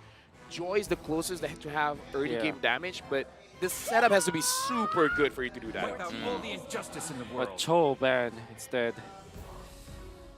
Okay, I think Hilda. What is that? Harif? Oh! Right? That sounds like Harif. Oh, that's a good pick. I mean, you can continue. You don't have to stop. Yeah, that's a good pick. Yeah, we just want to make sure it's like, okay, let's see the Harif. picture. Yeah, it is Harif. Yeah, that is such a good pick. Why? Because it's a hero that doesn't. I mean, what is a hero that can lose late? Also, it's a hero that is not that dependent on a farm, and it kind of allows Nolan to be like the scaling hero, and then you have the Harith in the early stages of the game. I think it's smart. Keyboy has 7 heroes with 100% win rate in MPL ID Season 12, including Matilda, Kadita, and Hilda. The perfect roamer, and now Claude finishing up for BTR. A lot of heroes that need the farm here. I'm a little bit worried. Hilda might be like disastrous. I would actually say please for Team Onyx to give me a setup hero. I like with this composition, I would love to see an area crowd control hero, because everything everything will align for an area crowd control hero. Okay, you need a way to kind of, maybe a Ruby could be the perfect choice for Onyx. Yeah, because I think a Kufra maybe. Kufra. Honestly, there's fault for choice. For Honor, what is that? Was that Tigreal? I mean, oh, it is let's an go. AoE setup. Okay. Oh yeah, it is. Okay. All right. I think Tigreal. All right. Why is it good? What? It has a reset. It has a way to reset. I think it's good because it can push the Hilda. Exactly. It can push the Hilda, and it can also counter invade. And it has area crowd control. Exactly. Man, all right. Coach, he knows how to draft. Apparently. Yeah. You know what? Maybe Coach Shep can win championships, you know? And right now, honestly, looking at the draft, my only worry for BTR Suns is that all of the members, well, except for Hilda, they need a little bit of time to really ramp up to have that damage. So the Hilda can slow down Onyx, but is it going to be good enough? In the early stage, yes. I think, I think Hilda is generally good, especially because you want to have the Harith in the early stages. Is it going to be enough against Onyx? I think the Tiger will change my idea about it. I thought the Hilda will be like deadly, obviously. Had it not been for this Tigreal pickup, Onyx would have had a much worse time. Because I'm thinking, like, what are the other heroes that can actually protect the jungle? Thinking Ruby, Kufra is there, maybe Grok along the way, but I think Tigreal might have been the best choice for that specifically. Well, Tigreal also with the latest update, he is one of these undeniable forces of nature. He just, whenever he uses his ultimate, it's difficult. It's so difficult for any opponent to just escape it or to even prevent it from happening without that Diggy. And the Diggy is not here for Team BTR Suns. BTR Suns, I would say they have a lot of mobility. They have a lot to do, a lot of services actually to provide for Super Opa. But apparently, I don't know if they will be able to have the enough amount of pressure, since you guys said that Tigreal can avoid the Hilda early game pressure. So Hilda wants to go in the jungle, and Tigreal can push Hilda either away from the jungle or inside the turret. Yeah. And that can be very deadly for Hilda because you want to slow down. The fact that Hilda doesn't care if Hilda dies a lot in the early game, but having the Tigreal, you can force it out. And like you said, the implosion now, it has an instant stun. If BTR is not careful, and later on we're going to see if they have a lot of Purifies. Because if they don't have Purifies, we've seen how Keyboy has set up quite a lot for Onyx. He can be a surprise factor, and the difference between BTR and Onyx can fight early on. They don't need the items for them to be aggressive. There are 2 M's that Tigreal can do. First is mirror what Hilda is doing. Which, if Hilda goes for the invade, he can also go for his own invade. And then the other M is called man-to-man, wherein he can actually be in front of the Hilda. Man-to-woman. Yes. In this Hilda case. is a woman. We cannot assume that. Oh, you know what? That's right. Oh man. Why did I say that? I didn't. I mean, like... Why did I assume, right? My bad. I'm sorry, out of this conversation. Sorry, Mr. Wolfman. Thank gentlemen. you. Can I assume that you're... I don't like this conversation. Yeah, I don't like this conversation. I'm out of it. I'm taking my hands out of it. All right. CW here. Please explain more. Is it because the resilience coming in from the chrono dashes makes it good against this BTR lineup? You know what? That's actually very correct. You know, you really have to be an analyst, dude. It's like I know the heroes and stuff, isn't it? I don't know. I think you'll do a great job at it, you know? I don't know. I feel like maybe in a previous life. Maybe in your previous life. Yeah. In this life or the other. We'll know. Well, Team BTR actually, if we have like had enough talking about the draft, and I think that so far Team Onyx has won the draft, but still the game is not only about the draft, it's also about the rotation itself. We haven't seen BTR on the international stage. Will it get underneath their skin? Because the pressure is real. The pressure is real. I would say the leadership coming in from Luna, because he was here during M3, I feel like he should have gotten a lot of experience to really calm down the team, calm down their nerves. And I like that you point out the macro, because there's a hidden ability for the Claude, which is you can split push. You have a Joy as well. You can split push. So if they can catch Onyx slipping, it's like, oh, Onyx is too tunnel vision, thinking about the lore, thinking about the fights and everything like that. And then all of a sudden, where's the Claude? Oh, the Claude's pushing? Where's the Joy? Oh, the Joy's pushing as well? A lot of things can happen. It's all about how you're going to use your draft. And I feel like BTR Suns, they have a secondary win condition in terms of creating a lot of chaos and then winning the game when Onyx is so focused on something else. I like the late game chances of BTR in this particular game. Definitely, And they have a way to kind of deal with it. Now, there's a hidden tech actually from the Tigreal, because you also have a knock-up, right? Yes, he does. Which is great versus the Claude normally. And you can tag it up. I mean, you just build up like a Tigreal as well as plate armor, and then you're A-OK. The real question is, can they actually contain the Joy in the latter portions of the game? What else do they have apart? No. Wolf, when you're a pro player, you don't ask questions. Yes, you can. Just yes, you can. That's why I'm not a pro player. It's like, okay, imagine a situation when they're talking about, can you yes? You have to say yes immediately. This is the spirit you need for the World Championship. In my previous life, I've experienced. Sometimes logic is not the answer. Yeah, do you know that in pro teams that is actually that's actually very much applicable, because if you show some signs of like doubt, hesitation, that's not good for the team. Oh my God. Maybe I should be in a pro team. It's like I know about these things. Exactly. I wonder why. Where did I get that experience? Where? I wonder. I don't know. I mean, you should ask him. But I do feel that if there will be like a national team for Malaysia, maybe you have a shot, you know? Maybe. It's almost like I have two. It's almost like I have 2 medals under my belt, but you know, it's whatever. Yeah. We'll never know. Boots was here? Does he look like Boots? Where? Maybe. Maybe. Maybe. Arguably. Maybe if he has a mustache. Arguably. Yeah. Oh, Boots is looking out. He's like, yeah. Compare us. Maybe if he has a mustache. We'll see. The mustache solves it for you. What does this mean? Sanamaki's Angkatabi? I hope I get a kiss. Oh! I hope somebody who's beside me gives me a kiss. Something like that. And she gave it to him. Yeah. Congrats. Congrats. Ask and you shall receive. Okay. The courage to ask is what you need. The classic carry four finger hold. Do you know what that is? Can you even try to do it? Do you know how to do it, Lafel? Hey, we're in the game. Yeah, okay. Your turn. Well, let's see together, will the Indonesian team call it a day, or will the Brazilians have to samba all night long? Let's see. Team BTR Suns up to the challenge against Team Onyx, and we have just landed to the land of dawn. No one knows what's gonna happen. We might see some surprises, we might see some predictions being right, or even proven wrong. Hey, I have a 0% win rate on predictions. Though I predicted for Onyx, it will be quite a surprising turn here. But either way, we've seen a little bit about the interaction between Keyboy as well as Luna on Botak here, where Luna tried to slow them down, but you know, Keyboy is just like, nah, fam, nah, I'm gonna protect my jungler.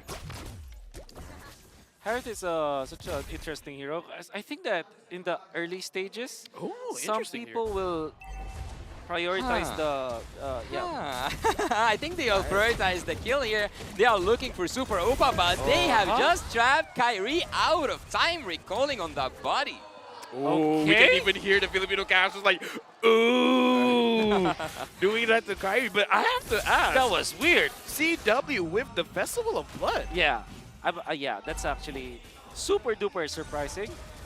I'm not gonna pretend like an expert in Harith, but I will have to ask some of my friends, maybe someone from the pro scene to understand what they like about that that emblem. But it kind of makes sense, you know? Yeah. Because you deal big amount of damage, Exactly, but you don't have the best dueling potential. I would say it's the chrono vision making it worth it, but now right around the turtle. Right now we can see that Keyboy is pushing that Hilda away. Kyrie goes in and just takes that turtle to his favor, to the favor of his team, and Black is out. He blacked out. Oh, that was such a great play from Onyx in a way that they literally just outplayed Bigatron Sons in that regard. The timing of the stun, for example, and then obviously with the retry that Kyrie was able to take on. Turns out like that death was just sacrifice coming out from Kyrie. It's like a ritual. Yeah, again, they have to lose one to win one. Maybe that's what they were aiming for. But either way, right now we're looking at a situation. Looks like Onyx, they just want to win the lane because Luna on Potak. Kyrie finds Luna on Potak, and Boots didn't need to go that extra mile, even though he did the penalty zone, and the penalty has been paid by the Hilda electrifying beats just to find his way out. Well done.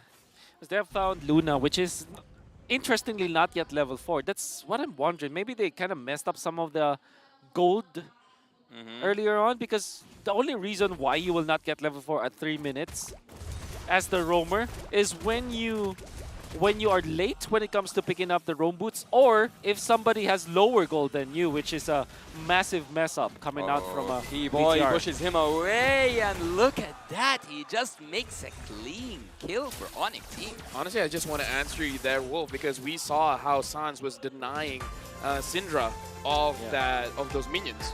Perhaps that's one of the triggers. Maybe. Right? Perhaps the first or the second wave, Sans was able to push out the Novaria away from the minions, even though Novaria could farm up pretty safely because you can shoot from a distance. And I don't know, it could be one of those small details that prevented Luna on getting those levels. Look at Keyboy just going to be standing in front of the orange buff. He might be going for the reset, but Kyrie is already level 7. If he gets to level 8, this will be massive because that means that the turtle will be theirs. Buzizio, though, with the Retribution on cooldown, 14 seconds for Kyrie, they might want to fight this. Well, they might find an opening, but I think that they are just pushed away. They see Keyboy coming, they know that there is trouble. Kyrie takes down that turtle, and now we see that there is a final slash and also a final ending for Team Onyx. They just have that Tigreal, they just win the team fight, and not just that, they take the turtle. How the hell did you win a team fight? A turtle fight without the Retribution? I don't understand it. Onyx is just on a different level. But I guess, you know, actually I know the answer, which was zoning them out. Bozizos out. Oh no. Okay. Bigatron Sans have to work together here because I understand what you're saying, Will, because just now we saw Luna Ombota actually diving straight to Kyrie, trying to have a little bit of crowd control because that's a little bit of displacements in her skills that, yeah, you could prevent or you could slow down the Retribution. But during that time, Bazizia was in a good position to really contest for the turtle, and down at bot, it looked like CW is like, I don't care who you are, I'm taking you down. 1,000 gold lead for the jungler. That's Kyrie having 1,000 more gold over his competition this time. And that spells a lot of problems for BTR. We have to specify, what does 1,000 difference mean? It means that Kyrie has one completed item and Buzizio doesn't have one. Yep. No completed items just yet. That's right. That's a big difference. Massive difference, in fact. And Onyx are leading by 3.7k gold. The reason why we like the Harith versus the BTR, it's not just about the Claude, it's mainly about the Joy, where the Joy is not necessarily going to be able to take out this Harith, especially because of the Festival of Blood, right? All you have to do is to land one of your dashes and one Synchrovision perhaps, and then you're already A-okay when it comes to like surviving against this Harith, against this Joy, I mean. And also, Harith can take the winter truncheon eventually. Typically, right, the marksman cannot survive the joy because even if they get the wind of nature, they still get taken out by the joy. But the Harith is a natural carrier of the winter truncheon, which means that the joy is not a problem for him at all. I would say that it is a harsh lesson being taught to Team BTR at this moment. Just a dominating game since minute 1, even though they had Kyrie and they had the first blood upon him, but no use, not at all. Yeah, and as we said, Bigatron Suns, they need the items. So right now, since Onyx has a gold lead, this 5,000 gold lead feels like 7,000 gold lead, just because Bigatron Suns, even if Onyx makes a mistake, the only one that can realistically kill is Kyrie, and that's if he dives too deep, like inside a turret or something. Then they have enough damage to actually do something about it. Great push from Onyx. 5.4k in fact. Look at the gold difference between each matchup. 1.6k now for Kyrie versus Buzizio. Right now, the only thing is I see like CW doesn't care about his positioning, not that in a bad way, but meaning like if someone ganks him, can they really do anything about it? Can they kill CW? Because right now he's a gold laner with the ability of an EXP laner. That's right. Yep. Oh, Kyrie goes in and he might find that Hilda, but he manages to escape. Boots is now trying to do a lot of damage, but oh, he gets a taste of his own medicine. Black goes away, even though I thought it was a definite kill. But then Onyx is able to push top, so that's still a positive thing that it's going in their favor. Positive gains coming out from Onyx, and they push the mid lane as well. Right now, it does seem like Onyx is just taking the opportunity. It's like, yeah, Bigatron Suns, you're not going to do anything, so we're just going to act like you're not around. So if they want to push, they just push.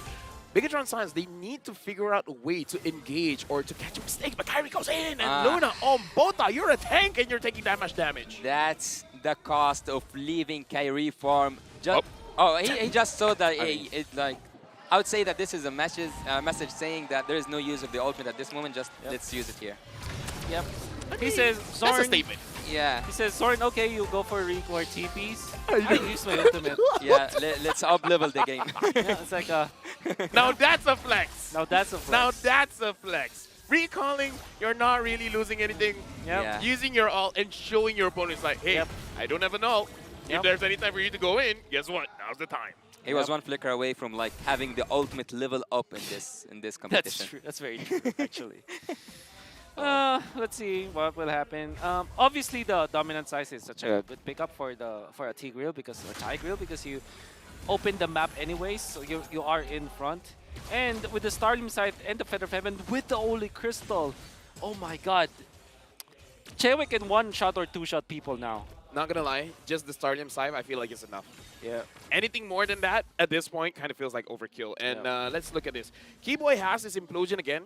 So with the minions coming in and him having the flicker, he could have a big impact here. Like if Bigatron Suns is grouping up together as like a natural way you want to defend, Keyboy might punish that.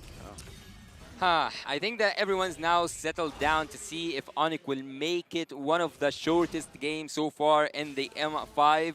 BTR are in a really bad position. They are in no position actually to make a successful defense. Let's see together what's gonna happen. Will it be the finish for Team Onyx or maybe just taking the inhibitor turrets, taking it down layer by a layer? Onyx is just taking the top lane inhibitor turret, mid lane inhibitor turret. I think that the upcoming turn is the bot lane inhibitor turret. Onyx by far are not even trying to get inside that base yet. They are inside the base. Look at Onyx. They will see now that Joy is trying to prevent the minions from coming in. It's just one inhibitor turret away from falling apart.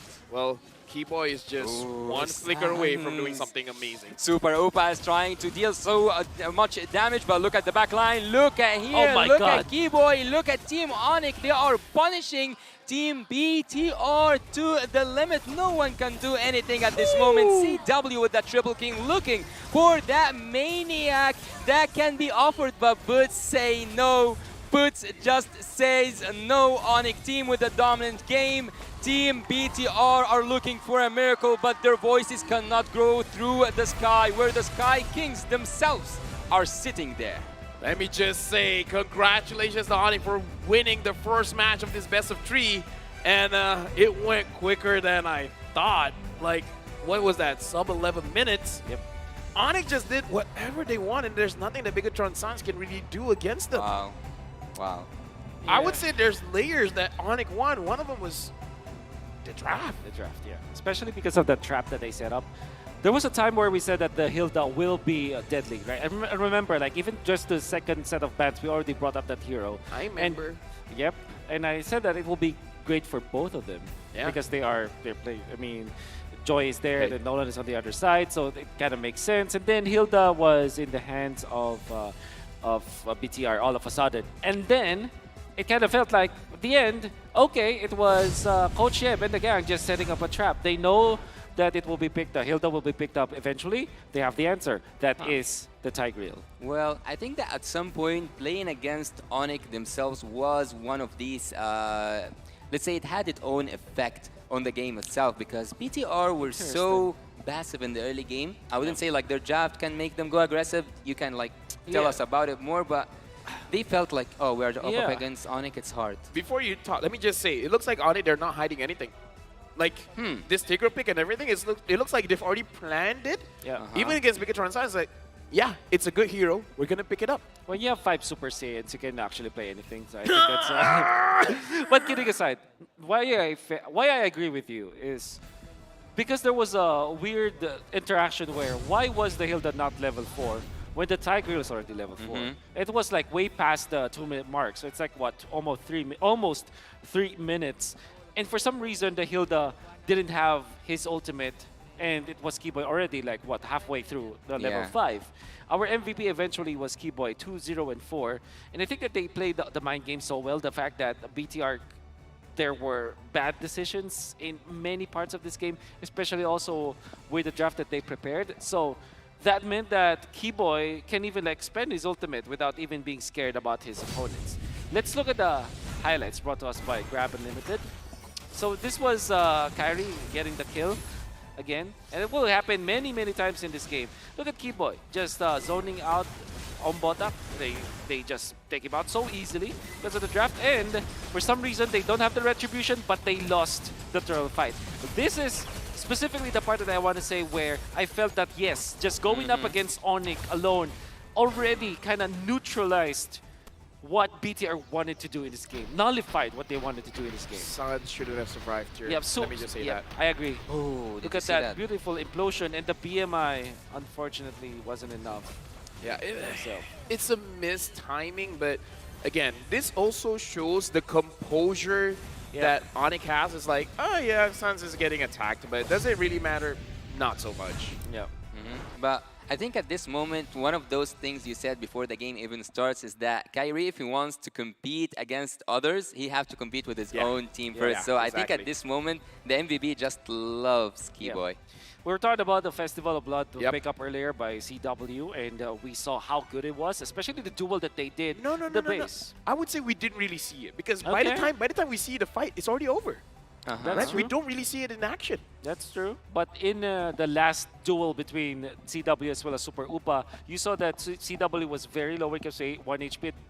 Then when he lands the normal attack after the dash, there was a lot of HP that he was able to get back. And he didn't have the concentrated energy actually in that fight. I mean, he got that after the fact. So that's how you feel like, okay, maybe the Festival Blood works for the Hybrid. No, honestly, look at the amount of lifesteal because hybrid lifesteal by the Scythe, lifesteal by the Feather of Heaven, and then spell vamp from the concentrated energy. So he has 3 items that gives him 3 different ways to heal, and the emblem set. Exactly. Well, at some point I was a bit worried about the Onyx late game, but they seem to be like they intended to finish earlier. Like as early as possible. That's true, especially because of the Harith as well as the Nolan that they have and the Tigreal. I would say that BTR also kind of plan to do that as well. Going for the Hilda always tells me that, okay, you want to secure the early game, but they went in for Joy and Claude.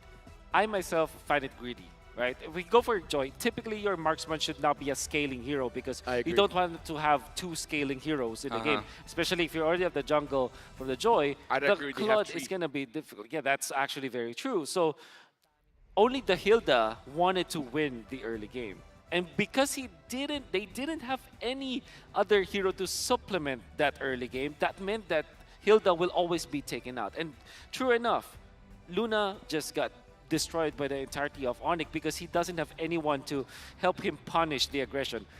Imagine if they had something along the lines of a Fredrin perhaps, or maybe a Baksha, which was banned out unfortunately. They will have someone to go with the Hilda so that when they do initiate against Onyx, at least they will get something out of it. Something has to be said as well. There's two ways for you to play the mid. Either you're going to roam and help out the side lanes, or you're going to force your opponents to stay in the mid lane. Yep. And having the Hilda that's going to be roaming around, not really helping out Syndra, and Sans, it was pretty obvious that he won the lane, and he won the lane hard. He made sure that this Novaria was a non-factor. Yep. Novaria was picked third, but in the game, I couldn't blame you if you forgot that was a Novaria, because Sans is man-to-manning on this Novaria as well. It's like, you're not going to help out your team. Super Uba is not going to be having any help. Black is not going to be having any help. So on it, they just have man-to-man defense that everyone just say, okay, individually, you have to handle your opponents, but we saw plenty of times that whenever Keyboy catches someone, everyone is there to follow up. And actually, whenever I saw Harriet, I knew the price PTR had to pay during the game because he was free-farming, and that's what you get. Yeah, that's why the drafting coming out from Onyx was just, it's just perfect. Chef's kiss, as they would say. Because you activate all of your lanes. If you're going for assassins, and this will be a recurring theme all throughout M5, and I hope that you guys are taking notes. One thing that you always have to remember is if you pick up Joy or Nolan, particularly the Joy, you will not have enough time to farm. If you get invaded, it's very hard, very difficult to just get back to the game. But let me take you back to game 1 of Homeboys versus Geek Fam. The moment you get into that late game, already you can see how strong the Joy was. The Joy died 4 times in the early and mid stage of the game, but didn't die in the late game. And this is the idea from BTR. However, they chose 3 scaling heroes. They want to ramp up, but they didn't have a ramp. Yes. All right. Their ramp was this Hilda, but as we saw evidently, I feel like even they didn't thought like, there's no way they're going to pick up a Tigreal here. And the Tigreal really did punish what Luna on Boatag is doing. So I would say this game is a good way for you to learn how to draft. And this is the advantage that Coach Yep has when coaching this Onyx team. Everyone can play anything. I feel like if he asks Kyrie to use a tank, he's like, sure. If you really think that's the best draft, sure, I'm going to use it. Yeah. I admire that because sometimes you have to just trust your coach and sometimes you have to believe in his calls. And seeing CW, I know that Harith is playable at the gold lane, we all know that, but at some point I think that CW might have had this argument of like, oh, I can play this marksman, but again, you have to align and do the perfect synergy thing. Yeah, but then again, if you're going to be looking at this particular game, it's just a lot of mechanical skills that actually Onyx was able to show us, which is weird because Kyrie, the only death that Onyx actually gave to BTR was literally the death up top where Kyrie questionably they just have to die once. I think that might be a ritual. At one point, I think that Kyrie got mad from that kill. Yeah, he died in a really bad way. He was just zoned out, waiting to hang dry underneath the turret. Which is weird because they went into the gold lane, right? I think the metagame tells us that you might want to go to the XP lane instead of the gold lane because it's always protected. And boy, it was actually protected in that game. And with that being said, we have a lot to talk about, but we got to go and look for Remar because he has an interview. So Remar, please, give us a little bit of insight. What you got? Who are you interviewing? Makasih casters, it's Reptar here with friends from Indonesia. So, Filipino fans, let's welcome our Indonesian friends! Woo! All right, that's a warm welcome. And of course, we have our translator here, Rana, who will be helping us. So, could you please introduce yourself, starting with you first?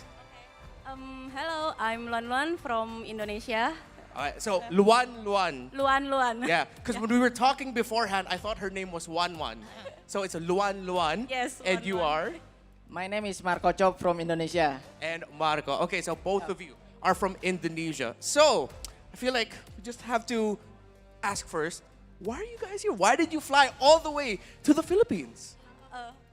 Of course, we fly here to support Indonesia team. All right. Yeah, I'm support for Geek Farm and Indo.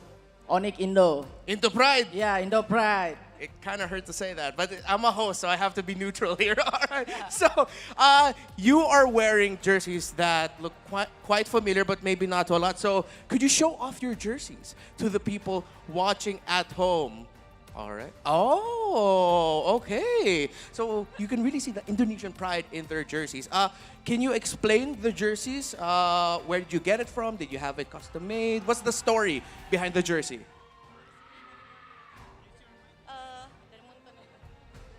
From Muntun, Indonesia. So Muntan, Indonesia Yeah. gave those jerseys. From Indonesia. Okay. Yep. So did they give it to you because they knew you were coming here? Or what's the story behind it? Like, how did you get the jerseys? Kenapa dapat jersinya? Kayak dari mana? Apakah karena lu mau kesini jadi dikasih kayak gitu? Dari Indonesia. Dari Indonesia kita bawa ini untuk dukung tim Onyx, tim Gifam. So it's actually made for like all Indonesian that want to come to Philippines to support Onyx and Geek Fam only. All right. Okay, so now that we know that you're supporting Geek Fam and Onyx, what are your message to our teams? Because earlier we saw Geek Fam, of course, not the best start to M5, but they still have more matches. Onyx just won game number 1. What are your messages for Onyx and Geek Fam? Starting with you first. Okay. Buat Onyx dan Geek Fam, bawa pulang piala M5 ya. Jangan bikin malu keluarga. Okay, so for Onyx and Geek Fam, please come back with a winning trophy and making your family proud. Untuk Geek Fam dan Onyx, buat kalian tetap semangat, good luck, jangan lupa bawa piala ke Indonesia. Semangat! Okay, for Onyx and Geek Fam, keep your spirit up and hope for the best and winning the M5 World Championship. It's really great that we have our friends from Indonesia here in the Philippines. Real quick, where can they follow you? Your channels, and what are your messages to all our fans of Mobile Legends Bang Bang around the world? My YouTube channel? Yeah. Oh, my YouTube channel name is London also. Yeah. Message? Yeah. Apa ya? Selalu support. Apa? Selalu dukung tim yang kalian mau dan selalu stay positif, jangan toxic. Okay, for her message is actually the YouTube channel is Luan Luan, and her message for everyone is actually like keep your spirit up and don't forget to follow any team that you likes and support them. That's a great message. What about from you? My channel YouTube is Marco Chop, dan buat para supporter tetap support tim Indonesia agar bisa bawa kembali piala M5. Okay. Okay, so his channel is Marco Chop, and for all Indonesian fans, don't forget to watch M5 and support for Geek Fam and Onyx. Thank you. All right, thank you so much to both of you for joining me here. Okay, can we do this at the same time? On the count of 3, let's say casters, let's go. You ready? Let's go. All right, so 1, 2, 3. Casters, let's go! Hey, thank you very much, guys. And let me just say, big shout-outs to the translator because I know that's not what she said. Basically the same message, but this is a good time that I'm able to understand all languages. Let me just say that. What do you mean? I think that accurate. The message was accurate. Oh, yeah. It was 80% accurate. 80% accurate. Yeah. I can As understand a translator myself, good job. That was a good job. Okay, this is M5 is the day where the translator Lafel is actually making comments about translators. No, I'm just saying she's doing a good job. I'm not even being sarcastic. It was a good job. If that were me, I would have taken the same approach. Yeah, probably. I know. It might be a bit longer, but same-ish. I know. Same, different, but still same. Now we're talking about same, but different, but still same. We gotta talk about Bigatron Sun's draft. Okay. So will it be same? Their previous draft was greedy in the late game. That's right. Where should they drop the greed a bit? And also, they didn't have any hero to support the amount of, as you said, scaling heroes to the late game. It was a huge burden upon the Hilda. I call this this theory is called the bridge theory. When we're talking about the ramp, you want to ramp up, right? but you have to have a bridge. Because typically that will be somewhere along the lines of a Farsa Eve Nuke mages, right? Or Lilia, for example, that can prolong you the game. And addition to that, you have to have a hero that can take care of the long lane or the dead lane or the whatever lane that is called, but it's the opposite of the Lord. But basically speaking, you have to have a bridge, and those two ingredients you have to have. Unfortunately, with having Joy, Novaria, and the Claude, you don't have a bridge. Shout out, Sir Carlo. Shout outs to you. And to the guy who said he used Inspire on the Granger. Excuse me, sir. What is wrong with you? Please don't do that. Yeah, it's not healthy. I would say it's not healthy whatsoever. So actually, we are now heading towards the second game, which might conceal or it might conclude our day for today if it's the match point, because so far we had 3 sweeps. I don't have to curse it, but Team Onyx seems to be playing a one-sided game so far. BTR Suns, if they want to be up to that challenge, they need to do a lot of things differently. Hey, Wolf, if anything, Onyx right now is they're increasing the count of unique heroes picked. They can add more. They can add more. Let's go Layla. Okay, maybe not that far. Okay, all right. Maybe not that far. Between Mia, Layla, and who else? Actually, they're just between Layla and Mia. Layla and Mia. Maybe Nana Marksman. I would add that. No, that's a no. Actually, you know what? Nana mid lane might not be a back pick for That Sans. is actually right. I think Nana mid lane has a higher chance than actually no. Let me just ask. Let me transition this to a real question. Is it that Nolan is always up in the air? That's why people pick it up. Of course. But I'm seeing an absence of Lancelot. Yeah. Because usually we see a lot of Lancelots, right? That's right. Now it's all Joy and Nolan. Yeah, because I think the only S-tier assassin, junglers will be Joy and Nolan. And Lancelot, unfortunately, will not be in that regard. And if ever, there has to be a lot of conditions for the Lancelot to work. It's just, to answer your question very briefly, Joy and Nolan is just easier. Yeah, yeah. Okay. Well, you know what? I like that you point out that Joy is easier because of the previous patch update. It's like slightly less power, but easier to use, less mistakes.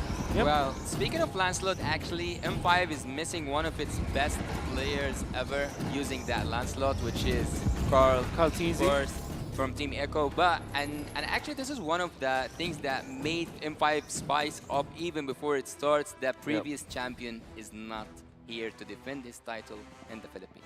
Well, here's the thing. I love seeing new faces, and I'm very interested to see if Philippines can break the curse, because so far no host country has won. Oh, really? Yes. Oh, that's a fact. M1 was Malaysia. Malaysia did won. M2, M3, Singapore was the host. They didn't win. M4, Indonesia was the host, and they the didn't final win. was completely Filipino. Yeah. And Indonesia. Yeah. But meaning to say, no host country has won, and now Philippines is the host. That's right. Yeah, I have memories. I have history in my head. Does that mean that Homeboys will win, though? Don't anyone can say that but you. Yeah. All right? Just talk about Onyx. Just talk about No, because Onyx has Filipino, so they might have the see curse. what you're saying. I see what you're saying. Right? You're clever. You're a clever man. All right. Did I restore our friendship? Our friendship has restored since Homeboys It's won. intact. It's intact. But by this moment, I think that your friendship, guys, is intact. I can see, I can sense the love in the air here. So both teams right now, they started the draft already. Respect bans from both sides, but I don't know. I think actually at this moment, I'm focusing a lot on Carry. Actually, I'm putting a lot of expectations on Carry here. I think that it is not enough to have him even target ban 3 with 3 heroes. So I think that's why Coach Darkness is not focusing on Kyrie. Yeah, that's right. Which means that Nolan and Joy will still be the point of contention. I think that so far the last 2 series that we've seen, Nolan versus Joy, Nolan won it 3-0 so far, right? Yes. No, it was no, because Homeboys, exactly. So it's 2-1. 2-1. 2-1, right? I don't know how to count, so I don't care about it. Onyx right now, they've banned the Bruno, the Joy, as well as the Fermis. So now Nolan is open up. Perhaps they're giving BTR an easier time. Say, hey, ban out the Nolan. But guess what? Guinevere is still on. That's right. Well, stealing a word from MPLMY, actually, I would say that the hospital meta haven't found a lot of, let's say, a lot of people using it so far. Even though we have seen the Matilda being used alongside with the Angela, I believe that was also the Lost, right? If I'm not mistaken. So far, we are seeing a lot of new things have being brought to us on the M5 so far. My guess is Onyx wants to go for Arlott. I think that's the best choice. Or Guinevere. Guinevere Arlott might be the... I mean, at this point, because the Nolan has been banned out, well, I first buy fleeting time on Selena. That's like the Inspire Granger. Okay, let me just say, if my mic is on for the audience, I would express my disappointment. Why would you? Honestly, that's the thing in MPL Malaysia. It's just that they always say stuff to challenge the casters. You know, it's a fun thing between us. So I like the interaction. And Guinevere has been picked up as the first pick here. I mean, like I said, S tier hero opened up. Why not? And also banning the Nolans is so justified by Team BTR Sons, because we have seen what Kyrie can do. We actually haven't seen Kyrie glow up yet on the battlefield, but he did really good with the Nolan. Nolan, of course. So now you're thinking, like, do you pick up Matilda if you are part of? If you. Oh, you pick up Angela, obviously. Angela. Actually, I might Angela have cursed Arlott, the hospital meta thing. Yeah. Angela Art. Oh, Martis! This is risky. Yeah. This is very risky. They're playing with fire here. Now I think the Lancelot will be picked up. Right. Huh. Ask and you shall receive. Ask and you shall receive. Now the draft is back up. And the reason why we're going to talk about this is because Martis is a very high risk, high reward kind of hero. Exactly. So you go Matilda. That means that your Guinevere might just be a jungle. So unfortunately, I spoke too soon. Lancelot might not be the choice. But that also means that you can pick up something like Claude now for Onyx. Well, seeing that they already took the rumor, I would say that Matilda safely is the rumor of Team Onyx. Yeah. We always see that whenever you see a support hero, you always kind of expect to have a utility jungler or like someone with high HP and these kind of possibilities. So I don't think that Onyx will change that Guinevere to any other lane. Yeah. Is a Terizla pick good here for BTR? That's right. Right. So that's why they don't take it. Is that the Erythel? Do you also curse drafts? Oh, it is. I do. Okay, here's also another thing that happens in MPL Malaysia. When I compliment a player, they immediately die. Wow. I have a lot of clips. It like say, oh my God, 5-0 and 11. Can anyone take him down? Immediately dies. Before he finishes, it's like 5-1-11. Exactly. So here's the thing. I gotta ask Will, because isn't this a meta, like say, I don't know, 2-3 patches ago, where the Erythel and the Angela combo? Yeah, this was when we were in Jakarta. Yeah. That's when I learned a lot of like Indonesian words. It was like one of the first times you've been there, right? Yeah, one of the few times. One of the few times. Yeah. Because I rarely go there. You know? I don't know. Why would I be there? I've seen you in a lot of flights. I have no idea where you go. But going back into the draft, Valentina banned out as well as Arlott here. We gotta see if the Terizla gets attention from Onyx, or they're just like, yeah, you can have it. We're pretty fine with it. As much as I really want to participate in these discussions, but it seems to be relying on a really long history between you two guys. And I would actually say whenever I saw an Angela, I always expected to see an Erythel or a Claude, but since the Claude is already on the side of Team Onyx, I kind of expected to see an Erythel, but so far, I think we still need to see tricky heroes. So far, I don't think there is a surprise from both teams, right? Yeah. I just asked for one thing. What's it? A mid laner that can hold its own against Sans, because Erythel needs a little bit of time, right? At least 2 items. 2 items, yeah, you can fight, but you got to get to that point first. So whatever mid lane BTR is going to get, make sure it doesn't get cornered by Sans again, because I kind of feel like the jungle needs a little bit of help, and the side lanes will need a little bit of help. So what else would you pick up? There's safe. If you want safe. Yeah, if you want safe. There's a merit to taking the Uranus, actually. Minotaur I don't ban. hate it. I don't hate it. Yeah. Make sure that's a way to counter. But since you of say course, that, the Cloud. now they're not gonna take it. Yeah. I'm pretty trying much. to curse your curse. Yeah. Curse my curse. I wonder if BTR are interested in taking the Florid, actually, going for the double hospital setup. Oh. If that's the case, might as well just take an Estes. That's right. But it's kind of hard. It's kind of hard to apply this draft here. I think that they need someone to absorb damage. Terizla and Uranus, I think, are the prime choices that I see for BTR. Terizla has a knock-up, which is perfect versus the Claude, and it's a way to kind of tank the initiation coming from the Guinevere. Uranus kind of does the same in a... But they pick up Lapu. Ooh. My personal problem with this, Terizla and the such, they can protect the backline. Lapu kind of want to die forward.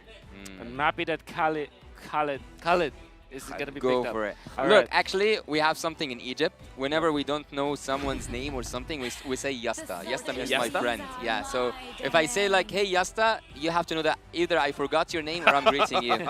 So if you forgot Khalid, go for the Yasta, the bro himself. I would not be surprised, actually, if they go for Florin here, if you're BTR. But the safest choice probably will be perhaps a Grok, so that you can like scout out the... Let me just say one thing, Wolf. Go Look at Onyx, everyone dies forward.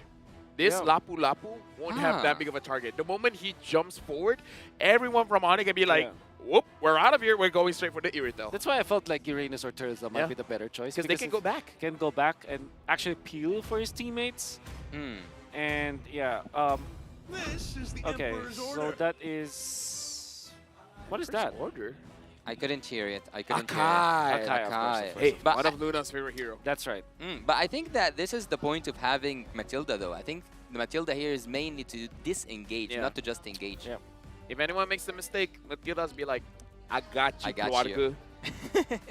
Yeah. Keluarga means family. Yeah. As we heard from the interview, Yes. earlier. Jangan malukan keluarga. Exactly.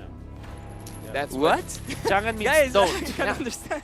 No, that's what Luan said? Yeah, that's her name, right? Luan. Loan. Yes. So now, okay, let's dissect this. It looks like this is going to be in Akai Rome, which again, this is Luna's favorite hero. The thing is, they're going to be facing up against the Matilda. So if you have tough boots, there's an easy way for you to disengage with the Matilda. 5 seconds. But then again, it's their comfort pick. And I think, if anything, at this point, going up against Onyx, you want to rely on your favorite heroes. This is not the first time that Luna will be playing this. In fact, this is his signature hero and his favorite as well. Well, just before the sun rises and things get calm, that's the time when the dawn breaks through. And here, on the very one and only land of dawn, warriors from all around the globe battle this out. Team Onyx are now at match point, and Team BTR need to up their game. Let me just say, even though I have analyst roots, right now Syndra going up against Keyboy. Looks like Keyboy is going to survive. I'm just going to say... Wait. Will he? Will he though? Will he though? Oh he my needs god, to use his flicker away. Ooh. Ouch. I was like, did I jinx it? Anyways, I'm just gonna let you guys know. If I'm gonna criticize the draft, I'm not gonna criticize the Akai, because this is Luna's favorite hero because of his daughter. That's so right. a lot of sentimental value there right. because the daughter loves Panda. So it's like, yeah, I'm not gonna touch Luna on the Akai. Yeah, I think in general the hero is pretty good in this game because it can really tank up and soak up all of the damage. It also takes that checkbox of them needing appeal and a way to vision. But Boots already taking away one cannon minion away from Black. And that's a lot of levels that you will not have in this game. Oh. Lane management at its finest. This is the advantage of experiences coming in from Onyx. They're making sure minute number 1, they're winning without killing. I think that at this point, he can manage to pull up a 1v2, and so far he's doing really good on the XP lane. But there's here, we can see Carrie with the second skill, and now he goes back the second skill on the other side. I think actually Martis is one of those you have to be afraid from with his immunity at the second skill. And right now, CW is going up against Super Upa. And again, the way that Onyx has been controlling the lane is they're not going to attack the minions first. They're going to attack the heroes, making it so that they have to go away from farming. And this is just one of the ways Onyx just wins slowly but surely. Yeah, Keyboy, he's trying to annoy Zizio, and now he is able to do so. Luna is trying to just push Onyx away because at this moment it's so hard for Team BTR to break that momentum. But this makes Matilda really one of the strongest heroes, and Keyboy knows the limits of this hero. As you saw with the Flicker min-maxing against Syndra, he knows when he will die and when he will not. And also the invade potential, or at least the delaying potential from the Matilda. It's always pretty strong. He just took that. Oh, he Look just at took that. the Retribution. That's right. They forced the Retribution already. Yeah, but at this point, I think it's perfectly fine for Zizio to use the Retribution unless Kyrie really wants to contest it. But it looks like Kimo and Boots, look at the rotation, they're just slowing down Bigatron Suns. Yeah, I think that this is the time for everyone to use their ultimates, and they do for sure. BTR teams manages to get the blue, but they are behind. Why is Luna still level 3 at this point? What are they doing incorrectly? This is so weird to me. True. Now that you mention it. This is back-to-back. Like, Yeah.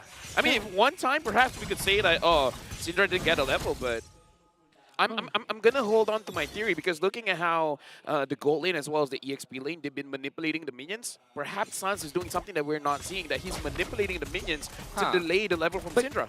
Well, I don't see a room above Luna's head. Does it not? That's true. Okay.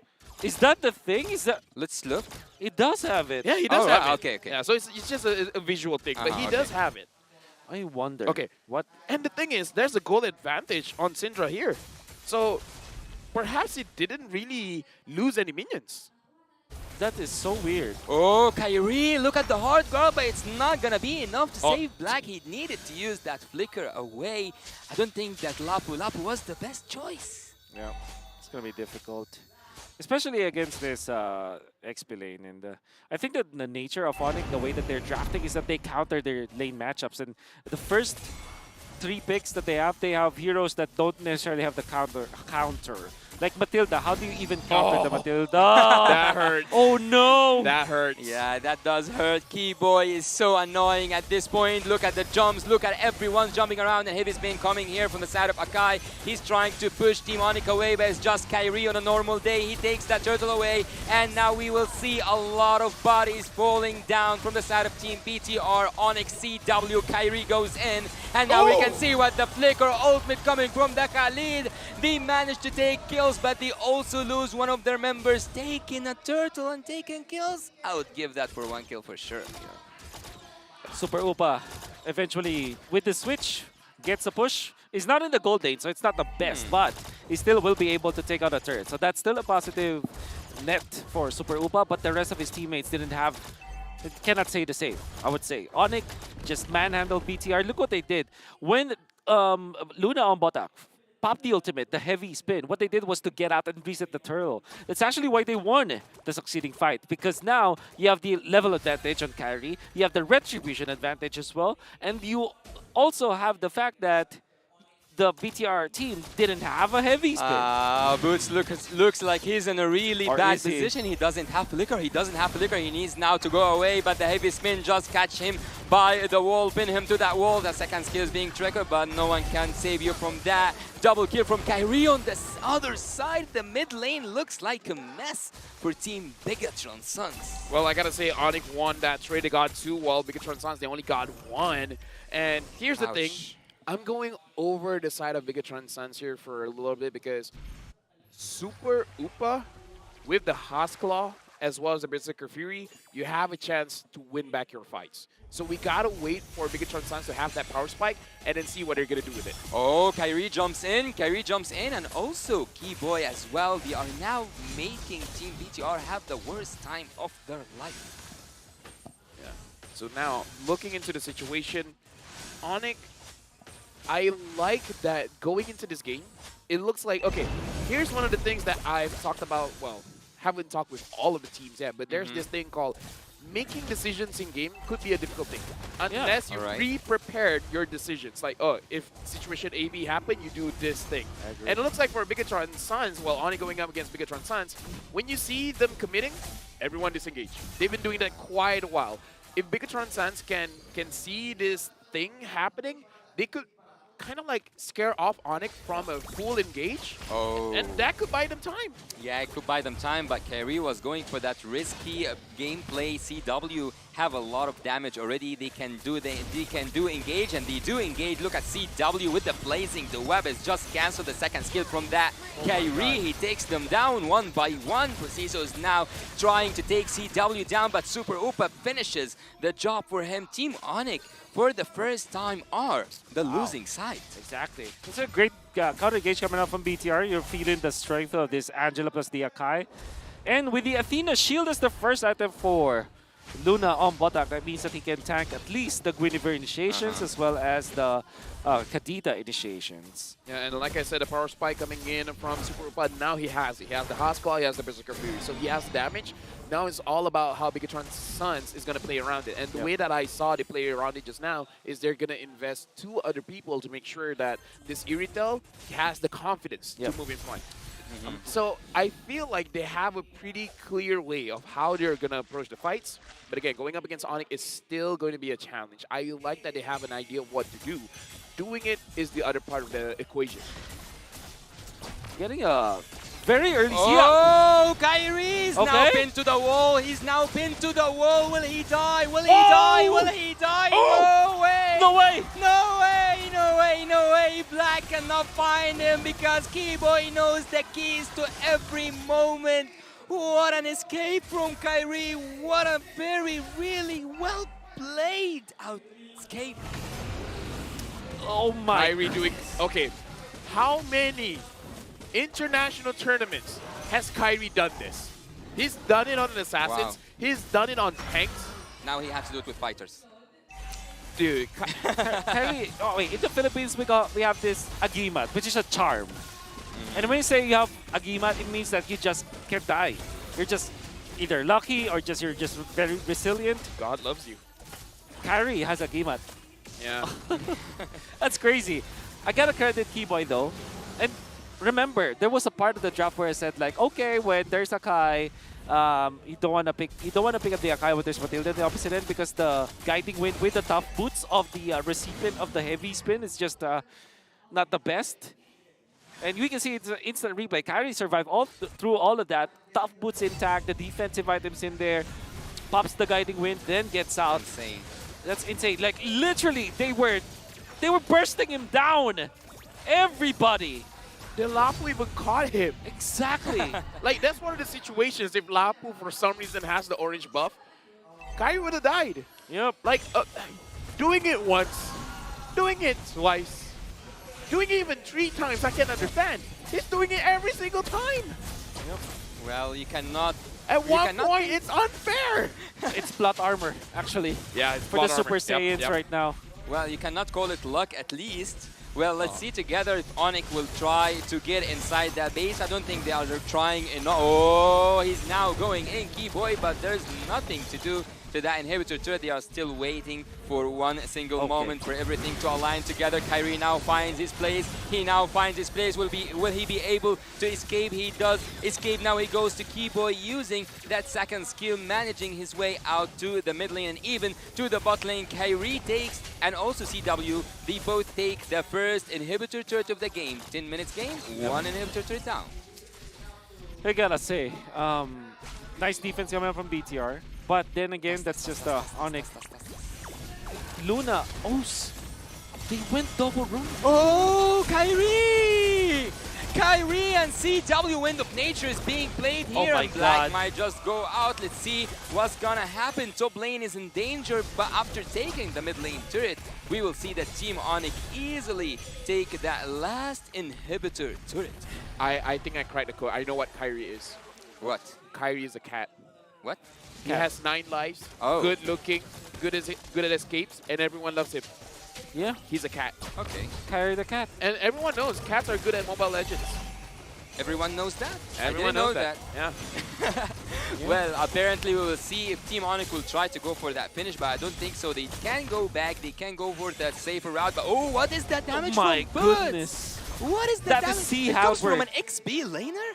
8-minute C Halberd coming up from Boots, going in for the concussive blast as well. So you have extreme amount of burst. And Onyx, they want to end this fast. Look at, oh my god. Oh wait, so Kyrie might have had the Queen's Wings when that initiation happened. Yeah.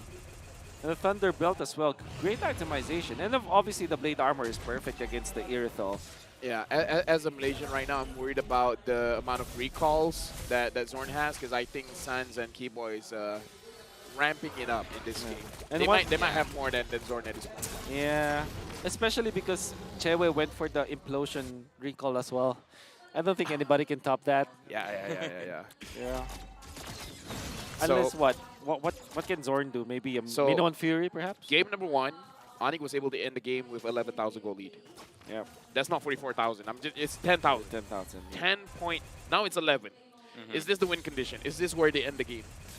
Well, I would say for Zorn, first of all, for Zorn to win this, you have to ult flicker creep. Let's see narrative what's gonna happen. Kakak is here. Keyboy is trying to get inside. He's trying to go with Team Onyx. The base is just wide open. You are now, ladies and gentlemen, watching a master at work. Kyrie goes in with the flicker, open blazing duet, a double kill, a massacre is happening here at the MLBB scene. Look at Team Onyx. They are just taking everything in the speed of light. Onyx, in their journey to be gods among men, they're starting off well. Usually they lose in the group stage, but this time it's a different Onyx. They want to win it all. Very dominant run coming out from Onyx. A very dominant start. Not just about their gameplay, but also their drafting. And 1 million. Oh, wow! This is day number 1 and we hit 1 million? Hey! That's amazing! Thank you to everyone watching. And wow. The first day we already broke 1 million? Wow. That's amazing. That's you an guys achievement. are better than great. Yeah, indeed. They are also, because they are better than great, they deserve that code, that redemption code that they might just get wonderful awards from. Either way, it was a good fight, but Onyx is showing why they're one of the favorites. This is if they win this, it is a grand slam. They've won all the championships, all the way from MPL Indonesia, MSC. Now it's just the world title. Hey, it's just day 1. Relax. Santai, bro. Santai, bro. Yeah, it's just day 1. You sound Indonesian. Yeah, you know, maybe. You even said, well played, bro. Very well. That's Malaysian, though. What? Yeah, that is Malaysian. Yeah. See, tomato, potato. Same difference. Same difference. Well, since everyone said calm down in their language, or even not their language, I would say ihda means calm down also in Arabic. Ihda. Yeah. All right. Well, what we do know who is not, did not take the game at all calmly was definitely Onyx. They were just all over the place. And if there will be ever a heat map, it's just literally all of the map that's, was lit up by Onyx. I would say Kyrie did not look like he played very calmly, but there's a lot of situations where he could have died where it shouldn't be all that calm. But the MVP loves him. Spicy boy, no, this is Keyboy. Yeah. And we can say that he is the MVP because of how many saves that he was able to get. And imagine helping your teammates with just the guiding win. In the early stages, he min-max against his opponents. So he's not only saving his teammates, he's making it so difficult and so frustrating for his enemies to actually face him. Only dying once in this game when they overly committed into the bottom lane, the lizard part of the map. But I think that through the highlights, we're going to see a bigger picture of why Keyboy was the MVP of this game. Proton Spike Grab Unlimited, of course. First Blood going in favor of Onyx. And how about that? The jump coming up from Kyrie. And then there's a lot of saves. Look at the flicker from the Raging Sandstorm. Eventually dies, but my oh my, you already feel the strength of the entirety of Onyx Indonesia. Well, actually, looking again at the highlights, I can see how much impactful was Boots. Yeah. He was doing really good at the background. Yes. And honestly, this match, this is why I keep saying, if Kyrie wants to be the best, his opponents is his own teammates, because that was a beautiful save by Keyboy, man. One of the best roam saves that we've seen so far. I wonder if he had the Queen's Wings during that moment, or if he just had the turtle shield buff. But it was wonderful, and I think this is also because of the draft that they chose, especially because of them going for the Khedira as well as the Matilda. There's a lot of like ways for them to open the river, which also allowed Kyrie to have so much farm in this game. Yeah, and also I think with the clean finish we saw at the end, that was a strong message to Team BTR. It's a clean sweep, it's a wiped out. It's a wipeout even. And if you're going to be looking at the emblems, Kyrie was very techy just off of items. He went for the wait, what? damage build up. Is this real? Syndra is using the Petrify? I think it was Purify. Okay. So. Right. Either ways. Okay, so remember when I asked like why it was weird that Luna didn't have the level 4? The level 4. I remember now it was double roam as their decision. If you recall, did they do it minute 1? From the beginning? Yeah, the Angela that was chasing the Matilda actually had an icon up top.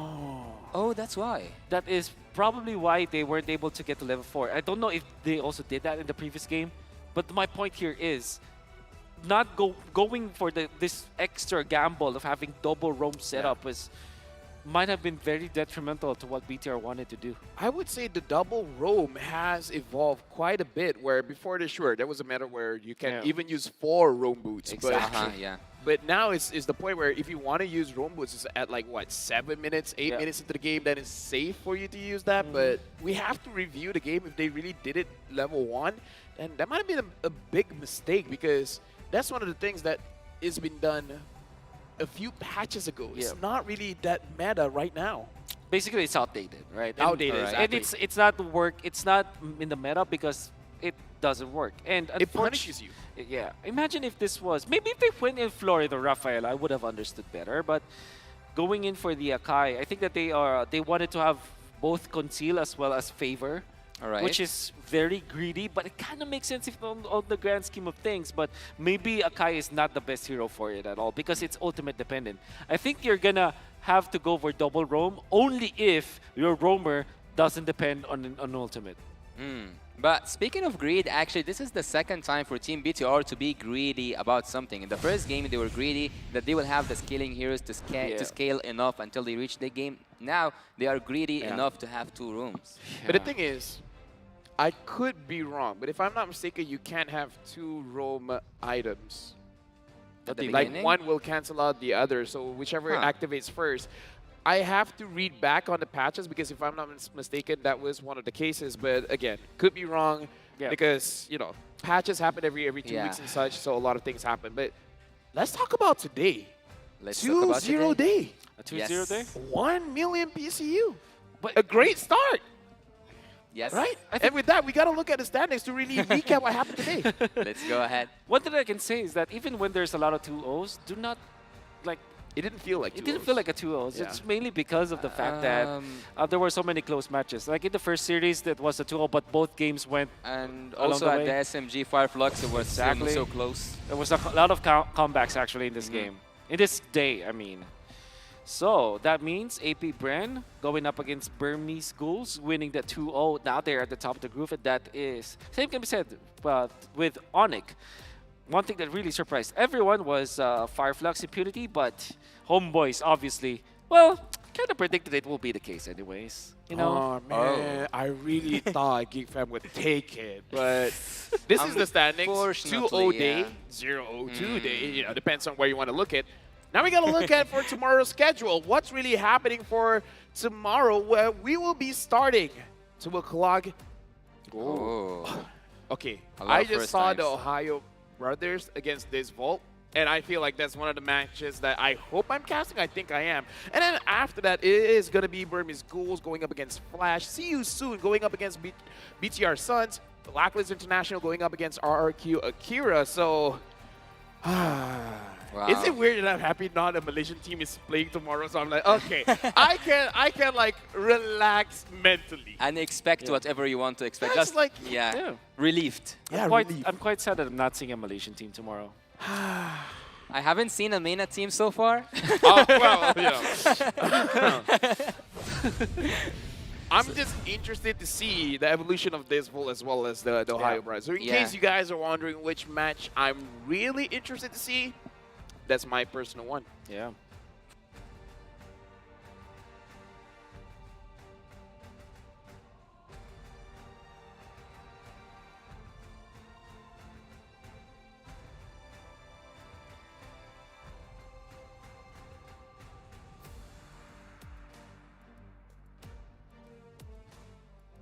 RRQ and Blacklist International. So Blacklist. Well done. How can I meme Blacklist? Blacklist? I was like kinda Or struggling. maybe something like when you blacklist someone. You know? What is their bow? Do they have a pulse? This is the iconic. Oh, one. right. So yeah. Yeah. I don't know. Blacklist is almost unmemeable because they've been in a very good standing in MPL Philippines for a very long while. Three-time M Series, 3 consecutive M Series appearances. Oh wow. Yeah, that's that's respect. That's putting a standard. Yeah, like that's right. raising the bar. That's right. I want to say Toda has done the same, but it's not as cool. Like we have that in Malaysia as well, but that has become a meme. But either ways, the matches today has been amazing. We've seen 2 O's all over the place. And again, thank you very much to everyone watching because you guys gave 1 million PCU for tomorrow. If we get 2 million, that'll be a dream coming true. We ended the first day with 4 incredible series, and we will once again like to thank our sponsors. Yes, because the M5 is powered by Moonsoon, presented by Kadea, supported by ROG, the official gaming phone, and Grab, the official super app partner, and Secret Lab, our official chair partner. And again, I just would like to say my name is Lafel Yasu, as well as my good friend Wolf. Let me just say, Wolf, our friendship will be very dynamic this entire M5. I know. We can be friends, we can be enemies. Why don't I receive some of that love?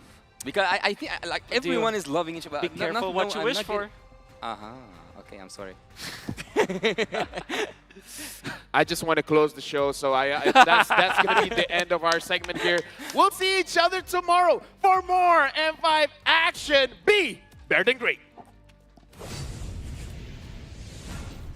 The first day of the M5 World Championship group stage was definitely electric. 2-0s across the board, but it's one of those days where you really have to go back and rewatch everything just so that you get the full story of it all. Today, we saw the countrymen of our participating teams flying to the Philippines to support their representatives. We saw the heartfelt reunions of the Filipino players and their family members, and we saw passionate fans from around the world gracing our World Championship stage to support their favorite teams. Personally, from myself, thank you so much for taking the time and effort to fly all the way here to the Philippines to witness our World Championship. On top of that, of course, we bore witness to the world's best Mobile Legends Bang Bang teams continue their journey towards being called the 5th World Champions. And the good news is, we are just getting started. Tomorrow, 4 more best-of-3 matches are coming your way. Once again, I am Redmar, one of your hosts for the M5 World Championship group stage. Good night, good fight, and always reminding you that whatever you're doing in life, outside and inside of Mobile Legends Bang Bang, don't forget to always strive to being better than great. See you tomorrow!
floor is lava. The energy's getting higher. You're saving my arms. 'Cause I know just what I got. I got you like na-na-na. And you know I hold the power. This feeling I love. Oh yeah. Making my grind good to great. So don't stand in my way. Standing tall and I won't fall over. We are better than great. Good. We are better than great. We stand tall, won't run away. We are fun, nothing gon' change. Great. We are better than great. Can't get it great, I'm better than great. I play my own role, I become the greatest. Transcend myself into this game, yeah. I build a power to dominate fate. Championship mind on top of the week. We start to the game, shot reveal. Better than great, that's how we feel. I feel like the floor is lava. The energy's getting higher. You're saving my arms. 'Cause I know just what I got. I got you like na-na-na. And you know I hold the power. This feeling I love. Oh yeah. Making my grind good to great. So don't stand in my way. Standing tall and I won't fall over. We are better than great. Good. We are better than great. We stand tall, won't run away. Play our part, nothing gon' change. Great. We are better than great. If we stand tall and believe we can make it, you and me, with a sense of urgency, you'll see I'm better than great. I'm better than great. Oh yeah. Oh, I'm better than. Making my grind good to great. So don't stand in my way. Standing tall and I won't fall over. We are better than great. Good. We are better than great. We stand tall, won't run away.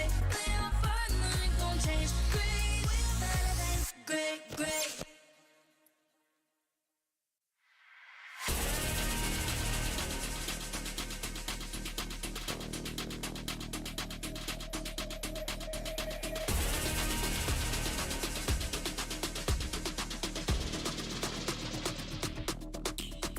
Yeah.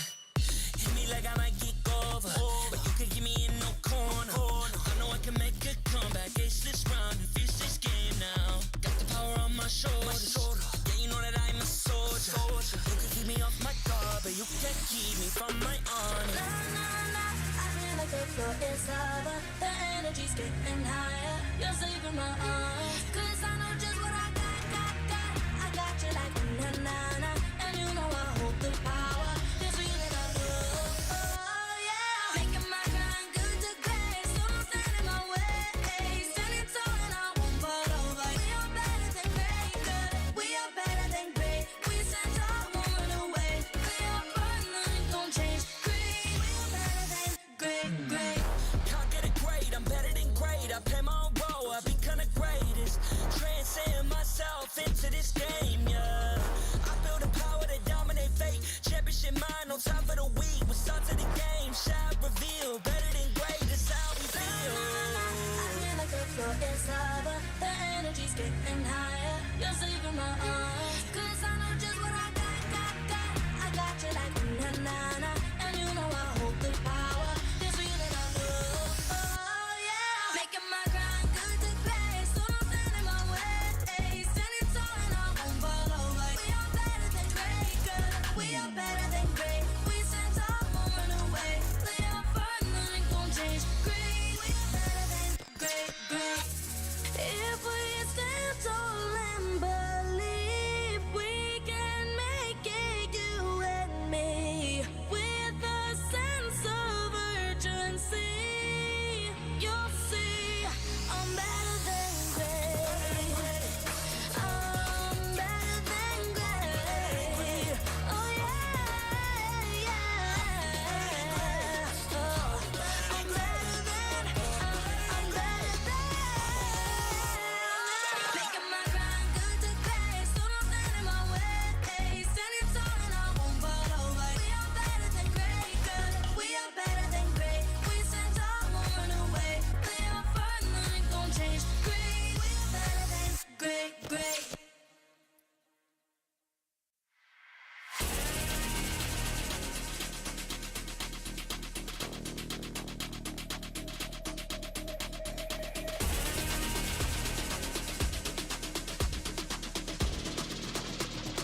shoulders.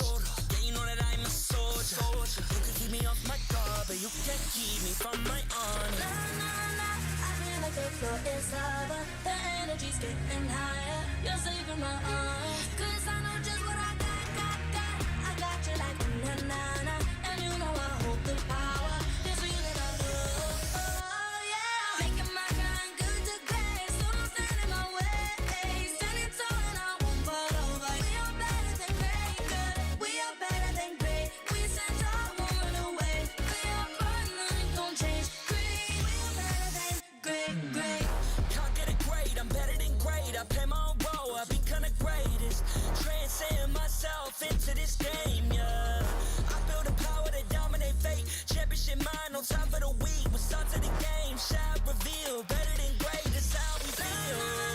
I feel like the floor is lava. The energy's getting higher. You're saving my arms.